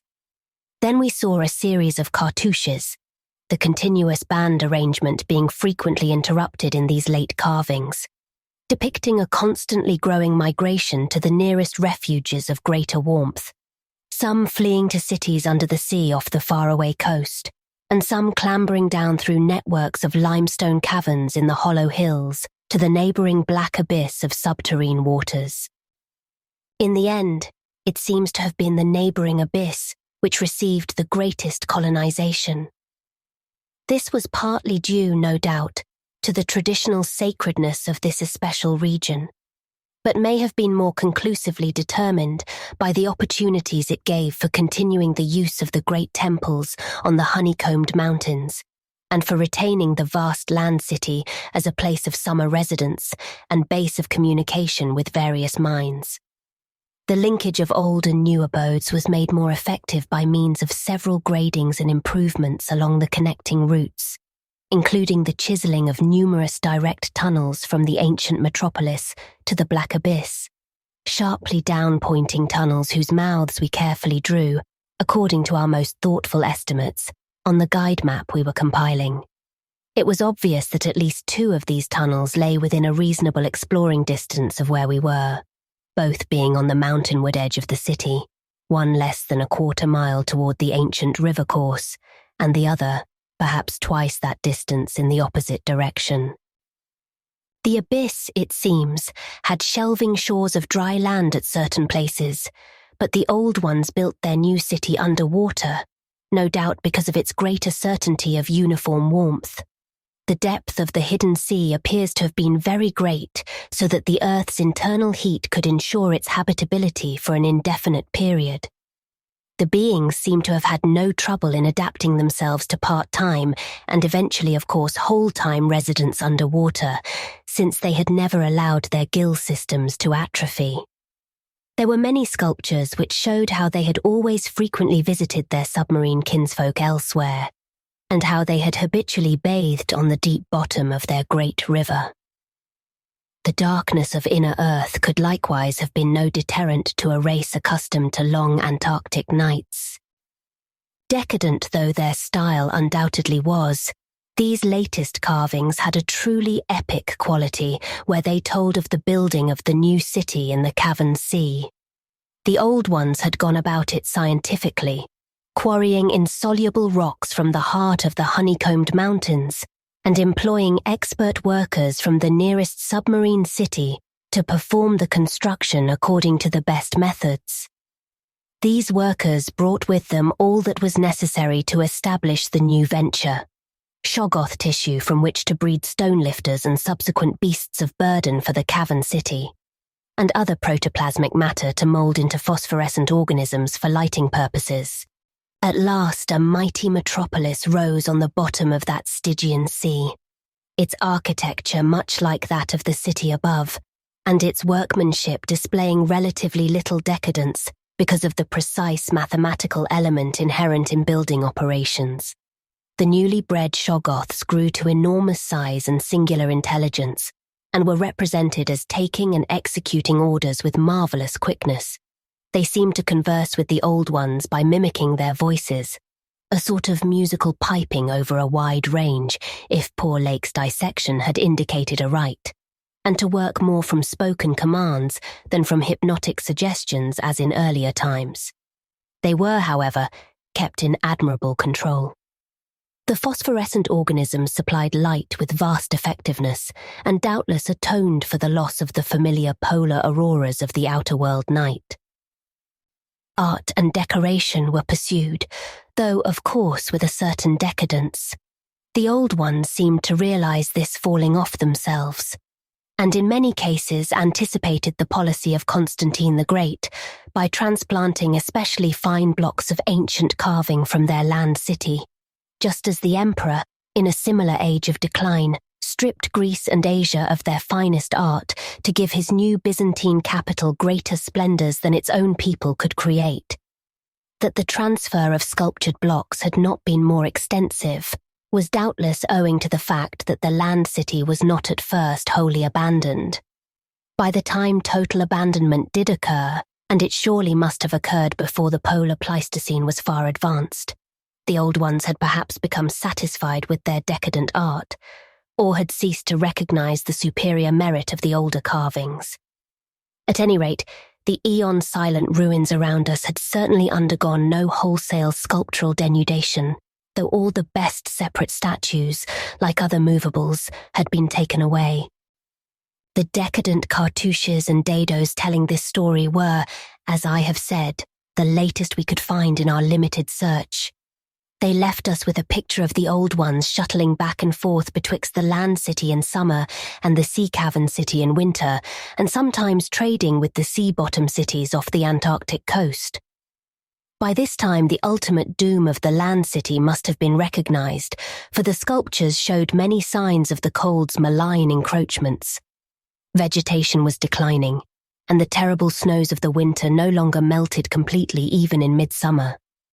The saurian livestock were nearly all dead, and the mammals were standing it none too well.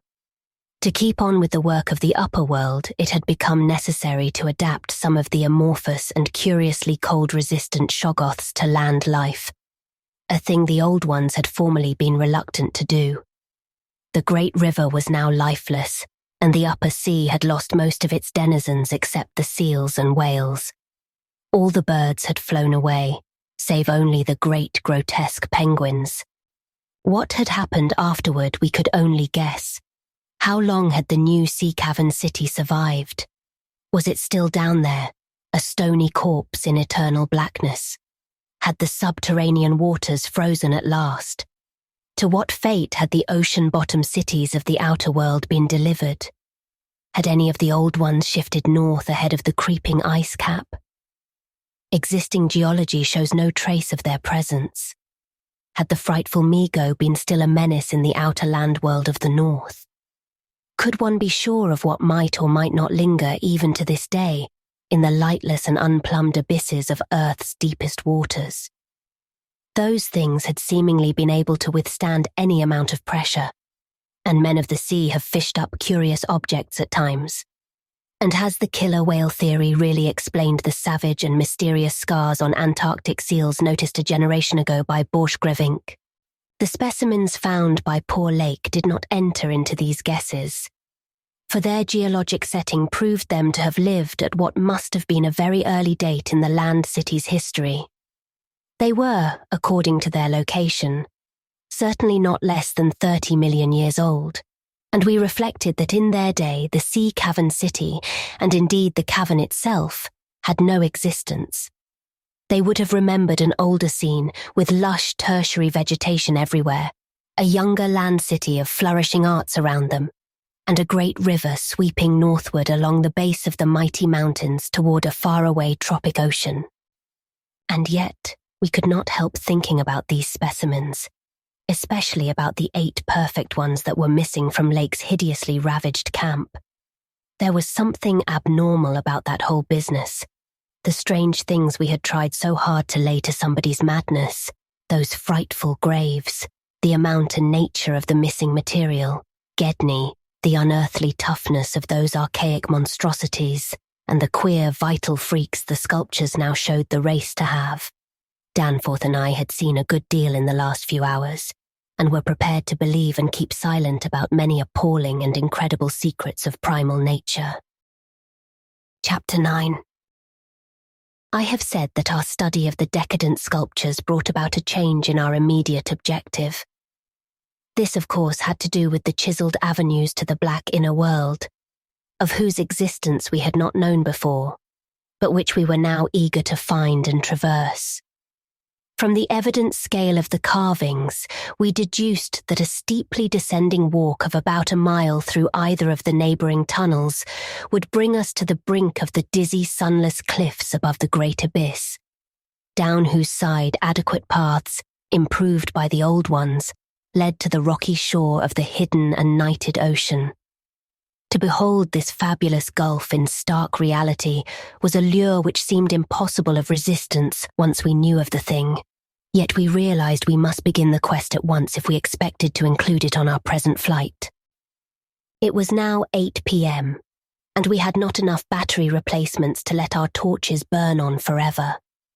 We had done so much of our studying and copying below the glacial level that our battery supply had had at least 5 hours of nearly continuous use, and despite the special dry cell formula would obviously be good for only about 4 more, though by keeping one torch unused, except for especially interesting or difficult places, we might manage to eke out a safe margin beyond that. It would not do to be without a light in these Cyclopean catacombs. Hence, in order to make the abyss trip, we must give up all further mural deciphering. Of course, we intended to revisit the place for days and perhaps weeks of intensive study and photography, curiosity having long ago got the better of horror.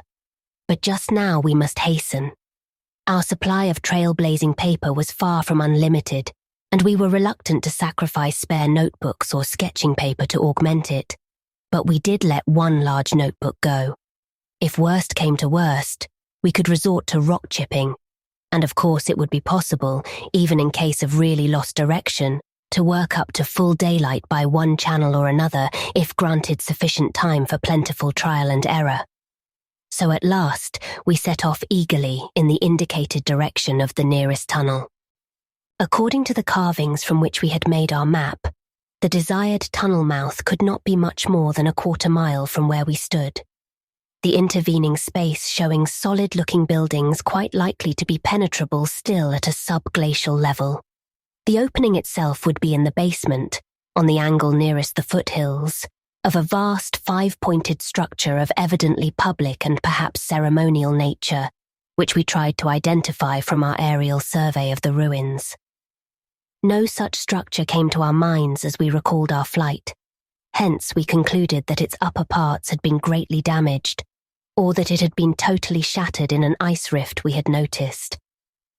In the latter case, the tunnel would probably turn out to be choked, so that we would have to try the next nearest one, the one less than a mile to the north. The intervening river course prevented our trying any of the more southerly tunnels on this trip. And indeed, if both of the neighbouring ones were choked, it was doubtful whether our batteries would warrant an attempt on the next northerly one, about a mile beyond our second choice. As we threaded our dim way through the labyrinth with the aid of map and compass, traversing rooms and corridors in every stage of ruin or preservation, clambering up ramps, crossing upper floors and bridges and clambering down again, encountering choked doorways and piles of debris, hastening now and then along finely preserved and uncannily immaculate stretches, taking false leads and retracing our way, in such cases removing the blind paper trail we had left, and once in a while striking the bottom of an open shaft through which daylight poured or trickled down, we were repeatedly tantalized by the sculptured walls along our route. Many must have told tales of immense historical importance, and only the prospect of later visits reconciled us to the need of passing them by. As it was, we slowed down once in a while and turned on our second torch. If we had had more films, we would certainly have paused briefly to photograph certain bas-reliefs, but time-consuming hand-copying was clearly out of the question. I come now once more to a place where the temptation to hesitate, or to hint rather than state, is very strong. It is necessary, however, to reveal the rest in order to justify my course in discouraging further exploration. We had wormed our way very close to the computed site of the tunnel's mouth, having crossed a second-story bridge to what seemed plainly the tip of a pointed wall, and descended to a ruinous corridor especially rich in decadently elaborate and apparently ritualistic sculptures of late workmanship. When, about 8:30 p.m., Danforth's keen young nostrils gave us the first hint of something unusual. If we had had a dog with us, I suppose we would have been warned before. At first, we could not precisely say what was wrong with the formerly crystal pure air, but after a few seconds our memories reacted only too definitely. Let me try to state the thing without flinching. There was an odour, and that odour was vaguely, subtly and unmistakably akin to what had nauseated us upon opening the insane grave of the horror poor Lake had dissected. Of course, the revelation was not as clearly cut at the time as it sounds now. There were several conceivable explanations, and we did a good deal of indecisive whispering. Most important of all, we did not retreat without further investigation, for having come this far, we were loath to be balked by anything short of certain disaster. Anyway, what we must have suspected was altogether too wild to believe. Such things did not happen in any normal world.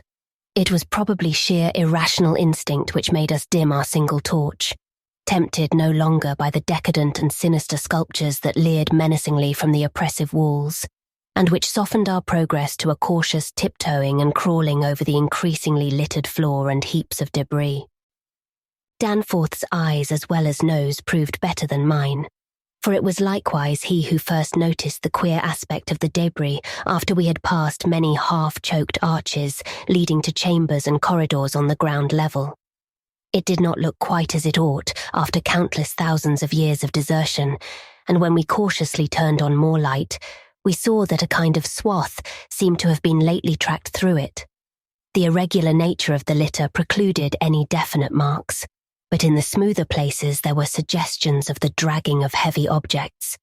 Once we thought there was a hint of parallel tracks, as if of runners. This was what made us pause again. It was during that pause that we caught, simultaneously this time, the other odour ahead. paradoxically, it was both a less frightful and a more frightful odour.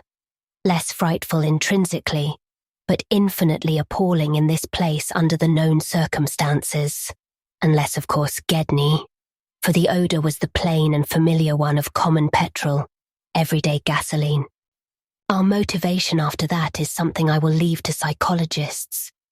We knew now that some terrible extension of the camp horrors must have crawled into this nighted burial place of the eons, hence could not doubt any longer the existence of nameless conditions, present, or at least recent, just ahead. Yet in the end we did let sheer burning curiosity, or anxiety, or auto-hypnotism, or vague thoughts of responsibility toward Gedney, or what not, drive us on. Danforth whispered again of the print he thought he had seen at the alley turning in the ruins above, and of the faint musical piping, potentially of tremendous significance in the light of Lake's dissection report, despite its close resemblance to the cave-mouth echoes of the windy peaks, which he thought he had shortly afterward half heard from unknown depths below. I, in my turn, whispered of how the camp was left, of what had disappeared, and of how the madness of a lone survivor might have conceived the inconceivable, a wild trip across the monstrous mountains and a descent into the unknown primal masonry. But we could not convince each other, or even ourselves, of anything definite. We had turned off all light as we stood still, and vaguely noticed that a trace of deeply filtered upper day kept the blackness from being absolute. Having automatically begun to move ahead, we guided ourselves by occasional flashes from our torch. The disturbed debris formed an impression we could not shake off, and the smell of gasoline grew stronger. More and more ruin met our eyes and hampered our feet, until very soon we saw that the forward way was about to cease. We had been all too correct in our pessimistic guess about that rift glimpsed from the air. Our tunnel quest was a blind one, and we were not even going to be able to reach the basement out of which the abyssward aperture opened. The torch, flashing over the grotesquely carven walls of the blocked corridor in which we stood, showed several doorways in various states of obstruction, and from one of them, the gasoline odour, quite submerging that other hint of odour, came with a special distinctness. As we looked more steadily, we saw that beyond a doubt there had been a slight and recent clearing away of debris from that particular opening. Whatever the lurking horror might be, we believed the direct avenue toward it was now plainly manifest. I do not think anyone will wonder that we waited an appreciable time before making any further motion. And yet, when we did venture inside that black arch, our first impression was one of anticlimax. For amidst the littered expanse of that sculptured crypt, a perfect cube with sides of about 20 feet, there remained no recent object of instantly discernible size, so that we looked instinctively, though in vain, for a farther doorway. In another moment, however, Danforth's sharp vision had descried a place where the floor debris had been disturbed, and we turned on both torches full strength. Though what we saw in that light was actually simple and trifling, I am nonetheless reluctant to tell of it because of what it implied. It was a rough levelling of the debris, upon which several small objects lay carelessly scattered, and at one corner of which a considerable amount of gasoline must have been spilled lately enough to leave a strong odour even at this extreme superplateau altitude. In other words, it could not be other than a sort of camp. A camp made by questing beings who, like us, had been turned back by the unexpectedly choked way to the abyss. Let me be plain. The scattered objects were, so far as substance was concerned, all from Lake's camp, and consisted of tin cans as queerly opened as those we had seen at that ravaged place, many spent matches, 3 illustrated books more or less curiously smudged, an empty ink bottle with its pictorial and instructional carton, a broken fountain pen, some oddly snipped fragments of fur and tent cloth, a used electric battery with circular of directions, a folder that came with our type of tent heater, and a sprinkling of crumpled papers. It was all bad enough, but when we smoothed out the papers and looked at what was on them, we felt we had come to the worst. We had found certain inexplicably blotted papers at the camp which might have prepared us. Yet the effect of the sight down there in the pre-human vaults of a nightmare city was almost too much to bear. A mad Gedney might have made the groups of dots in imitation of those found on the greenish soapstones, just as the dots on those insane 5-pointed grave mounds might have been made, and he might conceivably have prepared rough, hasty sketches, varying in their accuracy or lack of it, which outlined the neighbouring parts of the city and traced the way from a circularly represented place outside our previous route. A place we identified as a great cylindrical tower in the carvings, and as a vast circular gulf glimpsed in our aerial survey, to the present 5-pointed structure and the tunnel mouth therein. He might, I repeat, have prepared such sketches, for those before us were quite obviously compiled as our own had been from late sculptures somewhere in the glacial labyrinth, though not from the ones which we had seen and used. But what this art-blind bungler could never have done was to execute those sketches in a strange and assured technique, perhaps superior, despite haste and carelessness, to any of the decadent carvings from which they were taken. The characteristic and unmistakable technique of the old ones themselves in the dead city's heyday. There are those who will say Danforth and I were utterly mad not to flee for our lives after that, since our conclusions were now, notwithstanding their wildness, completely fixed, and of a nature I need not even mention to those who have read my account as far as this. Perhaps we were mad, for have I not said those horrible peaks were mountains of madness? But I think I can detect something of the same spirit, albeit in a less extreme form, in the men who stalk deadly beasts through African jungles to photograph them or study their habits. Half paralysed with terror though we were, there was nevertheless fanned within us a blazing flame of awe and curiosity which triumphed in the end. Of course, we did not mean to face that, or those, which we knew had been there, but we felt that they must be gone by now. They would by this time have found the other neighbouring entrance to the abyss, and have passed within to whatever night-black fragments of the past might await them in the ultimate gulf.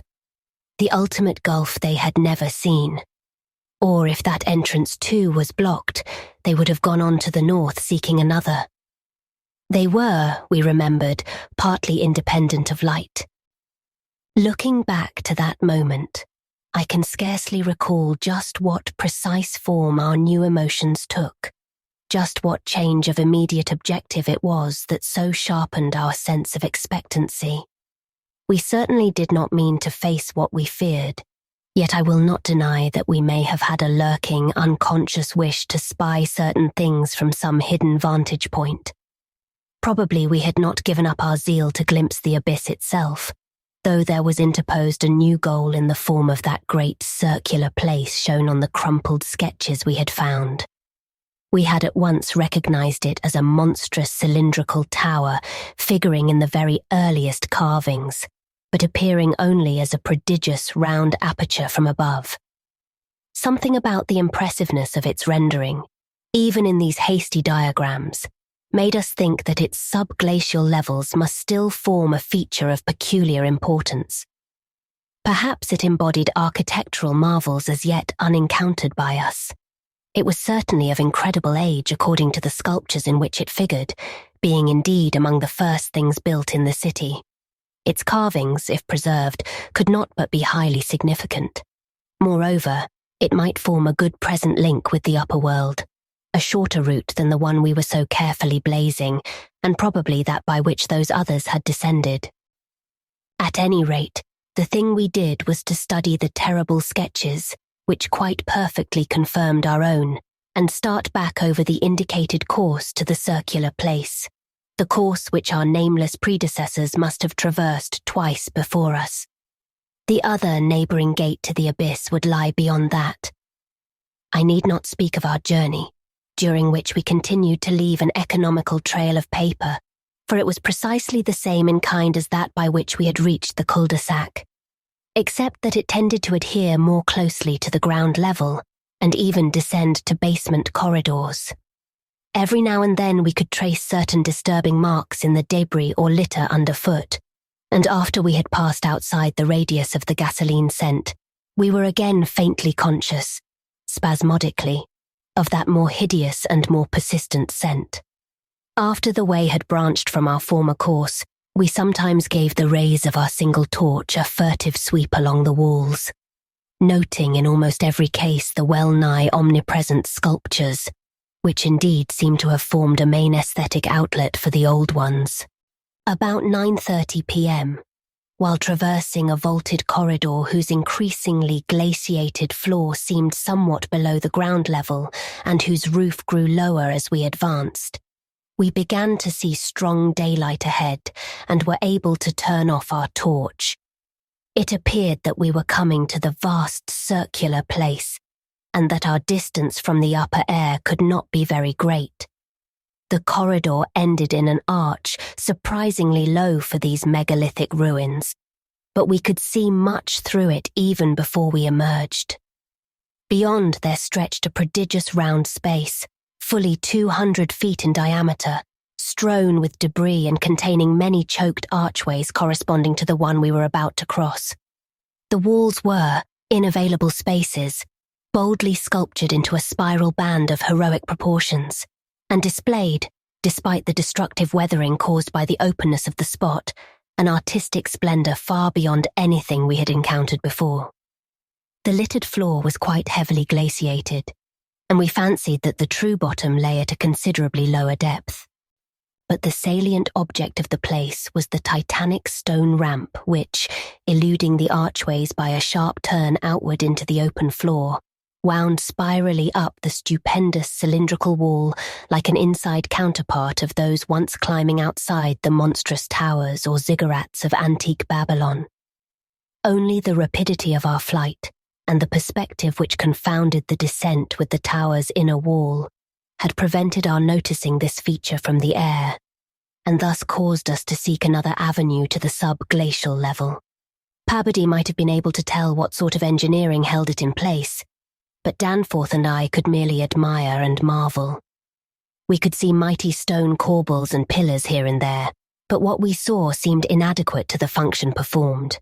The thing was excellently preserved up to the present top of the tower, a highly remarkable circumstance in view of its exposure, and its shelter had done much to protect the bizarre and disturbing cosmic sculptures on the walls.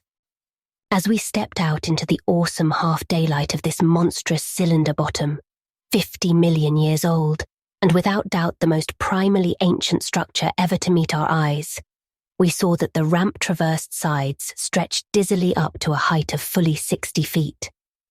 This, we recalled from our aerial survey, meant an outside glaciation of some 40 feet. Since the yawning gulf we had seen from the plain had been at the top of an approximately 20-foot mound of crumbled masonry, somewhat sheltered for 3/4 of its circumference by the massive curving walls of a line of higher ruins. According to the sculptures, the original tower had stood in the center of an immense circular plaza, and had been perhaps 500 or 600 feet high, with tiers of horizontal discs near the top, and a row of needle-like spires along the upper rim. Most of the masonry had obviously toppled outward rather than inward, a fortunate happening, since otherwise the ramp might have been shattered and the whole interior choked. As it was, the ramp showed sad battering, whilst the choking was such that all the archways at the bottom seemed to have been recently half cleared. It took us only a moment to conclude that this was indeed the route by which those others had descended, and that this would be the logical route for our own ascent, despite the long trail of paper we had left elsewhere.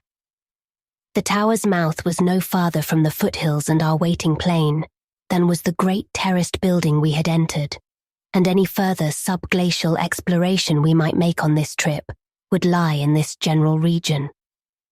Oddly, we were still thinking about possible later trips, even after all we had seen and guessed. Then, as we picked our way cautiously over the debris of the great floor, there came a sight which for the time excluded all other matters. It was the neatly huddled array of 3 sledges in that farther angle of the ramp's lower and outward projecting course which had hitherto been screened from our view. There they were, the 3 sledges missing from Lake's camp, shaken by a hard usage which must have included forcible dragging along great reaches of snowless masonry and debris, as well as much hand portage over utterly unnavigable places. They were carefully and intelligently packed and strapped, and contained things memorably familiar enough: the gasoline stove, fuel cans, instrument cases, provision tins, tarpaulins obviously bulging with books, and some bulging with less obvious contents. Everything derived from Lake's equipment. After what we had found in that other room, we were in a measure prepared for this encounter. The really great shock came when we stepped over and undid one tarpaulin whose outlines had peculiarly disquieted us. It seems that others as well as Lake had been interested in collecting typical specimens. For there were 2 here, both stiffly frozen, perfectly preserved, patched with adhesive plaster, where some wounds around the neck had occurred, and wrapped with patent care to prevent further damage. They were the bodies of young Gedney and the missing dog. Chapter 10. Many people will probably judge us callous, as well as mad for thinking about the northward tunnel and the abyss so soon after our sombre discovery, and I am not prepared to say that we would have immediately revived such thoughts, but for a specific circumstance which broke in upon us and set up a whole new train of speculations. We had replaced the tarpaulin over poor Gedney, and were standing in a kind of mute bewilderment when the sounds finally reached our consciousness. The first sounds we had heard since descending out of the open, where the mountain wind whined faintly from its unearthly heights. Well known and mundane though they were, their presence in this remote world of death was more unexpected and unnerving than any grotesque or fabulous tones could possibly have been, since they gave a fresh upsetting to all our notions of cosmic harmony. Had it been some trace of that bizarre musical piping over a wide range which Lake's dissection report had led us to expect in those others, and which, indeed, our overwrought fancies had been reading into every wind howl we had heard since coming on the camp horror, it would have had a kind of hellish congruity with the eon-dead region around us. A voice from other epochs belongs in a graveyard of other epochs. As it was, however, the noise shattered all our profoundly seated adjustments, all our tacit acceptance of the inner Antarctic as a waste, as utterly and irrevocably void of every vestige of normal life as the sterile disk of the moon. What we heard was not the fabulous note of any buried blasphemy of elder Earth from whose supernal toughness an age-denied polar sun had evoked a monstrous response. Instead, it was a thing so mockingly normal and so unerringly familiarized by our sea days off Victoria Land and our camp days at McMurdo Sound that we shuddered to think of it here, where such things ought not to be. To be brief, it was simply the raucous squawking of a penguin. The muffled sound floated from subglacial recesses nearly opposite to the corridor whence we had come, regions manifestly in the direction of that other tunnel to the vast abyss.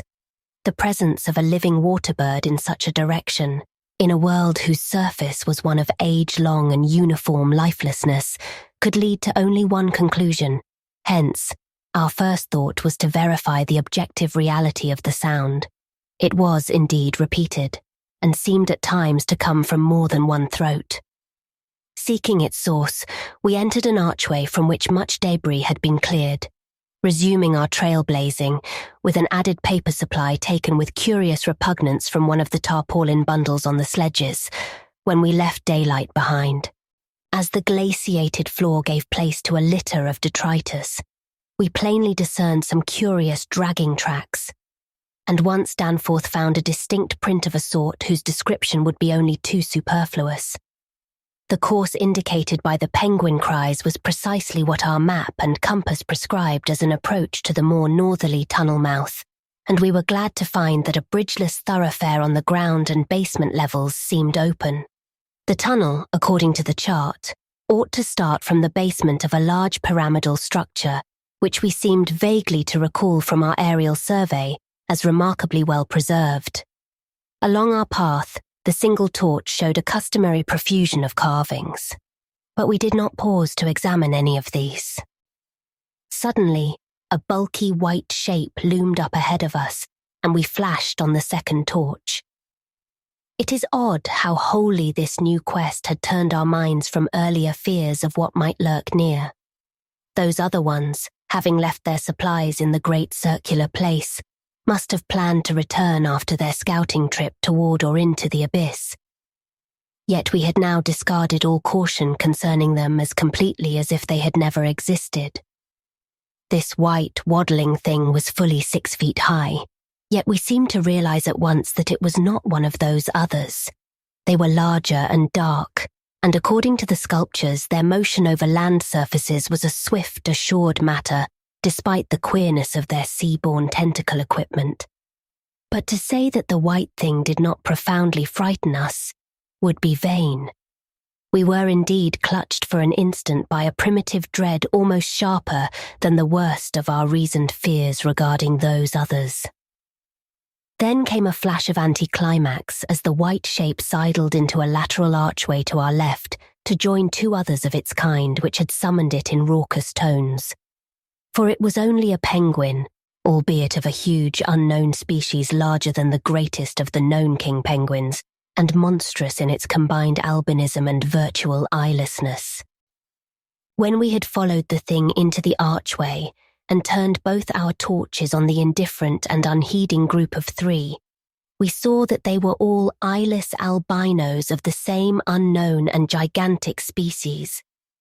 Their size reminded us of some of the archaic penguins depicted in the Old One's sculptures, and it did not take us long to conclude that they were descended from the same stock, undoubtedly surviving through a retreat to some warmer inner region whose perpetual blackness had destroyed their pigmentation and atrophied their eyes to mere useless slits.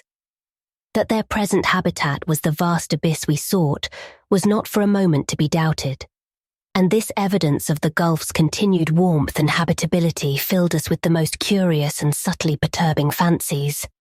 We wondered, too, what had caused these 3 birds to venture out of their usual domain.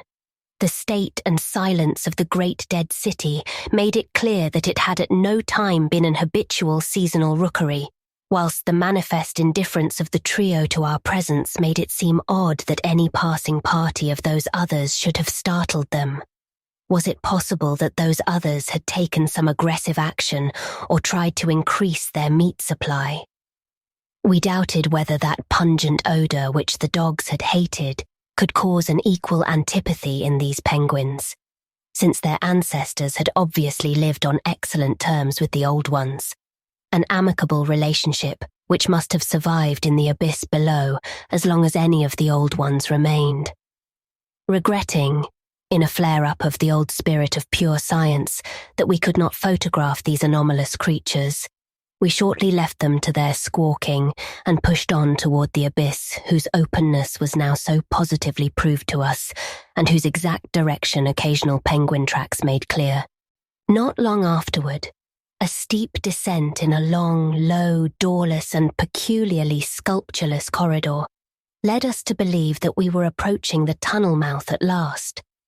We had passed 2 more penguins and heard others immediately ahead. Then the corridor ended in a prodigious open space which made us gasp involuntarily.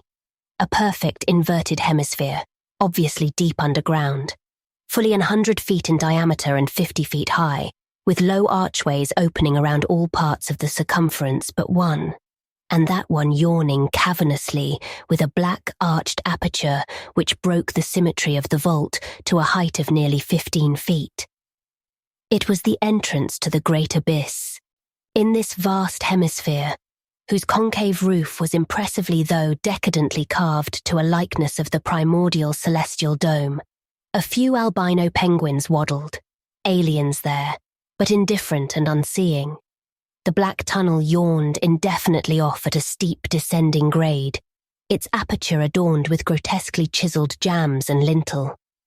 From that cryptical mouth we fancied a current of slightly warmer air, and perhaps even a suspicion of vapour proceeded, and we wondered what living entities other than penguins the limitless void below and the contiguous honeycombings of the land and the Titan mountains might conceal.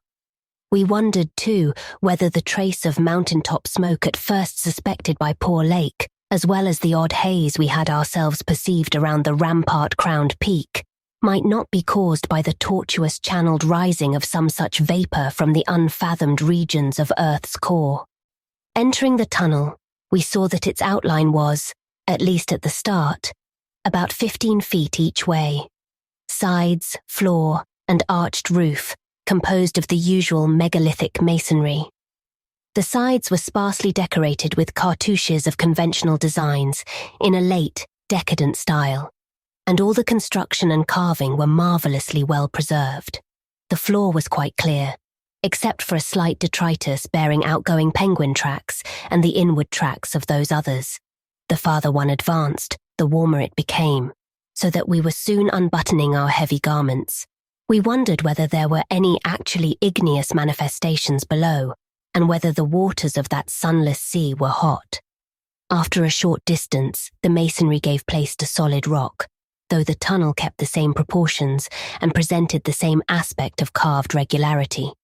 Occasionally, its varying grade became so steep that grooves were cut in the floor. Several times we noted the mouths of small lateral galleries not recorded in our diagrams, none of them such as to complicate the problem of our return, and all of them welcome as possible refuges in case we met unwelcome entities on their way back from the abyss. The nameless scent of such things was very distinct. Doubtless it was suicidally foolish to venture into that tunnel under the known conditions, but the lure of the unplumbed is stronger in certain persons than most suspect. Indeed, it was just such a lure which had brought us to this unearthly polar waste in the first place. We saw several penguins as we passed along and speculated on the distance we would have to traverse. The carvings had led us to expect a steep downhill walk of about a mile to the abyss, but our previous wanderings had shown us that matters of scale were not wholly to be depended on. After about a quarter of a mile, that nameless scent became greatly accentuated, and we kept very careful track of the various lateral openings we passed. There was no visible vapour as at the mouth, but this was doubtless due to the lack of contrasting cooler air. The temperature was rapidly ascending, and we were not surprised to come upon a careless heap of material shudderingly familiar to us. It was composed of furs and tent cloth taken from Lake's camp, and we did not pause to study the bizarre forms into which the fabrics had been slashed. Slightly beyond this point, we noticed a decided increase in the size and number of the side galleries, and concluded that the densely honeycombed region beneath the higher foothills must now have been reached. The nameless scent was now curiously mixed with another and scarcely less offensive odour, of what nature we could not guess, though we thought of decaying organisms and perhaps unknown subterrane fungi. Then came a startling expansion of the tunnel for which the carvings had not prepared us, a broadening and rising into a lofty, natural-looking elliptical cavern with a level floor, some 75 feet long and 50 broad, and with many immense side passages leading away into cryptical darkness. Though this cavern was natural in appearance, an inspection with both torches suggested that it had been formed by the artificial destruction of several walls between adjacent honeycombings. The walls were rough, and the high vaulted roof was thick with stalactites. But the solid rock floor had been smoothed off and was free from all debris, detritus, or even dust to a positively abnormal extent. Except for the avenue through which we had come, this was true of the floors of all the great galleries opening off from it. And the singularity of the condition was such as to set us vainly puzzling. The curious new fetor which had supplemented the nameless scent was excessively pungent here, so much so that it destroyed all trace of the other. Something about this whole place, with its polished and almost glistening floor, struck us as more vaguely baffling and horrible than any of the monstrous things we had previously encountered. The regularity of the passage immediately ahead, as well as the larger proportion of penguin droppings there, prevented all confusion as to the right course amidst this plethora of equally great cave mouths. Nevertheless, We resolved to resume our paper trail blazing if any further complexity should develop, for dust tracks, of course, could no longer be expected. Upon resuming our direct progress, we cast a beam of torchlight over the tunnel walls and stopped short in amazement at the supremely radical change which had come over the carvings in this part of the passage. We realized, of course, the great decadence of the Old One's sculpture at the time of the tunneling, and had indeed noticed the inferior workmanship of the arabesques in the stretches behind us. But now, in this deeper section beyond the cavern, there was a sudden difference wholly transcending explanation.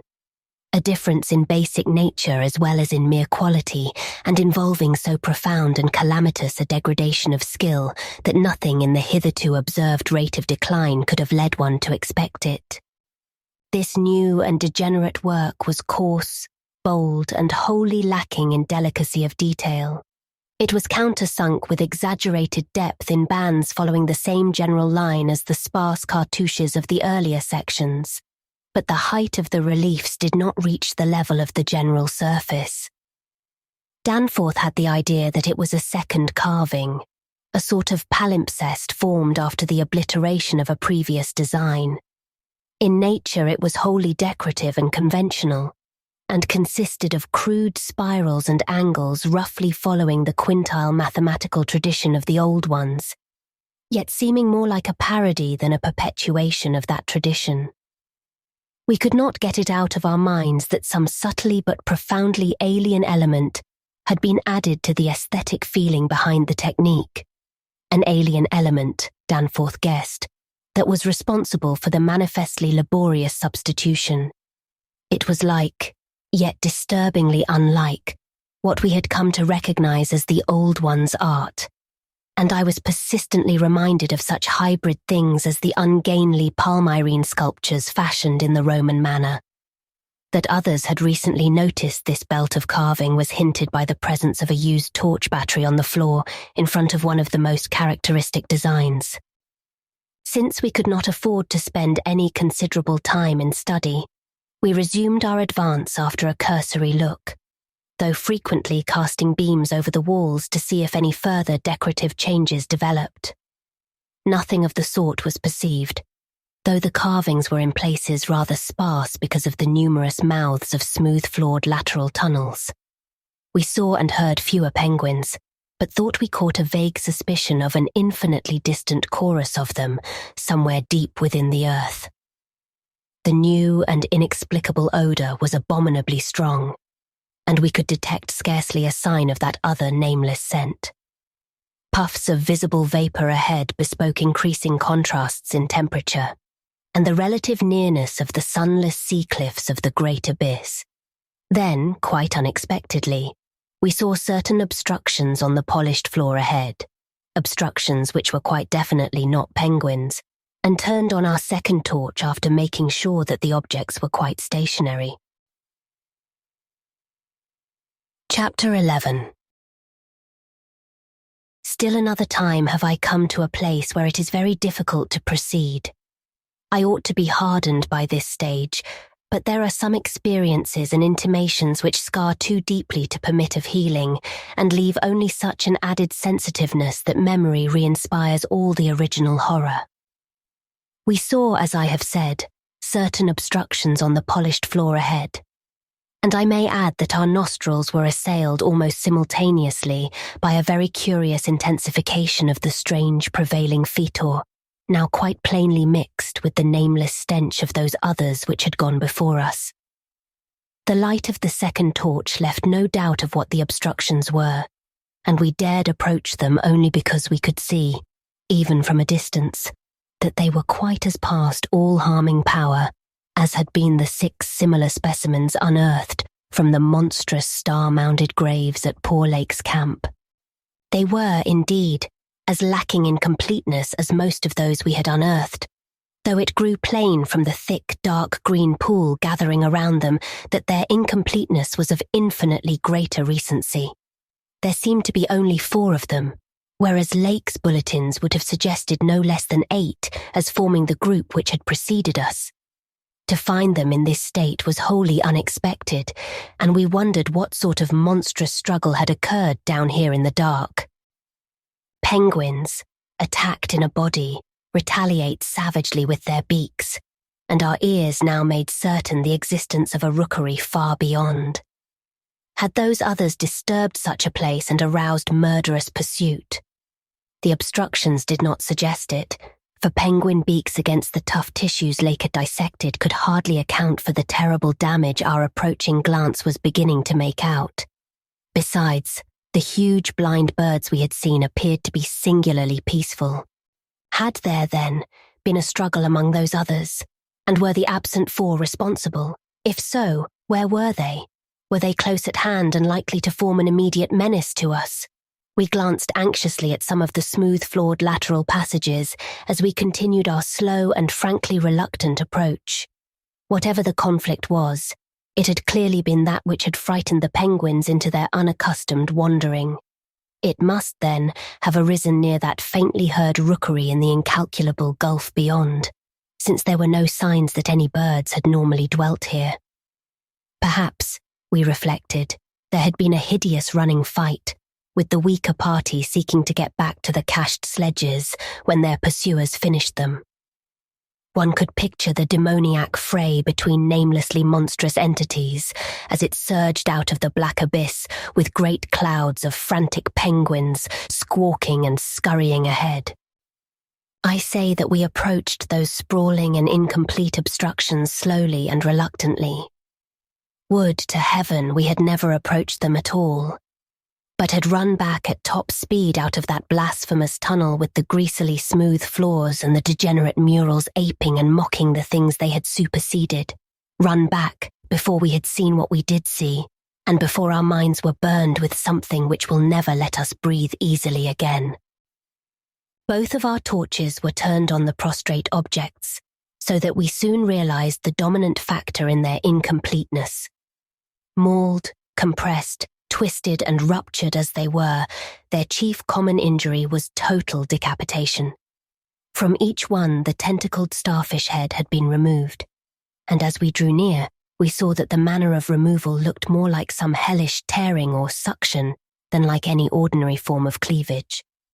Their noisome dark green ichor formed a large spreading pool, but its stench was half overshadowed by that newer and stranger stench, here more pungent than at any other point along our route.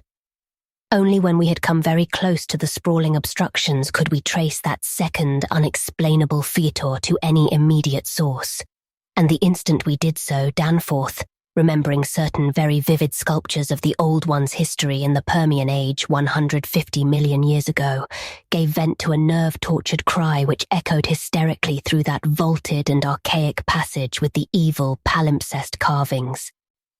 I came only just short of echoing his cry myself, for I had seen those primal sculptures too, and had shudderingly admired the way the nameless artist had suggested that hideous slime coating found on certain incomplete and prostrate old ones, those whom the frightful Shoggoths had characteristically slain and sucked to a ghastly headlessness in the great war of resubjugation.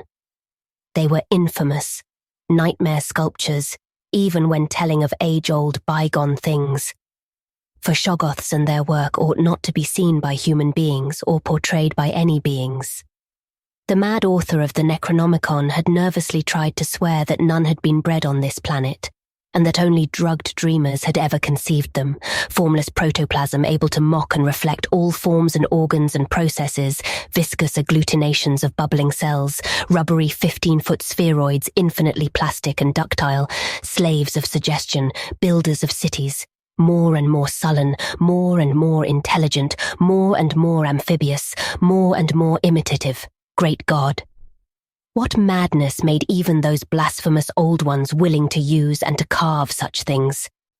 And now, when Danforth and I saw the freshly glistening and reflectively iridescent black slime which clung thickly to those headless bodies and stank obscenely with that new unknown odour whose cause only a diseased fancy could envisage, clung to those bodies and sparkled less voluminously on a smooth part of the accursedly resculptured wall in a series of grouped dots, We understood the quality of cosmic fear to its uttermost depths. It was not fear of those 4 missing others, for all too well did we suspect they would do no harm again. Poor devils. After all, they were not evil things of their kind. They were the men of another age and another order of being. Nature had played a hellish jest on them, as it will on any others that human madness, callousness, or cruelty may hereafter drag up in that hideously dead or sleeping polar waste, and this was their tragic homecoming. They had not been even savages, for what indeed had they done? That awful awakening in the cold of an unknown epoch, perhaps an attack by the furry, frantically barking quadrupeds, and a dazed defence against them and the equally frantic white simians with the queer wrappings and paraphernalia. Poor Lake, poor Gedney, and poor old ones, scientists to the last. What had they done that we would not have done in their place? God, what intelligence and persistence! What a facing of the incredible, just as those carven kinsmen and forebears had faced things only a little less incredible. Radiates, vegetables, monstrosities, star-spawn, whatever they had been, they were men. They had crossed the icy peaks on whose templed slopes they had once worshipped and roamed among the tree ferns. They had found their dead city brooding under its curse and had read its carven latter days as we had done. They had tried to reach their living fellows in fabled depths of blackness they had never seen. And what had they found? All this flashed in unison through the thoughts of Danforth and me, as we looked from those headless, slime-coated shapes to the loathsome palimpsest sculptures and the diabolical dot groups of fresh slime on the wall beside them. Looked and understood what must have triumphed and survived down there in the cyclopean water city of that nighted, penguin-fringed abyss, whence even now a sinister curling mist had begun to belch pallidly as if in answer to Danforth's hysterical scream. The shock of recognizing that monstrous slime and headlessness had frozen us into mute, motionless statues, and it is only through later conversations that we have learned of the complete identity of our thoughts at that moment. It seemed eons that we stood there, but actually it could not have been more than 10 or 15 seconds. That hateful, pallid mist curled forward as if veritably driven by some remoter advancing bulk. And then came a sound which upset much of what we had just decided, and in so doing broke the spell and enabled us to run like mad past squawking, confused penguins over our former trail back to the city, along ice-sunken megalithic corridors to the great open circle, and up that archaic spiral ramp in a frenzied automatic plunge for the sane outer air and light of day.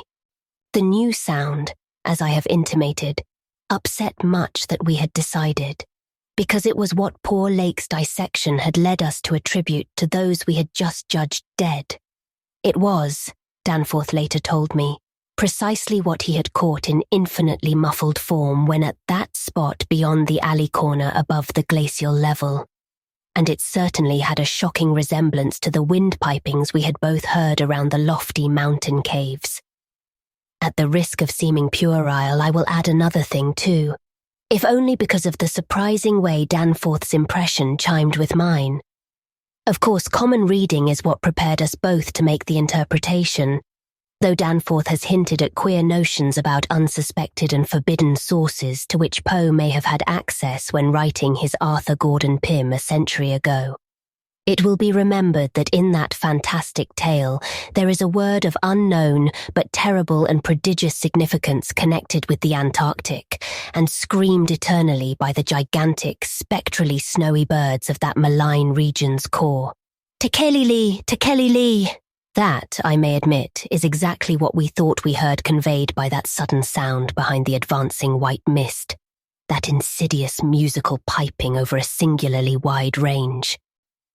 We were in full flight before 3 notes or syllables had been uttered, though we knew that the swiftness of the old ones would enable any scream-roused and pursuing survivor of the slaughter to overtake us in a moment, if it really wished to do so. We had a vague hope, however, that non-aggressive conduct and a display of kindred reason might cause such a being to spare us in case of capture, if only from scientific curiosity. After all, if such an one had nothing to fear for itself, it would have no motive in harming us. Concealment being futile at this juncture, we used our torch for a running glance behind and perceived that the mist was thinning. Would we see, at last, a complete and living specimen of those others? Again came that insidious musical piping, tekelili, tekelili. Then, noting that we were actually gaining on our pursuer, it occurred to us that the entity might be wounded. We could take no chances, however, since it was very obviously approaching in answer to Danforth's scream rather than in flight from any other entity. The timing was too close to admit of doubt, of the whereabouts of that less conceivable and less mentionable nightmare, that fetid, unglimpsed mountain of slime-spewing protoplasm whose race had conquered the abyss and sent land pioneers to recarve and squirm through the burrows of the hills. We could form no guess, and it cost us a genuine pang to leave this probably crippled old one, perhaps a lone survivor, to the peril of recapture and a nameless fate. Thank heaven we did not slacken our run. The curling mist had thickened again and was driving ahead with increased speed, whilst the straying penguins in our rear were squawking and screaming and displaying signs of a panic really surprising in view of their relatively minor confusion when we had passed them. Once more came that sinister, wide-ranged piping. Tekelili, tekelili. We had been wrong. The thing was not wounded, but had merely paused on encountering the bodies of its fallen kindred and the hellish slime inscription above them. We could never know what that demon message was, but those burials at Lake's camp had shown how much importance the beings attached to their dead. Our recklessly used torch now revealed ahead of us the large open cavern where various ways converged, and we were glad to be leaving those morbid palimpsest sculptures, almost felt even when scarcely seen, behind. Another thought which the advent of the cave inspired was the possibility of losing our pursuer at this bewildering focus of large galleries. There were several of the blind albino penguins in the open space, and it seemed clear that their fear of the oncoming entity was extreme to the point of unaccountability. If at that point we dimmed our torch to the very lowest limit of travelling need, keeping it strictly in front of us, the frightened, squawking motions of the huge birds in the mist might muffle our footfalls, screen our true course, and somehow set up a false lead. Amidst the churning, spiralling fog, the littered and unglistening floor of the main tunnel beyond this point, as differing from the other morbidly polished burrows, could hardly form a highly distinguishing feature, even, so far as we could conjecture, for those indicated special senses which made the old ones partly though imperfectly independent of light in emergencies. In fact, we were somewhat apprehensive lest we go astray ourselves in our haste. For we had, of course, decided to keep straight on toward the dead city, since the consequences of loss in those unknown foothill honeycombings would be unthinkable. The fact that we survived and emerged is sufficient proof that the thing did take a wrong gallery whilst we providentially hit on the right one. The penguins alone could not have saved us, but in conjunction with the mist they seemed to have done so. Only a benign fate kept the curling vapours thick enough at the right moment, for they were constantly shifting and threatening to vanish. Indeed, they did lift for a second just before we emerged from the nauseously resculptured tunnel into the cave, so that we actually caught one first and only half glimpse of the oncoming entity as we cast a final, desperately fearful glance backward before dimming the torch and mixing with the penguins in the hope of dodging pursuit. If the fate which screened us was benign, that which gave us the half glimpse was infinitely the opposite. For to that flash of semi-vision can be traced a full half of the horror which has ever since haunted us. Our exact motive in looking back again was perhaps no more than the immemorial instinct of the pursued to gauge the nature and course of its pursuer.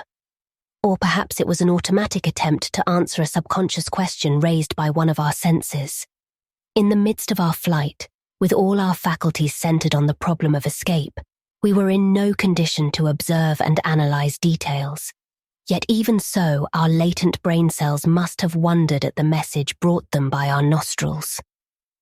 Afterward, we realized what it was, that our retreat from the fetid slime coating on those headless obstructions and the coincident approach of the pursuing entity had not brought us the exchange of stenches which logic called for.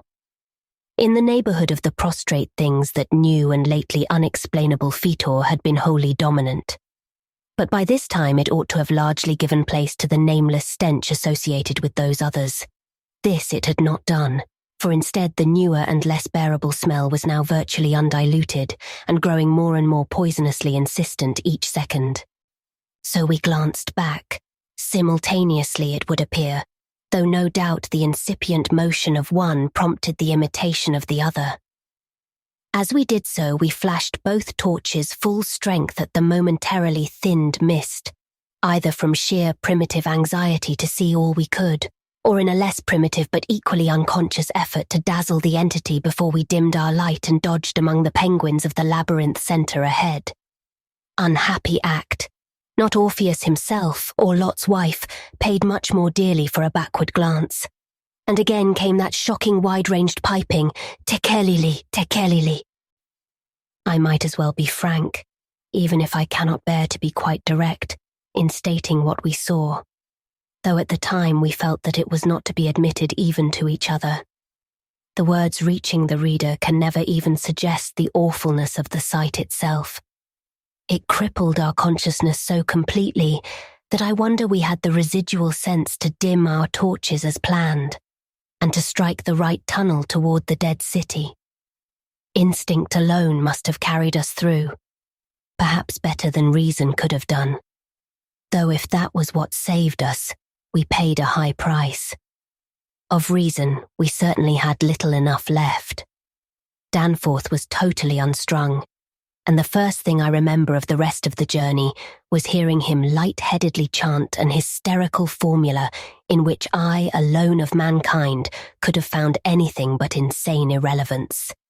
It reverberated in falsetto echoes among the squawks of the penguins, reverberated through the vaultings ahead, and thank God, through the now empty vaultings behind. He could not have begun it at once, else we would not have been alive and blindly racing. I shudder to think of what a shade of difference in his nervous reactions might have brought. South Station under, Washington under, Park Street under, Kendall, Central, Harvard. The poor fellow was chanting the familiar stations of the Boston-Cambridge tunnel that burrowed through our peaceful native soil thousands of miles away in New England, yet to me the ritual had neither irrelevance nor home feeling. It had only horror, because I knew unerringly the monstrous, nefandous analogy that had suggested it. We had expected, upon looking back, to see a terrible and incredibly moving entity if the mists were thin enough. But of that entity, we had formed a clear idea. What we did see, for the mists were indeed all too malignly thinned, was something altogether different and immeasurably more hideous and detestable. It was the utter, objective embodiment of the fantastic novelist's thing that should not be, and its nearest comprehensible analogue is a vast onrushing subway train as one sees it from a station platform, the great black front looming colossally out of infinite subterraneous distance, constellated with strangely coloured lights and filling the prodigious burrow as a piston fills a cylinder. But we were not on a station platform. We were on the track ahead as the nightmare plastic column of fluted black iridescence oozed tightly onward through its 15-foot sinus, gathering unholy speed and driving before it a spiral, re-thickening cloud of the pallid abyss vapour. It was a terrible, indescribable thing vaster than any subway train.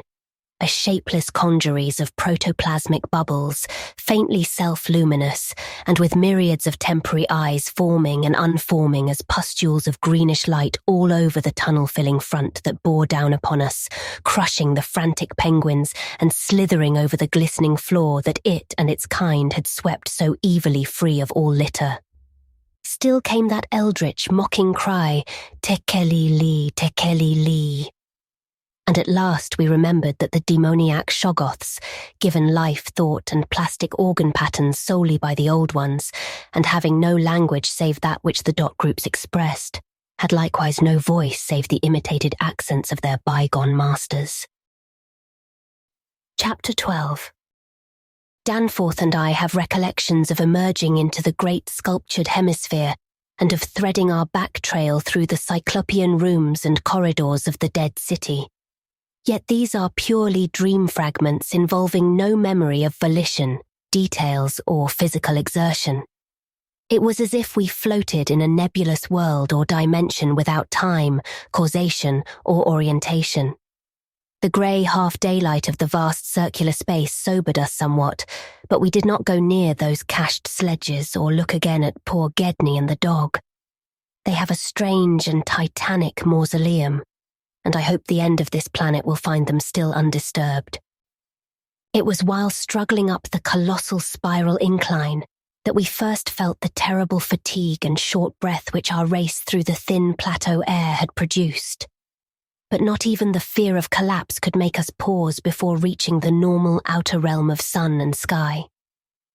There was something vaguely appropriate about our departure from those buried epochs, for as we wound our panting way up the 60-foot cylinder of primal masonry, we glimpsed beside us a continuous procession of heroic sculptures in the dead race's early and undecayed technique, a farewell from the old ones, written 50 million years ago.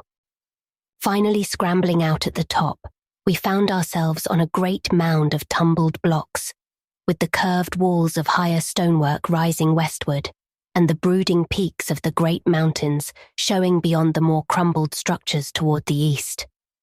The low Antarctic sun of midnight peered redly from the southern horizon through rifts in the jagged ruins, and the terrible age and deadness of the nightmare city seemed all the starker by contrast with such relatively known and accustomed things as the features of the polar landscape.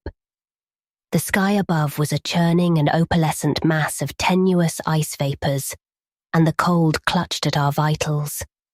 Wearily resting the outfit bags to which we had instinctively clung throughout our desperate flight, we rebuttoned our heavy garments for the stumbling climb down the mound, and the walk through the eon-old stone maze to the foothills where our aeroplane waited. Of what had set us fleeing from the darkness of Earth's secret and archaic gulfs, we said nothing at all. In less than a quarter of an hour, we had found the steep grade to the foothills, the probable ancient terrace, by which we had descended, and could see the dark bulk of our great plain amidst the sparse ruins on the rising slope ahead. Halfway uphill toward our goal, we paused for a momentary breathing spell and turned to look again at the fantastic Paleogean tangle of incredible stone shapes below us, once more outlined mystically against an unknown west. As we did so, we saw that the sky beyond had lost its morning haziness, the restless ice vapours having moved up to the zenith, where their mocking outlines seemed on the point of settling into some bizarre pattern which they feared to make quite definite or conclusive. There now lay revealed on the ultimate white horizon behind the grotesque city a dim elfin line of pinnacled violet whose needle-pointed heights loomed dreamlike against the beckoning rose colour of the western sky. Up toward this shimmering rim sloped the ancient tableland, the depressed course of the bygone river traversing it as an irregular ribbon of shadow. For a second we gasped in admiration of the scene's unearthly cosmic beauty, and then vague horror began to creep into our souls. For this far violet line could be nothing else than the terrible mountains of the Forbidden Land, highest of Earth's peaks and focus of Earth's evil, harbourers of nameless horrors and Archean secrets, shunned and prayed to by those who feared to carve their meaning, untrodden by any living thing of Earth, but visited by the sinister lightnings and sending strange beams across the plains in the polar night. Beyond doubt the unknown archetype of that dreaded Kadath in the cold waste beyond abhorrent Leng, whereof unholy primal legends hint evasively. We were the first human beings ever to see them, and I hope to God we may be the last. If the sculptured maps and pictures in that pre-human city had told truly, these cryptic violet mountains could not be much less than 300 miles away. Yet nonetheless sharply did their dim elfin essence jut above that remote and snowy rim, like the serrated edge of a monstrous alien planet about to rise into unaccustomed heavens. Their height, then, must have been tremendous beyond all known comparison, carrying them up into tenuous atmospheric strata, peopled by such gaseous wraiths as rash flyers have barely lived to whisper of after unexplainable falls. Looking at them, I thought nervously of certain sculptured hints of what the great bygone river had washed down into the city from their accursed slopes, and wondered how much sense and how much folly had lain in the fears of those old ones who carved them so reticently. I recalled how their northerly end must come near the coast at Queen Mary Land, where even at that moment Sir Douglas Mawson's expedition was doubtless working less than 1,000 miles away, and hoped that no evil fate would give Sir Douglas and his men a glimpse of what might lie beyond the protecting coastal range. Such thoughts formed a measure of my overwrought condition at the time, and Danforth seemed to be even worse. Yet long before we had passed the great star-shaped ruin and reached our plain, our fears had become transferred to the lesser but vast enough range whose recrossing lay ahead of us. From these foothills, the black, ruin-crusted slopes reared up starkly and hideously against the east, again reminding us of those strange Asian paintings of Nicholas Roerich. And when we thought of the damnable honeycombs inside them, and of the frightful amorphous entities that might have pushed their fetidly squirming way even to the topmost hollow pinnacles, we could not face without panic the prospect of again sailing by those suggestive skyward cave mouths where the wind made sounds like an evil musical piping over a wide range. To make matters worse, we saw distinct traces of local mist around several of the summits, as poor Lake must have done when he made that early mistake about volcanism, and thought shiveringly of that kindred mist from which we had just escaped, of that, and of the blasphemous horror-fostering abyss whence all such vapours came. All was well with the plane, and we clumsily hauled on our heavy flying furs. Danforth got the engine started without trouble, and we made a very smooth takeoff over the nightmare city. Below us, the primal cyclopean masonry spread out as it had done when first we saw it, so short, yet infinitely long a time ago, and we began rising and turning to test the wind for our crossing through the pass. At a very high level there must have been great disturbance, since the ice-dust clouds of the zenith were doing all sorts of fantastic things, but at 24,000 feet, the height we needed for the pass, we found navigation quite practicable. As we drew close to the jutting peaks, the wind's strange piping again became manifest, and I could see Danforth's hands trembling at the controls. Rank amateur though I was, I thought at that moment that I might be a better navigator than he in effecting the dangerous crossing between pinnacles, and when I made motions to change seats and take over his duties, he did not protest. I tried to keep all my skill and self-possession about me, and stared at the sector of reddish farther sky betwixt the walls of the pass, resolutely refusing to pay attention to the puffs of mountaintop vapour, and wishing that I had wax-stopped ears like Ulysses's men off the Siren's coast to keep that disturbing wind piping from my consciousness. But Danforth, released from his piloting and keyed up to a dangerous nervous pitch, could not keep quiet. I felt him turning and wriggling about as he looked back at the terrible receding city, ahead at the cave-riddled, cube-barnacled peaks, sidewise at the bleak sea of snowy, rampart-strewn foothills, and upward at the seething, grotesquely clouded sky.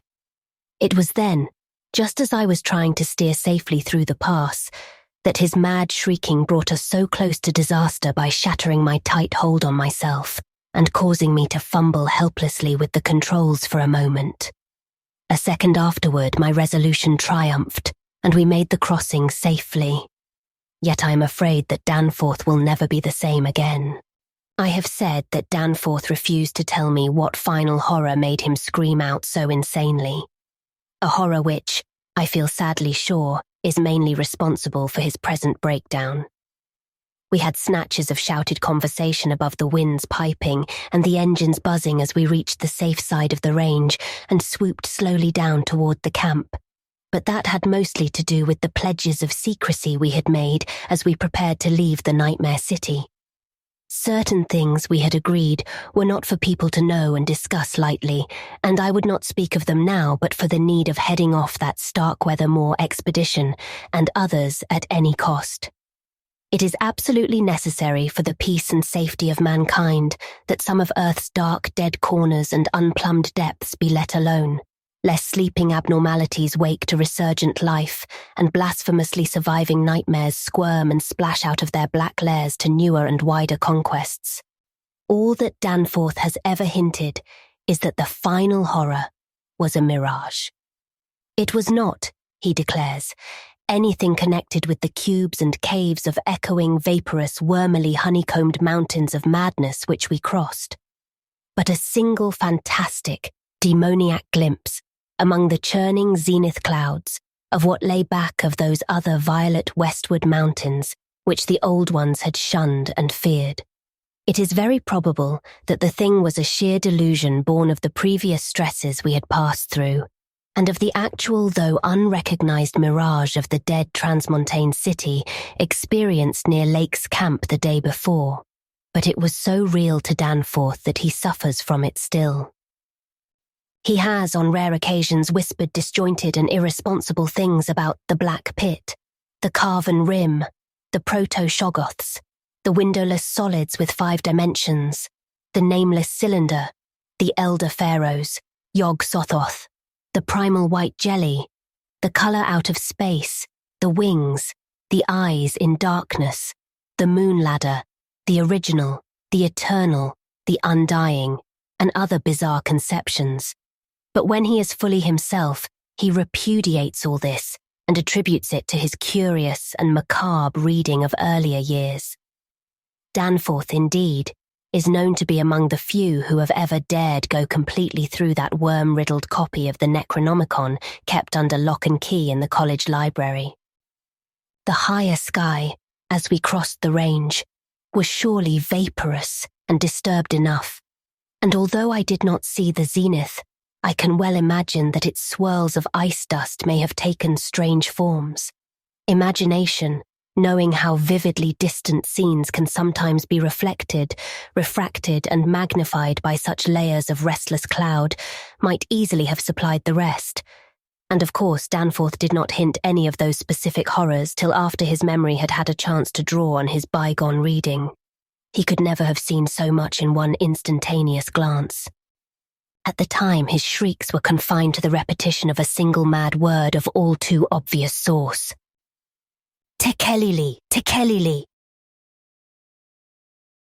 The Call of Cthulhu by H.P. Lovecraft. Found among the papers of the late Francis Wayland Thurston of Boston. Of such great powers or beings there may be conceivably a survival of a hugely remote period when consciousness was manifested perhaps in shapes and forms long since withdrawn before the tide of advancing humanity, forms of which poetry and legend alone have caught a flying memory and called them gods, monsters, mythical beings of all sorts and kinds. Algernon Blackwood. Chapter 1. The Horror in Clay. The most merciful thing in the world, I think, is the inability of the human mind to correlate all its contents. We live on a placid island of ignorance in the midst of black seas of infinity, and it was not meant that we should voyage far. The sciences, each straining in its own direction, have hitherto harmed us little, but someday, the piecing together of dissociated knowledge will open up such terrifying vistas of reality and of our frightful position therein that we shall either go mad from the revelation or flee from the deadly light into the peace and safety of a new dark age. Theosophists have guessed at the awesome grandeur of the cosmic cycle wherein our world and human race form transient incidents. They have hinted at strange survivals in terms which would freeze the blood if not masked by a bland optimism. But it is not from them that there came the single glimpse of forbidden eons which chills me when I think of it, and maddens me when I dream of it. That glimpse, like all dread glimpses of truth, flashed out from an accidental piecing together of separated things, in this case an old newspaper item and the notes of a dead professor. I hope that no one else will accomplish this piecing out. Certainly, if I live, I shall never knowingly supply a link in so hideous a chain. I think that the professor, too, intended to keep silent regarding the part he knew, and that he would have destroyed his notes had not sudden death seized him. My knowledge of the thing began in the winter of 1926, with the death of my granduncle George Gamble Angel, Professor Emeritus of Semitic Languages in Brown University, Providence, Rhode Island. Professor Angel was widely known as an authority on ancient inscriptions and had frequently been resorted to by the heads of prominent museums, so that his passing at the age of 92 may be recalled by many. Locally, interest was intensified by the obscurity of the cause of death. The professor had been stricken whilst returning from the Newport boat, falling suddenly, as witnesses said, after having been jostled by a nautical-looking man who had come from one of the queer dark courts on the precipitous hillside which formed a short cut from the waterfront to the deceased's home in William Street. Physicians were unable to find any visible disorder, but concluded after perplexed debate that some obscure lesion of the heart, induced by the brisk ascent of so steep a hill by so elderly a man, was responsible for the end. At the time I saw no reason to dissent from this dictum, but latterly I am inclined to wonder, and more than wonder. As my granduncle's heir and executor, for he died a childless widower, I was expected to go over his papers with some thoroughness, and for that purpose moved his entire set of files and boxes to my quarters in Boston. Much of the material which I correlated will be later published by the American Archaeological Society, but there was one box which I found exceedingly puzzling and which I felt much averse from showing to other eyes. It had been locked, and I did not find the key till it occurred to me to examine the personal ring which the professor carried always in his pocket. Then indeed I succeeded in opening it, but when I did so seemed only to be confronted by a greater and more closely locked barrier. For what could be the meaning of the queer clay bas-relief and the disjointed jottings, ramblings and cuttings which I found? Had my uncle in his latter years become credulous of the most superficial impostures?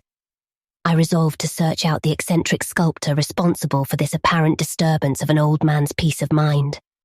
The bas-relief was a rough rectangle less than an inch thick and about 5 by 6 inches in area, obviously of modern origin. Its designs, however, were far from modern in atmosphere and suggestion, for although the vagaries of cubism and futurism are many and wild, they do not often reproduce that cryptic regularity which lurks in prehistoric writing. And writing of some kind the bulk of these designs seemed certainly to be. Though my memory, despite much familiarity with the papers and collections of my uncle, failed in any way to identify this particular species, or even to hint at its remotest affiliations. Above these apparent hieroglyphics was a figure of evidently pictorial intent, though its impressionistic execution forbade a very clear idea of its nature. It seemed to be a sort of monster, or symbol representing a monster, of a form which only a diseased fancy could conceive.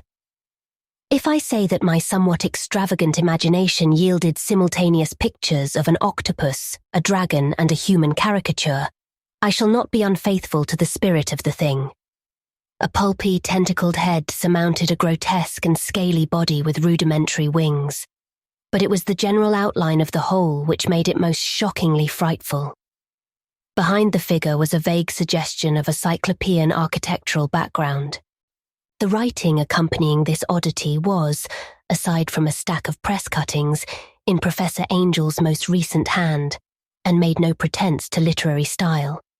What seemed to be the main document was headed Cthulhu Cult, in characters painstakingly printed to avoid the erroneous reading of a word so unheard of.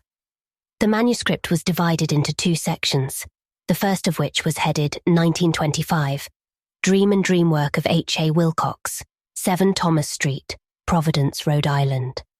And the second, Narrative of Inspector John R. LeGrasse, 121 Bionville Street, New Orleans, Louisiana, at 1908, Notes on Same, and Professor Webb's account.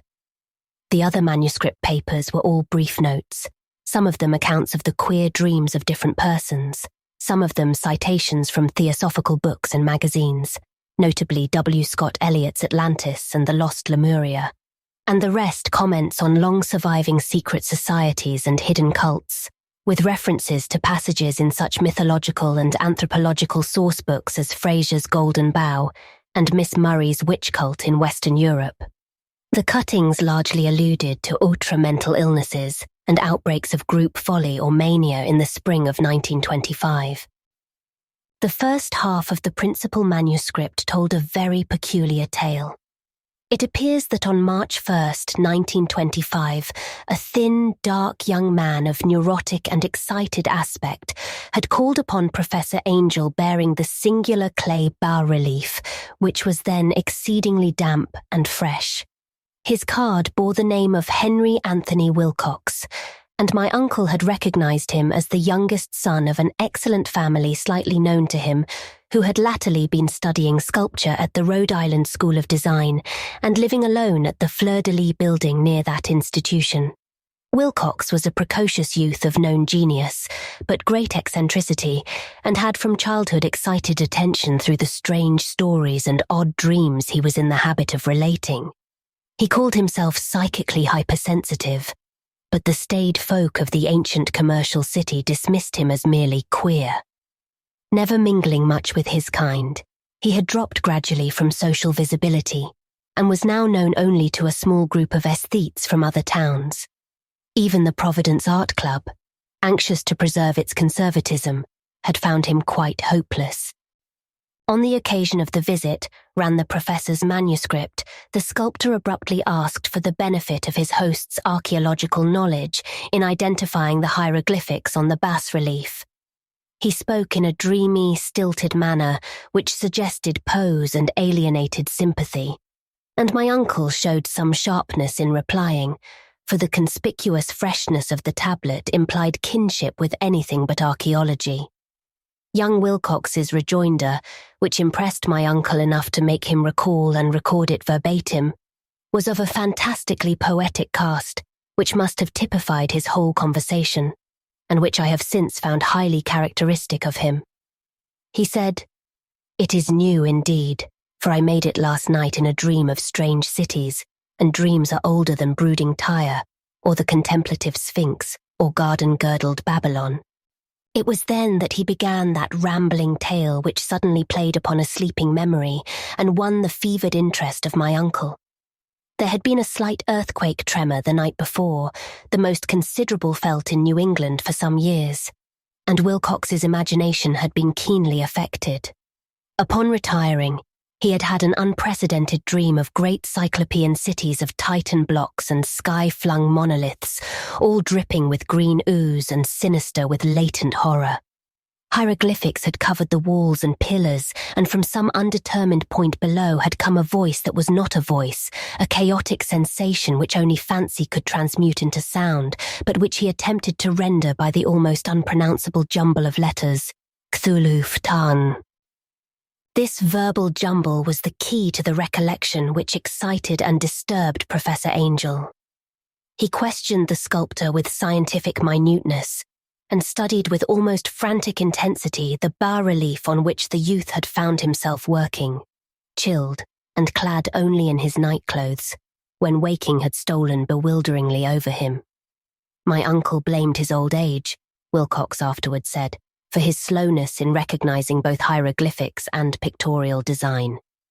Many of his questions seemed highly out of place to his visitor, especially those which tried to connect the latter with strange cults or societies, and Wilcox could not understand the repeated promises of silence which he was offered in exchange for an admission of membership in some widespread mystical or paganly religious body. When Professor Angel became convinced that the sculptor was indeed ignorant of any cult or system of cryptic lore, He besieged his visitor with demands for future reports of dreams. This bore regular fruit, for after the first interview the manuscript records daily calls of the young man, during which he related startling fragments of nocturnal imagery, whose burden was always some terrible cyclopean vista of dark and dripping stone, with a subterrene voice or intelligence shouting monotonously in enigmatical sense impacts, uninscribable save as gibberish. The two sounds most frequently repeated are those rendered by the letters Cthulhu and Relia. On March 23rd, the manuscript continued. Wilcox failed to appear, and inquiries at his quarters revealed that he had been stricken with an obscure sort of fever and taken to the home of his family in Waterman Street. He had cried out in the night, arousing several other artists in the building, and had manifested since then only alternations of unconsciousness and delirium. My uncle at once telephoned the family, and from that time forward kept close watch of the case, calling often at the Thayer Street office of Dr. Toby, whom he learned to be in charge. The youth's febrile mind apparently was dwelling on strange things, and the doctor shuddered now and then as he spoke of them. They included not only a repetition of what he had formerly dreamed, but touched wildly on a gigantic thing miles high, which walked or lumbered about. He at no time fully described this object, but occasional frantic words, as repeated by Dr. Toby, convinced the professor that it must be identical with the nameless monstrosity he had sought to depict in his dream sculpture. Reference to this object, the doctor added, was invariably a prelude to the young man's subsidence into lethargy. His temperature, oddly enough, was not greatly above normal, but his whole condition was otherwise such as to suggest true fever rather than mental disorder. On April 2nd, at about 3 p.m., every trace of Wilcox's malady suddenly ceased. He sat upright in bed, astonished to find himself at home and completely ignorant of what had happened in dream or reality since the night of March 22nd. Pronounced well by his physician, he returned to his quarters in 3 days, but to Professor Angel he was of no further assistance. All traces of strange dreaming had vanished with his recovery, and my uncle kept no record of his night thoughts after a week of pointless and irrelevant accounts of thoroughly usual visions. Here the first part of the manuscript ended, but references to certain of the scattered notes gave me much material for thought, so much, in fact, that only the ingrained skepticism then forming my philosophy can account for my continued distrust of the artist. The notes in question were those descriptive of the dreams of various persons covering the same period as that in which young Wilcox had had his strange visitations.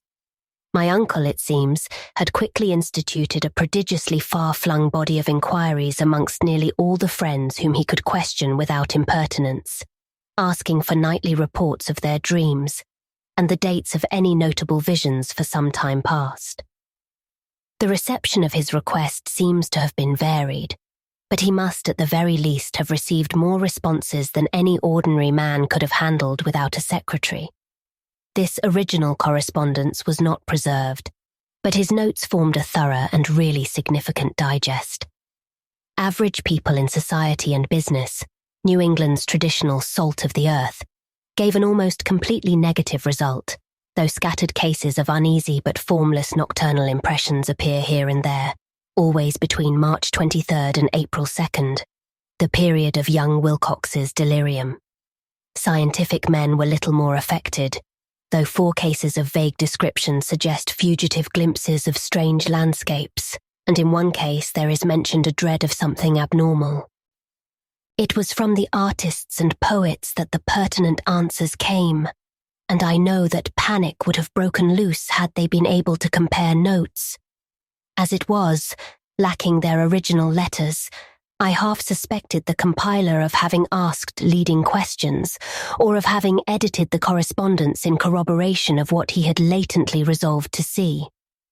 That is why I continue to feel that Wilcox, somehow cognizant of the old data which my uncle had possessed, had been imposing on the veteran scientist. These responses from aesthetes told a disturbing tale. From February 28th to April 2nd, a large proportion of them had dreamed very bizarre things, the intensity of the dreams being immeasurably the stronger during the period of the sculptor's delirium. Over a fourth of those who reported anything reported scenes and half-sounds not unlike those which Wilcox had described, and some of the dreamers confessed acute fear of the gigantic, nameless thing visible toward the last. One case, which the note describes with emphasis, was very sad. The subject, a widely known architect with leanings toward theosophy and occultism, went violently insane on the date of young Wilcox's seizure and expired several months later after incessant screamings to be saved from some escaped denizen of hell. Had my uncle referred to these cases by name instead of merely by number, I should have attempted some corroboration and personal investigation, but as it was, I succeeded in tracing down only a few. All of these, however, bore out the notes in full. I have often wondered if all the objects of the professor's questioning felt as puzzled as did this fraction. It is well that no explanation shall ever reach them. The press cuttings, as I have intimated, touched on cases of panic, mania, and eccentricity during the given period. Professor Angel must have employed a cutting bureau, for the number of extracts was tremendous and the sources scattered throughout the globe. Here was a nocturnal suicide in London, where a lone sleeper had leaped from a window after a shocking cry. Here likewise a rambling letter to the editor of a paper in South America, where a fanatic deduces a dire future from visions he has seen. A dispatch from California describes a theosophist colony as donning white robes en masse for some glorious fulfillment, which never arrives, whilst items from India speak guardedly of serious native unrest toward the end of March. Voodoo activities multiply in Haiti, and African outposts report ominous mutterings.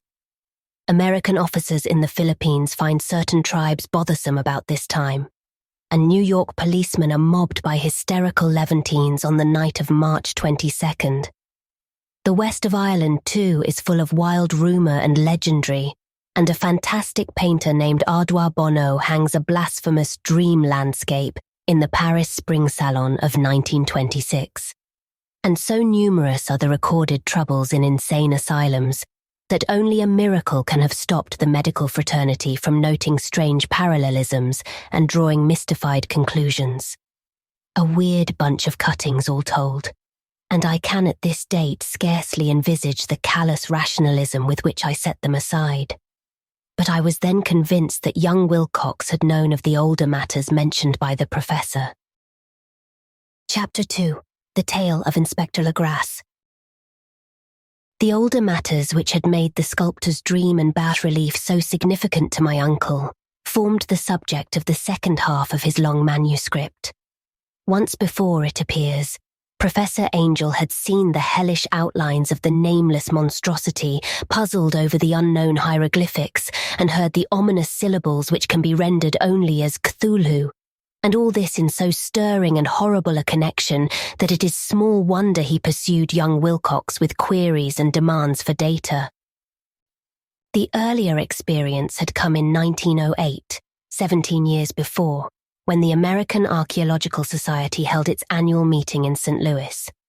Professor Angel, as befitted one of his authority and attainments, had had a prominent part in all the deliberations, and was one of the first to be approached by the several outsiders who took advantage of the convocation to offer questions for correct answering and problems for expert solution. The chief of these outsiders, and in a short time the focus of interest for the entire meeting, was a commonplace-looking middle-aged man who had travelled all the way from New Orleans for certain special information unobtainable from any local source. His name was John Raymond Legrasse, and he was by profession an inspector of police.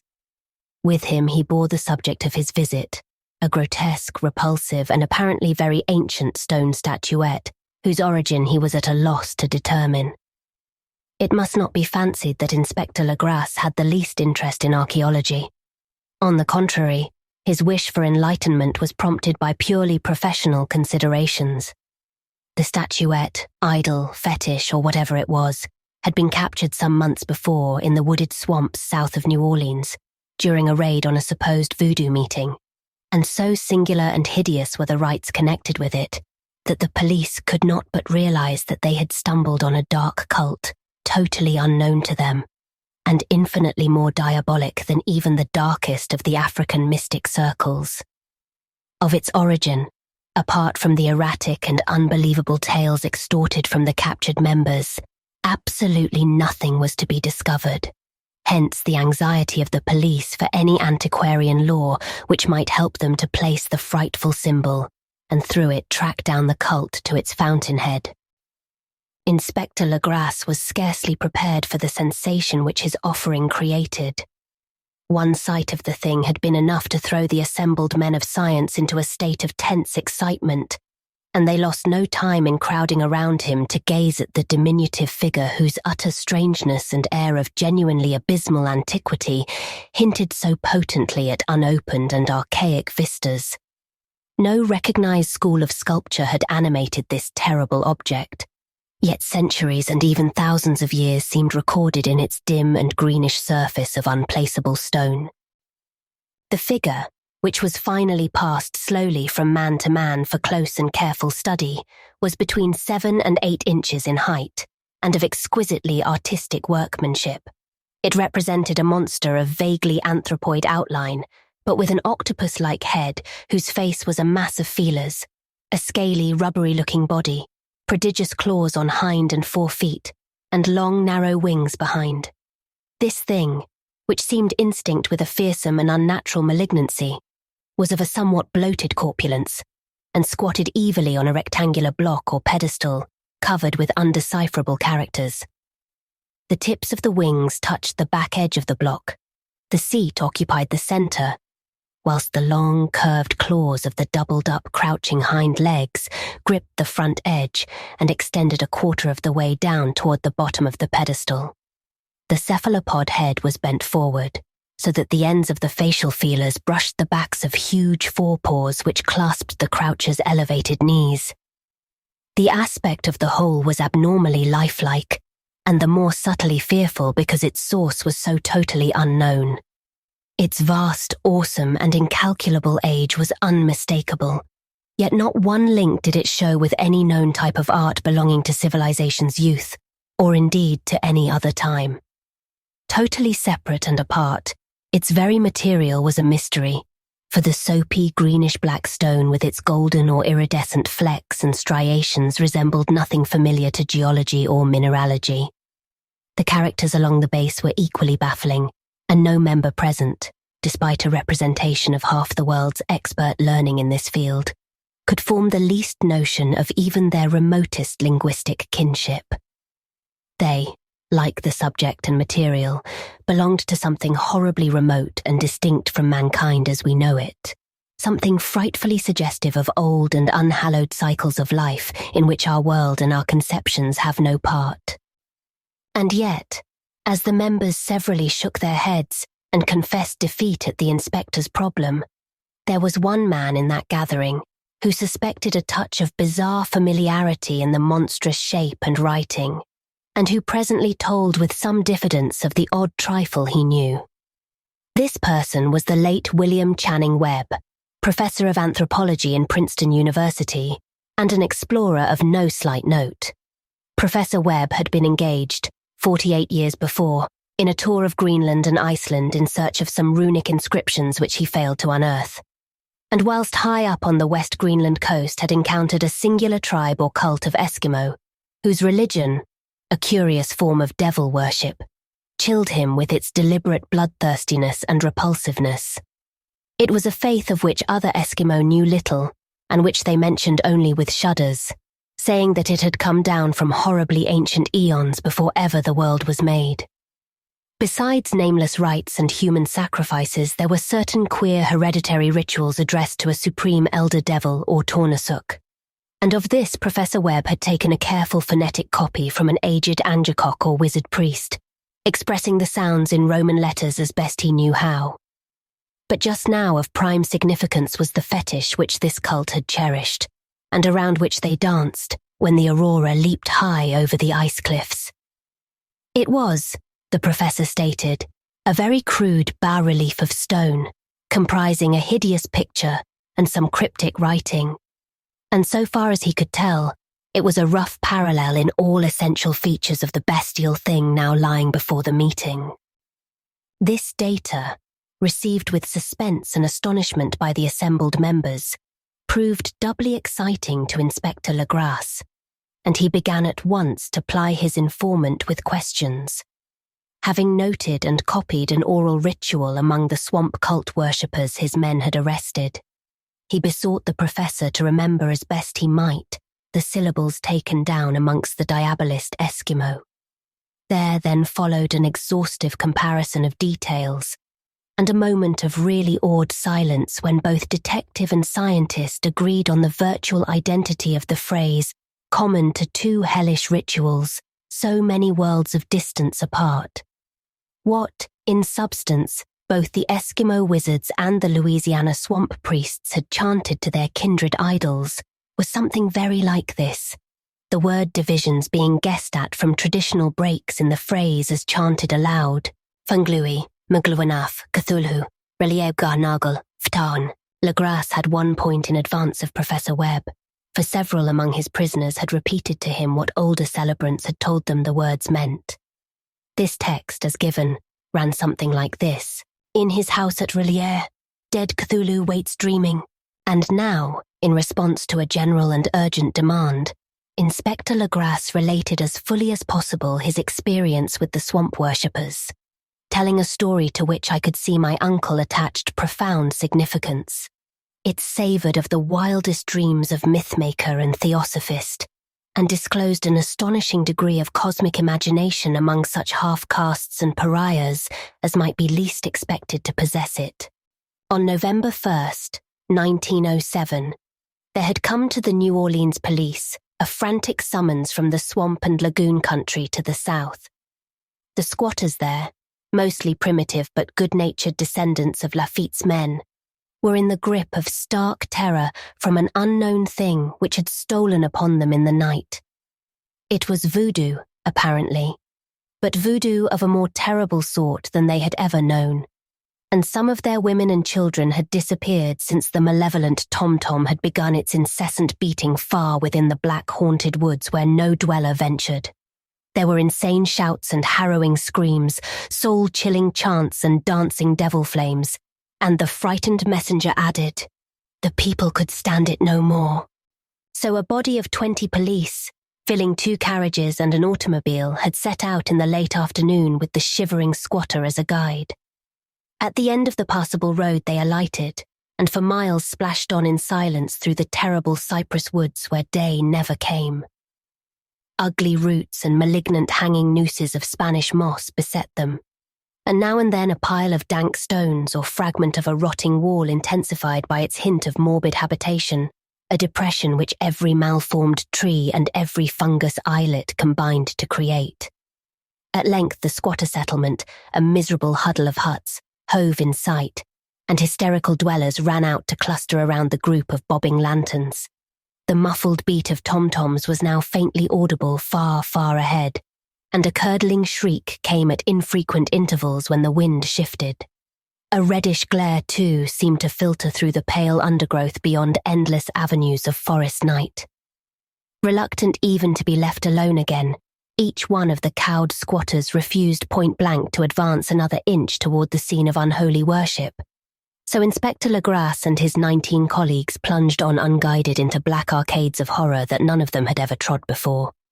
The region now entered by the police was one of traditionally evil repute, substantially unknown and untraversed by men.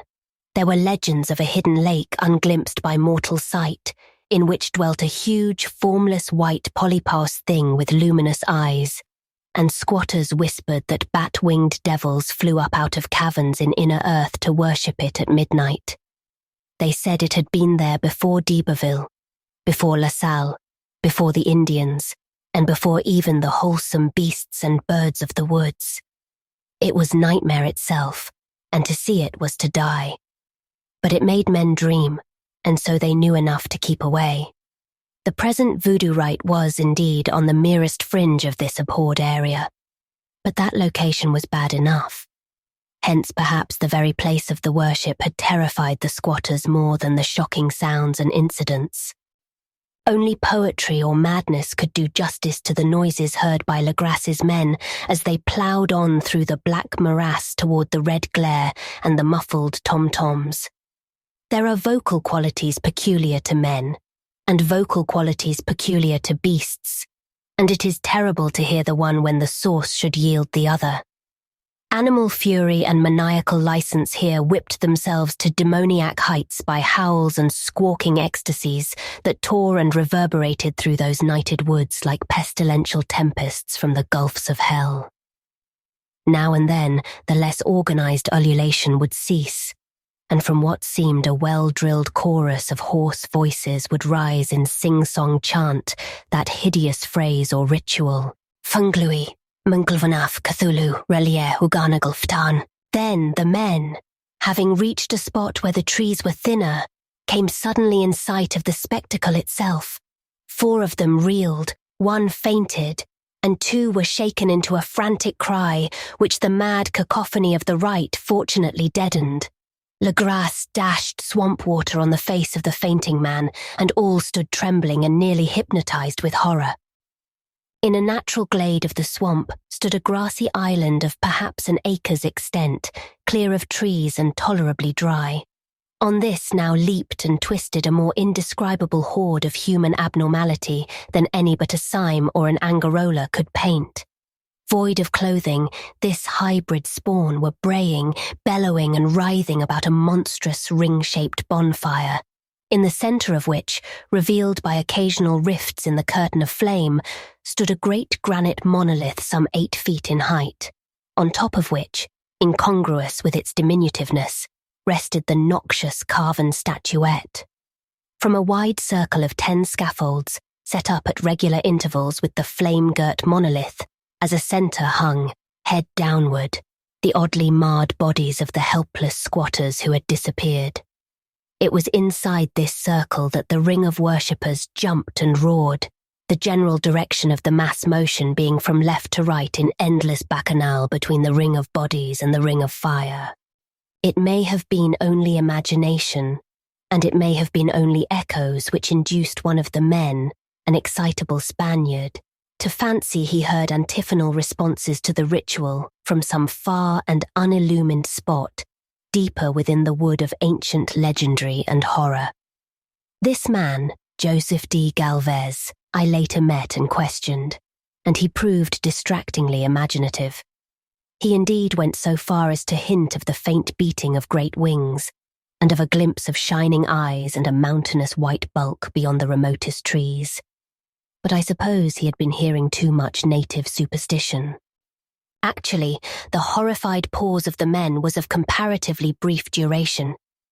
Duty came first, and although there must have been nearly 100 celebrants in the throng, the police relied on their firearms and plunged determinedly into the nauseous rout.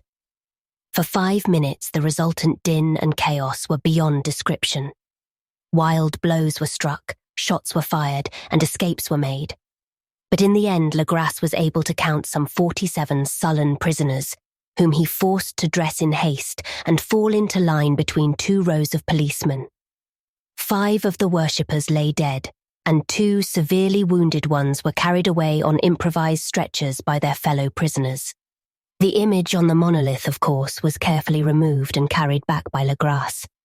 Examined at headquarters after a trip of intense strain and weariness, the prisoners all proved to be men of a mentally aberrant type. But before many questions were asked, it became manifest that something far deeper and older than tribal fetichism was involved. Degraded and ignorant as they were, the men held with surprising consistency to the central idea of their loathsome faith. They worshipped, so they said, the great old ones who lived ages before there were any men, and who came to the young world out of the sky.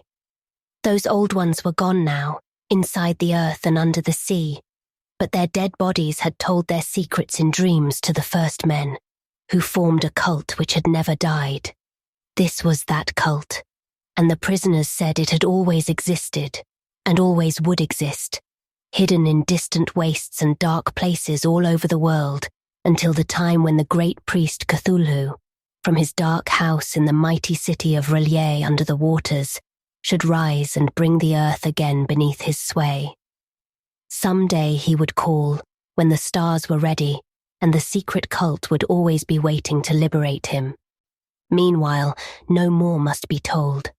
There was a secret which even torture could not extract. Mankind was not absolutely alone among the conscious things of earth, for shapes came out of the dark to visit the faithful few. But these were not the great old ones. No man had ever seen the old ones. The carven idol was great Cthulhu, but none might say whether or not the others were precisely like him. No one could read the old writing now, but things were told by word of mouth. The chanted ritual was not the secret. That was never spoken aloud, only whispered. The chant meant only this: in his house at Ranni, dead Cthulhu waits dreaming.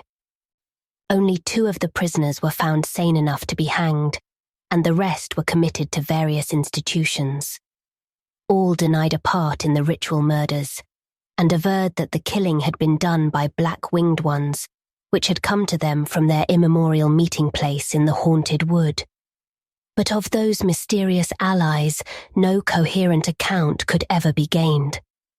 What the police did extract came mainly from an immensely aged mestizo named Castro, who claimed to have sailed to strange ports and talked with undying leaders of the cult in the mountains of China. Old Castro remembered bits of hideous legend that paled the speculations of theosophists and made man and the world seem recent and transient indeed. There had been eons when other things ruled on the earth, and they had had great cities. Remains of them, he said the deathless Chinaman had told him, were still to be found as cyclopean stones on islands in the Pacific. They all died vast epochs of time before men came, but there were arts which could revive them when the stars had come round again to the right positions in the cycle of eternity. They had indeed come themselves from the stars, and brought their images with them.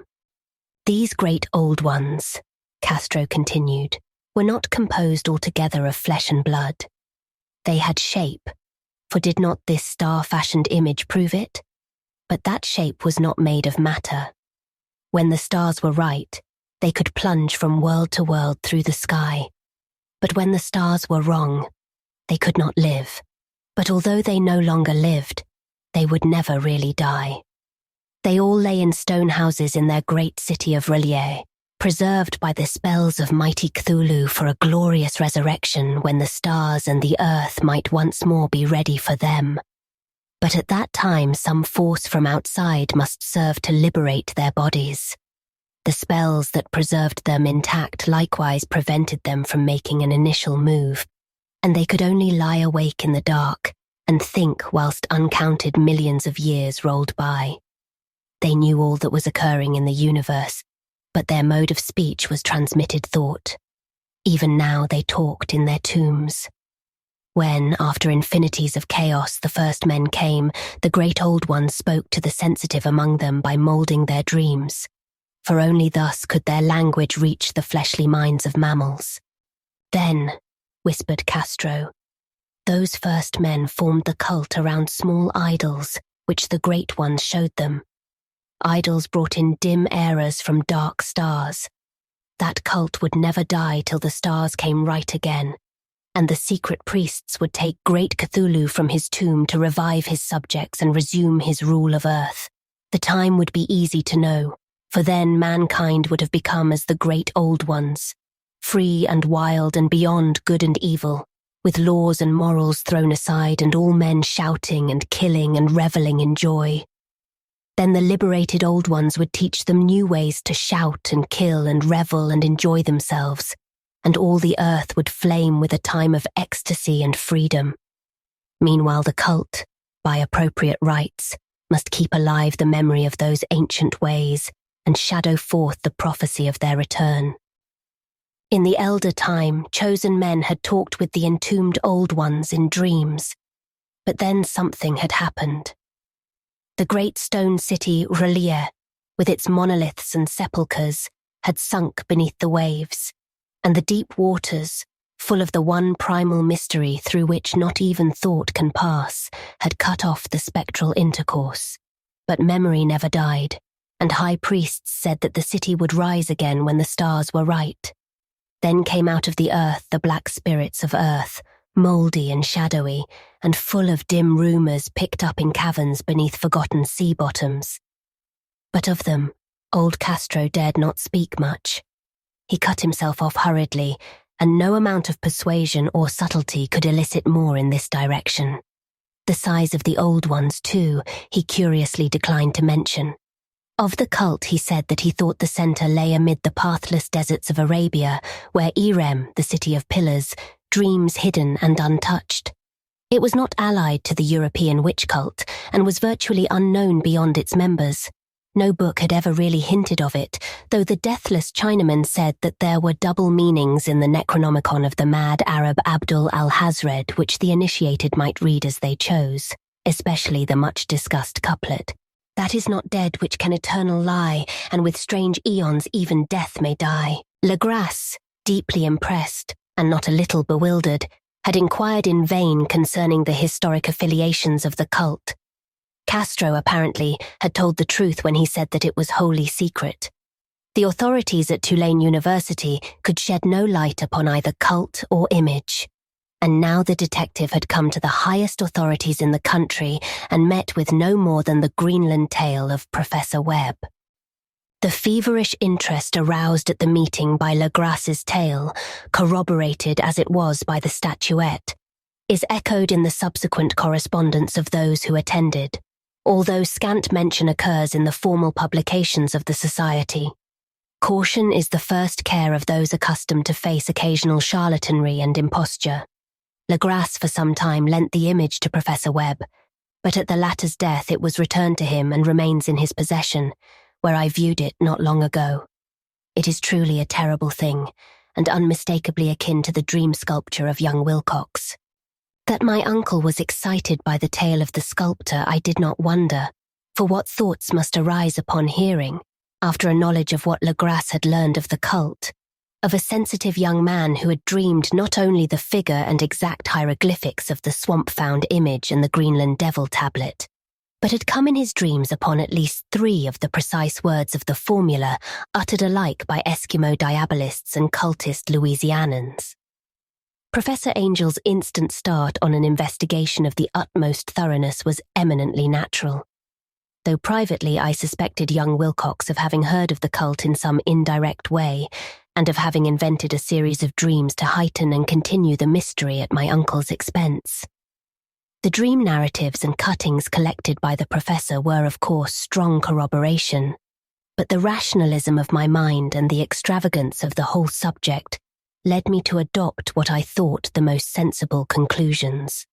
So, after thoroughly studying the manuscript again and correlating the theosophical and anthropological notes with the cult narrative of Legrasse, I made a trip to Providence to see the sculptor and give him the rebuke I thought proper for so boldly imposing upon a learned and aged man. Wilcox still lived alone in the Fleur-de-Lis building in Thomas Street, a hideous Victorian imitation of 17th century Breton architecture, which flaunts its stuccoed front amidst the lovely colonial houses on the ancient hill, and under the very shadow of the finest Georgian steeple in America. I found him at work in his rooms, and at once conceded from the specimens scattered about that his genius is indeed profound and authentic. He will, I believe, sometime be heard from as one of the great decadents, for he has crystallized in clay and will one day mirror in marble those nightmares and fantasies which Arthur Machen evokes in prose, and Clark Ashton Smith makes visible in verse and in painting. Dark, frail, and somewhat unkempt in aspect, he turned languidly at my knock and asked me my business without rising. When I told him who I was, he displayed some interest, for my uncle had excited his curiosity in probing his strange dreams, yet had never explained the reason for the study. I did not enlarge his knowledge in this regard, but sought with some subtlety to draw him out. In a short time I became convinced of his absolute sincerity, for he spoke of the dreams in a manner none could mistake. They and their subconscious residuum had influenced his art profoundly, and he showed me a morbid statue whose contours almost made me shake with the potency of its black suggestion. He could not recall having seen the original of this thing except in his own dream bas-relief, but the outlines had formed themselves insensibly under his hands. It was, no doubt, the giant shape he had raved of in delirium. That he really knew nothing of the hidden cult, save from what my uncle's relentless catechism had let fall, he soon made clear. And again I strove to think of some way in which he could possibly have received the weird impressions.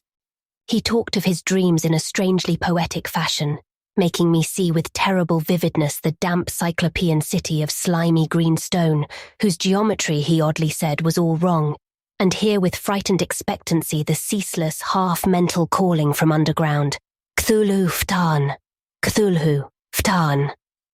These words had formed part of that dread ritual which told of dead Cthulhu's dream vigil in his stone vault at Ranni, and I felt deeply moved despite my rational beliefs.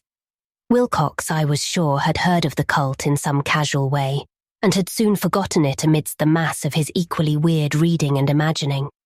Later, by virtue of its sheer impressiveness, it had found subconscious expression in dreams, in the bas-relief, and in the terrible statue I now beheld, so that his imposture upon my uncle had been a very innocent one. The youth was of a type, at once slightly affected and slightly ill-mannered, which I could never like, but I was willing enough now to admit both his genius and his honesty. I took leave of him amicably and wish him all the success his talent promises. The matter of the cult still remained to fascinate me, and at times I had visions of personal fame from researchers into its origin and connections. I visited New Orleans, talked with Legras and others of that old-time raiding party, saw the frightful image, and even questioned such of the prisoners as still survived. Old Castro, unfortunately, had been dead for some years. What I now heard so graphically at first hand, though it was really no more than a detailed confirmation of what my uncle had written, excited me afresh, for I felt sure that I was on the track of a very real, very secret, and very ancient religion, whose discovery would make me an anthropologist of note. My attitude was still one of absolute materialism, as I wish it still were, and I discounted with almost inexplicable perversity the coincidence of the dream notes and odd cuttings collected by Professor Angel. One thing I began to suspect, and which I now fear I know, is that my uncle's death was far from natural. He fell on a narrow hill street leading up from an ancient waterfront, after a careless push from an African sailor.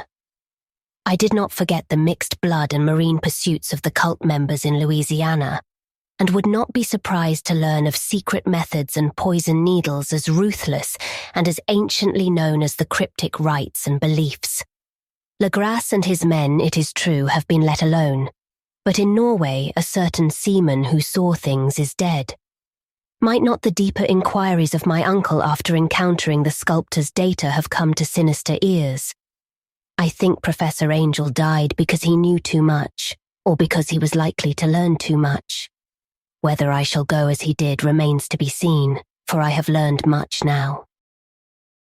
Chapter 3. The Madness from the Sea. If heaven ever wishes to grant me a boon, it will be a total effacing of the results of a mere chance which fixed my eye on a certain stray piece of shelf paper. It was nothing on which I would naturally have stumbled in the course of my daily round, for it was an old number of an Australian journal, the Sydney Bulletin for April 18th, 1925. It had escaped even the cutting bureau, which had at the time of its issuance been avidly collecting material for my uncle's research. I had largely given over my inquiries into what Professor Angel called the Cthulhu cult, and was visiting a learned friend in Paterson, New Jersey, the curator of a local museum and a mineralogist of note.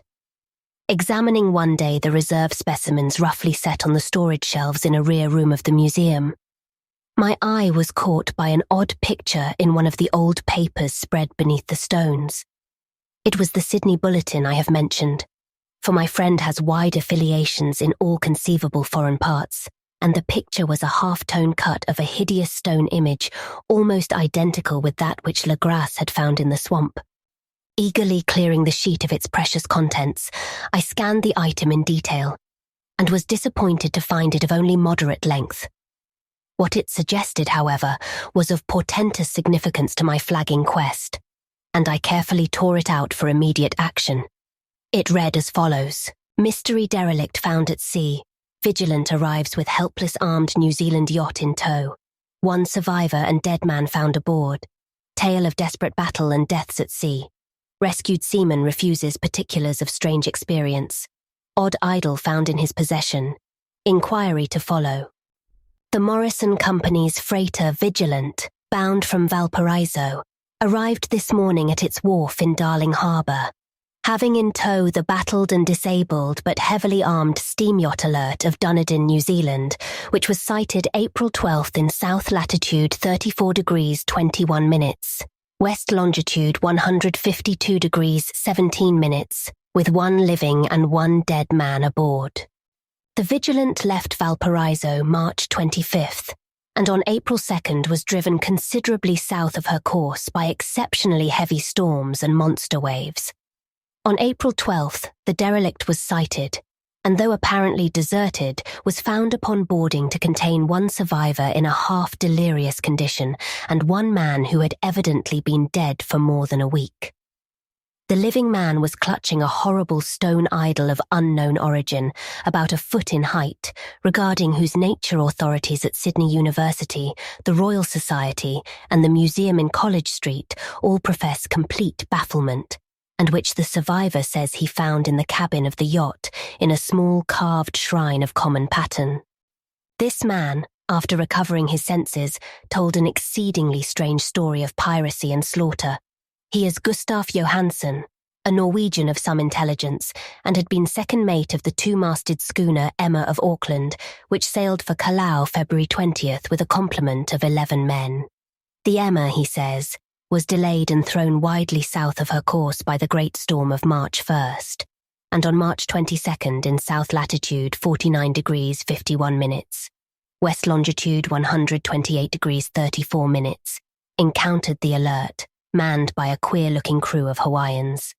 Being ordered peremptorily to turn back, Captain Collins refused, whereupon the strange crew began to fire savagely and without warning upon the schooner, with a peculiarly heavy battery of brass cannon forming part of the yacht's equipment.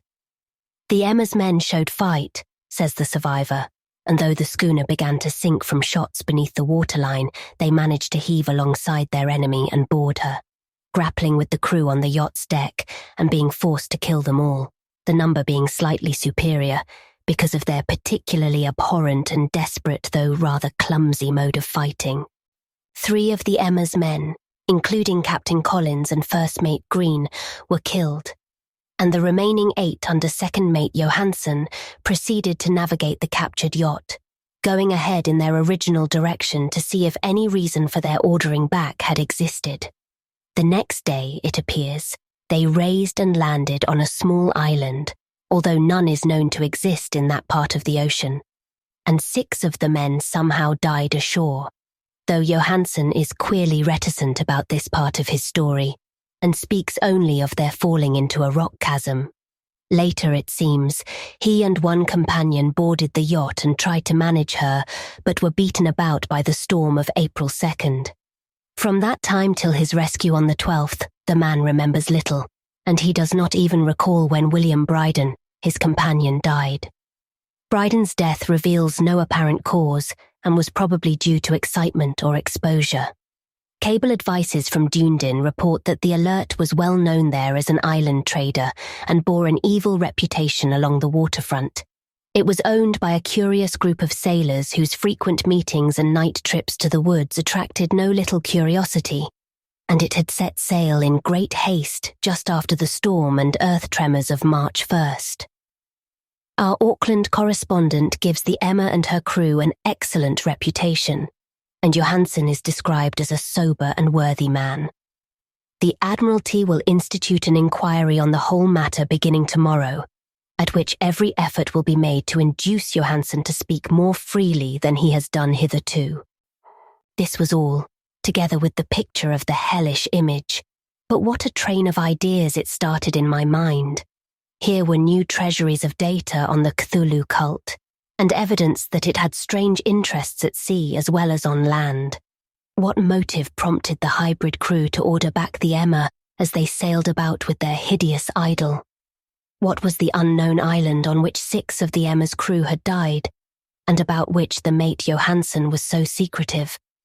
What had the Vice-Admiralty's investigation brought out, and what was known of the noxious cult in Dunedin? And most marvellous of all, what deep and more than natural linkage of dates was this which gave a malign and now undeniable significance to the various turns of events so carefully noted by my uncle? March 1st, our February 28th according to the international dateline. The earthquake and storm had come. From Dunedin, the Alert and her noisome crew had darted eagerly forth as if imperiously summoned, and on the other side of the earth poets and artists had begun to dream of a strange, dank cyclopean city, whilst a young sculptor had moulded in his sleep the form of the dreaded Cthulhu. March 23rd, the crew of the Emma landed on an unknown island and left 6 men dead. And on that date the dreams of sensitive men assumed a heightened vividness and darkened with dread of a giant monster's malign pursuit, whilst an architect had gone mad and a sculptor had lapsed suddenly into delirium. And what of this storm of April 2nd? The date on which all dreams of the dank city ceased, and Wilcox emerged unharmed from the bondage of strange fever. What of all this, and of those hints of old Castro about the sunken star-born old ones and their coming reign? Their faithful cult and their mastery of dreams? Was I tottering on the brink of cosmic horrors beyond man's power to bear? If so, they must be horrors of the mind alone, for in some way the 2nd of April had put a stop to whatever monstrous menace had begun its siege of mankind's soul. That evening, after a day of hurried cabling and arranging, I bade my host adieu and took a train for San Francisco. In less than a month I was in Dunedin, where, however, I found that little was known of the strange cult members who had lingered in the old sea taverns. Waterfront scum was far too common for special mention, though there was vague talk about one inland trip these people had made, during which faint drumming and red flame were noted on the distant hills. In Auckland I learned that Johansen had returned with yellow hair turned white after a perfunctory and inconclusive questioning at Sydney, and had thereafter sold his cottage in West Street and sailed with his wife to his old home in Oslo. Of his stirring experience he would tell his friends no more than he had told the Admiralty officials, and all they could do was to give me his Oslo address. After that, I went to Sydney and talked profitlessly with seamen and members of the Vice-Admiralty Court. I saw the Alert, now sold and in commercial use, at Circular Quay in Sydney Cove, but gained nothing from its non-committal bulk.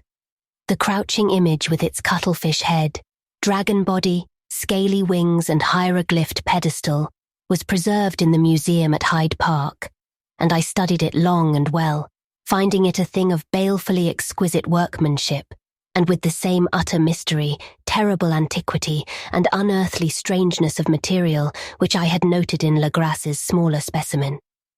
Geologists, the curator told me, had found it a monstrous puzzle, for they vowed that the world held no rock like it. Then I thought with a shudder of what old Castro had told Legrasse about the primal great ones. They had come from the stars, and had brought their images with them.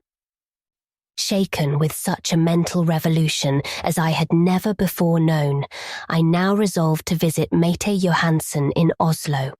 Sailing for London, I re-embarked at once for the Norwegian capital, and one autumn day landed at the trim wharves in the shadow of the Egerberg. Johansen's address, I discovered, lay in the old town of King Harald Hardrada, which kept alive the name of Oslo during all the centuries that the greater city masqueraded as Christiana. I made the brief trip by taxicab, and knocked with palpitant heart at the door of a neat and ancient building with plastered front. A sad-faced woman in black answered my summons, and I was stung with disappointment when she told me in halting English that Gustaf Johansson was no more. He had not survived his return, said his wife, for the doings at sea in 1925 had broken him. He had told her no more than he had told the public, but had left a long manuscript of technical matters, as he said, written in English, evidently in order to safeguard her from the peril of casual perusal.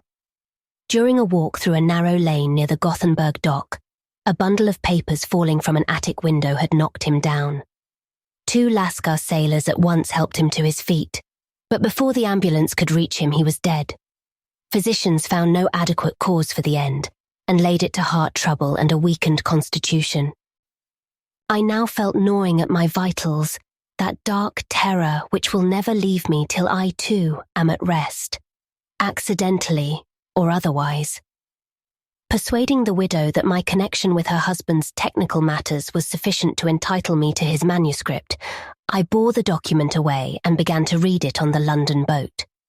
It was a simple, rambling thing, a naive sailor's effort at a post-facto diary, and strove to recall day by day that last awful voyage. I cannot attempt to transcribe it verbatim in all its cloudiness and redundance, but I will tell its gist enough to show why the sound of the water against the vessel's sides became so unendurable to me that I stopped my ears with cotton. Johansson, thank God, did not know quite all, even though he saw the city and the thing. But I shall never sleep calmly again when I think of the horrors that lurk ceaselessly behind life in time and in space, and of those unhallowed blasphemies from elder stars which dream beneath the sea, known and favoured by a nightmare cult ready and eager to loose them on the world, whenever another earthquake shall heave their monstrous stone city again to the sun and air. Johansson's voyage had begun just as he told it to the Vice-Admiralty. The Emma, in ballast, had cleared Auckland on February 20th, and had felt the full force of that earthquake-born tempest which must have heaved up from the sea bottom the horrors that filled men's dreams. Once more under control, the ship was making good progress when held up by the Alert on March 22nd, and I could feel the mate's regret as he wrote of her bombardment and sinking. Of the cult fiends on the Alert, he speaks with significant horror.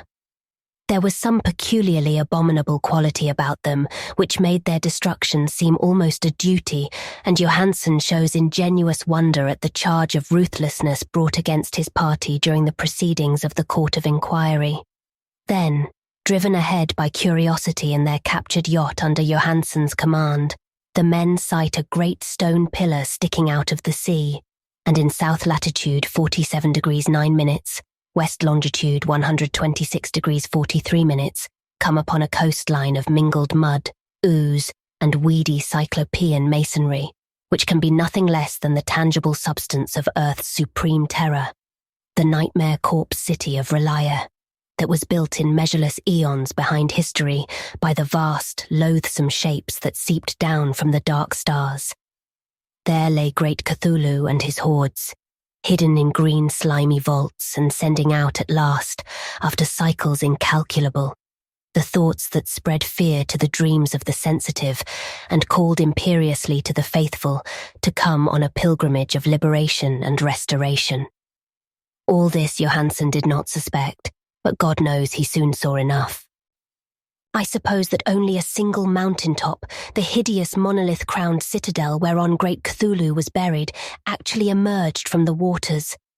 When I think of the extent of all that may be brooding down there, I almost wish to end myself forthwith. Johansson and his men were awed by the cosmic majesty of this dripping Babylon of elder demons, and must have guessed without guidance that it was nothing of this or of any sane planet.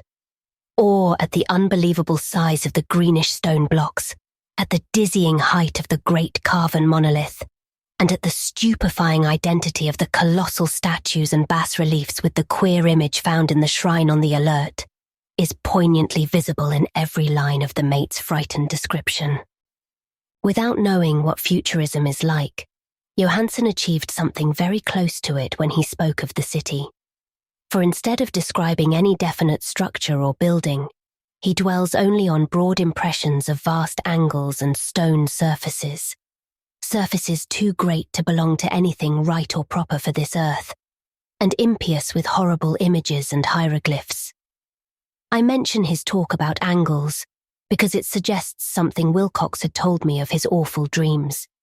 He had said that the geometry of the dream place he saw was abnormal, non-Euclidean, and loathsomely redolent of spheres and dimensions apart from ours. Now an unlettered seaman felt the same thing whilst gazing at the terrible reality.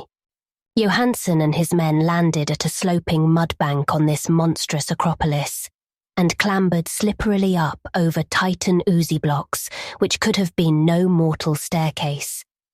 The very sun of heaven seemed distorted when viewed through the polarizing miasma welling out from this sea-soaked perversion, and twisted menace and suspense lurked leeringly in those crazily elusive angles of carven rock, where a second glance showed concavity after the first showed convexity. Something very like fright had come over all the explorers before anything more definite than rock and ooze and weed was seen. Each would have fled had he not feared the scorn of the others, and it was only half-heartedly that they searched, vainly as it proved, for some portable souvenir to bear away. It was Rodriguez the Portuguese who climbed up the foot of the monolith and shouted of what he had found. The rest followed him and looked curiously at the immense carved door with the now familiar squid dragon bas-relief. It was, Johansen said, like a great barn door, and they all felt that it was a door because of the ornate lintel, threshold and jambs around it, though they could not decide whether it lay flat like a trapdoor or slantwise like an outside cellar door. As Wilcox would have said, the geometry of the place was all wrong. One could not be sure that the sea and the ground were horizontal, hence the relative position of everything else seemed phantasmally variable. Bryden pushed at the stone in several places without result. Then Donovan felt over it delicately around the edge, pressing each point separately as he went. He climbed interminably along the grotesque stone moulding. That is, one would call it climbing if the thing was not after all horizontal, and the men wondered how any door in the universe could be so vast. Then, very softly and slowly, the acre-great panel began to give inward at the top, and they saw that it was balanced. Donovan slid or somehow propelled himself down or along the jamb and rejoined his fellows, and everyone watched the queer recession of the monstrously carven portal. In this fantasy of prismatic distortion, it moved anomalously in a diagonal way so that all the rules of matter and perspective seemed upset. The aperture was black with a darkness almost material.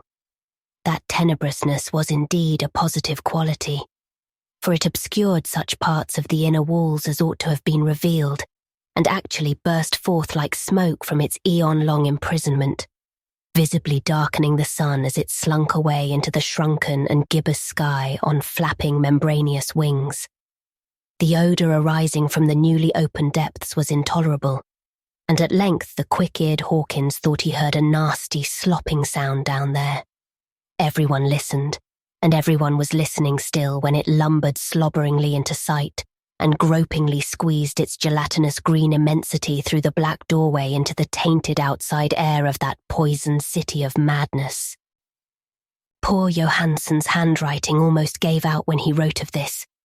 Of the 6 men who never reached the ship, he thinks 2 perished of pure fright in that accursed instant. The thing cannot be described. There is no language for such abysms of shrieking and immemorial lunacy, such eldritch contradictions of all matter, force, and cosmic order. A mountain walked or stumbled.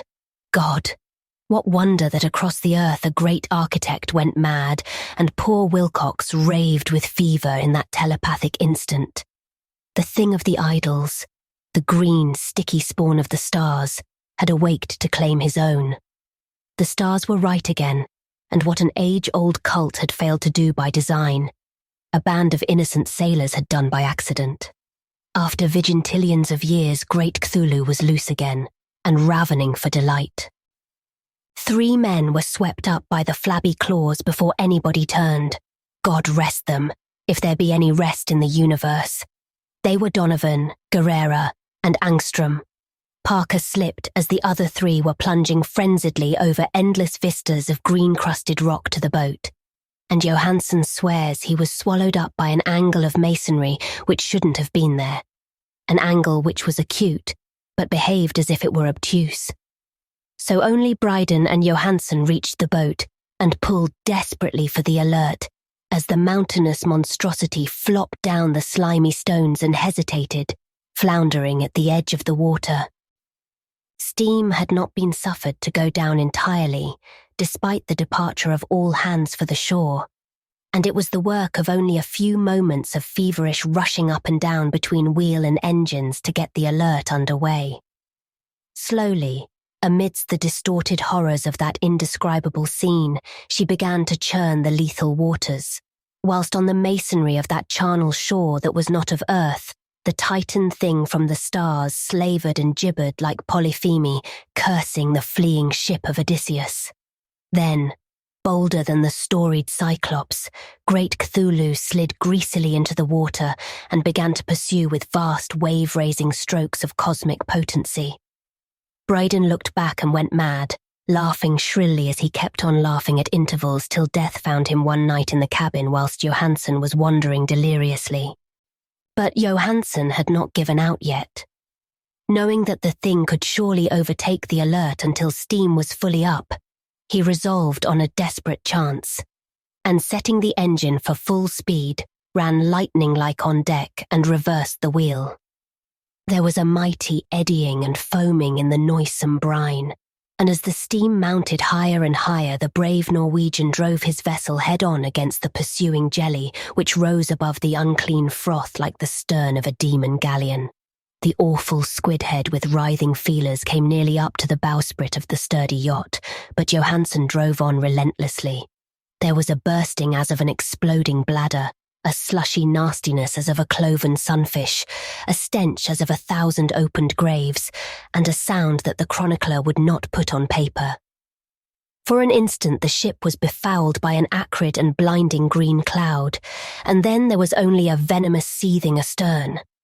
Where, God in heaven, the scattered plasticity of that nameless sky spawn was nebulously recombining in its hateful original form, whilst its distance widened every second as the Alert gained impetus from its mounting steam. That was all. After that, Johansson only brooded over the idol in the cabin and attended to a few matters of food for himself and the laughing maniac by his side. He did not try to navigate after the first bold flight, for the reaction had taken something out of his soul. Then came the storm of April 2nd, and a gathering of the clouds about his consciousness. There is a sense of spectral whirling through liquid gulfs of infinity, of dizzying rides through reeling universes on a comet's tail, and of hysterical plunges from the pit to the moon, and from the moon back again to the pit, all livened by a cachinnating chorus of the distorted, hilarious elder gods and the green, bat-winged, mocking imps of Tartarus. Out of that dream came rescue, the Vigilant, the Vice-Admiralty Court, the streets of Dunedin, and the long voyage back home to the old house by the Egerberg. He could not tell. They would think him mad. He would write of what he knew before death came, but his wife must not guess. Death would be a boon if only it could blot out the memories. That was the document I read, and now I have placed it in the tin box beside the bas-relief and the papers of Professor Angel. With it shall go this record of mine, this test of my own sanity, wherein is pieced together that which I hope may never be pieced together again. I have looked upon all that the universe has to hold of horror, and even the skies of spring and the flowers of summer must ever afterward be poison to me. But I do not think my life will be long. As my uncle went, as poor Johansson went, so I shall go. I know too much, and the cult still lives. Cthulhu still lives too, I suppose, again in that chasm of stone which has shielded him since the sun was young. His accursed city is sunken once more, for the Vigilant sailed over the spot after the April storm, but his ministers on earth still bellow and prance and slay around idol-capped monoliths in lonely places. He must have been trapped by the sinking whilst within his black abyss, or else the world would by now be screaming with fright and frenzy. Who knows the end? What has risen may sink, and what has sunk may rise. Loathsomeness waits and dreams in the deep, and decay spreads over the tottering cities of men. A time will come, but I must not and cannot think. Let me pray that if I do not survive this manuscript, my executors may put caution before audacity and see that it meets no other eye.